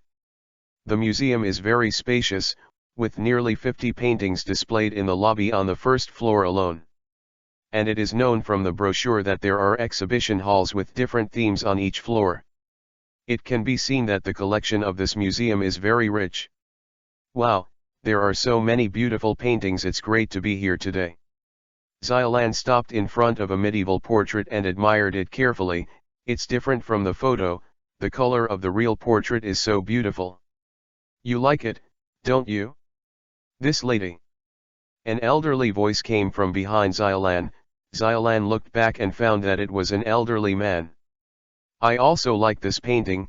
No, I should say, I like all the works here. They're just like my kids, they're really cute. The old man looked kind, and there was a vague sense of pride in his speech. May I ask who you are?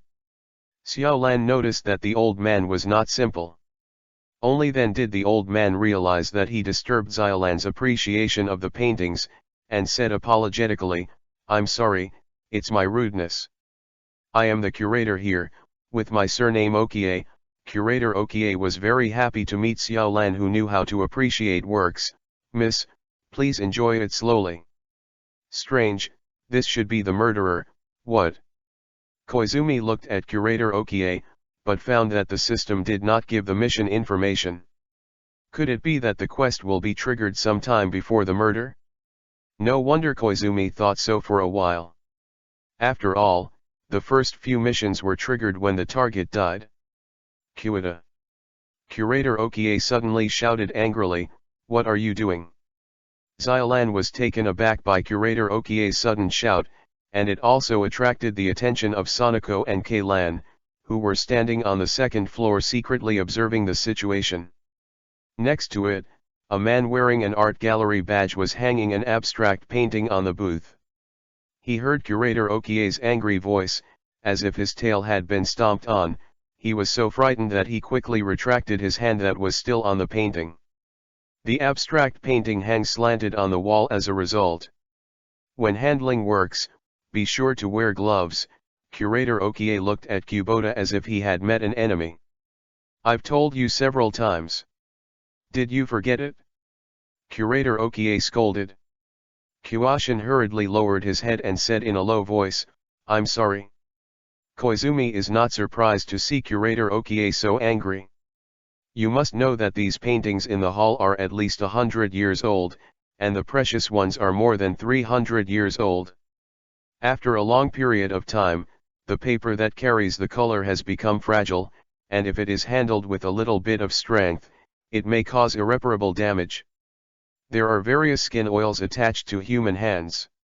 If you touch the portrait directly, it will easily destroy the original painting. This is why many precious paintings are displayed in glass windows, and guests are forbidden to touch them. As a member of the art museum, this staff member named Kubota has no common sense to protect paintings. It is no wonder that the director of Okie is so angry. "Kubota, go do something else," Curator Okie said to another staff member. "Ijima, the display of paintings will get rid of you." "Yes, Curator." Ijima replied and quickly stepped forward to straighten the abstract painting. His movements are capable, but he is very gentle when handling paintings. It can be seen that Ijima is a person with high professional quality. "It's the same as usual here, there are still so few people." An arrogant and disrespectful voice sounded. Curator Okie quickly turned around and greeted the visitor. "Hello, Boss Shinchu." "Humph, in 10 days, this place will be closed."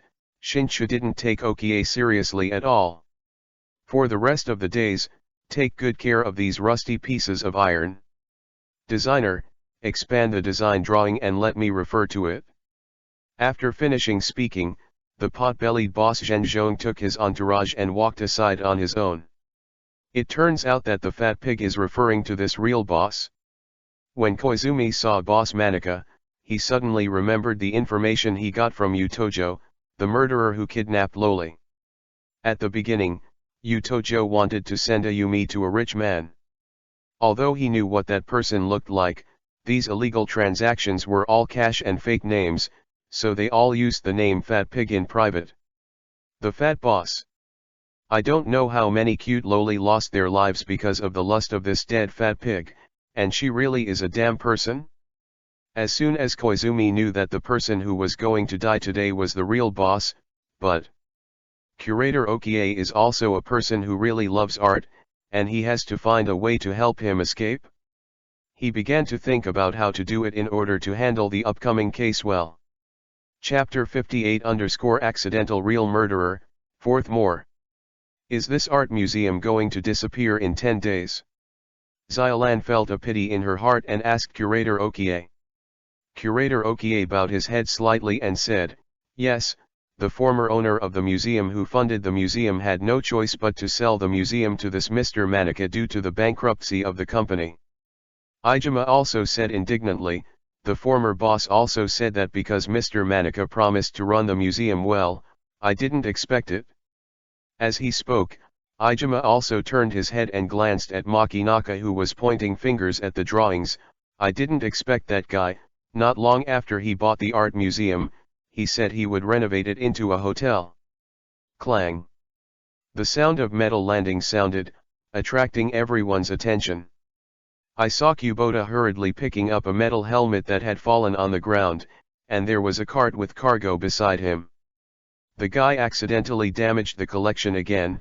It seems that curator Okie is going to be angry again.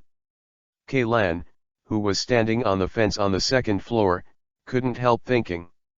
You should be that Huoshan, I have heard your rumors, the boss of Zhenzhong pointedly said, you have to prepare the money quickly, ha ha ha. Having said that, boss Zhenzhong took the designer to other places for renovation planning. Damn. Kubota smashed his helmet on the cargo of the cart in anger after hearing Mainaka's words. What about the collectibles again? Just when Kaylan thought Kubota would be reprimanded by Curator Okie for his rude behavior, she found Curator Okie's face was calm as usual. Then everyone, please enjoy it slowly. Curator Okie confessed to Xiaolan and the others, and then left to other exhibition halls with a face full of unwillingness. I was so angry just when I touched the painting with my hand, but this time Kubota was so rude, but Curator Okie was. Kaylan looked at Curator Okie who was leaving with a strange look. Ding. Ian's world case is activated, and the quest is being generated. At this moment, Koizumi also heard the system prompt. This is a murder case. Mission target, Shinshudashin, object principal, Ijima secretary. The host can choose the mission mode.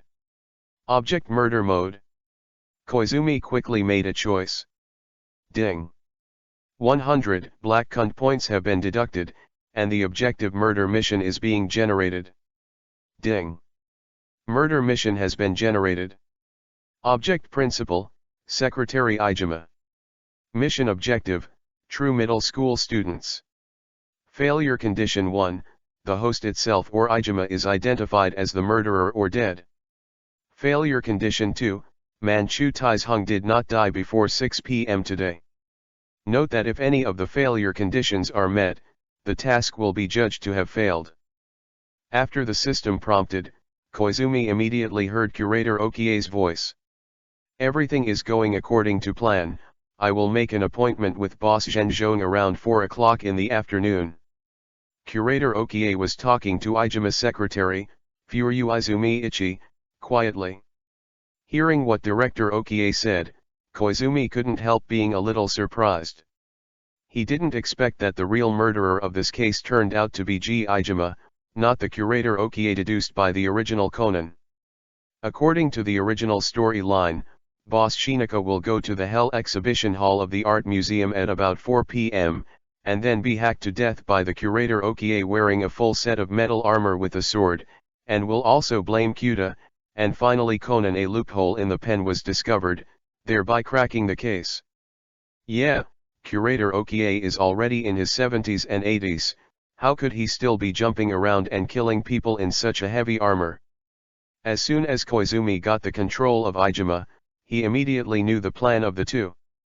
What Conan didn't deduce was that, in fact, Ijima was the real murderer wearing the armor, and this murder plan was planned and implemented together by Director Okie and Ijima. Curator Okie had already prepared for the worst. If the matter was exposed, he would take the initiative to admit that he was the murderer, so as to protect Ijima, who also loves art. Curator Okie thought that he was getting old anyway, and he had always been training Ijima as the next curator, so he was willing to take the blame. What's the matter, Ijima? Curator Okie looked at Ijima, Ichi Koizumi, who suddenly stopped and asked with some doubts. Ijima Koizumi Ichi, raised his head, his eyes flickering. Curator, I think the plan can be revised. After listening to his words, Curator Okie was stunned. But that's really unsafe. Curator Okie shook his head. The plan Ijima, Koizumi Ichi, just mentioned was almost the exact opposite of his original plan, and it was extremely dangerous.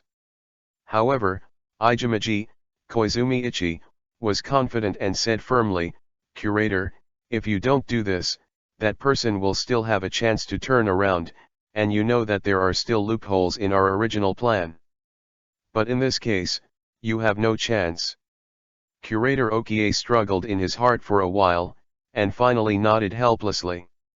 Since Keilan you like reasoning, then I will let you reason enough? A smile appeared on the corner of Ijuma's mouth, Furyu Izumi Ichi, waiting for the good show to be staged. Chapter 59 _ The murderer is me. Fifth more. I'm so tired, that guy Xylan, why are you only looking at the painting? It's been a few laps. Yuanzi took Keilan and quietly followed behind Xylan and Gukwan, complaining. Sister Sanako, let's take a break. Keilan was pulling on the corner of Yuanzi's clothes, her feet were tired from walking. Originally, Keilan was a little jealous that Gukwan could get close to Xiaolan, but Xiaolan simply wanted to appreciate paintings and artworks, and dragged Gukwan to run around without stopping. In the past 2 hours, Keilan and Yuanzi had rested 3 times, but Koizumi didn't even have a chance to drink. This made Keilan feel a little pity for Koizumi. Alright, it seems that there is nothing to gain today, and sure enough, what Xylan is thinking about is that reasoning. Ah! Sanako was about to sit down to rest. But suddenly heard a scream. It's Xylan.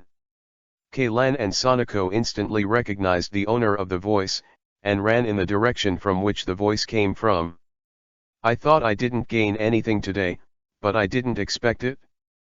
Sanako rushed into the Hell exhibition hall first, and when he saw the two standing by the door, he immediately took a snap with the camera he was carrying, and the flash flashed one after another.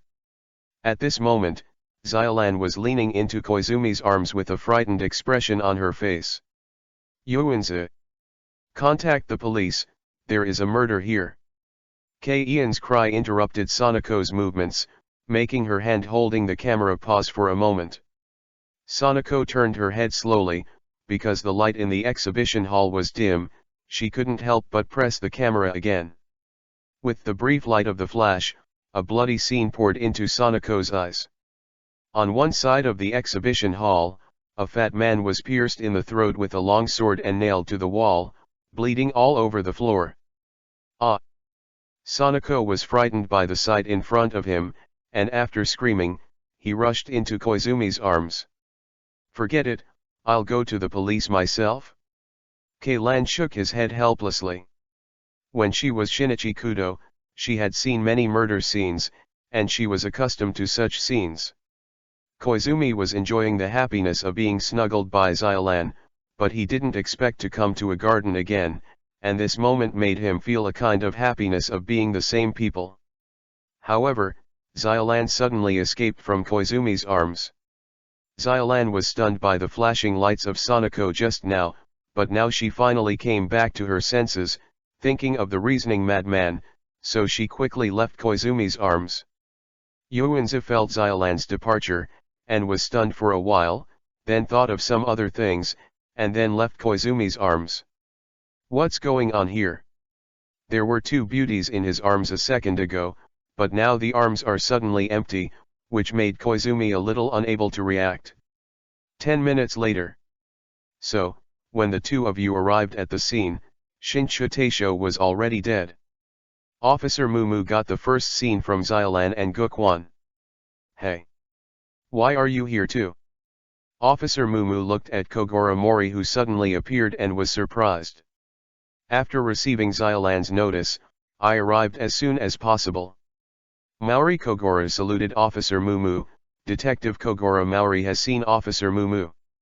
The corners of Officer Mumu's eyes twitched, and Kogoro Mori was also his old friend, but he wanted to rely on Kogoro's reasoning to solve the case, and this kind of thing was really hanging. Then did you see the murderer at work? Officer Mumu came to the staff of the art museum and asked. Curator Okie stood as the representative of the museum, and then replied, I have confirmed all the staff just now, and it seems that no suspicious person has been found. If I guessed correctly, Ijumaji, Koizumi Ichi, suddenly seemed to think of something and pointed to a corner of the exhibition hall. Perhaps that anti-theft camera should have captured some pictures. Upon hearing this, Officer Mumu quickly asked Curator Okie to lead the way and walk towards the monitoring room of the art museum. It was also at this time that Koizumi and Ijuma passed by, and then there was something in his hand. Hey, I didn't expect it to be filmed. Looking at the picture that appeared on the monitor, Officer Mumu was a little surprised. The prisoner is such an idiot that he didn't even know that there are surveillance cameras in the art museum. Mori Kogoro also laughed aside. Now, let's reveal the true identity of the idiot murderer. On the display, the real boss has appeared in the showroom, just within the camera range. However, what they saw next caught everyone by surprise. In the picture, the boss of Zhenzhou was actually killed by a pair of medieval armor, and then nailed his throat to the wall with a sword. The murderer's face was completely covered by the helmet, and there was no clue at all. Later, Keilan and Mori Kogoro discovered that the death posture of the boss of Shinaka was a bit strange, and the composition was almost the same as that of a painting called God Punishment in the art museum. The prisoner used a sign to prevent the guests from entering the Hell exhibition hall, and then put on the armor and killed the boss who came to make an appointment. The prisoner should be someone who knows the inside of the museum very well. Just when the police officer Mumu was discussing with the crowd about sorting out the time for the murderer to commit the crime. Look, what is the boss really doing? Keilan suddenly shouted. Keilan, don't smash it. This is. Mori Kogoro was attracted by the picture. Mr. Shinaka picked up the paper and pen. What the hell did he write? Officer Mumu looked curiously, and then said in surprise, why did he throw away the pen? That note is still in the hands of Boss Zhenzhou. Both Mori Kogoro and Officer Mumu guessed that Boss Zhenzhou wrote the murderer's name on a piece of paper before he died, and immediately returned to the murder scene with everyone. There it is. A police officer broke the clenched fingers of the boss of the real middle school and handed an item to the police officer Mumu. This note was found in the victim's hand. What was written on the paper, and who was the murderer? Officer Miki and Kogoro Mori opened the note with the message nervously and expectantly. Fan, Ijima. Chapter 60 _Xiaolan is the protagonist of the photo door, 6th more. Fan, Ijima. Officer Mumu and Kogoro Mori read out the names on the paper ball in unison. Why are you calling my name? Ijimaji, Furuizumi, looked confused. For a time, the eyes of everyone present were all focused on Ijima. Excuse me, Mr. Ijima, where were you when the murder happened around 4:30? Officer Mumu asked him a question. Secretary Ijima, Furuizumi Ichi, replied, I was sitting in the office at the time, doing the affairs assigned by the curator by myself. Yes, I did let Ijima do things. Curator Okie also spoke at this time. Alone? In this case, no one else will see you at all.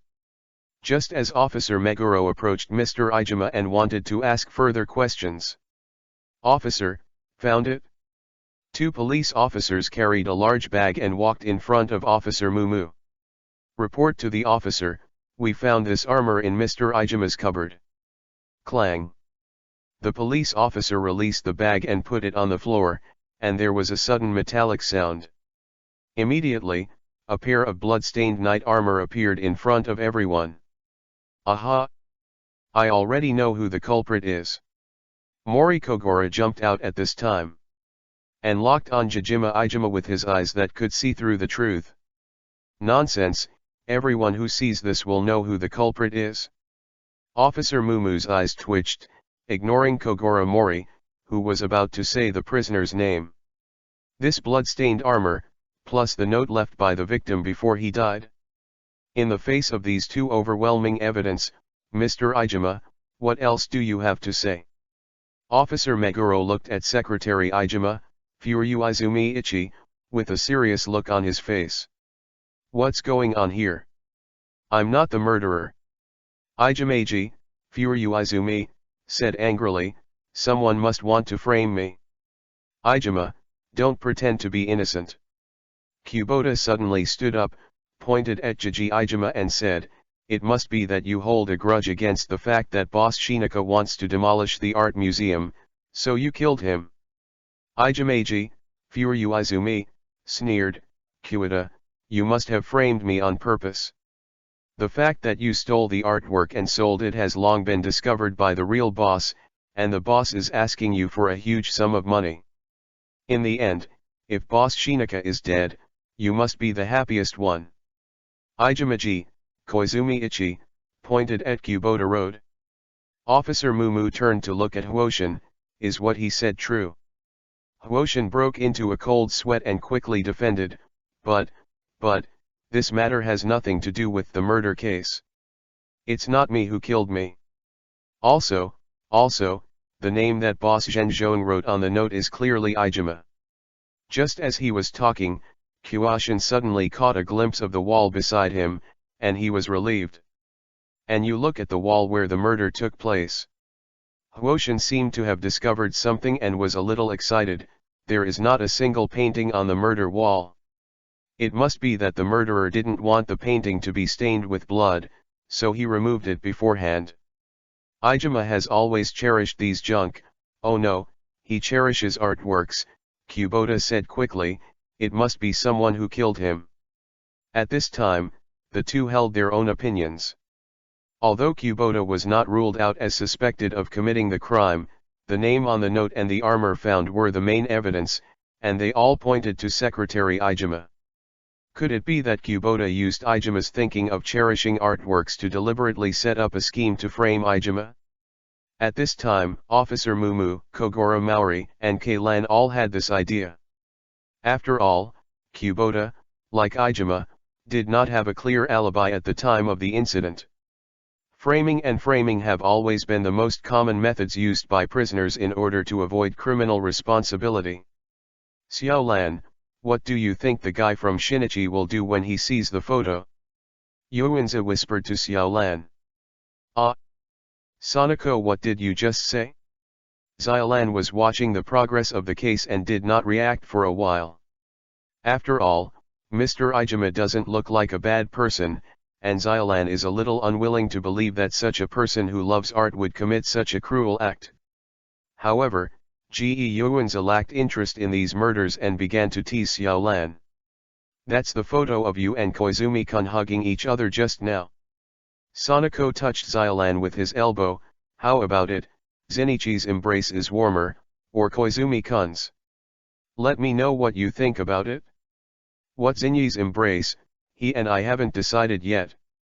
After saying this, Xiaolan suddenly paused and found that it was Yuanzi's cliché.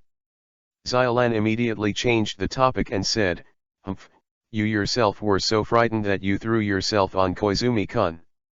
You don't need to ask me about this kind of thing."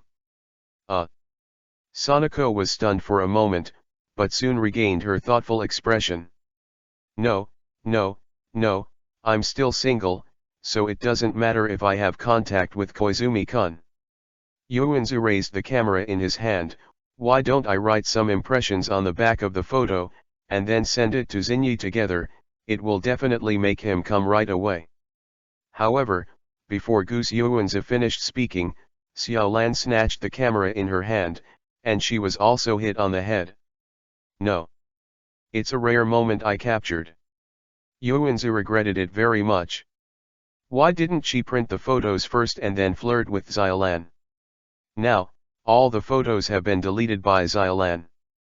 At this time, Koizumi was distracted and controlling Ijima, while Keilan was walking around the scene, as if looking for something. Officer Mumu, the ballpoint pen just dropped here. Keilan pointed to a corner. Well done, little sister. Officer Mumu picked up the ballpoint pen on the ground, carefully observed and compared.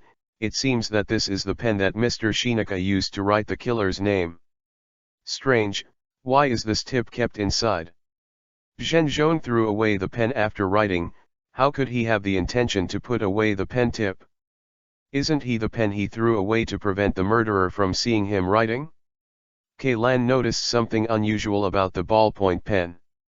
Later, Keilan learned from curator Okie that this was an anniversary souvenir of the museum, and as long as it was a related person, there would be a ballpoint pen of the same style.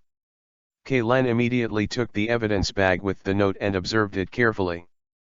Seeing Kei's serious expression, Koizumi had a smile on his face.